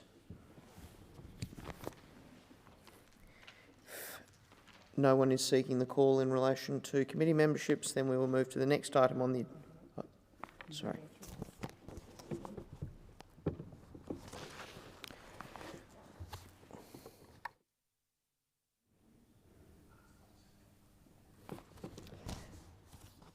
The President has received letters nominating senators to be members of a committee. I call the Minister. I seek leave to move a motion to vary the membership of a committee. Is leave granted? Yes, it is. Minister. I move that Senators Babette Lambie and David Pocock be appointed as participating members of the Select Committee on Productivity in Australia. Okay, that motion has been moved by the Minister. All those in favour say aye. All those against? Carried. All right.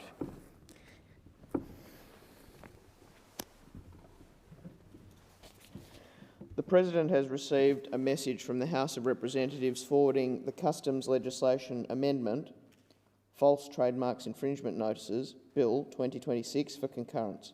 I call the Minister. I move that this bill may proceed without formalities and be now read a first time. I put that question. All those in favour say aye. All those against? The ayes have it. That's carried. Clerk. A bill for an act to amend the Commerce Trade Descriptions Act 1905 and the Customs Regulation 2015 and for related purposes. Minister. I move that this bill be now read a second time, and I seek leave to have the second reading speech incorporated in Hansard. Is leave granted? Leave is granted. Minister. I move that the debate be now adjourned. I will put that question. All those in favour say aye. All those against? The ayes have it. Debate is now adjourned.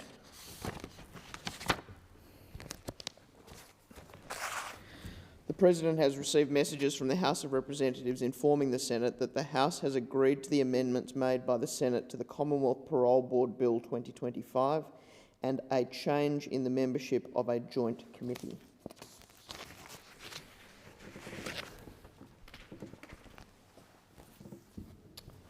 The President has received messages from Her Excellency the Governor-General notifying assent to 23 laws the details of which will be incorporated in Hansard.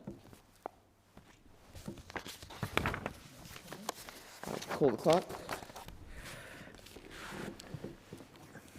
Business of the Senate, notice of motion number 1, standing in the name of Senator Cadell, relating to a reference to the Economics References Committee. Senator Cadell. I move the motion. When we are getting down to the gritties, we're seeing the effect now of the war in the Middle East and the effect of supply chains throughout the world, something we saw in COVID. We're seeing it, we are at the end, a very long dependency line right throughout the world. And this comes to our critical infrastructure as well. If we are not the sovereign holders of our own infrastructure, if we are not the person that makes the final decision, we are at risk of losing access to the very key things that keeps this country strong, keeps this country operating. Whether it be transport, whether it be port, whether it be electricity, whether it be any services, these are the key things that keep a nation strong. And sovereignty is the definition of not being at the behest of others, being able to make your own decisions without coming under duress. As the rule of law and around the world is diminishing to rule of power, I've been approached by numerous organisations, some owned by partly owned by foreign companies or foreign countries, where they're seeing an increasing reach down of the ownership countries and the ownership people into the management of their own businesses they have never seen before. This is not always welcome, and this puts in real risk of what can happen if everything we've worked on, everything, the basis of laws throughout the world go down and we come to a power-based world. That is not good enough for Australia. And so what I am looking at is to move this to the committee where we can look at these things, where we can look at the transport sector of the world, where we can, not just airports, we can look at ports, we can look at the electricity holders, we can look at so many things and work out, is this in the best interest of our country? Because we welcome the investment. The investment builds services, the investment builds things, it employs people, it gives us the services we want. But do we want the influence? And in some cases, the answer will be not a problem, yes, no issue in the world.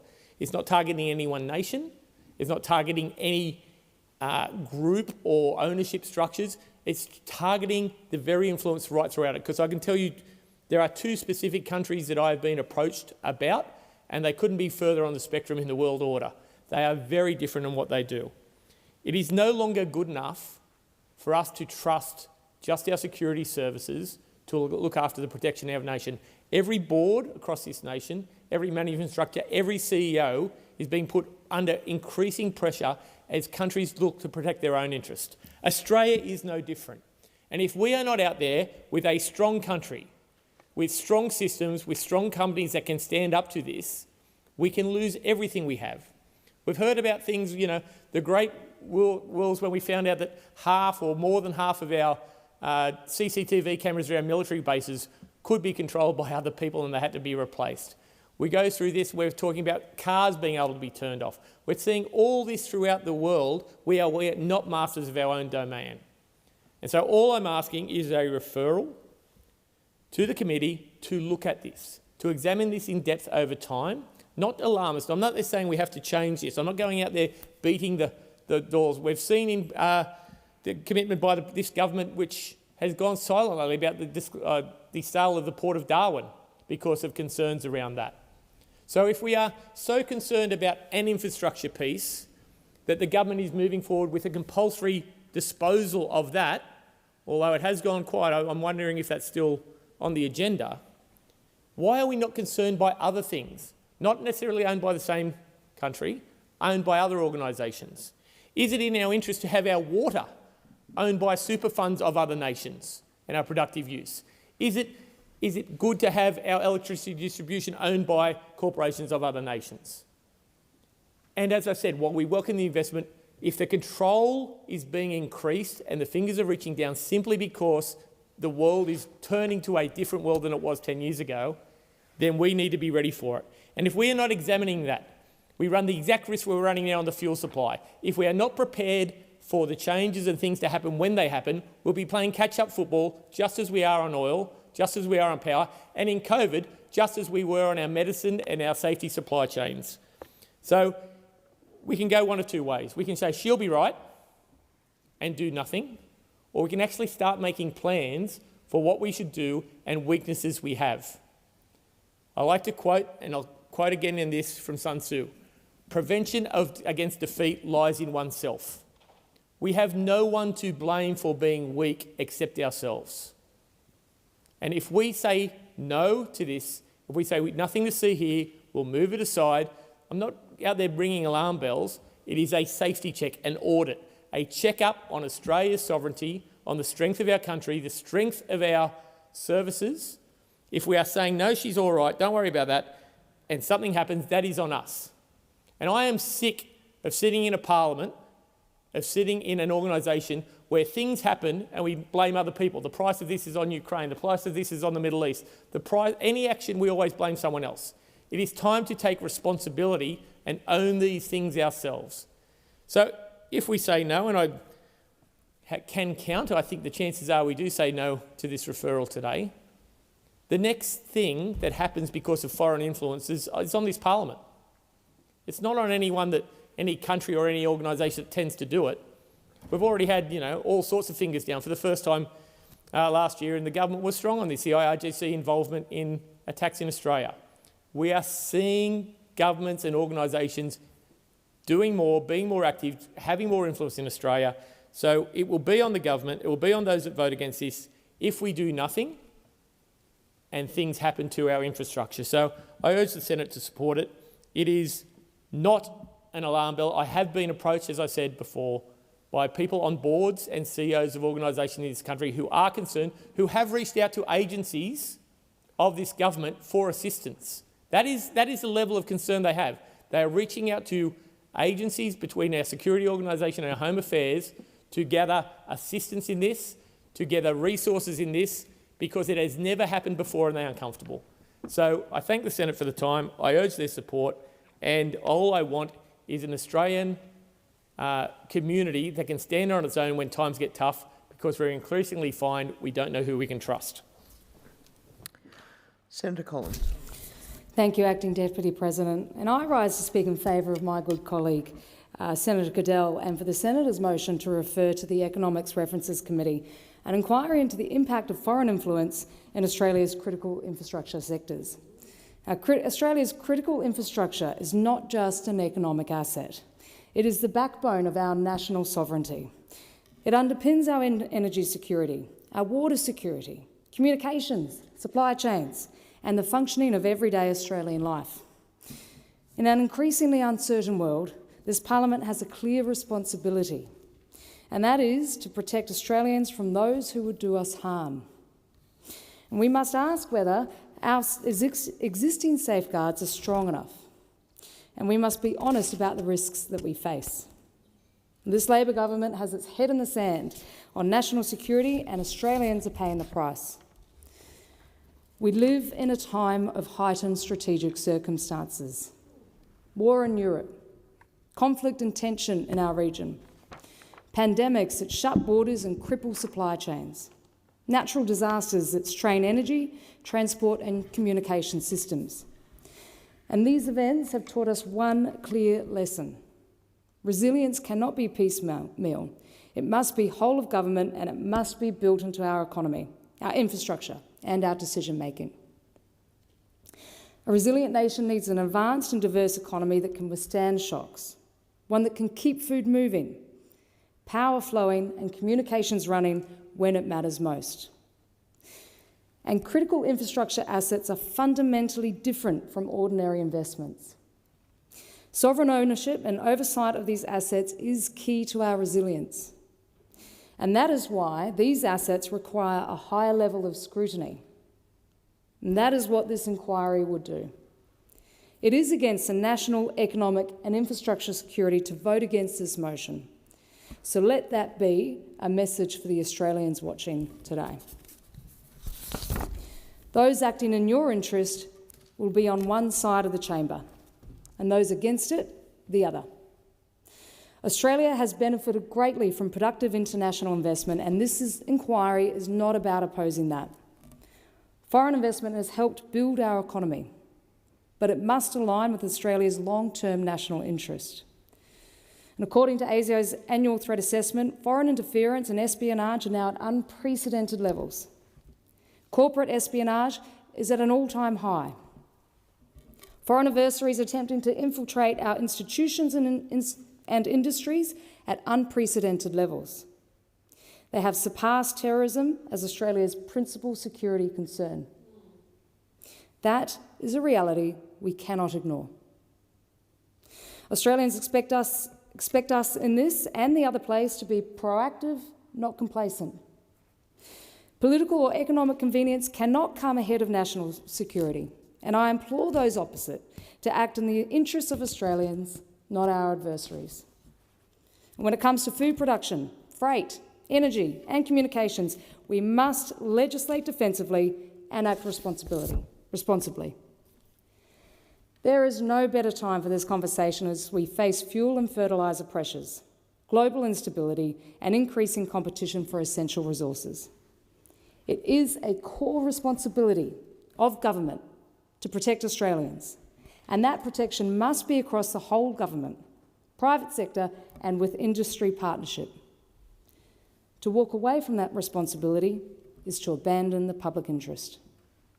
The Coalition understands this. When in government, the Coalition passed several key pieces of legislation to secure our critical infrastructure. But the work is not done, and the threat environment continues to evolve. That is why we are committed to sovereign resilience.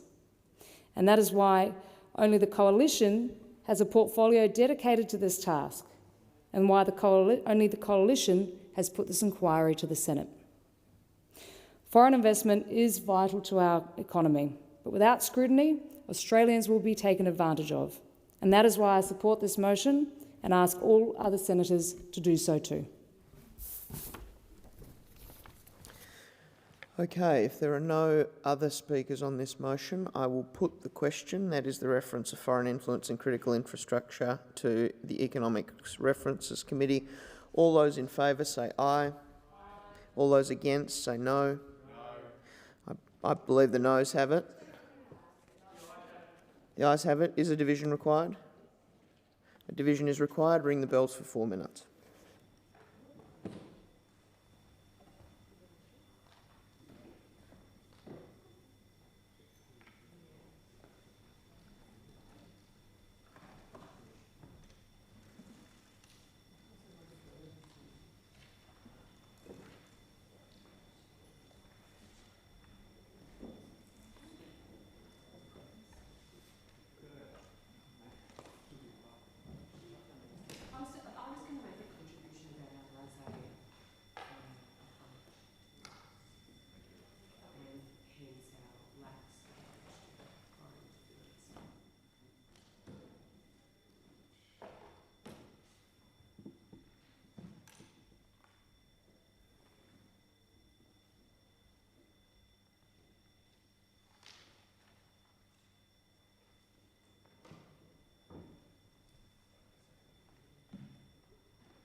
lock the doors. So the question is that the motion is moved by Senator Cadell be agreed to. The ayes shall move to the right of the chair, the noes to the left. I appoint Senator Askew as teller for the ayes and Senator Sheldon as teller for the noes.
Order. There being 26 ayes and 31 noes, the matter is resolved in the negative. I call the clerk. Business of the Senate, notice of motion number 3, standing in the name of Senator Bragg, relating to a reference to the Economics References Committee.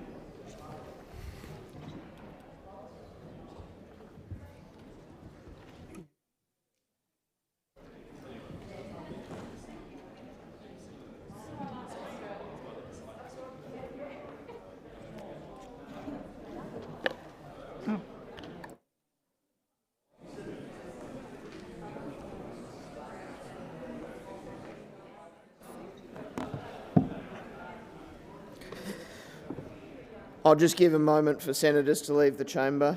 Thank you.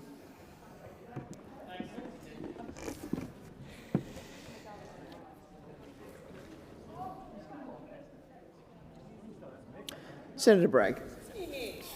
Well, I move the motion, Acting Deputy President. Move the motion.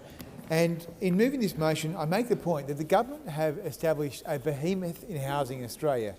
It is an agency which is a property developer, it is an insurer, it is an issuer of bonds, it is a runner of various programs like Help to Buy. It is an enormous agency inside this Commonwealth government.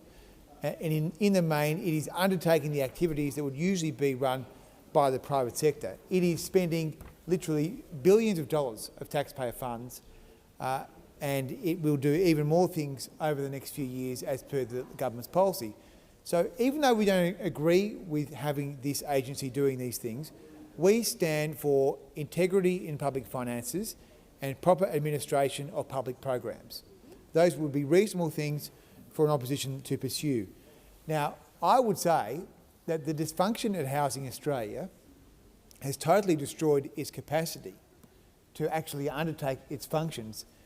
that have been given to it by this parliament. As I say, insurer, property developer, issuer of bonds and programs, all of those things are very expensive, very significant programs. But what's happened is from the board down, the agency is very sick. It's been a very sick agency. We have uncovered through the estimates process secret Treasury reports into the conduct of the board, which were initially attempted to be covered up by the government. We have discovered that there is a 25% turnover of staff inside the agency, and we have discovered that there has been an observer appointed to the board by the Housing Minister, Claire O'Neill. The Director General of the Housing Division of the Treasury Department sits in the board meetings of Housing Australia. So you've got the plastic tree, you've got the airless room with a couple of windows maybe, and then you've got the Treasury official sitting in there with all the appointees, some of which are former Labor Party politicians, others are former people who worked in the property industry, but that's the Housing Australia Board, and they've got to be supervised by Minister O'Neill's delegate. Supervised, because they can't be trusted. And the reason they can't be trusted is because they're wasting billions of dollars. They are wasting billions of dollars. Now, so far, the performance of the agency has been that it has not been able to build houses, and according to last night's budget papers, it says that the Housing Australia Future Fund is at risk, according to the government's own budget papers. The reason it is at risk is because after 2.5 years and $10 billion, it hasn't built any houses. And we get different answers and estimates, whether it's built zero, is it on a duck, has it built 10, has it built 600? Every time we ask a question, we get a different answer. Now, the most criminal element of all this, though, is that the agency, having failed to build houses, has been buying houses. Buying houses, they call them turnkey acquisitions, where they buy off the plan or they buy from developers that are building properties that Australians could actually own. Minister Gallagher said, at an estimates about 1.5 years ago, well, the Housing Australia Future Fund has acquired and converted 340 of these properties. Now, the next time we had the Senate estimates, Minister Gallagher had been moved on from her duties, and we had Minister Ayres, who the government appoints to be a bit of a bulldozer at these processes, and he had a different set of talking points. And he tried to walk back and eat the words of the good Minister Gallagher, who had done nothing wrong. All the good Minister Gallagher had done was read the papers presented to her by her office, which said that the Housing Australia Future Fund had acquired and converted 340 houses. That was her crime, was being honest.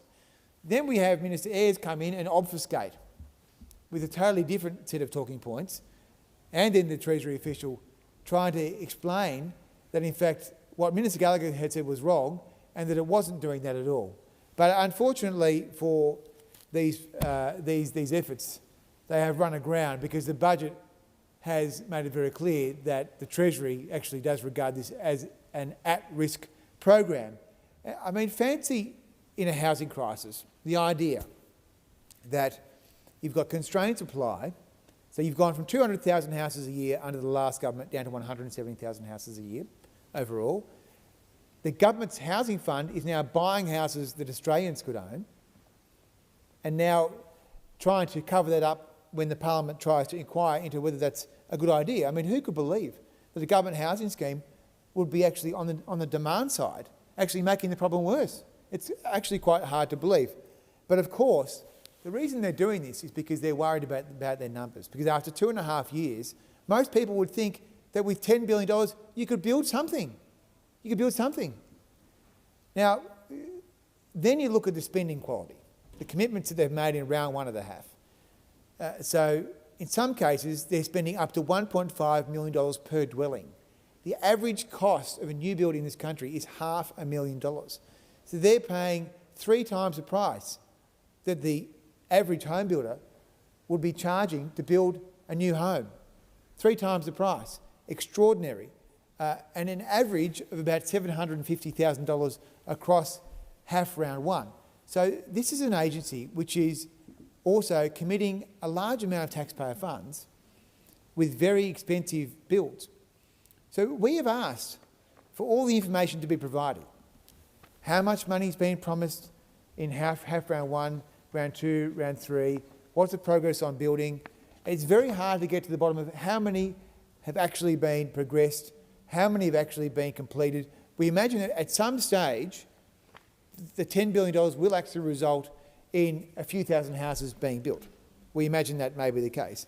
Now, the government promised, and we heard it today from Minister Wong, that this thing would build 55,000 homes with $10 billion. But so far, after 2.5 years, it hasn't been able to do anything like that. And in the long run, the main game in housing is surely going to be getting the builders and the developers and the tradies to build the houses, the private housing system. Now, of course, there is a role for social and affordable housing. This has traditionally been the preserve of the states, okay? And states historically built public housing, and maybe there's an argument that there should be more of that. Maybe there's an argument that you should have more social housing supported by state governments and maybe with the federal government standing behind it in some form. But the idea that the federal government would establish this behemoth housing fund and that it would try and go around and get good value for taxpayers' money and build houses has now been disproven after 2.5 years. Almost, once we get to October, it'll be 3 years, okay? I think that has been disproven. My fear is that this agency has been more worried about how it works out its availability payments and its subsidies to institutional investors than it has been about getting a good deal for taxpayers. That is my fear. Now, in the case of half round 1, the biggest beneficiary of half round 1 with over $2 billion is the Assemble Group, which is owned by the super funds. So this is an organisation which, with its owners, Australian Super and Hester and Cbus, had lobbied the government and Dr Chalmers about having a housing future fund which would subsidise the returns for institutional investors because they want to be involved with receiving taxpayer funds, of course. It's not good enough for them to open the door every day and 12% of people's wages and salaries to fall in. It's not good enough. They also want to find ways to capture more money from the Australian people via the taxman, via the federal government. And so they devise a scheme which the Housing Australia Future Fund is now delivering, where they open the door and they get huge subsidies from the Housing Fund to build houses, build to rent houses that Australians will never own. They will build houses, apartment blocks, that Australians will never own, courtesy of the taxpayer, allowing the funds to get to scale in the first place with mandatory contributions, and then secondly through these contracts through Housing Australia.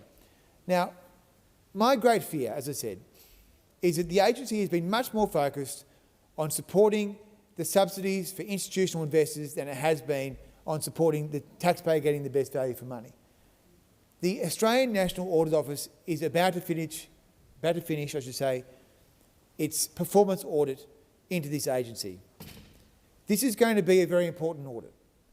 This audit, I am sure, is going to highlight that taxpayers have not received value for money when it has come to this program. Because how could it be the case that you could be paying 2 or 3 times the market rate for a new house? How could that be justified? I don't see how there's any explanation for that. So that is going to be a significant governance concern for the agency going forward. Now, the chair, of course, is going to be appointed by the executive. We understand that. In Australia, we don't have confirmation hearings for these type of appointments.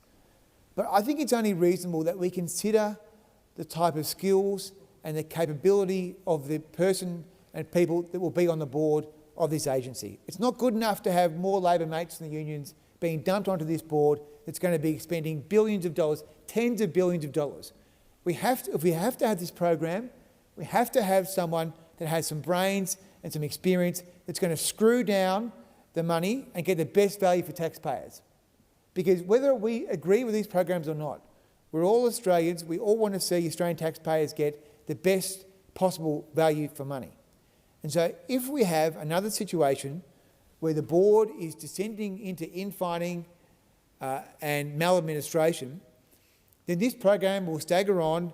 There'll be bad deals made. There'll be more conflicts of interest. I mean, if you were to do an internal audit of the organisation, the first recommendation would be, why the hell do you have a Treasury guy sitting in your meetings? Why do you have a Treasury official sitting in your meetings when you're dishing out billions of dollars? I mean, particularly in relation to the conflicts of interest which may be there in relation to the round one of the HAF, where the biggest beneficiary is the super funds, which have extensive links to the government. And we know that Dr. Chalmers used public interest immunity claims to cover up the representations he received from CBUS. I have no idea whether that is to do with his association with Mr. Swan or something else. I have no idea. But the fact is that he used the public interest immunity claim system to protect information that should have been tabled in the Senate through the FOI process and through the OPD process, which the Information Commissioner threw out. The Information Commissioner said, I've reviewed this claim and my judgment is that the information that was provided to Dr. Chalmers from CBUS about these housing matters is lobbying and it should be disclosed. Thank goodness for the Information Commissioner, because they were able to deal with this as an FOI. Unfortunately, in the Senate, when we try and seek information through orders of production, we just get stymied, and all we see is obfuscation when we're making genuine inquiries. And we've made inquiries in relation to many programs that are being administered by this behemoth. For example, the 5% deposit scheme, which is administered by Housing Australia, the Prime Minister said that it would drive up prices by 0.6% over 6 years. It's resulted in a 6% increase in prices in 6 months. We are not allowed to see the modelling, the risks and the sensitivities that were conducted by the Treasury in relation to these matters. We have tried. We had an attendance yesterday from Minister Ayres when he spent most of his time talking about my appearance rather than dealing with the actual matter at hand, and spending a lot of time trying to accuse me of being insane and enfeebled and all these sort of things, which are all very funny, But these are serious matters. We're all trying, the coalition and the crossbench have been trying for many months to get to the bottom of these things. And that's why we are recommending this inquiry to the Senate, because we think that for someone to be appointed to chair this agency, they need to have the skills and the capacity to do the job properly. So we want to take submissions, we want to have a hearing where we can force the Treasury to explain their process, and we can actually do our job, which is to try and kick the tyres on the proposed approach going forward for this agency. We don't have the time at estimates to get to the bottom of these things. We need a special inquiry into this particular matter right now before the government make the appointment. I think this will help the government make the best possible judgment, because it will shine a light that the government should not be disappointing another former failed politician from Victoria or some other failed state, that they should be looking to actually appoint someone who can actually do the job and get the best possible value for taxpayer. This person needs to be very smart, Acting Deputy President, because they're going to be running an insurance company which is giving unlimited guarantees. They're going to be running a massive property developer. They're going to be running a Help to Buy scheme. They're going to be issuing bonds. They need to be probably smarter than anyone who works in this building. So we want the best person, and we recommend this inquiry to the Senate. Thank you, Senator Bragg. Senator Cash. Thank you, and I too rise to support Senator Bragg's reference to the Economics Committee, and in particular because Housing Australia, as Senator Bragg has said, it's got billions and billions and billions of taxpayer dollars. But the reality for taxpayers is this: it failed to build any houses in the whole of 2025-26. Think about that. This is a government that has set up a housing agency. That sounds like a good thing. They put $10 billion of taxpayer funds in it. Well, that's a lot of money. You would therefore expect that when we ask simple questions of the government, i.e. on behalf of the Australian taxpayer, how many houses has this fund actually built? Don't you think the Australian taxpayer would be a little surprised when they are told that the reality is under the Labor government that in the whole of 2025-2026, this fund failed to build one home. But what's worse is this. In October 2025, the chair of Housing Australia was forced to resign. Why?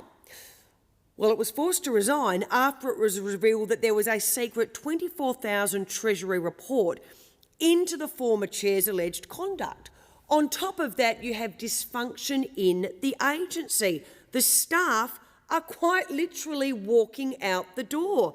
On top of that, there are workplace safety complaints. What is worse is there's a secret report nobody was supposed to see, and now the government just wants to quietly appoint the next person to run the whole thing. This is billions of dollars of taxpayers' money with a dysfunctional agency. And the government says to us, we don't want any questions, we don't want any scrutiny, we just want to hand the keys to the next person and pray to God they do better than the last person. Well, we're saying no. And that is why Senator Bragg has moved this motion. This is something that does need to be inquired into by a committee, and in particular, the role of the chair in leading the agency that is responsible for policies that shape the housing market, because to date, based on the statistics alone, it failed to build any houses in the whole of 2025-2026. It has been a total failure. The Housing Australia Future Fund, $10 billion. That's what the government has put into this thing, $10 billion of taxpayers' money. They then told the Australian people, well, this fund is going to build thousands and thousands and thousands of homes. They were actually very proud of that announcement. They had press conferences, they put out press releases. It was the biggest thing since sliced bread, $10 billion. And yet the reality under Albanese Labor, when you step away from the press conference, when you step away from the press release, is this. In the entire 2025-2026 financial year, an entire year, how many new homes did it build? The reality is this, 0, not 1, naught. That's not making it up. That's in the government's own Treasury portfolio budget statement. It's there in black and white. And right next to the 0, as Senator Bragg articulately put it, it now also states in black and white that the target is at risk. At risk? Seriously? It's absolutely at risk because it's not building any homes because of what's going on within the agency itself. Staff turnover, more than 25% in 1 year.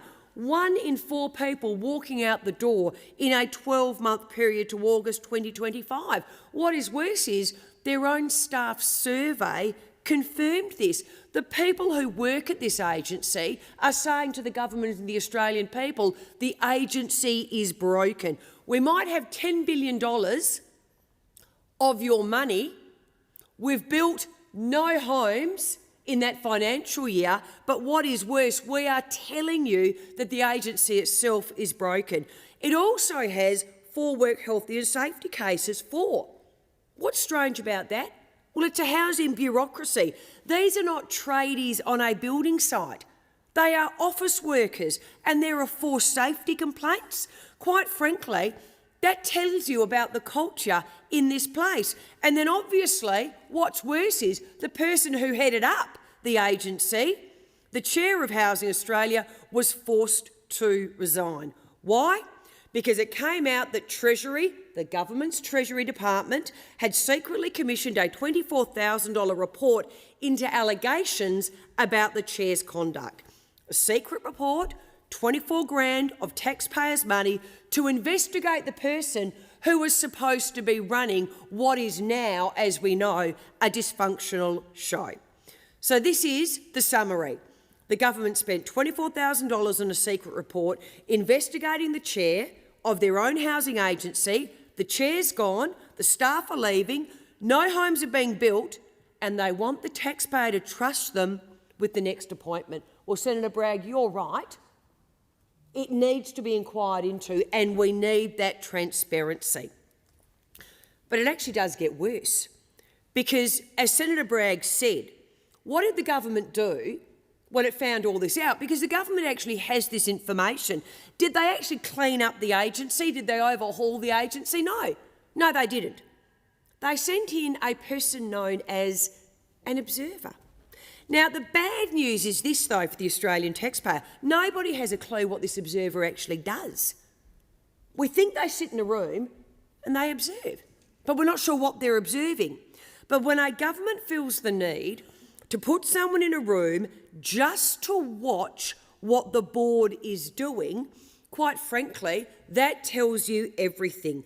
This place is either heavily conflicted, deeply dysfunctional, or worse for the Australian taxpayer, both.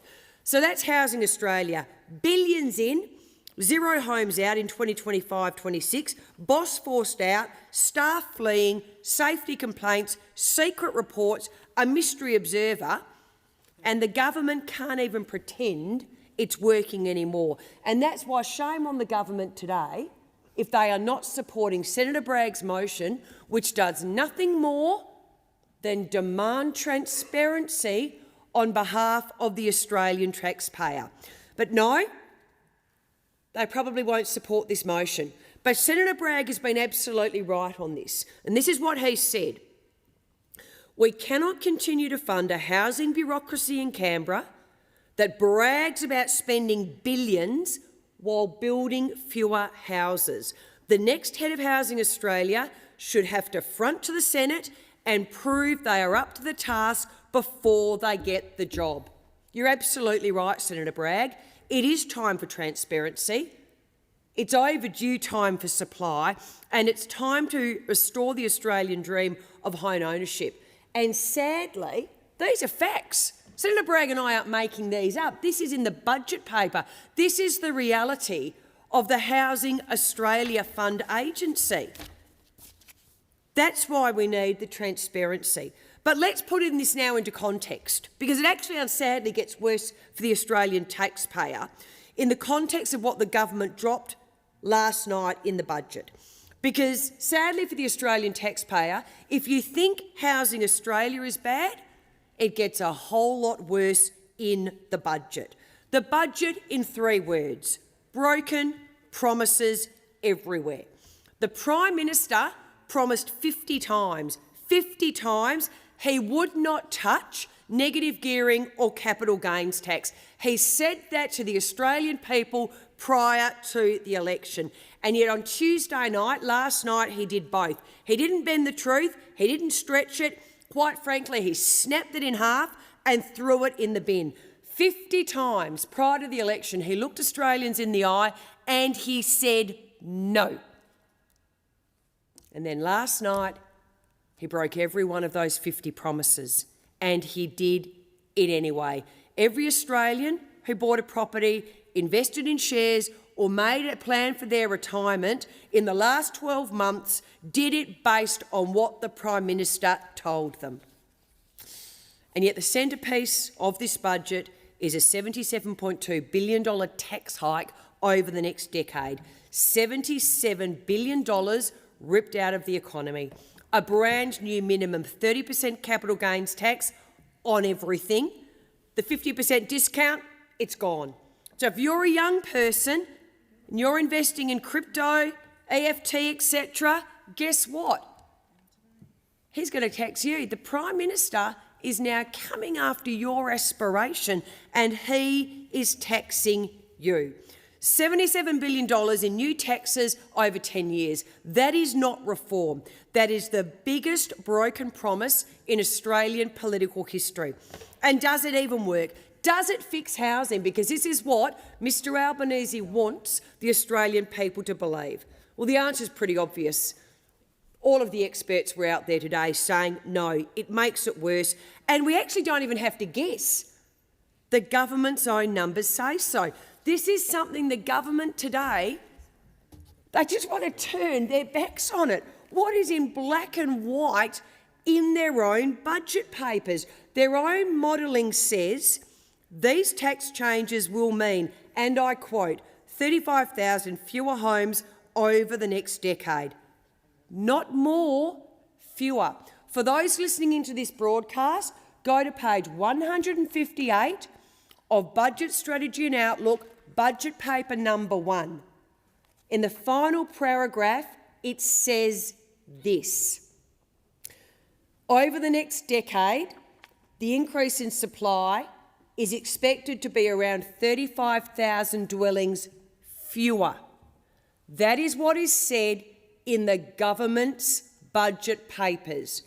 35,000 dwellings fewer compared to no tax policy change. So you ask me, on what planet does a government that wants to increase housing supply bring in a tax that it promised 50 times before the election that it wouldn't, that its own budget papers state is going to have an impact of 35,000 less houses?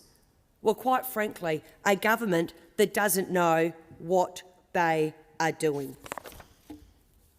So what did Australians then get out of this budget when it comes to housing? Well, it unfortunately gets worse because, as Senator Bragg knows, housing is actually directly linked to migration. And over 2 terms, the Albanese Labor government will have presided over the arrival of 2 million people to Australia. 2 million. Think about that for a moment, Australia, because I can tell you this government is not taking into consideration the impact. This is not a migration intake. This is a transformation of this nation undertaken without a plan, without the infrastructure to support it, and without the honest conversation that the Australian people deserved. No new cities, no serious housing targets met, no credible answer to where these Australians are going to live. You have Australians that today woke up in their car. They slept in a car park with their family overnight. And do you know what this government says to them? Too bad, so sad. We are going to prioritise bringing in 2 million additional people to this country over you. That is an absolute disgrace. The result of this government losing control of migration is plain to see in every capital city, and the data doesn't lie. Australia, this is what is happening because of the Albanese government. Rents have surged.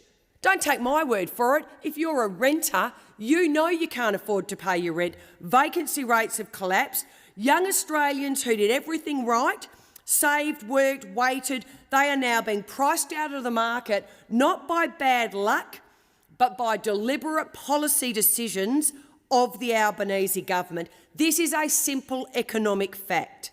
When you run the largest migration intake into the tightest housing market, guess what happens? There are less homes for Australians.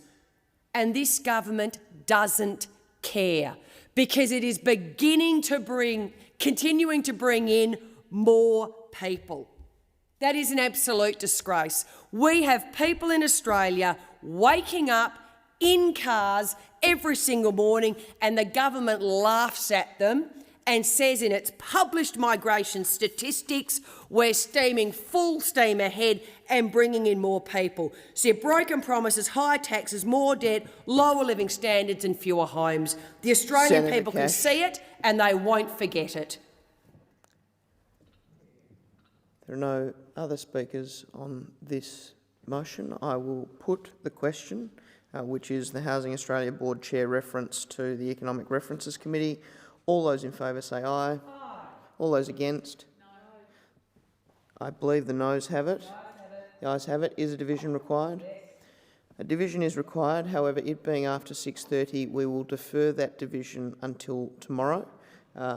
We will then proceed to the next order of business, and I call the clerk.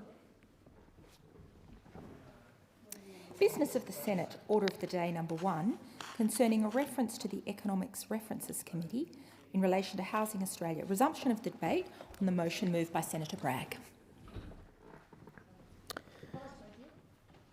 We have a resumption of this debate. Are there any speakers who wish to add? Senator Cash.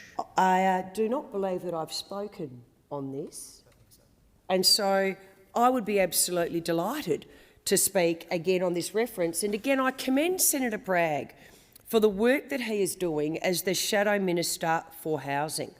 Because Senator Bragg, like everybody in the coalition, we actually want more houses to be built in Australia. But sadly, under this government, as I said, you look at the Housing Australia Fund, it's got billions and billions of taxpayer dollars, but it failed to build any houses in the whole of 2025-2026.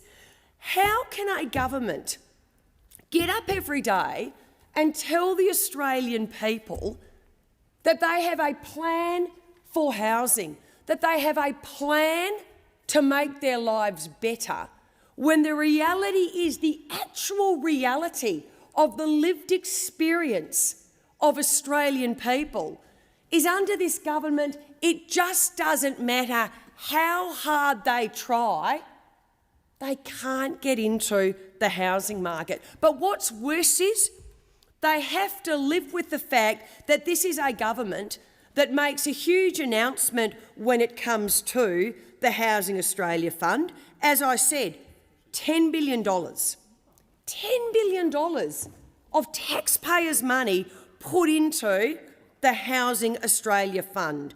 They told the Australian people, they stood up proudly, they fronted the cameras, they issued the press releases. They said, guess what?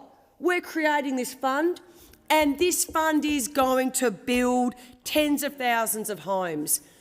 And you know, though, when you look at the budget papers, the reality of what this government has done with this fund is that in the financial year of 2025-2026, it failed to build any houses. That is just an absolute disgrace.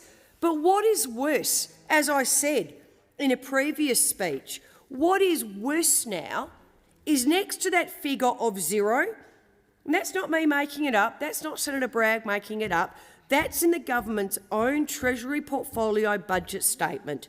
It is there in black and white, right next to the big zero for number of houses built. The target is now at risk. Let's just translate that to plain English for people. What that actually means is this. The government's basically sold you a pup. They've completely misled you.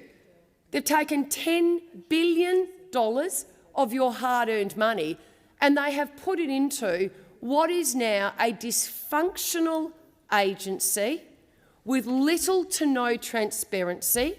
The government themselves have had to send in an observer to watch the board and what they do, but that doesn't change the fact, does it?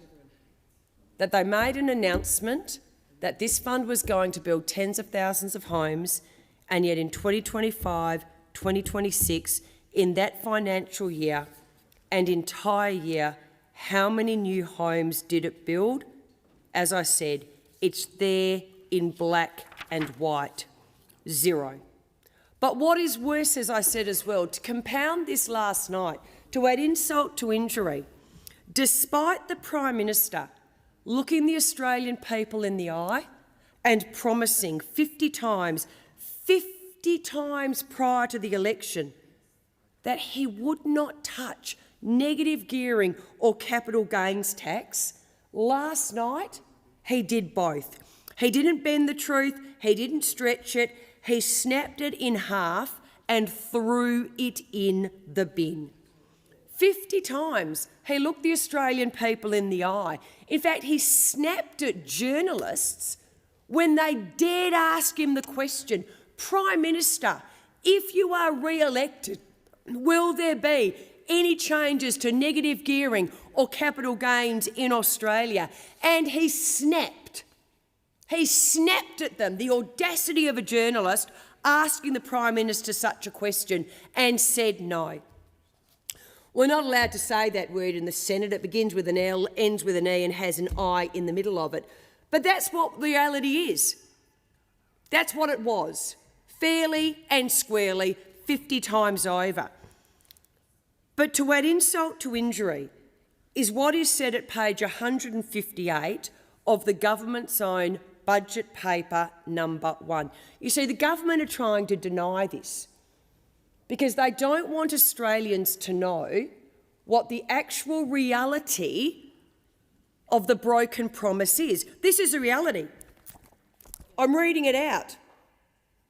The increase in supply over the next decade is expected to be around 35,000 dwellings fewer compared to no tax policy change. Do you know what that actually means? It means there's going to be 35,000 less homes built in Australia as a direct result of what the Prime Minister is running around with his Treasurer today and saying is a great reform in Australia. In black and white, there it is, 35,000 less dwellings. How in God's name does a government bring in a policy that puts a stake in the heart of aspiration, but worse, actually has the impact on the ground of 35,000 less dwellings? As I said, it is there in black and white in their budget papers. Not more homes, fewer homes. They broke their promise to deliver a policy that their own numbers say make the crisis worse. You can't literally make it up. And as we know, that was compounded last night. Again, there in black and white in the budget papers for all Australians to see. Over 2 terms, the Albanese Labor government will have presided over the arrival of an additional 2 million people to Australia. 2 million people. I want everybody who's in this chamber to actually think about that. How many times are you actually creating Canberra? If you're bringing in 2 million people, how many more Canberras has this government created over its time in office? But do you know what the problem is? It actually hasn't created Canberra because Canberra has infrastructure. There is no infrastructure associated with this additional 2 million people. This is not a migration intake. This is a transformation of our fantastic nation of Australia. It has been undertaken by Albanese Labor despite Australians begging him to slow down the mass migration into this country, begging him for a plan to deal with mass migration coming into this country, and he laughs at them. He makes announcements. I'm going to build more houses, and then his own budget papers show actually your tax policy and what you've just done is going to build $35,000 less. He says, I've taken $10 billion of taxpayers' money and I've put it into the Housing Australia Fund, and it's going to build tens of thousands of homes. Again, for it in black and white in their budget papers, 2025-2026, the numbers of homes built by this agency was 0. 2 million people in, without a plan, without the infrastructure to support it, and what is worse, without an honest conversation with the Australian people. And quite frankly, the Australian people deserve nothing less. They deserve credible answers to the one question they're asking. In fact, there's 2 questions they're now asking. 2 million people coming in to this country over the 2 terms of the Albanese Labor government. First question the Australian people ask is, where are you going to put them? That's fair. No answer to that question. But what is worse is this. For those living in your car, you woke up this morning with your family, in your car in a car park, whether it's in a suburb of Western Australia, a suburb of Sydney, a suburb of Melbourne, anywhere in Australia. You used to live in a house, but your cost of living got so high under Mr Albanese that sadly those 15 interest rate raises just meant you couldn't afford your mortgage anymore. Your wages are now going backwards. Inflation is just killing the family budget every time you go into the shops. And so you had to move your family out of your house and into your car. The bad news is I don't have an answer for you as to where you're going to live. because the houses under Mr Albanese are not there. But I tell you, tomorrow night in the budget in reply, there will be an answer. The numbers are too high, and we have said it plainly. They must come down. You must put housing Australians front and centre of any government policy. The numbers must come down. When you are bringing in 2 million people over 2 terms in government, and you do not have the housing supply to house those immigrants coming in, let alone the Australians who are waking up in their cars every day, you have to acknowledge that the numbers must come down. But sadly, this is a government that just doesn't care. Just doesn't care. So the reality for the Australians is, in black and white in the budget paper, if you've had a mortgage, you're about $32,000 worse off under this government. $32,000 worse off per year under this government. But what's worse is what Mr Albanese is saying to younger Australians. He's trying to tell them that this is a budget for you. Well, sadly, the reality is it's actually just not. What this government has done last night is intergenerational fraud. It is intergenerational fraud. They have pitted young kids against their parents. They've said, your parents, they were able to get a house, but we're going to make sure that you can't. They have pulled the ladder up on every young Australian who is trying to get ahead. You can't buy a home, young Australians. You know that. Everybody knows that. So you're doing the responsible thing. You're saving money.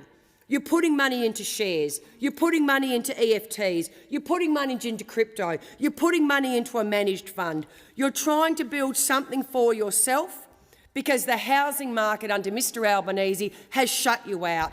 And this government's policy last night, their broken promises on negative gearing and capital gains, well, guess what?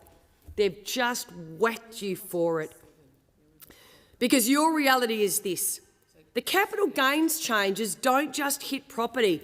Don't believe the intergenerational argument. This is intergenerational fraud. The capital gains changes don't just hit property. They hit everything. Everything you own, every investment that you have made. You're saving, you're putting money into shares, EFTs, crypto, a managed fund. As I said, you are trying to do the right thing to get ahead under this government. And what did this government do to you last night? They whacked you. They whacked you with their changes to capital gains. So go and do your research. Go and do your research. Go and talk to an accountant, because the busiest people in Australia are shortly going to be the accountants, quite frankly, trying to work out what in God's name is going on because of the Albanese government's budget. But capital gains changes don't just hit property. They hit everything. Every single asset you own, every investment that you have made. It is now going to be whacked with the Albanese government's broken promises. So we go back to where we started, back to Housing Australia. The agency's a wreck. 0 homes have been built. Billions have been wasted. The boss was forced out over a secret report. A quarter of the staff are gone. Workplace safety complaints. A government observer is on the board because the government don't actually trust their own agency. The government's housing target, well, guess what? The budget papers now say it's at risk.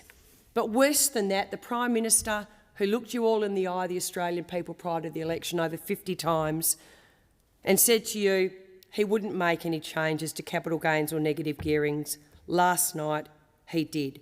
This is a government that has spent billions, built nothing, broken every promise, and sadly for Australians, has made the housing crisis worse. Australians deserve a government, quite frankly, that builds homes, not bureaucracy, that keeps its promises, not breaks them, that rewards hard work, not punishes it, and that treats your money like it matters, because it does. And that's the point of this motion.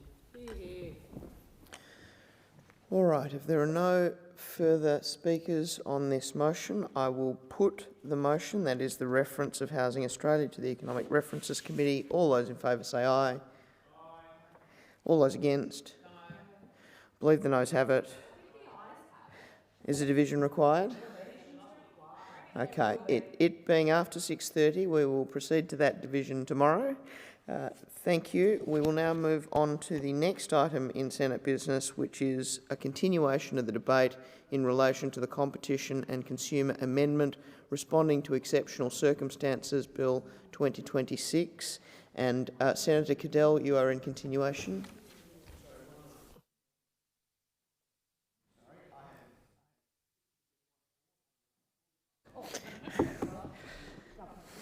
Competition and Consumer Amendment Responding to Exceptional Circumstances Bill 2026, resumption of the second reading debate, and on the amendment moved by Senator Canavan. Thank you. Senator Cadell. Thank you, Acting Deputy Speaker. Before I was so rudely interrupted by a hard marker earlier today after a 46-second speech, I was getting on the point that when we get down to this rush to put something through, and let's get down to it, this bill was not written overnight. We know that the legislators, when they get there, the drafters, they take some time. So even yesterday, had this been brought on, we would have had another day. The fact we're still talking about it tonight, when all we wanted was a short inquiry would do, we could have had the inquiry tonight. We've done that before, but we won't vote till tomorrow now. It won't get till tomorrow. So what is so absolutely urgent that we hide from an inquiry so hard? It could have actually taken place and not slowed down this bill.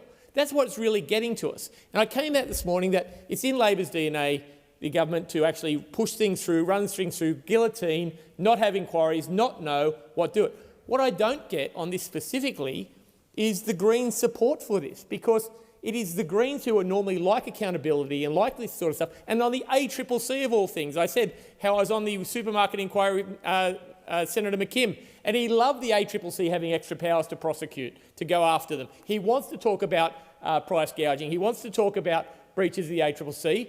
But on this single point, the Greens are backing running this through without inquiry, without knowing. And that's why I said, to quote Ted Theodore Logan from that great movie, Bill and Ted's Excellent Adventure, strange things are afoot at the Circle K. Strange things are afoot here where the Greens are backing, not going through with the ACCC stuff.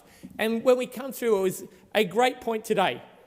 This is being retrospectively added back to April Fool's Day, back to the April 1.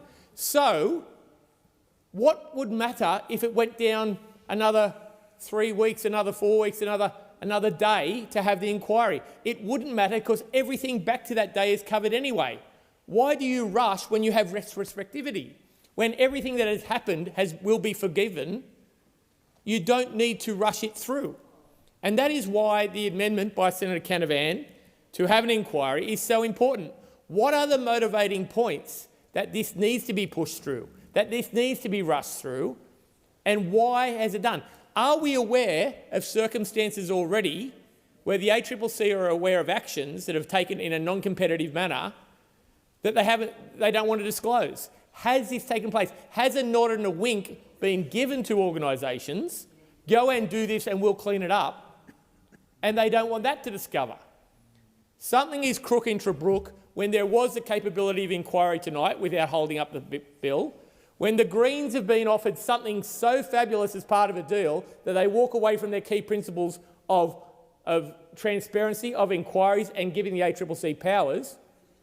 So if you join the dots, something's a little bit rotten here. So why can't we have an inquiry? And when you look at the bill on its merits, we understand in a crisis there may be requirements to do this. But something's a bit on the nose, Acting Deputy President. When all these things line up, we don't understand why. There could be an inquiry we only have to ask 4 or 5 questions. Why, what and how, and we get this through. But it's just a blanket no. And that is not good government. That is not the way things should operate when it will absolutely be there. We could come back in a month if it took that long. We could come back for a separate hearing later on and pass this, because everything will be given back to April Fool's Day, back to April 1. The only fools here are the Australian people who think that this is the right way to run government. Because we know we've got through a little thing called COVID. Not, went for a couple of years, you might have heard of it. It was not it wasn't a 3-month, 1-month, 2-month war in the Middle East. This affected the entire world, and the ACCC and the previous government got through with the powers they had. But no, this government cannot. This government can't get through this Middle Eastern conflict without being able to change the rules to a level of no disallowance. So if you want to cause an emergency, I accept what's going on is extenuating circumstances in the Middle East. We wouldn't want to disallow that necessarily. But what if? The what-ifs of a minister and the ACCC being able to tick off individual measures of allowing the ACCC to give permissions that they don't already have, that is where it comes down. What is it? When there is this mates rates deal that can happen, I'm not saying it will happen, but could happen, to tick the box where the Parliament can do nothing because we've signed off on it now. No disallowance, no ability to review, and let's even go back a 7-day disclosure basis. It's like the legislation. They wrote the legislation over a period of days, if not weeks, but they don't disclose until the morning they want it through. They would do the same with the actions they do. When they declare an action or say they're going to do something, they are not going to do it on a spur of a moment and take 7 days to have to disclose it. They could tell us straight away that they are taking this action. They could tell us what they are trying to prevent, who they are giving the nod to, and how it's going to act. But no, they want 7 days so that people could not possibly know things are going good. The nod's been given, the fix is in for 7 days. And that is everything that this Parliament should not stand for. This Parliament should be about getting out there, being open, saying this is the problem A, this is the action we need to give. We need to allow, say it's the fuel companies, to be able to say who's sending fuel where, and this is why. And in all reasonable circumstances, this Parliament would also always say yes. That is another thing that triggers us. You go through, drafted over time without disclosure, brought in not following process, no inquiry, retrospective so it doesn't really matter when it passes because actions are there, and no disclosure for 7 days. All of these things spell potential trouble, and it could be not. When you look between conspiracy and happenstance, circumstance, it's usually circumstance. But we want that clarity, and the Australian public needs that clarity. So that is why we're here. That is why we're opposing moving it through as quickly. That is why we want a small committee hearing to answer some questions that are reasonable, that the public would expect us to ask, because nothing more matters than that process. So I would urge the Senate here to vote for the amendment, to have a deeper look at this, and this could pass almost on the voices if our concerns are met. They aren't anything out of the box. They aren't, we hate this idea. I will tell you, I have my experiences with the ACCC. My previous engagement, I was involved in 3 court actions with them. 2 they took us on and lost. 1 they went something on our behalf even though we weren't thrilled with it, and they lost that too. So I'm not really thrilled with the ACCC's ability to hold the people to account. But in this, we'll see. So I hope they have more success in the Woolworths action they've got now. But let's have a quick inquiry. Let's get this done and get it through as soon as possible. Thank you. Senator Smith. Thank you very much. This is indeed a very, very curious matter now before the Senate. And perhaps quite inadvertently, what the government, with the support of the Greens have done, is drawn attention to an issue that could have been very procedural, very matter of fact. We believe that a Senate Economics Committee inquiry, which could have been done very expeditiously, given that the Coalition understands at a sort of first principles level why a legislative course like this may be necessary. And so much discussion has happened during the course of today about the merit of a Senate Economics Committee. That committee process, that level of scrutiny, has been denied to the Senate, not just the coalition, but to the whole Senate. But I want to draw attention to the second matter, and that is a second inquiry, a standard feature of this Senate process, has also been denied on the bill and also denied to the Senate. And that is the scrutiny of the scrutiny of bills committee process. For those that are unaware, every piece of legislation that comes before the Parliament goes before the Senate Scrutiny of Bills Committee. The Senate Scrutiny of Bills Committee scrutinises, and I just note that the temporary chair of committees is actually a member of the Senate Scrutiny of Bills Committee. Every bill goes before the committee, and that bill is assessed against some fundamental principles. And the key point here is that every bill is assessed against those principles. The committee provides a report to the Parliament on every bill in every sitting of the Senate. And in more recent times, senators around the chamber have had cause to applaud the work of the Senate Scrutiny of Bills Committee because it's done its scrutiny inquiries in very expeditious manner, allowing the Senate the full disclosure of a whole range of various matters, some of them highly technical, that are drawn to the attention of senators so that they can improve their deliberation on a bill. And if that Senate Scrutiny of Bills Committee process was to have been allowed on this particular matter, this particular week, then I suspect a key issue that would have arisen in the Scrutiny of Bills Committee inquiry process is the use by governments, plural, it's a feature of all governments, the use by governments of disallowable instruments. Instruments that are denied the ability to be disallowed by this Senate chamber. And this is a really fundamental issue in our system of government, and that is we elect people to come to the Senate and to review legislation and to give very, very keen deliberation to whether or not this Senate chamber holds the ultimate authority around laws and regulations, or whether or not over time that authority is given to regulators, is given to bureaucrats, and over time diminishing the ability of this Senate chamber and every 76 senators to properly deliberate over a bill.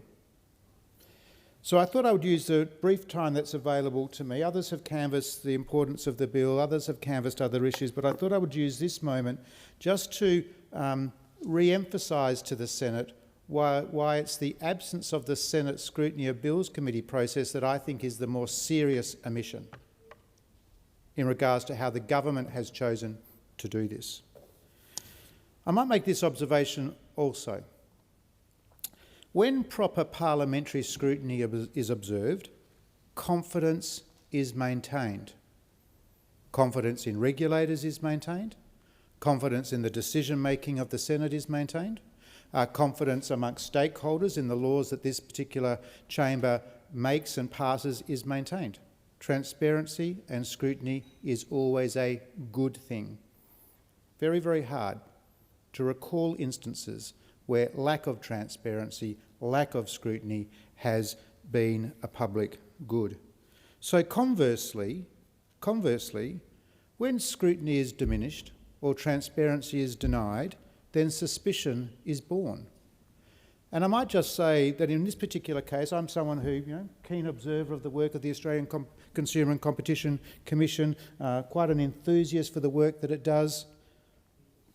I'm going to go to Senate estimates in a few weeks' time and ask the chairman, is this something that she supported?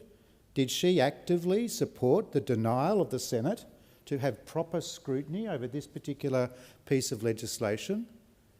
Because what's happened is we now think there is something being hidden from view.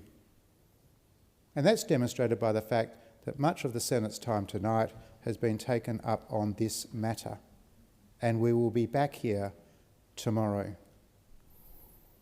And unlike Senate estimates periods we've had in the last year, we have an extended Senate estimates period beginning in the next fortnight, so there will be plenty of time to ask the ACCC, to ask the Treasury, to ask ministers at the table, why was it necessary?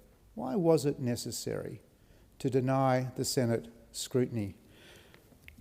In our political coming and goings, I have a saying, and I say to people, that's okay, you don't have to tell Senator Smith now. You don't even have to tell Senator Smith next week. Nothing stays a secret forever. Nothing stays a secret forever. And it's only a matter of time before the real truth in regards to the issues around this particular bill are revealed. So I just want to share with the Senate what is the Senate scrutiny of bills, position in regards to the importance of allowing disallowance, because in this bill, a key element of our criticism, a key element of our concern, a key element of what we would have explored more thoroughly had a inquiry process been provided to us, is why the disallowance mechanism has been undermined. So it's the view, the published view of the Senate Scrutiny of Bills Committee, that disallowance is important because it's the primary means by which the Parliament exercises control over the legislative power that it has delegated to the executive. Exempting instruments from disallowance therefore have significant implications for parliamentary scrutiny, and the exemption of disallowance is an element of this bill. In June 2021, the Senate acknowledged that. The Senate chamber itself acknowledged that and said that acknowledged these implications and resolved that delegated legislation should be subject to disallowance unless exceptional circumstances can be demonstrated, which would justify an exemption. In addition, the Senate resolved that any claim that circumstances justify such an exemption will be subject to rigorous scrutiny, with the expectation that the claim will only be justified in the rarest of cases. Not Senator Smith's view, not Senator Colbeck's view, not Senator Grogan's view, the view of the Senate chamber. I go on to say, just recently, just this year, in Digest number 5 of the Senate Scrutiny of Bills Committee, it says the committee reiterates its view that a stated need for immediate and ongoing certainty is not an exceptional circumstance that alone justifies the exemption of delegated legislation from disallowance. Goes on to say that the Senate Scrutiny of Bills Committee also considers that the explanatory memorandum should always establish what would be the consequence of disallowance so that the Senate can properly measure the appropriateness and proportionality of its decisions. Disallowance is important for a very important reason. It changes the behaviour of regulators and it changes the behaviour of officials. It forces them to think more consciously about the nature of the regulation, the importance of the regulation, and what is the extent to which Parliament should be denied its constitutional right and obligations. So let me just put disallowance in a context. So we know that the existence of disallowance is a positive thing because it changes behaviour, and it changes behaviour towards transparency and accountability. It's important to note that the number and proportion of instruments in respect of which a disallowance notice is made is in fact low, with instances of disallowance themselves being rare. Of the 562 notices of motion to disallow legislative instruments between 2010 and 2025, only 55 have been successful, representing 9.8%. So what that demonstrates is that the existence of disallowance works. The presence of disallowance as a mechanism in this chamber is rarely used. When it is used, it is often not successful, because what happens in that intervening period of 15 days is that discussion happens between senators, between executive government, between the regulators, between departments to get a better outcome, So for someone like myself, the way that this bill has chosen to deal with the disallowance matter raises very, very significant concern. Now, it may well be when the minister comes back to the chamber, he or she can provide a very, very reasonable explanation. But guess what? That's an explanation that gets provided tomorrow, an explanation that could have been made available to a Senate committee inquiry tonight. These matters could have been more easily and more efficiently resolved. The impact of COVID on Australia was significant. It lingers for a variety of reasons.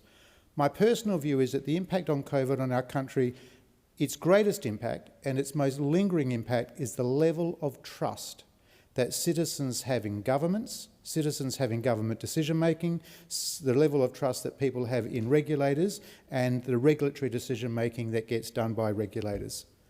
And if we are to rebuild community trust, then episodes like this in the Senate today and this afternoon are going to take us a very long way, a very, very long way from re-establishing that level of trust in the community. So to reiterate, it was our view, will continue to be our view, that public scrutiny, because a Senate committee process is public, allows stakeholders, not just parliamentarians, not just senators themselves, to make contributions. A Senate inquiry would have added to the confidence around this particular legislation, because the risk now is that the legislation may pass with a much diminished level of public confidence, heightened level of public suspicion in regards to what this bill seeks to do. So our view, quite simply, was that a Senate inquiry would have tested whether the existing ACCCs are genuinely inadequate, whether the Treasurer's declaration power is too broad, whether the ACCC's exemptions should be disallowable, whether transparency requirements are strong enough, whether the retrospective start date is justified, and whether the powers are properly limited in time and scope. And finally, whether there should be stronger sunset and review mechanisms. So this is a very, very disappointing episode. I feel sorry for the Australian Consumer and Competition Commission. I feel sorry for them. I'm disappointed for them, because I don't think that this is their preferred operating environment. I've always found them to be highly cooperative at Senate Economics Committees, highly informed, always very, very available when dealing with competition matters that come to my attention as a result of constituent work. So at this particular point in this particular debate on this bill, I've got to say the ACCC's diminished itself. But all is not lost. At Senate estimates, the chairman and officials will have an opportunity to redeem themselves. And like I said, nothing stays a secret forever. Thank you. Senator Colbeck. Thank you, Acting Deputy President, and I rise to make my contribution to the Competition and Consumer Amendment Responding to Exceptional Circumstances Bill 2026.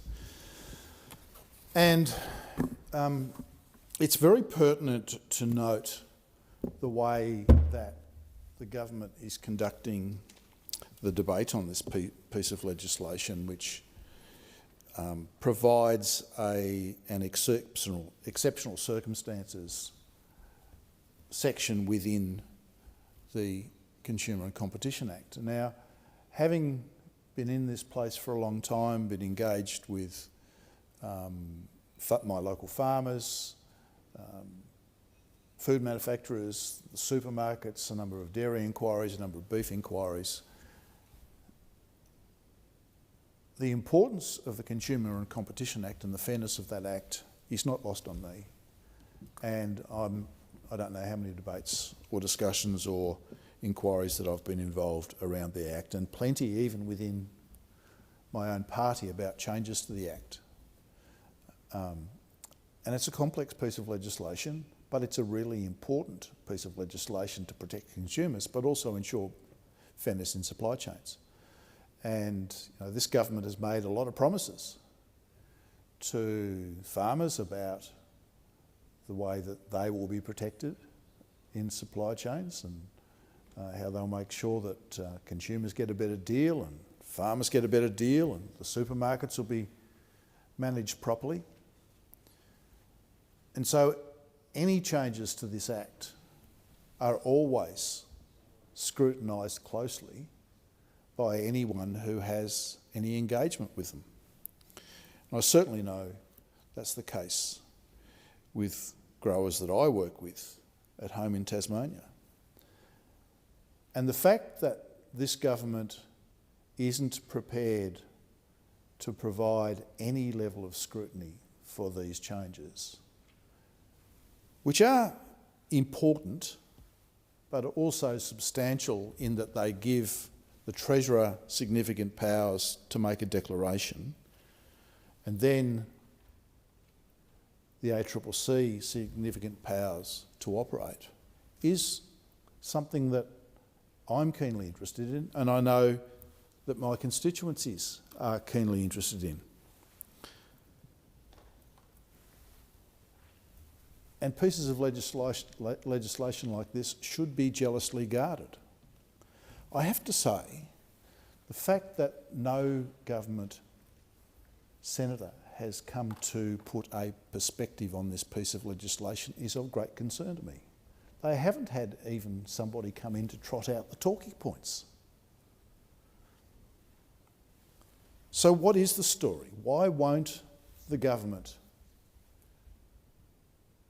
let us understand what's going on, particularly with relation to the retrospectivity in this piece of legislation? What happened in April that we have to go backwards and provide retrospectivity with respect to the management of the fuel crisis? Why do we have to do that? Now, we know in the early days of the fuel crisis, the government said, this is not a problem, there's plenty of fuel, there's nothing to see here, we don't have to worry about it. They banged on and trotted out those talking points for a whole fortnight here in the chamber. And the day after we left, the responsible minister, Mr Bowen, came out and acknowledged that there was a crisis. There were significant issues within certain supply chains. I even asked in this chamber during question time on one occasion who was hoarding the fuel. If there was so much fuel around, where was it? Who was hoarding it? We still don't know the answer to that question. And it took the government 2 or 3 weeks to get a handle on all of the supply chains and what was going on. So what happened in the interim? Why do we have to go back to the 1st of April in the context of retrospectivity? But it's becoming a genuine pattern of behaviour of this government, who promised they would be open and transparent with the Australian people, that we have debate after debate after debate in this place where on some occasions we don't even get the opportunity to speak. At least we're getting that opportunity on this piece of legislation. But it is the most secretive government that I've ever seen. The most secretive government that I have ever seen. They ignore notices of production of documents, they redact heavily documents that they do provide. And in this circumstance where there's a significant change to an important piece of legislation, they're not even prepared to work with the opposition to have a quick inquiry, ask the questions that we want to ask, and then get on with it. Now, it's not as if this Parliament hasn't passed legislation quickly before. It has. There's been a lot of references to what occurred during COVID. But during COVID, when the coalition was in government, we worked with the then opposition to establish an inquiry, the COVID inquiry. We gave the then opposition the chair of that inquiry. They could look at whatever they wanted, call hearings whenever they wanted, to look into the elements of the work that we were doing in quite an extraordinary time. quite an extraordinary time, a time that I hope none of us have to see again. Now, it's a difficult time right now, and there are global pressures on the supply of fuel and energy into this country. But there is no such cooperation from this government in terms of this piece of legislation. And we learnt last night that we can't trust what they say, we can't trust what they promise, because last night they continued their record of breaking their word, their solemn word, to the Australian people. And the point is that we're not talking about temporary changes to the Consumer and Competition Act with this piece of legislation. We're not talking about a temporary change, we're talking about inserting a whole new section into the Act that will be permanent. It's not here for the term of the fuel crisis, it's a permanent addition to the Act. Now we're told that these powers are needed so that the government can make quick decisions. But we know that the ACCC can act quickly. Many of my colleagues have already put on the record how quickly the ACCC was able to act to make decisions within 24 hours. Within 24 hours, under the existing provisions. So what is it that's in this legislation, or what is it that sits behind the rationale for this legislation that we're not being told? Can I say, Acting Deputy President, I feel very justified in asking that question because my level of trust, particularly after last night, when the government proved yet again that you can't believe anything that they tell you, my trust levels with this government are very low. This is important legislation, and these permanent changes to the Act are not just about the fuel crisis. They stay on. Now, a number of my colleagues have talked about their concerns with respect to the capacity to disallow elements of the proposed legislation that stands before us. Now, the declaration of an exceptional circumstance will be able to be disallowed. But once that's done, the ACCC is free and clear. There's no capacity for scrutiny with respect to the ACCC's actions.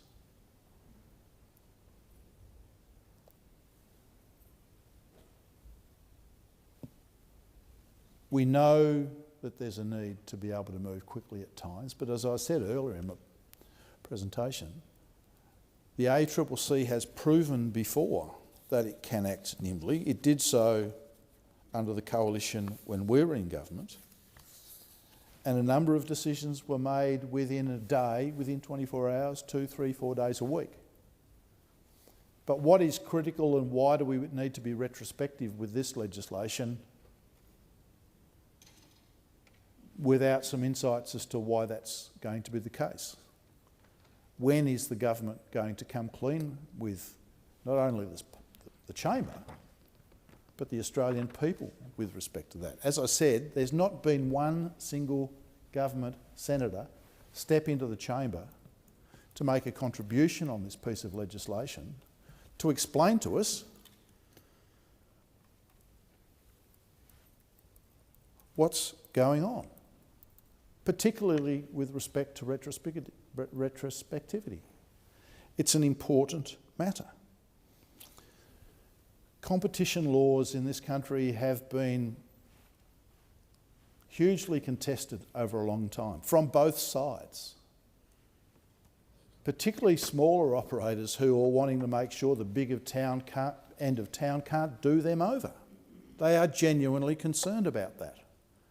And that was one of the things that I was hearing in the early days of this fuel crisis, where particularly independent supply chains were clearly being starved of fuel by somebody.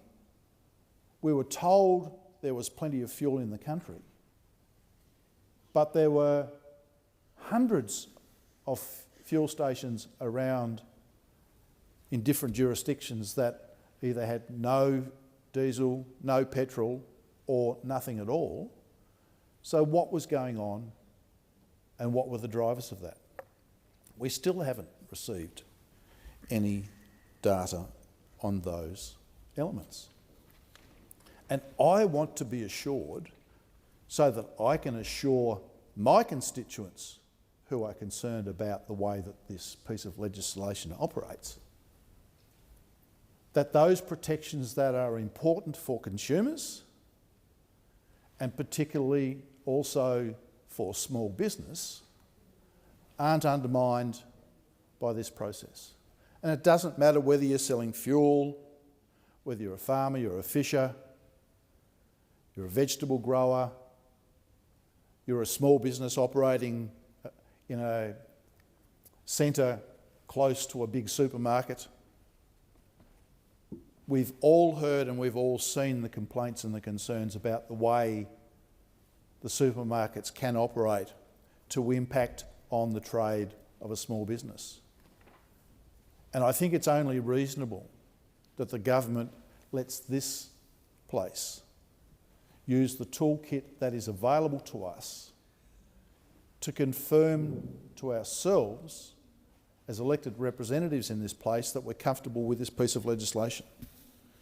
We are very comfortable to work with the government, but what's clear is the government doesn't want to work with us. The government continues to undermine the democratic process by the way it attempts to ram legislation through this parliament. They'll do a deal with the Greens. They'll subvert a Senate inquiry process like they did with the changes to the EPBC Act.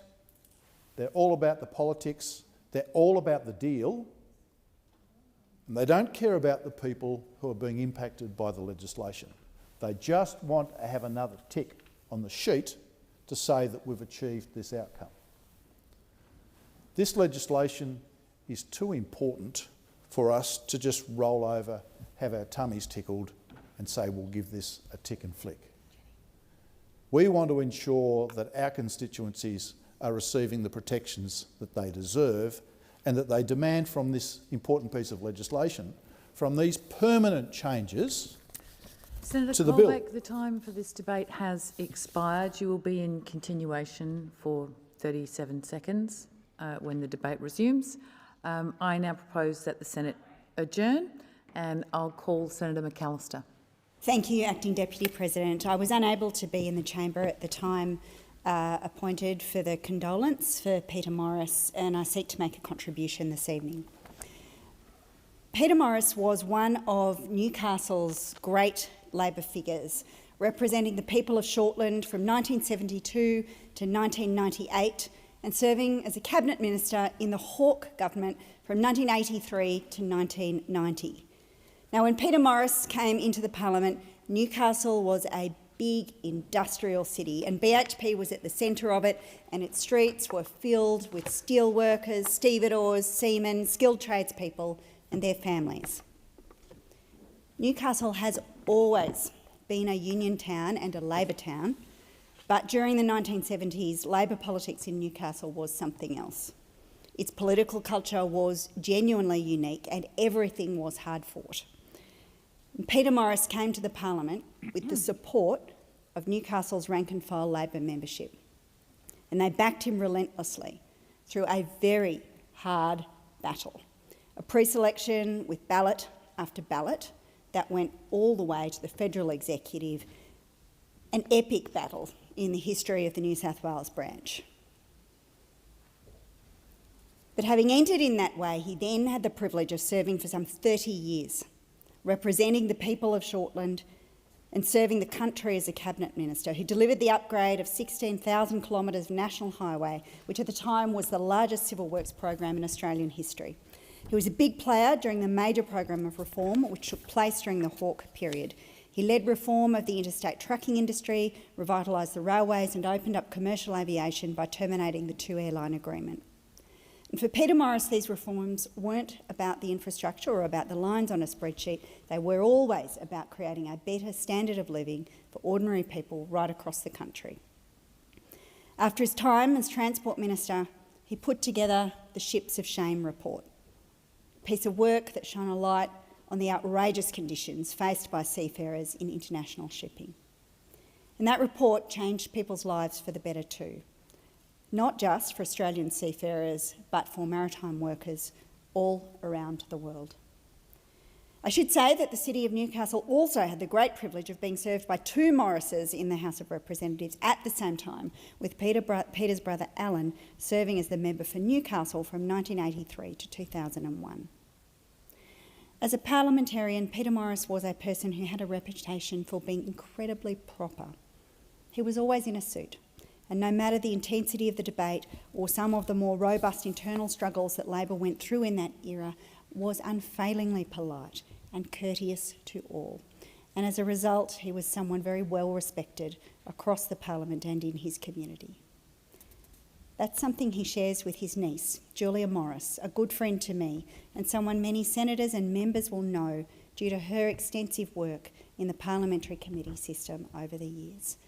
And so from the bottom of my heart, I wish to pay my respects to Peter Morris and to the whole Morris family. Peter Morris served Newcastle, Novocastrians and the Australian people with great distinction. Vale, Peter Morris. Thank you, Senator McAllister. Senator Askew. Thank you, President. For nearly 3 decades, training ship Argonaut at St Helens has stood as a cornerstone of its community and a proven pathway into service. Within its walls, more than 300 naval cadets have been steeped in Navy tradition, discipline and leadership, while developing the practical skills needed to pursue enlistment in the Royal Australian Navy. It is a proud legacy built on commitment, service and community support. Yet, with the stroke of a pen, a baffling decision has been made to end the lease of this purpose-built facility and divest the site entirely, placing the future of TS Argonaut and its cadets in serious doubt. TS Argonaut is just one of 15 defence sites across Tasmania slated for full divestment or lease termination under the Albanese Labor government's Defence Estate Audit. Collectively, these decisions would hollow out Tasmania's defence capability. TS Argonaut stands as a clear and poignant example of why this course of action is reckless and demands urgent reconsideration. This decision defies logic and ignores the reality on the ground. St Helens is more than 2 hours from Launceston, the nearest major centre, where cadets are told they could relocate to a proposed tri-service facility that does not yet exist. Asking young people, their families and dedicated volunteers to rely on an unbuilt and unestablished alternative is neither reasonable nor responsible. The other suggestion, that cadets simply lease a school hall or community space, beggars belief. TS Argonaut is not a generic meeting group. It is a purpose-built naval cadet facility funded by the Department of Defence on land owned by the Break a Day Council. The facility includes a large galley necessary for Navy training and provides secure storage for naval boats. These are specialist assets that cannot be easily or cheaply replicated elsewhere. The facility has also served as a regional training hub for other cadet units because of its location, space and infrastructure. It includes bunks and amenities suitable for cadet training camps, activities that bring not only cadets but their families into the region.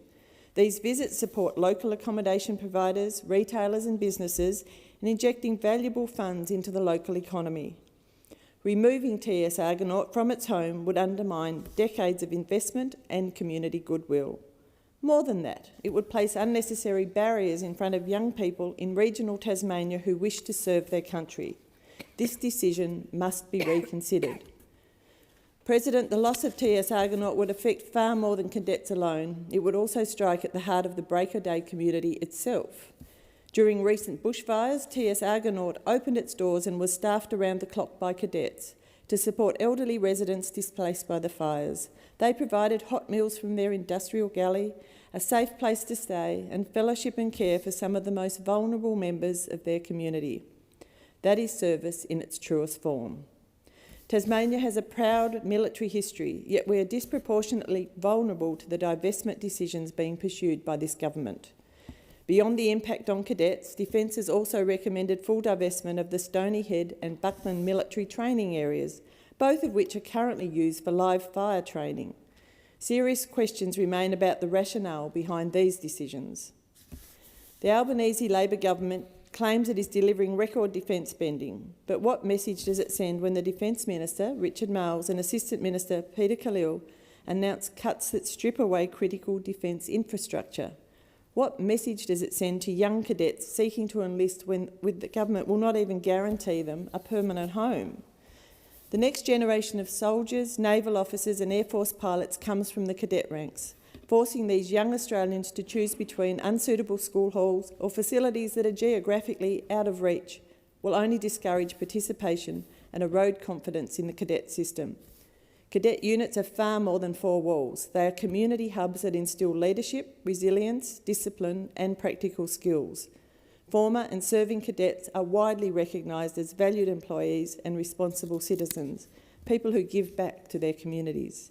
Decisions like this should not be made by Canberra-based bureaucrats or politicians who have never set foot on the ground at places like TS Argonaut or at the many other outstanding cadet and defence facilities across Tasmania.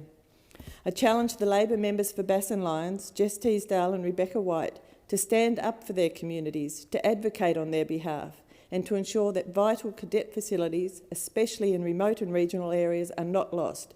Our cadets and our entire Defence Force deserve far greater respect than this. Thank you, Senator Askew. Senator Shoebridge. Thank you, President. A few short weeks ago, I received a contact from a brave woman called Carolyn Graham.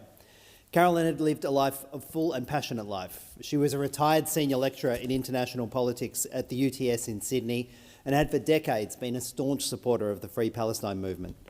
Caroline was also 87 years old and was suffering an incurable terminal illness and was only a few hours away from ending her life using, as she described it, the wonderful voluntary assisted dying process. And there was something Caroline needed to tell the world before her life ended. And standing here, I want all of those who knew and loved Carolyn to know I feel humble she entrusted this truth with me. Carolyn sent me a video that commenced, "I'm Carolyn Graham and I'm recording this myself on my iPhone from my home in Willandra Retirement Village, and I wanted to say a few things before I go. Because of time, I can't put every word that Carolyn said on the record tonight. And I can't share the video outside this chamber because if I did, I'd likely be arrested and charged for breaches of secrecy laws protecting ASIO's super secret and questioning powers. So here are the core parts of what Carolyn wanted the world to know before she died. She described how in the late 1970s she hadn't really known much about the Israel-Palestine conflict until she got in a taxi with a Palestinian driver. And he changed her. He told her the truth about the conflict. And they started a radio show together and formed a group called the Palestine Human Rights Campaign. And as Caroline then said in the video, so I want to know the main point in making this recording is because I'm pretty angry at the way ASIO has been able, through legislation started under the Howard government in 2003, it's been enabled to call people in secret hearings. They called questioning warrants. They can come to the house of anybody who doesn't have to be a suspect of doing anything bad, anybody who might be of the slightest bit of interest. This was to combat terrorism. Anybody who might be interested, plus their husbands, fathers, mothers, relatives, friends, can also be taken in for a serious secret questioning. And if you don't obey going to these hearings or being questioned, you're liable to be jailed for as much as 5 years. Carolyn said this because it happened to her. As she said, so I just wanted to say my experience was in 2013. My husband, for whom I've been separated for like 40 years, my husband rang me. He's now passed away. He rang me to say that he had the anti-terrorism squad from the federal police had called in looking for me. He wanted to warn me. He'd probably be arrested for that too. So the police rang me and in the end they came. I lived alone. These two people came from the federal police anti-terrorism squad 3 times to interview me and they took away photos I had of pro-Palestinian demonstrations. Caroline then remembered how in 1982, at the height of some of the most appalling parts of Israel's occupation of Lebanon, she was part of organising a demonstration outside the Israeli consulate in Sydney to protest the killings and massacres. As Caroline said, when she arrived there were more police than demonstrators. 2 protesters were arrested and the rest of us just had a little demo out on the street. The next day, she was shocked to hear a bomb had gone off at the consulate and injured a cleaner. Remembering this was in 1982, and they were the events the AFP were questioning her about in 2013, as Caroline then said. And that's why, like 30 years later in 2013, someone like me was called up and interviewed 3 or 4 times about my activities, organising demos and this and that. The third time they came, I said to them, "You must want a cup of coffee." And they said, "No, if you knew what we were going to do, you wouldn't be offering us coffee." And at that point, she said, "You have to appear before hearing in Sydney on such and such a date. And if you tell anyone about this, you're liable to go to prison. So don't mention it even to your children or, your friends. Make it quite clear from the very start that this thing was highly secret." So I was very scared of telling anyone. Now I no longer care if I went to prison like now, because I'm going to have dying dose administered to me. I don't care anymore. I'm really glad I can say this. She says, "It was somewhere behind Margaret Street. There's a downstairs court so dim lit. There was just a judge, whoever's sitting there on a podium on one side of the courtroom. On the other side were a couple of stenographers taking down the proceedings. And so the very opening, the judge, he said, 'We've decided that you're not responsible for the bombing of the consulate in 1982, but like to question you anyhow.' So it went on. It didn't go on for all that long, but there was this person was questioning me about every Palestinian I'd ever met. I don't think they mentioned an Anglo name, but anyway, every Palestinian I worked with in all our campaigns who was totally innocent of anything. And so I was released from the court, and nothing more seemed to come of it, except I was terrified to mention it to anyone for years. I have no idea how many hundreds of people would now be walking around having to shut their mouths about anything related to such hearings and being forced to talk about people, being liable to be jailed for 5 years if anyone you mention it to whatsoever. And so with that, Carolyn says, I'll sign off and just say, I just wish that now I'm about to die, I just wish there was better news on the Palestinian front. But I will say, from the river to the sea, Palestine will be free. I know it will. And I'd be happy to be arrested right now for saying that. And they would be able to learn to live side by side, as many Jews, Israeli Jews and Palestinian Arabs have formed already good relationships. I know this could happen, and I just wish I was around to see it all. So to all my friends and even to my enemies, goodbye and good luck. That, President, is truth to power. And that is the reality of ASIO's coercive questioning powers. And that is why the Greens oppose these laws, because we don't want anyone else to live a life scared of telling their closest friends and family about what they are scared and fearful of. And in this case, it's the state. Thank you. Senator Ciccone. Thank you very much, President. As we know, the federal budget delivered $10 billion for Australian fuel security and resilience package that was introduced by the Treasurer, Jim Chalmers, on Tuesday night. And that was to ensure that we secure our energy sovereignty and boost national resilience. This also builds on the Albanese government's action to secure additional fuel and fertiliser supply, growing strategic reserves above the pre-crisis levels. Now, the package will also establish a permanent public-owned Australian fuel security reserve of 1 billion litres and a fuel and fertiliser security facility, increasing supply and storage of diesel, aviation fuel and fertiliser. Crucially, these strategic reserves will be stored onshore in Australia, where they are needed, not on the other side of the world. The government will also increase the minimum stockholding obligation, ensuring that at least 50 days of fuel supply and storage of diesel and aviation fuel. Just last month, the fire at Aviva Energy at Geelong's oil refinery in Victoria highlighted the importance of Australia's fuel security and the value of a strong workplace safety protections. Now, despite the seriousness of the fire, thankfully none of the workers on site were injured. And this is a testament to the safety procedures, the training and the protocols that many, particularly the Australian Workers' Union and the broader trade union movement, have won through decades of advocacy and collective action. And I want to give a shout out to the Victorian branch of the AWU for their cooperative work when that unfortunate fire occurred. I know many members and workers on site were thankful that there were no serious injuries. The Geelong refinery has also continued producing diesel and jet fuel at about 80% of the regular capacity at the site and 60% of petrol production, helping to minimise the disruption across the country. Now, Viva Energy anticipates production will return to over 90% of capacity next month, following further repairs. I applaud the refinery workers for keeping the refinery running and keeping our country moving. And I want to say thank you very much from the Senate. The ongoing conflict in the Middle East and closure of the Strait continue to place significant pressure on global oil and refined liquid fuels. And the Albanese government's Australian Fuel Security and Resilience Package, President, will ensure that Australia is protected against future disruptions while supporting secure jobs, local refinery capability and safer workplaces. Now, just quickly on another note, I also wanted to touch on defence, where this year's budget delivers on the Albanese government's 2026 National Defence Strategy and integrated investment program, expanding defence investment by $53 billion over the next decade. Defence investment will total $887 billion to 2035-36, funding major projects such as our nuclear-powered submarine program through AUKUS. But this investment is not only about national security. In Victoria, the defence manufacturing sector is turning this record investment into sovereign capability and securing many Australian jobs. In the past month alone, Melbourne companies, SIPAC Systems and AIM Defence, for instance, secured more than $31 million in federal funding contracts to develop counter-drone technology. Now, these projects are moving advanced systems from research into real production, supporting highly skilled engineering, manufacturing and testing jobs in Victoria.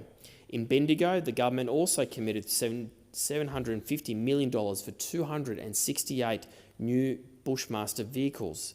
In Geelong, the Armoured Vehicle Centre of Excellence at Avalon is already producing major land systems, including self-propelled artillery and infantry fighting vehicles. At peak production, these programs will support 2,100 jobs.